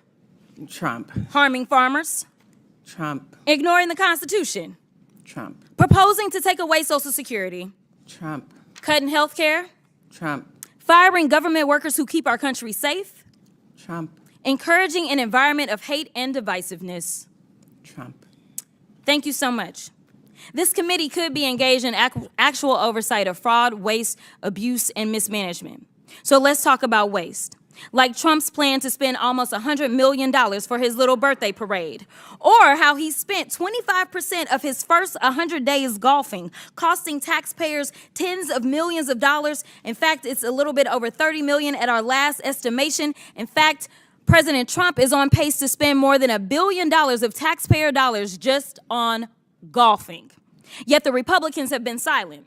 So they must think spending taxpayer dollars on the president's golfing trips is more important than providing health care to their constituents. And when I talk about constituents, we're going to talk about the ones on this committee. So if we look at Texas 26, 39,000 children look to potentially lose their Medicaid with the cuts that they are about to vote on for reconciliation. 88,000 in Georgia 3, 68,000 in Missouri 7, 79,000 in Tennessee 2, 86,000 in South Carolina 4, 50,000 in Texas 04, 85,000 in Texas 27, and in Georgia 14, 111,000. And if you add that up just on this committee, we have 606,000 kids that are relying on us to do right by them. And instead, we playing these crazy games because we worried about 10 trans folk that are in sports right now in college. I wasn't elected to be engaged in these fights. I was elected to make sure that those kids, the kids that they are about to neglect with these terrible votes that they're about to take, I was elected to protect them and to make sure that they could grow up and have all the opportunities. But let's keep on track. Now, when we look at how much they are spending on, let's look at fraud. We could investigate whether the White House and the members of this subcommittee engaged in insider trading and market manipulation. Maybe it's a coincidence that the chairwoman brought hundreds of thousands of dollars worth of stock the day before Trump announced a 90-day pause on tariffs. But I guess we'll never know. So finally, let's talk about abuse. Like how the Republicans have let Elon steal data of Americans and his competitors to make himself even richer. Look, don't let these hearings distract you from their destruction. This is rage baiting instead of conducting oversight over the issues that Americans actually care about. And with that, I will yield. The gentlelady's time is expired. Madam Chair, I now recognize. Madam Chair, I move down to take down her words impugning you. It's saying you committed a crime. Without objection, so ordered. Say what? Second. See how.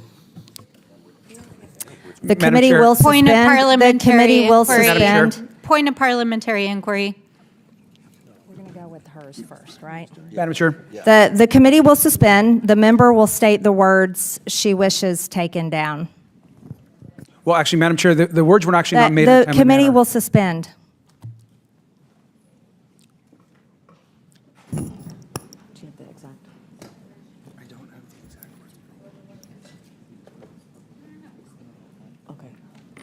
The words alleging a criminal act by the chairwoman.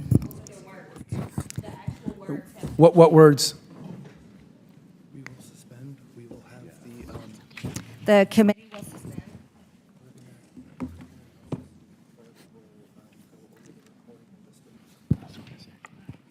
The clerk will go over the recording with the stenographer, and the committee will suspend.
The hearing will come to order.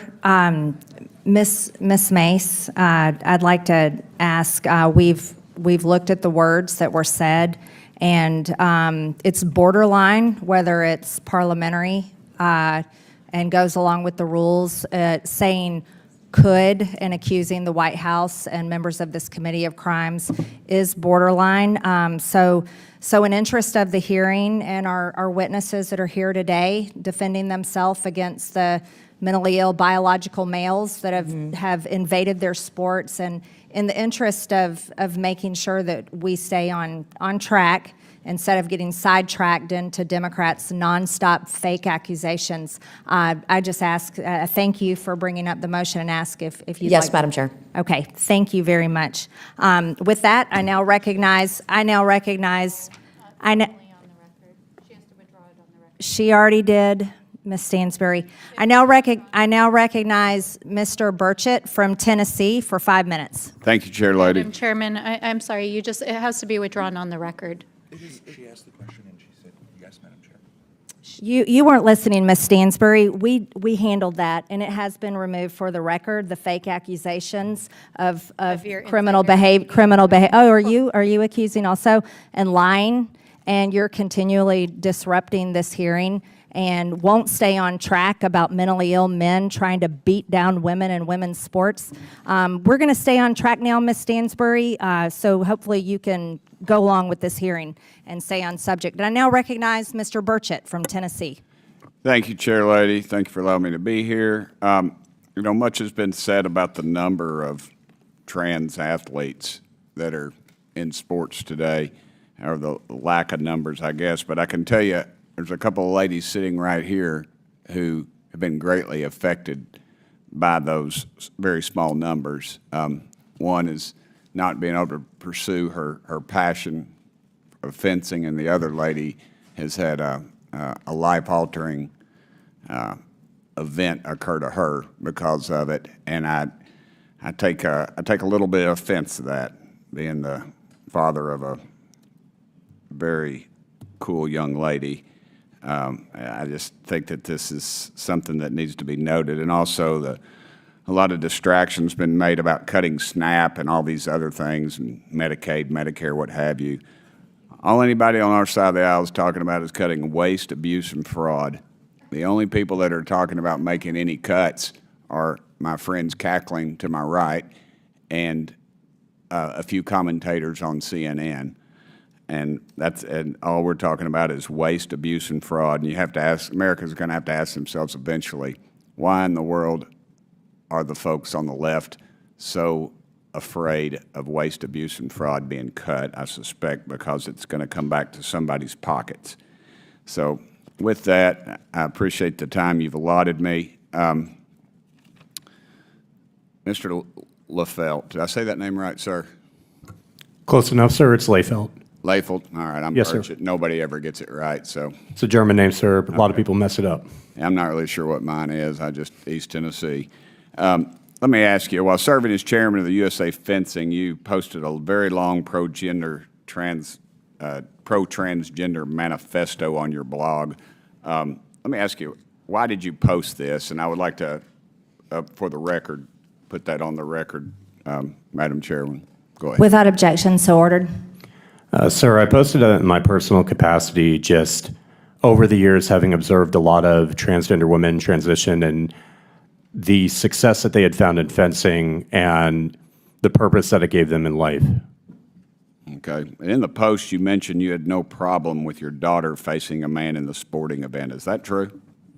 Sir, at this time she's 4 years old and hits me with a foam saber, but does not participate in fencing yet. Okay. But when she is at the age where she would take this sport on, is that something you would think would be fair, that she would compete with a man? Sir, we are one of the safest sports in the Olympic movements, and 34% of our events are mixed gendered. I'm not talking about the safety issue. I'm just talking about the fairness issue, sir. I realize you cover up, and I realize nobody gets poked in the face anymore. I get that, but do you think that's fair? That's just a simple yes or no. So long as the competitor has met all of the hormonal requirements and complies with the policy, I would be okay with it, sir. Okay. On Instagram, a commenter asked, "Are you okay with a cis female?" And I don't like these terms. I had to look it up. A cis female is someone who's born a female, I believe is correct, meaning women. Are you okay with them being at a disadvantage? To which you replied, "Yeah." And to be clear, let's be clear, you'd be okay with a young lady or young woman being at a disadvantage or at a higher risk of being injured in any of these other sports?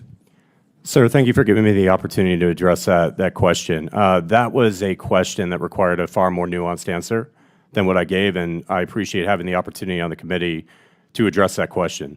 I want to be clear in saying that I expect anybody that is competing as a woman, as a transgender woman, that they meet the requirements as set forth in USA Fencing's policy. Okay. Look, I hate to say I reclaim my time. It sounds like being a jerk, but I'm going to do that if that's all right with you, brother. Is it true that USA Fencing created an equality map? I know it was referred to either of states not to have events in because of what the democratically elected representative of those states voted for. So there was a map policy that a few of your colleagues have referenced that was passed before I joined the board. It does exist, and it does not exclude any states from selection.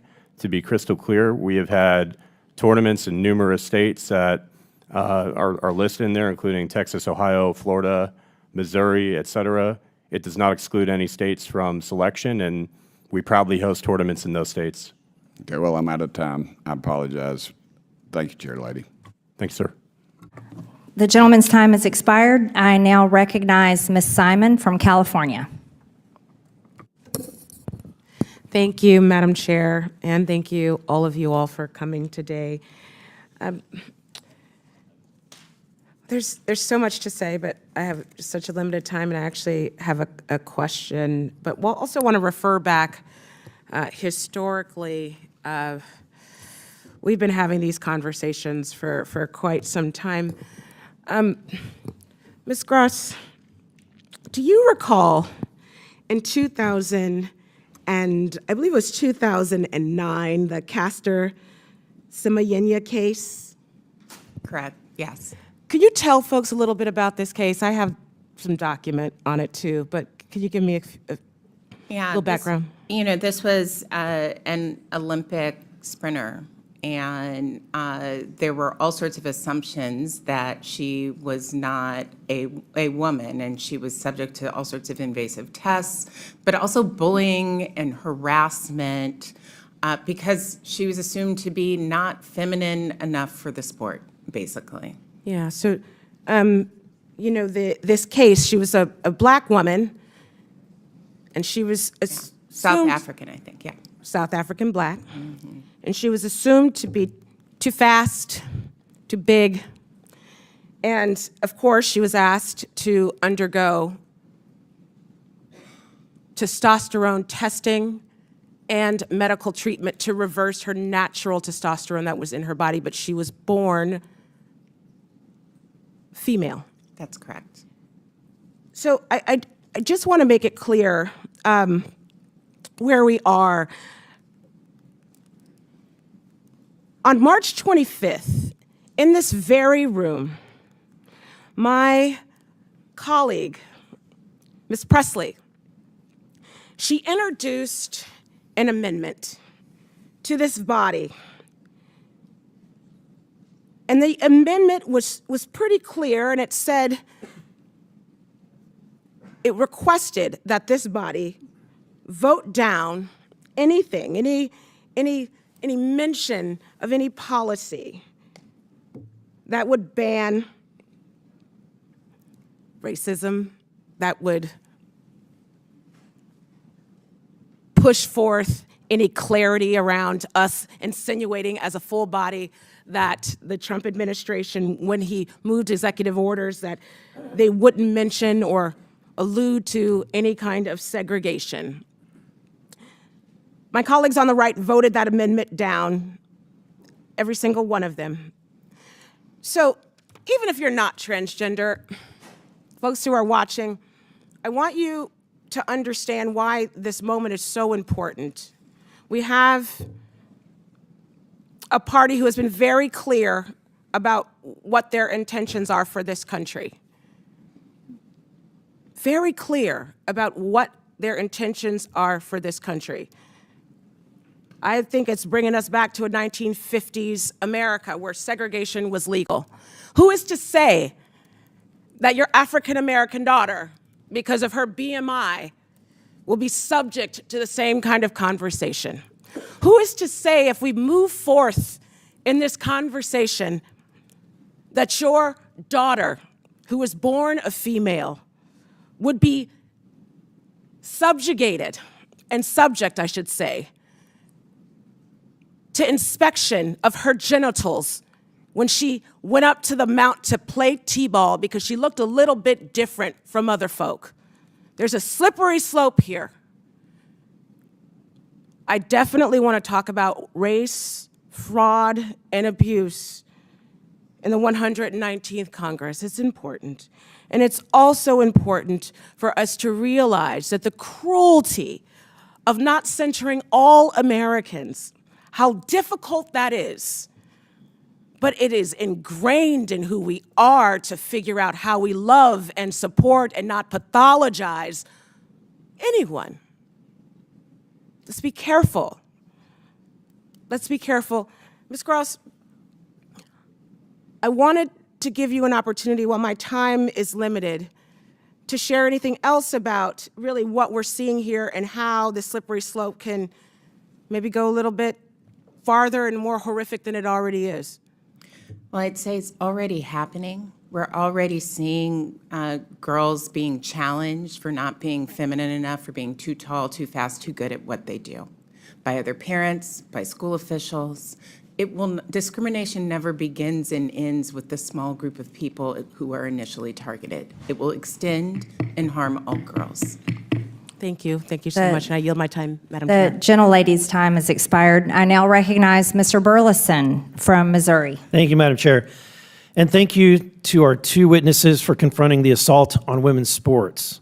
Men and women's sports is absolutely nonsense, no matter how you spin it. It's shameful to look at the women that have been hurt from these men and tell them that they need to be silent in the name of inclusion. This whole hearing, we've had motions to try to stop this hearing, to stop these young women from expressing their views. It's almost as if we have nothing to see here. We don't want to hear what you have to say. That's the message that's coming from this side. But I'm here because I want to hear what you have to say. And, look, whether it's fencing tournaments, track and field, my daughters are in soccer or volleyball games, you're endangering our daughters and belittling their narrative. The men like Mr. Liefeld who are wrecking women's sports with woke poison and a twisted mental view of things are destroying the opportunities for these young women. Meanwhile, Americans, they all get this. They look at this and they think that this is absolutely crazy, that we're even here.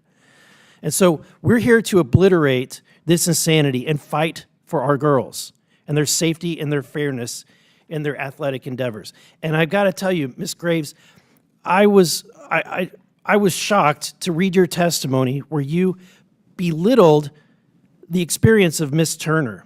In your testimony, you said that that her experience is part of a larger scheme to attack young trans people. Do you really? You said it was deliberate spectacle that was carried out. Do you really believe she contrived this situation? That she put herself. She testified that she planned the night before. She cried the night before.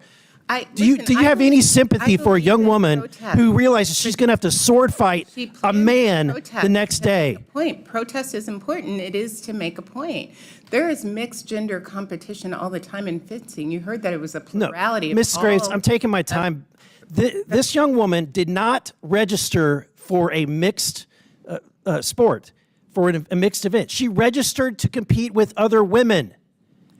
And that right was taken from her. And she bravely stood her ground. and I think the world applauded you for that.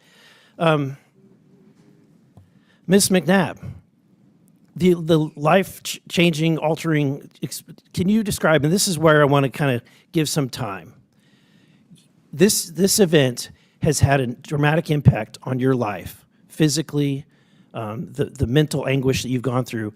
Unlike some, I want to hear your story. I want to hear what you have to say. Thank you, Congressman. Yeah, what happened to me was 100% avoidable, and it completely changed my life. I never played volleyball again that day. That was the last day. And it's so sad because I had the hopes of playing collegiate sports in softball, and that day never came because I was just never the same. I've had to navigate my new normal, which is incredibly sad, especially for my friends and family to see. And although I may look like I'm doing better on the outside, there's things that are not, and I don't know if they'll ever be the same. I'm sorry for the experience that you went through. And, I'm really sorry that we have individuals in positions of power, like Mr. Lefelt, who have a twisted view on reality. And they're imposing that twisted view on you and your lives. It's really tragic and it's sad. And what's even worse is that now you're the one to blame because you two contrived these situations, according to Ms. Graves, that you created this. Sorry. You wanted this to didn't happen, say Ms. that. Turner. That's what Mrs. I never said that. It's in your testimony. I did not say that Ms. McNabb contrived the situation. I actually think the lesson from her situation is around concussion protocol. Let me ask, do you really believe the experiences that they've Ms. experienced? Ms. McNabb, do you really believe that she wanted to face all of these medical issues? I think what happened to her is tragic. There are hundreds of thousands of injuries that are preventable. So why aren't you standing up for her? I actually have. I said that this was terrible, and I have solutions that don't involve bullying. Thank you, Ms. transgender Graves. people. Look, I think that it's sick and twisted that individuals want to make women have to sword fight men. And it's sick and twisted that individuals want to make individuals have to take a spiked ball to the forehead if that's what it takes for a trans person to play. I yield back. The gentleman's time has expired. I now recognize Ms. Randall from Washington. Thank you. This hearing, much like the long suspension that we had a few speakers ago, is a waste of taxpayer time. Yet another showing of the 24/7 circus that this majority has been conducting as puppets of this president's agenda. We have people at risk of losing healthcare coverage for concussions, for preventable diseases, for brain injuries, for cancer, people at risk of losing healthcare coverage, federal workers and veterans fired without reason. FAA woefully understaffed and presidential appointees taking advantage of their position for personal gain. And yet, the first subpoena that this majority feels compelled to execute, not any that we tried to offer for Elon Musk, but it's to bring the chairman of the board of USA Fencing in. No offense, Mr. Leifelt, but this is part of a crusade against trans people. There's nothing else to call it. No one can explain away how questioning the chairman of USA Fencing on trans people in sports brings down costs for American people. Much like no one can explain how banning trans people from our military ranks makes us more safe. In fact, Representative McGuire, who's not on this subcommittee, but is on the full oversight panel, said this morning something that we could all do well to remember. If somebody saved your life on the battlefield, you wouldn't care if they were pink or blue or male or female, if they called themselves a Democrat, Republican, or an independent. We are all Americans. But we care more, my Republican colleagues care more about policing the way that people live their lives instead of ensuring that they can. Last week, this committee advanced a bill gutting federal employee pay and benefits. This week, the Energy and Commerce Committee was supposed to mark up their piece of their reconciliation package that would cut $880 billion from Medicaid, health care for people. This is so unpopular that they had to push back their meeting a week in order to find the votes. But here's the thing. Despite their attempts to distract and deflect, by focusing on trans people who are just trying to play sports and live their lives, the American people are paying attention. They feel the cost of goods going up. Does this hearing address that? No. American people feel the fear of wondering if they'll have health insurance tomorrow. Does this hearing address that? No. I don't know if any of my colleagues are even talking to their constituents, because I've received over 60,000 messages and phone calls, held 8 town halls since being sworn in, and not one person asked me to use my time here to attack trans people. I cannot make it make sense. In fact, Madam Chair, as I think we heard earlier, 155,000 people in your district are at risk of losing their health care under the Republican Party's budget plan, including 111,143 children and 20,000 seniors. Do you want to tell those folks that you care less about them, or should I? Ms. Randall, in my district, no one's going to lose any of their benefits. It was a promise I'm by reclaiming President my Trump time, and Madam Chair. myself, but they're I'm concerned reclaiming my about men time. defeating women in Madam sports. Chair. By the way, your patriarchy earrings are screaming of the hypocrisy. I'm glad you like my earrings, but I'd like to reclaim my time.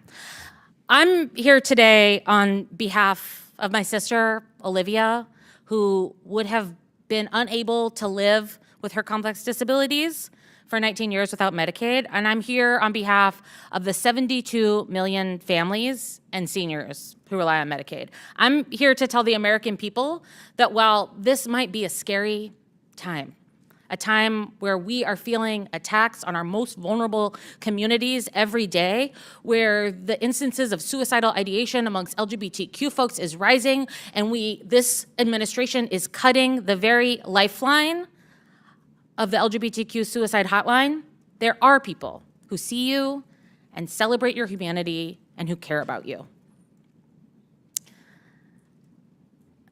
Ms. Graves, I've wasted all my time, but I am grateful that you're here and we're able to share about the real ways that we could support women across the country. The gentlelady's time has expired. I now recognize Mr. Jack from Georgia. Well, thank you, Madam Chairwoman, and thank you for convening this hearing. Under your leadership, the DOJ subcommittee has been one of the most active subcommittees across Congress, and my constituents are proud of our work to eliminate waste, fraud, and abuse of taxpayer dollars across the federal government. And today, it is no surprise that our colleagues on the other side of the aisle have spent a majority of their time desperately avoiding the issue before us, because 80% of Americans, Republicans and Democrats alike, believe biological men should never compete in women's sports. Mr. Layfelt, as Mr. Fallon noted, you are testifying today under subpoena because you refused to appear before us voluntarily. Why did you refuse our initial invitation to testify? Congressman, thank you for giving me the opportunity to address that. Our CEO of the organization, Phil Andrews, was offered as a witness, and we felt, given his full-time capacity that he operates in this role, that he would be able to answer the questions more thoroughly than I can. However, since I'm here, I'm happy to be here and answer your questions. Thank you. And as chairman of USA Fencing, how many members of USA Fencing are biological men who have participated in women's competitions? Rough estimate. Rough estimate, sir. I believe that it's roughly 200 total, with I think 39 that are transgender women. And of that group of biological men, how many have won championships in women's competitions? Rough estimate. I couldn't tell you the specific number, sir. 5, more than 10? I'm honestly not sure, sir. I mean, I have the data on how often cisgender women prevail against transgender women, but specifically the number of medals, et cetera, I'm not sure off the top of my head, sir. And conversely, how many biological women are participating in men's competitions within USA Fencing? 34% of our events are mixed, sir, and so it's fairly regular for that kind of event to happen. There are a plurality of our events. And again, I'm just referring to specifically male, non-mixed competitions, specifically male competitions. How many biological women are participating in those, to the best of your knowledge? So just so I understand your question, sir, biological women competing in the men's division, sir? Yes. I'm not sure, sir. Okay. Well, I think the disparity alone, as we've seen, confirms that this approach is inequitable. The data across other sports affirms it. In recent years, over 600 female athletes have lost more than 900 medals to biological men and women's sports. And again, over 80% of Americans, Republicans and Democrats alike, agree that biological men should never compete in women's sports. Mr. Layfelt, and I mean this with respect, in your capacity as a representative of USA Fencing, have you ever impersonated a woman? No, I have not, sir, not to my knowledge. I ask because I understand you have a history of creating fictitious female personas. In one instance, you impersonated a woman named Dorothy and wrote an email to yourself, which you then published on social media for all your followers to see along with your response. Do you want to comment on that? Yeah, I do, sir. Thank you for giving me the opportunity to address that. It was a poor attempt at humor. It was unbecoming of me as a leader of this organization to post that as I did. And quite frankly, moving forward, that's not something that's going to happen again. It's unacceptable. And it's not something that should happen with any human-to-human interaction, period. Thank you. Ms. Turner, Ms. McNabb, I want to commend both of you. You are both very brave women. And Ms. Turner, your courage that you displayed on March 30th galvanized millions of Americans in support of the simple truth that biological men should never compete in women's sports. And with my remaining time, Madam Chairwoman, I'd like to learn a little bit more about the culture within USA Fencing. Specifically, Ms. Turner, reporting suggests that you previously raised your concerns of the policies with which you have to face to USA Fencing officials. What was the response when you did so? I had done so privately, and the answer is that they did not respond. But I have known of other members of USA Fencing, a mother and a daughter who did come to USA Fencing saying that they did not approve of the transgender policy, and they were told that they would be sanctioned. And did you or have you feared retribution from USA Fencing with respect to your brave stance and likewise your concerns you've raised before you took that stand? Yes, and I still do. I don't think I'll ever get a fair bout again from a referee, or that I'll be welcomed without harassment. And why do you think that culture exists? Just, you've experienced it. I'm curious your own perspective as it relates to the culture that tolerates this type of behavior. I don't think they communicate well with people who oppose this policy. No one ever asked me what I thought. And I think maybe if they had, they'd know what my stance was, So. Well, your bravery led us to ask you your thoughts today in front of the American public. So grateful for both you, Ms. McNabb, and all of our witnesses for testifying. Madam Chairwoman, I yield the remaining 4 seconds to you. Thank you very much. The gentleman yields. I now recognize Ms. Jacobs from California. Thank you. I'm not normally a member of this committee, but I could not sit idly by while Republicans attack the transgender community for the millionth time. And look, there are real, well-intentioned questions and policy decisions that need to be made around trans issues. I understand that. For a lot of people, these issues are new. It can feel intimidating to talk about them, scary to ask questions. We need to be having dialogue. But that's not what we're doing today in this hearing. This hearing is a waste of time and neglects to provide actual oversight of the ways the Trump administration is dismantling our government and hurting women and girls. Madam Chairwoman, would it be accurate to say that you believe no one should receive gender-affirming care? I believe that no minors should receive gender-affirming care, sex changes, mutilating their body. Okay. They can't vote. They can't get a tattoo. They can't drive a car. They can't join the military. Thank you. I ask this because many people believe that Botox, filler, boob jobs are all gender-affirming care, and I know many of my colleagues, probably on both sides of the aisle, have partaken in this gender-affirming care. But okay, let's take this committee at its word that this hearing is about protecting women and girls. Ms. Goss-Graves, the Department of Education's Office of Civil Rights is the primary entity that investigates discrimination against women and girls in sports, in school. Is that correct? That's correct. That protects women and girls against sexual assault, whether in sports or elsewhere. Is that correct? That's correct. All right. Well, then would you say that getting rid of the Department of Education's Office of Civil Rights would hurt women and girls?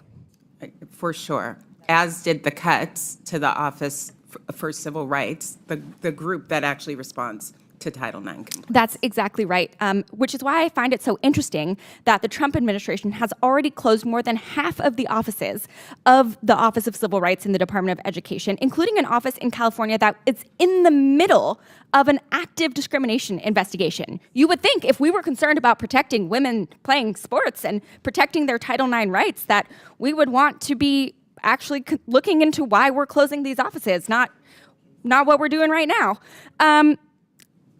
For the record, for folks watching, this is also the office that investigates anti-Semitism, incidents of anti-Semitism on college campuses. So remember that when my colleagues try and tell you that they're standing up for Jewish students.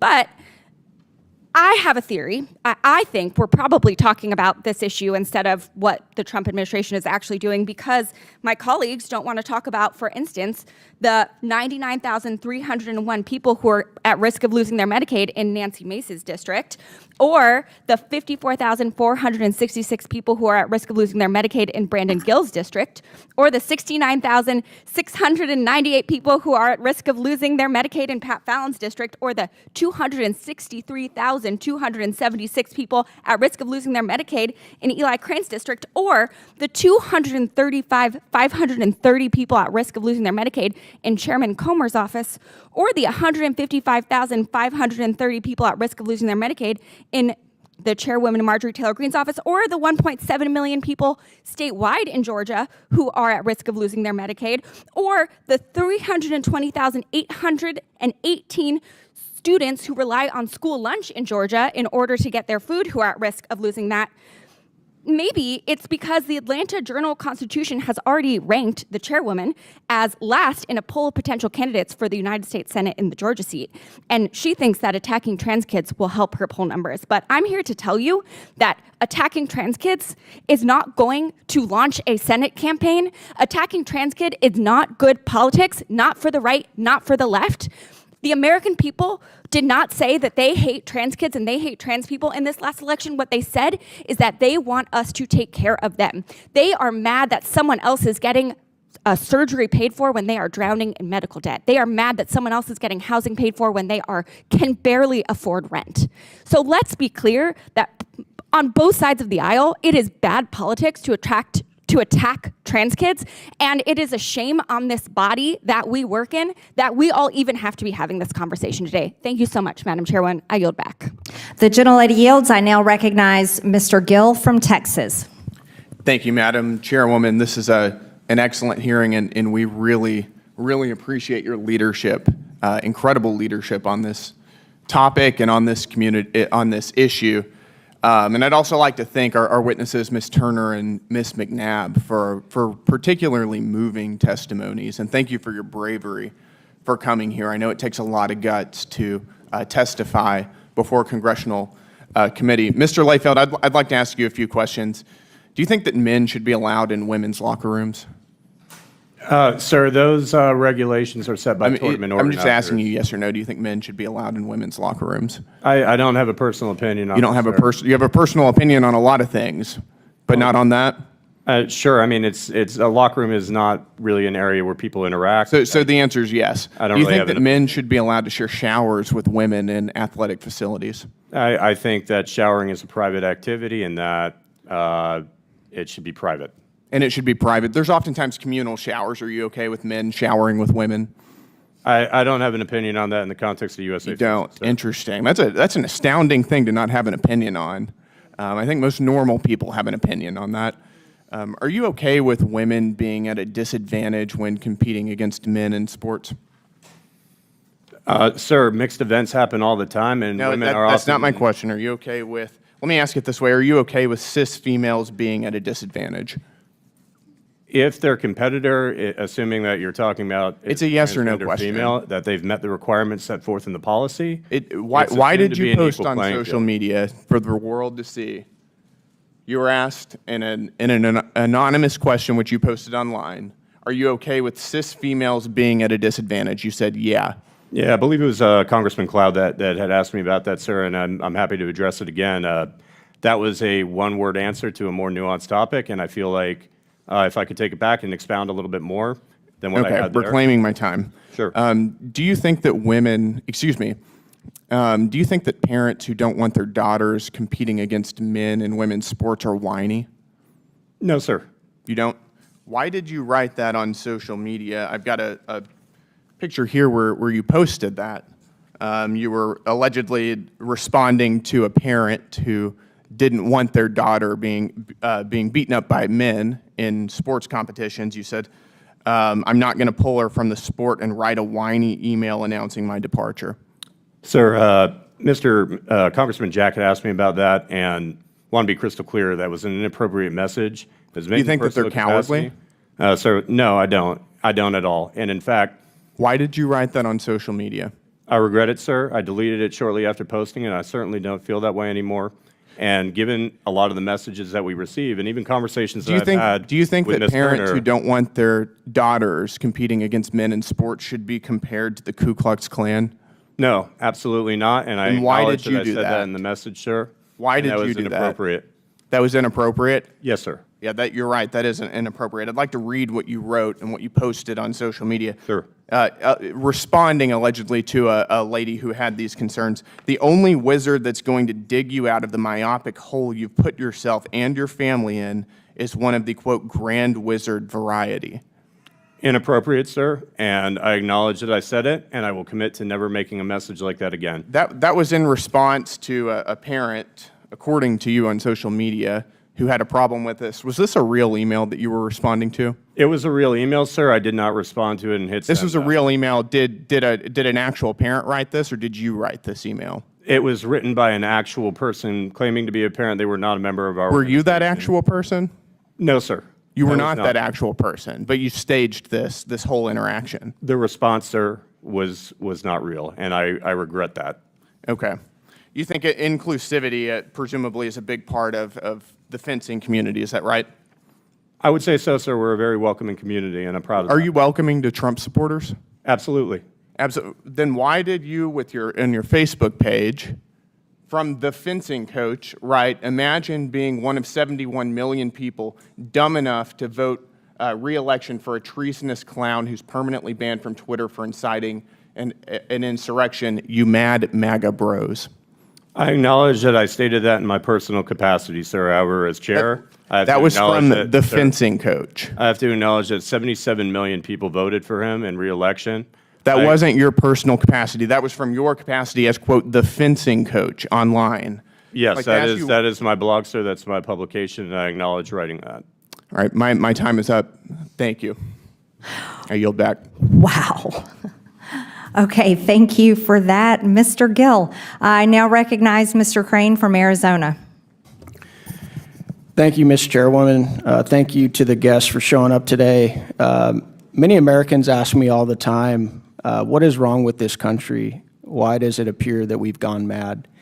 And I think this subcommittee hearing is a testimony to what has actually happened. And I know I hold some beliefs that, they're my own beliefs. They're not everybody's beliefs, but I tell them all the time, this is exactly what happens when you allow God to be pushed out of everything.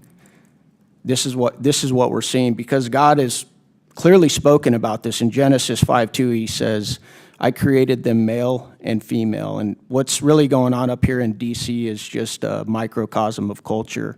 We've lost our minds. We've pushed God out of everything.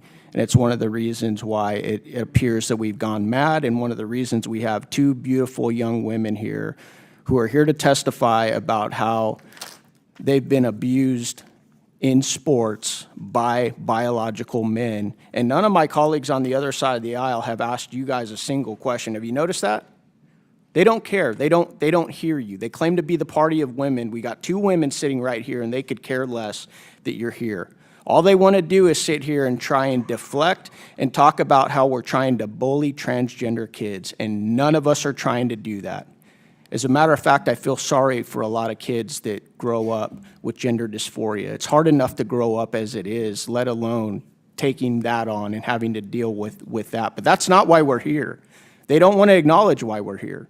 We're here to protect young women in women's sports from biological men.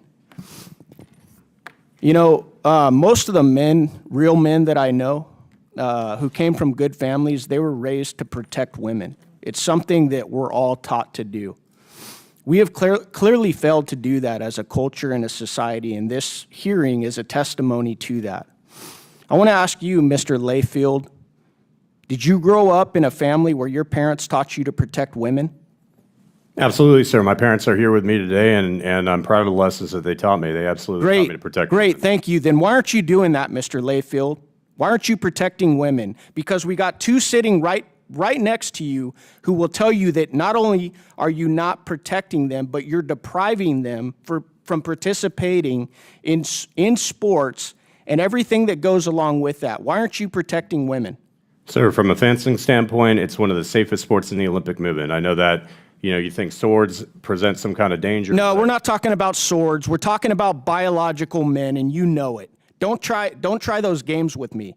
We're not talking about swords. We're talking about the fact that you and other men and officials in authority have failed to protect young girls. And it's pathetic.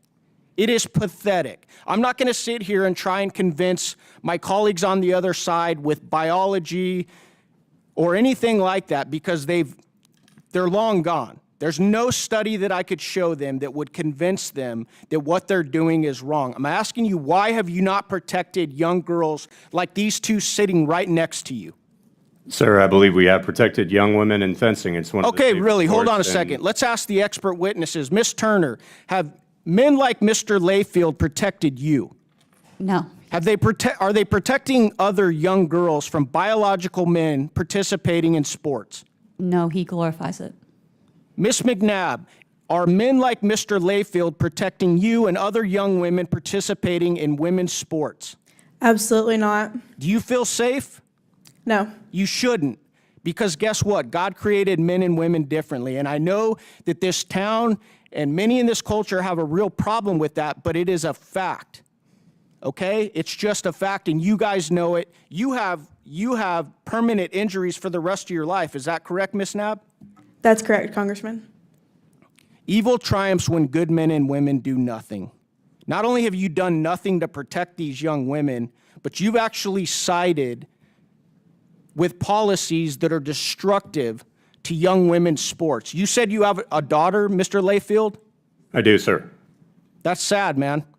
That's sad that you wouldn't protect young girls from what's going on in this culture. And it's disgusting to listen to these posts that you yourself posted. I can't believe that you're still the chairman of this organization.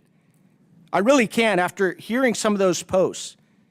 Calling parents who are concerned about this type of leadership KKK members, are you serious? Shame on you, bro. I yield back.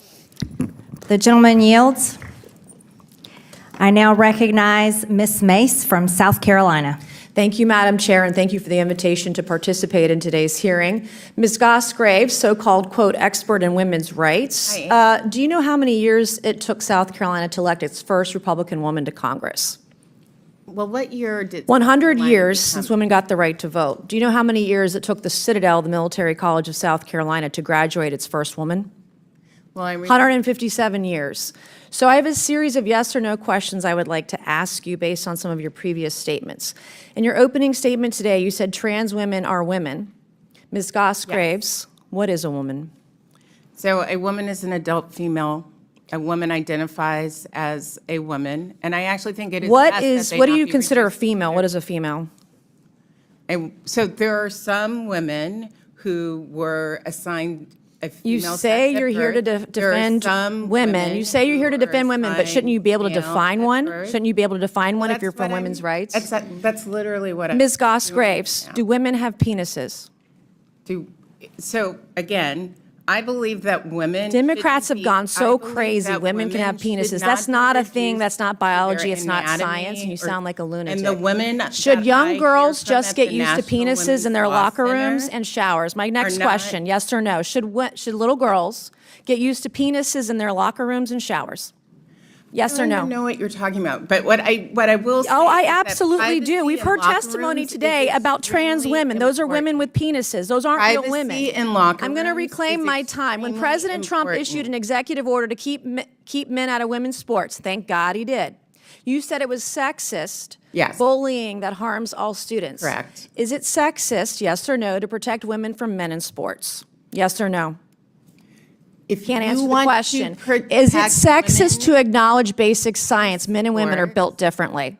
Is it sexist to acknowledge science? Can't answer the question. Does forcing No, little I girls would to like to does answer forcing questions, little but you girls aren't to allowing strip me down to in front of answer men in questions. locker I don't rooms even harm girls? understand that. Does forcing little girls would to like to strip down in answer front of men in the questions, but for locker some room reason you're harm not little girls? allowing Yes or me no? to answer Can't answer the questions. question.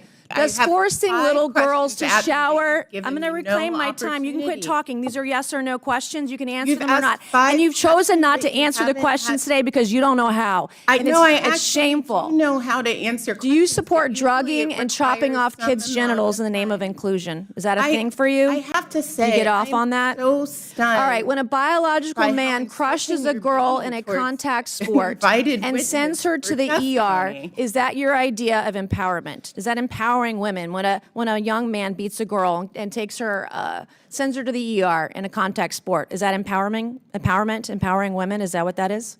Are you talking about Miss McNabb? I'm talking about thought any that was woman who gets horrific. crushed in a sport And by a I man physically actually and would has love to go to work the with ER. Miss McNabb and others. I'm going to about reclaim my things like time. concussion So, protocol. Madam and Chair, we'll ensuring show that the witness, I'm going to volleyball is reclaim my safe. I'm a time. You can former stop volleyball talking now. I'm player. reclaiming This my is time, Ms. Madam Mace's Chair. time, Ms. Goss-Graves. I would like some of that time back, Madam Chair. If a man can be a woman, just identify as a woman, as you say, just by saying so, what is the point of having women's sports? What is the point of women's spaces? What is the point of women's scholarships if you're just going to allow men to take them away? Why even bother? Why bother? The loudest voices, I'm not asking you a question, I'm speaking. The loudest voices on the left claiming to fight for women's rights are the very first people to take them away, steal them, and tear these women down. You're the first to erase them. Mr. Leifeld, Ms. Goss-Graves, you all are shameful. I didn't come here to play with an ideology hell-bent on erasing women and grooming children. That's what you all are. You're groomers. And we're not going to. The chairwoman and I, Madam Chair, I'm going to reclaim my. This is Ms. Mace's time. Ms. Goss-Graves, Ms. Goss-Graves, This is a shocking thing to say about Ms. Goss-Graves, you are not recognized. Okay, but I just want to say that that is a shocking. You are not thing to say about recognized, Ms. anyone. Goss-Graves. The time belongs to Ms. Mace. Okay, fine. Like Chairwoman Graham, I've been holding the line for women, standing between perverts and the rights of women and girls. And we're not going to let anyone in this country forget what a woman is. Mr. Leifeld, will you face Ms. Stephanie Turner today? Will you look her in the eyes? Will you apologize to her for the way that she was treated by USA Fencing, standing up for women and girls, women's rights, standing her ground as a woman who only wanted to fence with other women? Will you apologize to her today? Congresswoman Mace, Ms. Turner was given a black card under our rules. Will which you align with those of apologize for the way International she was Federation. treated? So that's a no. So, won't do it. Congresswoman, if I could respond to one thing. You know what's Ms. unbecoming of a Turner's- leader? You said this just in your testimony just like 5 minutes ago. Yes, ma'am. That you've said several things that are just disgusting and unbecoming of a leader, to use your words. It's unbecoming of a leader today to acknowledge what has happened to this young woman. You just look at her face and look what she has been through, the courage it took her to stand up for her rights as a woman and other women in other sports all across the country. And you can't even, as a man, look her in the eye and apologize for what happened to her. And as my colleague, Congressman Grain, said, real men protect women. You're not one. And I yield back. The gentlelady yields. In closing, I want to thank our witnesses once again for their testimony today. I now yield to the ranking member Stansbury for closing remarks for 3 minutes. All right, well, it's been an interesting journey today, as it often is in this committee. You know, I want to start out by saying, yes, thank you to our witnesses for sitting here in this toxic soup for the last 3 hours. It's ironic because the jurisdiction of this committee is government efficiency, and we just spent 3 hours talking about fencing, USA fencing, trans athletes, girls. We had my friends across the aisle mansplaining to us about how they're protecting women. I mean, yeah, this was a really good use of government time and money. Meanwhile, behind closed doors, as we've pointed out many times during this hearing, my Republican colleagues across the aisle are trying to cut a deal to cut Medicaid. Now, I don't want to diminish anybody's life-altering experiences, and I am genuinely sorry to hear that both of our young lady witnesses who are here today had horrible experiences. It is bad. I'm sorry to hear that you had a bad experience. And I want to acknowledge that, and I appreciate you coming and appearing before the committee today. But I don't need a bunch of GOP Republican colleagues mansplaining at me for 3 hours to tell me that they're trying to take away my rights, they're trying to take away your medical care, they're trying to take away environmental protections, they're trying to take away food assistance for the seniors and children of this country. Like, this hearing has nothing to do with substance for the United States. It has nothing to do with defending women's rights, has nothing to do with defending the rights of girls. It is all about using the issue of transgender lives to distract from the nefarious plots that are actually happening in this building while we're sitting here to actually take away your civil rights, your human rights, and your access to vital life-saving care and programs that are vital to millions of Americans. That is actually what is going on here. But it is actually dangerous to the lives of trans individuals because trans individuals are being targeted, they're facing violence, and the only thing that is waste, fraud, and abuse in the DOJ subcommittee today is the waste of the last 3 hours of our lives that we will never reclaim, the fraud that is this committee, and the abuse of Americans that has spewed out of the mouths on the other side of the aisle for the last 3 hours. And so I want to say to everyone out there who is listening, whether you're a transgender American, an LGBTQ plus individual, or any American out there, we are fighting for you, we love you, we support you, and we will stand against hate. And with that, I yield back. I hope the Democrats keep fighting for the mentally ill biological men who keep trying to beat down women in sports because it's a losing position, it's a losing battle, and that was proven in the last election. Today we conducted oversight of our nation's national governing body for the sport of fencing. And with so many of our nation's institutions, USA Fencing has been captured by the left. They've banned the national anthem before competitions, selected tournament competition locations based on state abortion and DEI laws, and punished female athletes for refusing to compete against men. Earlier today, the ranking member called us weird for standing up for girls and women when she's the one who supports sex changes surgeries for little kids and forcing women to undress in front of creepy, perverted men. I'll let the American people decide who the weirdos are because I think we know. The American people are tired of cultural Marxism and perverted sexual ideas being shoved down their throats, especially when it is being done with our own tax dollars. The issue of men competing in women's sports shouldn't even have to be a discussion. It's unfair, unsafe, and straight up abusive. As board chair of USA Fencing, Mr. Lefelt has used his position to push his own personal trans agenda on the sport. As a matter of fact, Liz Kokab is the most decorated American veteran fencer in history. And that is a man, a biological man, who is a 9th career gold medalist. Let's be real. Mr. Lefelt is not pretending anymore. He's defending the trans. And here's the issue. When you're sending emails to yourself calling yourself Dorothy, and you get caught and have to apologize for lying like that right here in the Oversight Committee, that is pathetic. When you're calling parents whiny for defending their own little girls from the biological males that you're allowing to compete against them, that's pathetic. Mr. Lefelt, you should resign from the chair of USA Fencing. You do not deserve the position that you have, and that's the recommendation I have as the chair of the DOJ Subcommittee on Oversight. And furthermore, it is pathetic that you're a father of a little girl that you would be perfectly fine to teach and encourage to lose, because there is no female athlete that ever wants to lose or come in second place. You're sitting next to two champions next to you today that never wanted to lose, that never wanted to suffer a brain injury, that never wanted to have to face a male athlete in their sport. And you failed them, and you are failing women. You need to resign. With that, and without objection, all members have 5 legislative days within which to submit materials and additional written questions for the witnesses, which will be forwarded to the witnesses. If there is no further business without objection, the committee stands adjourned.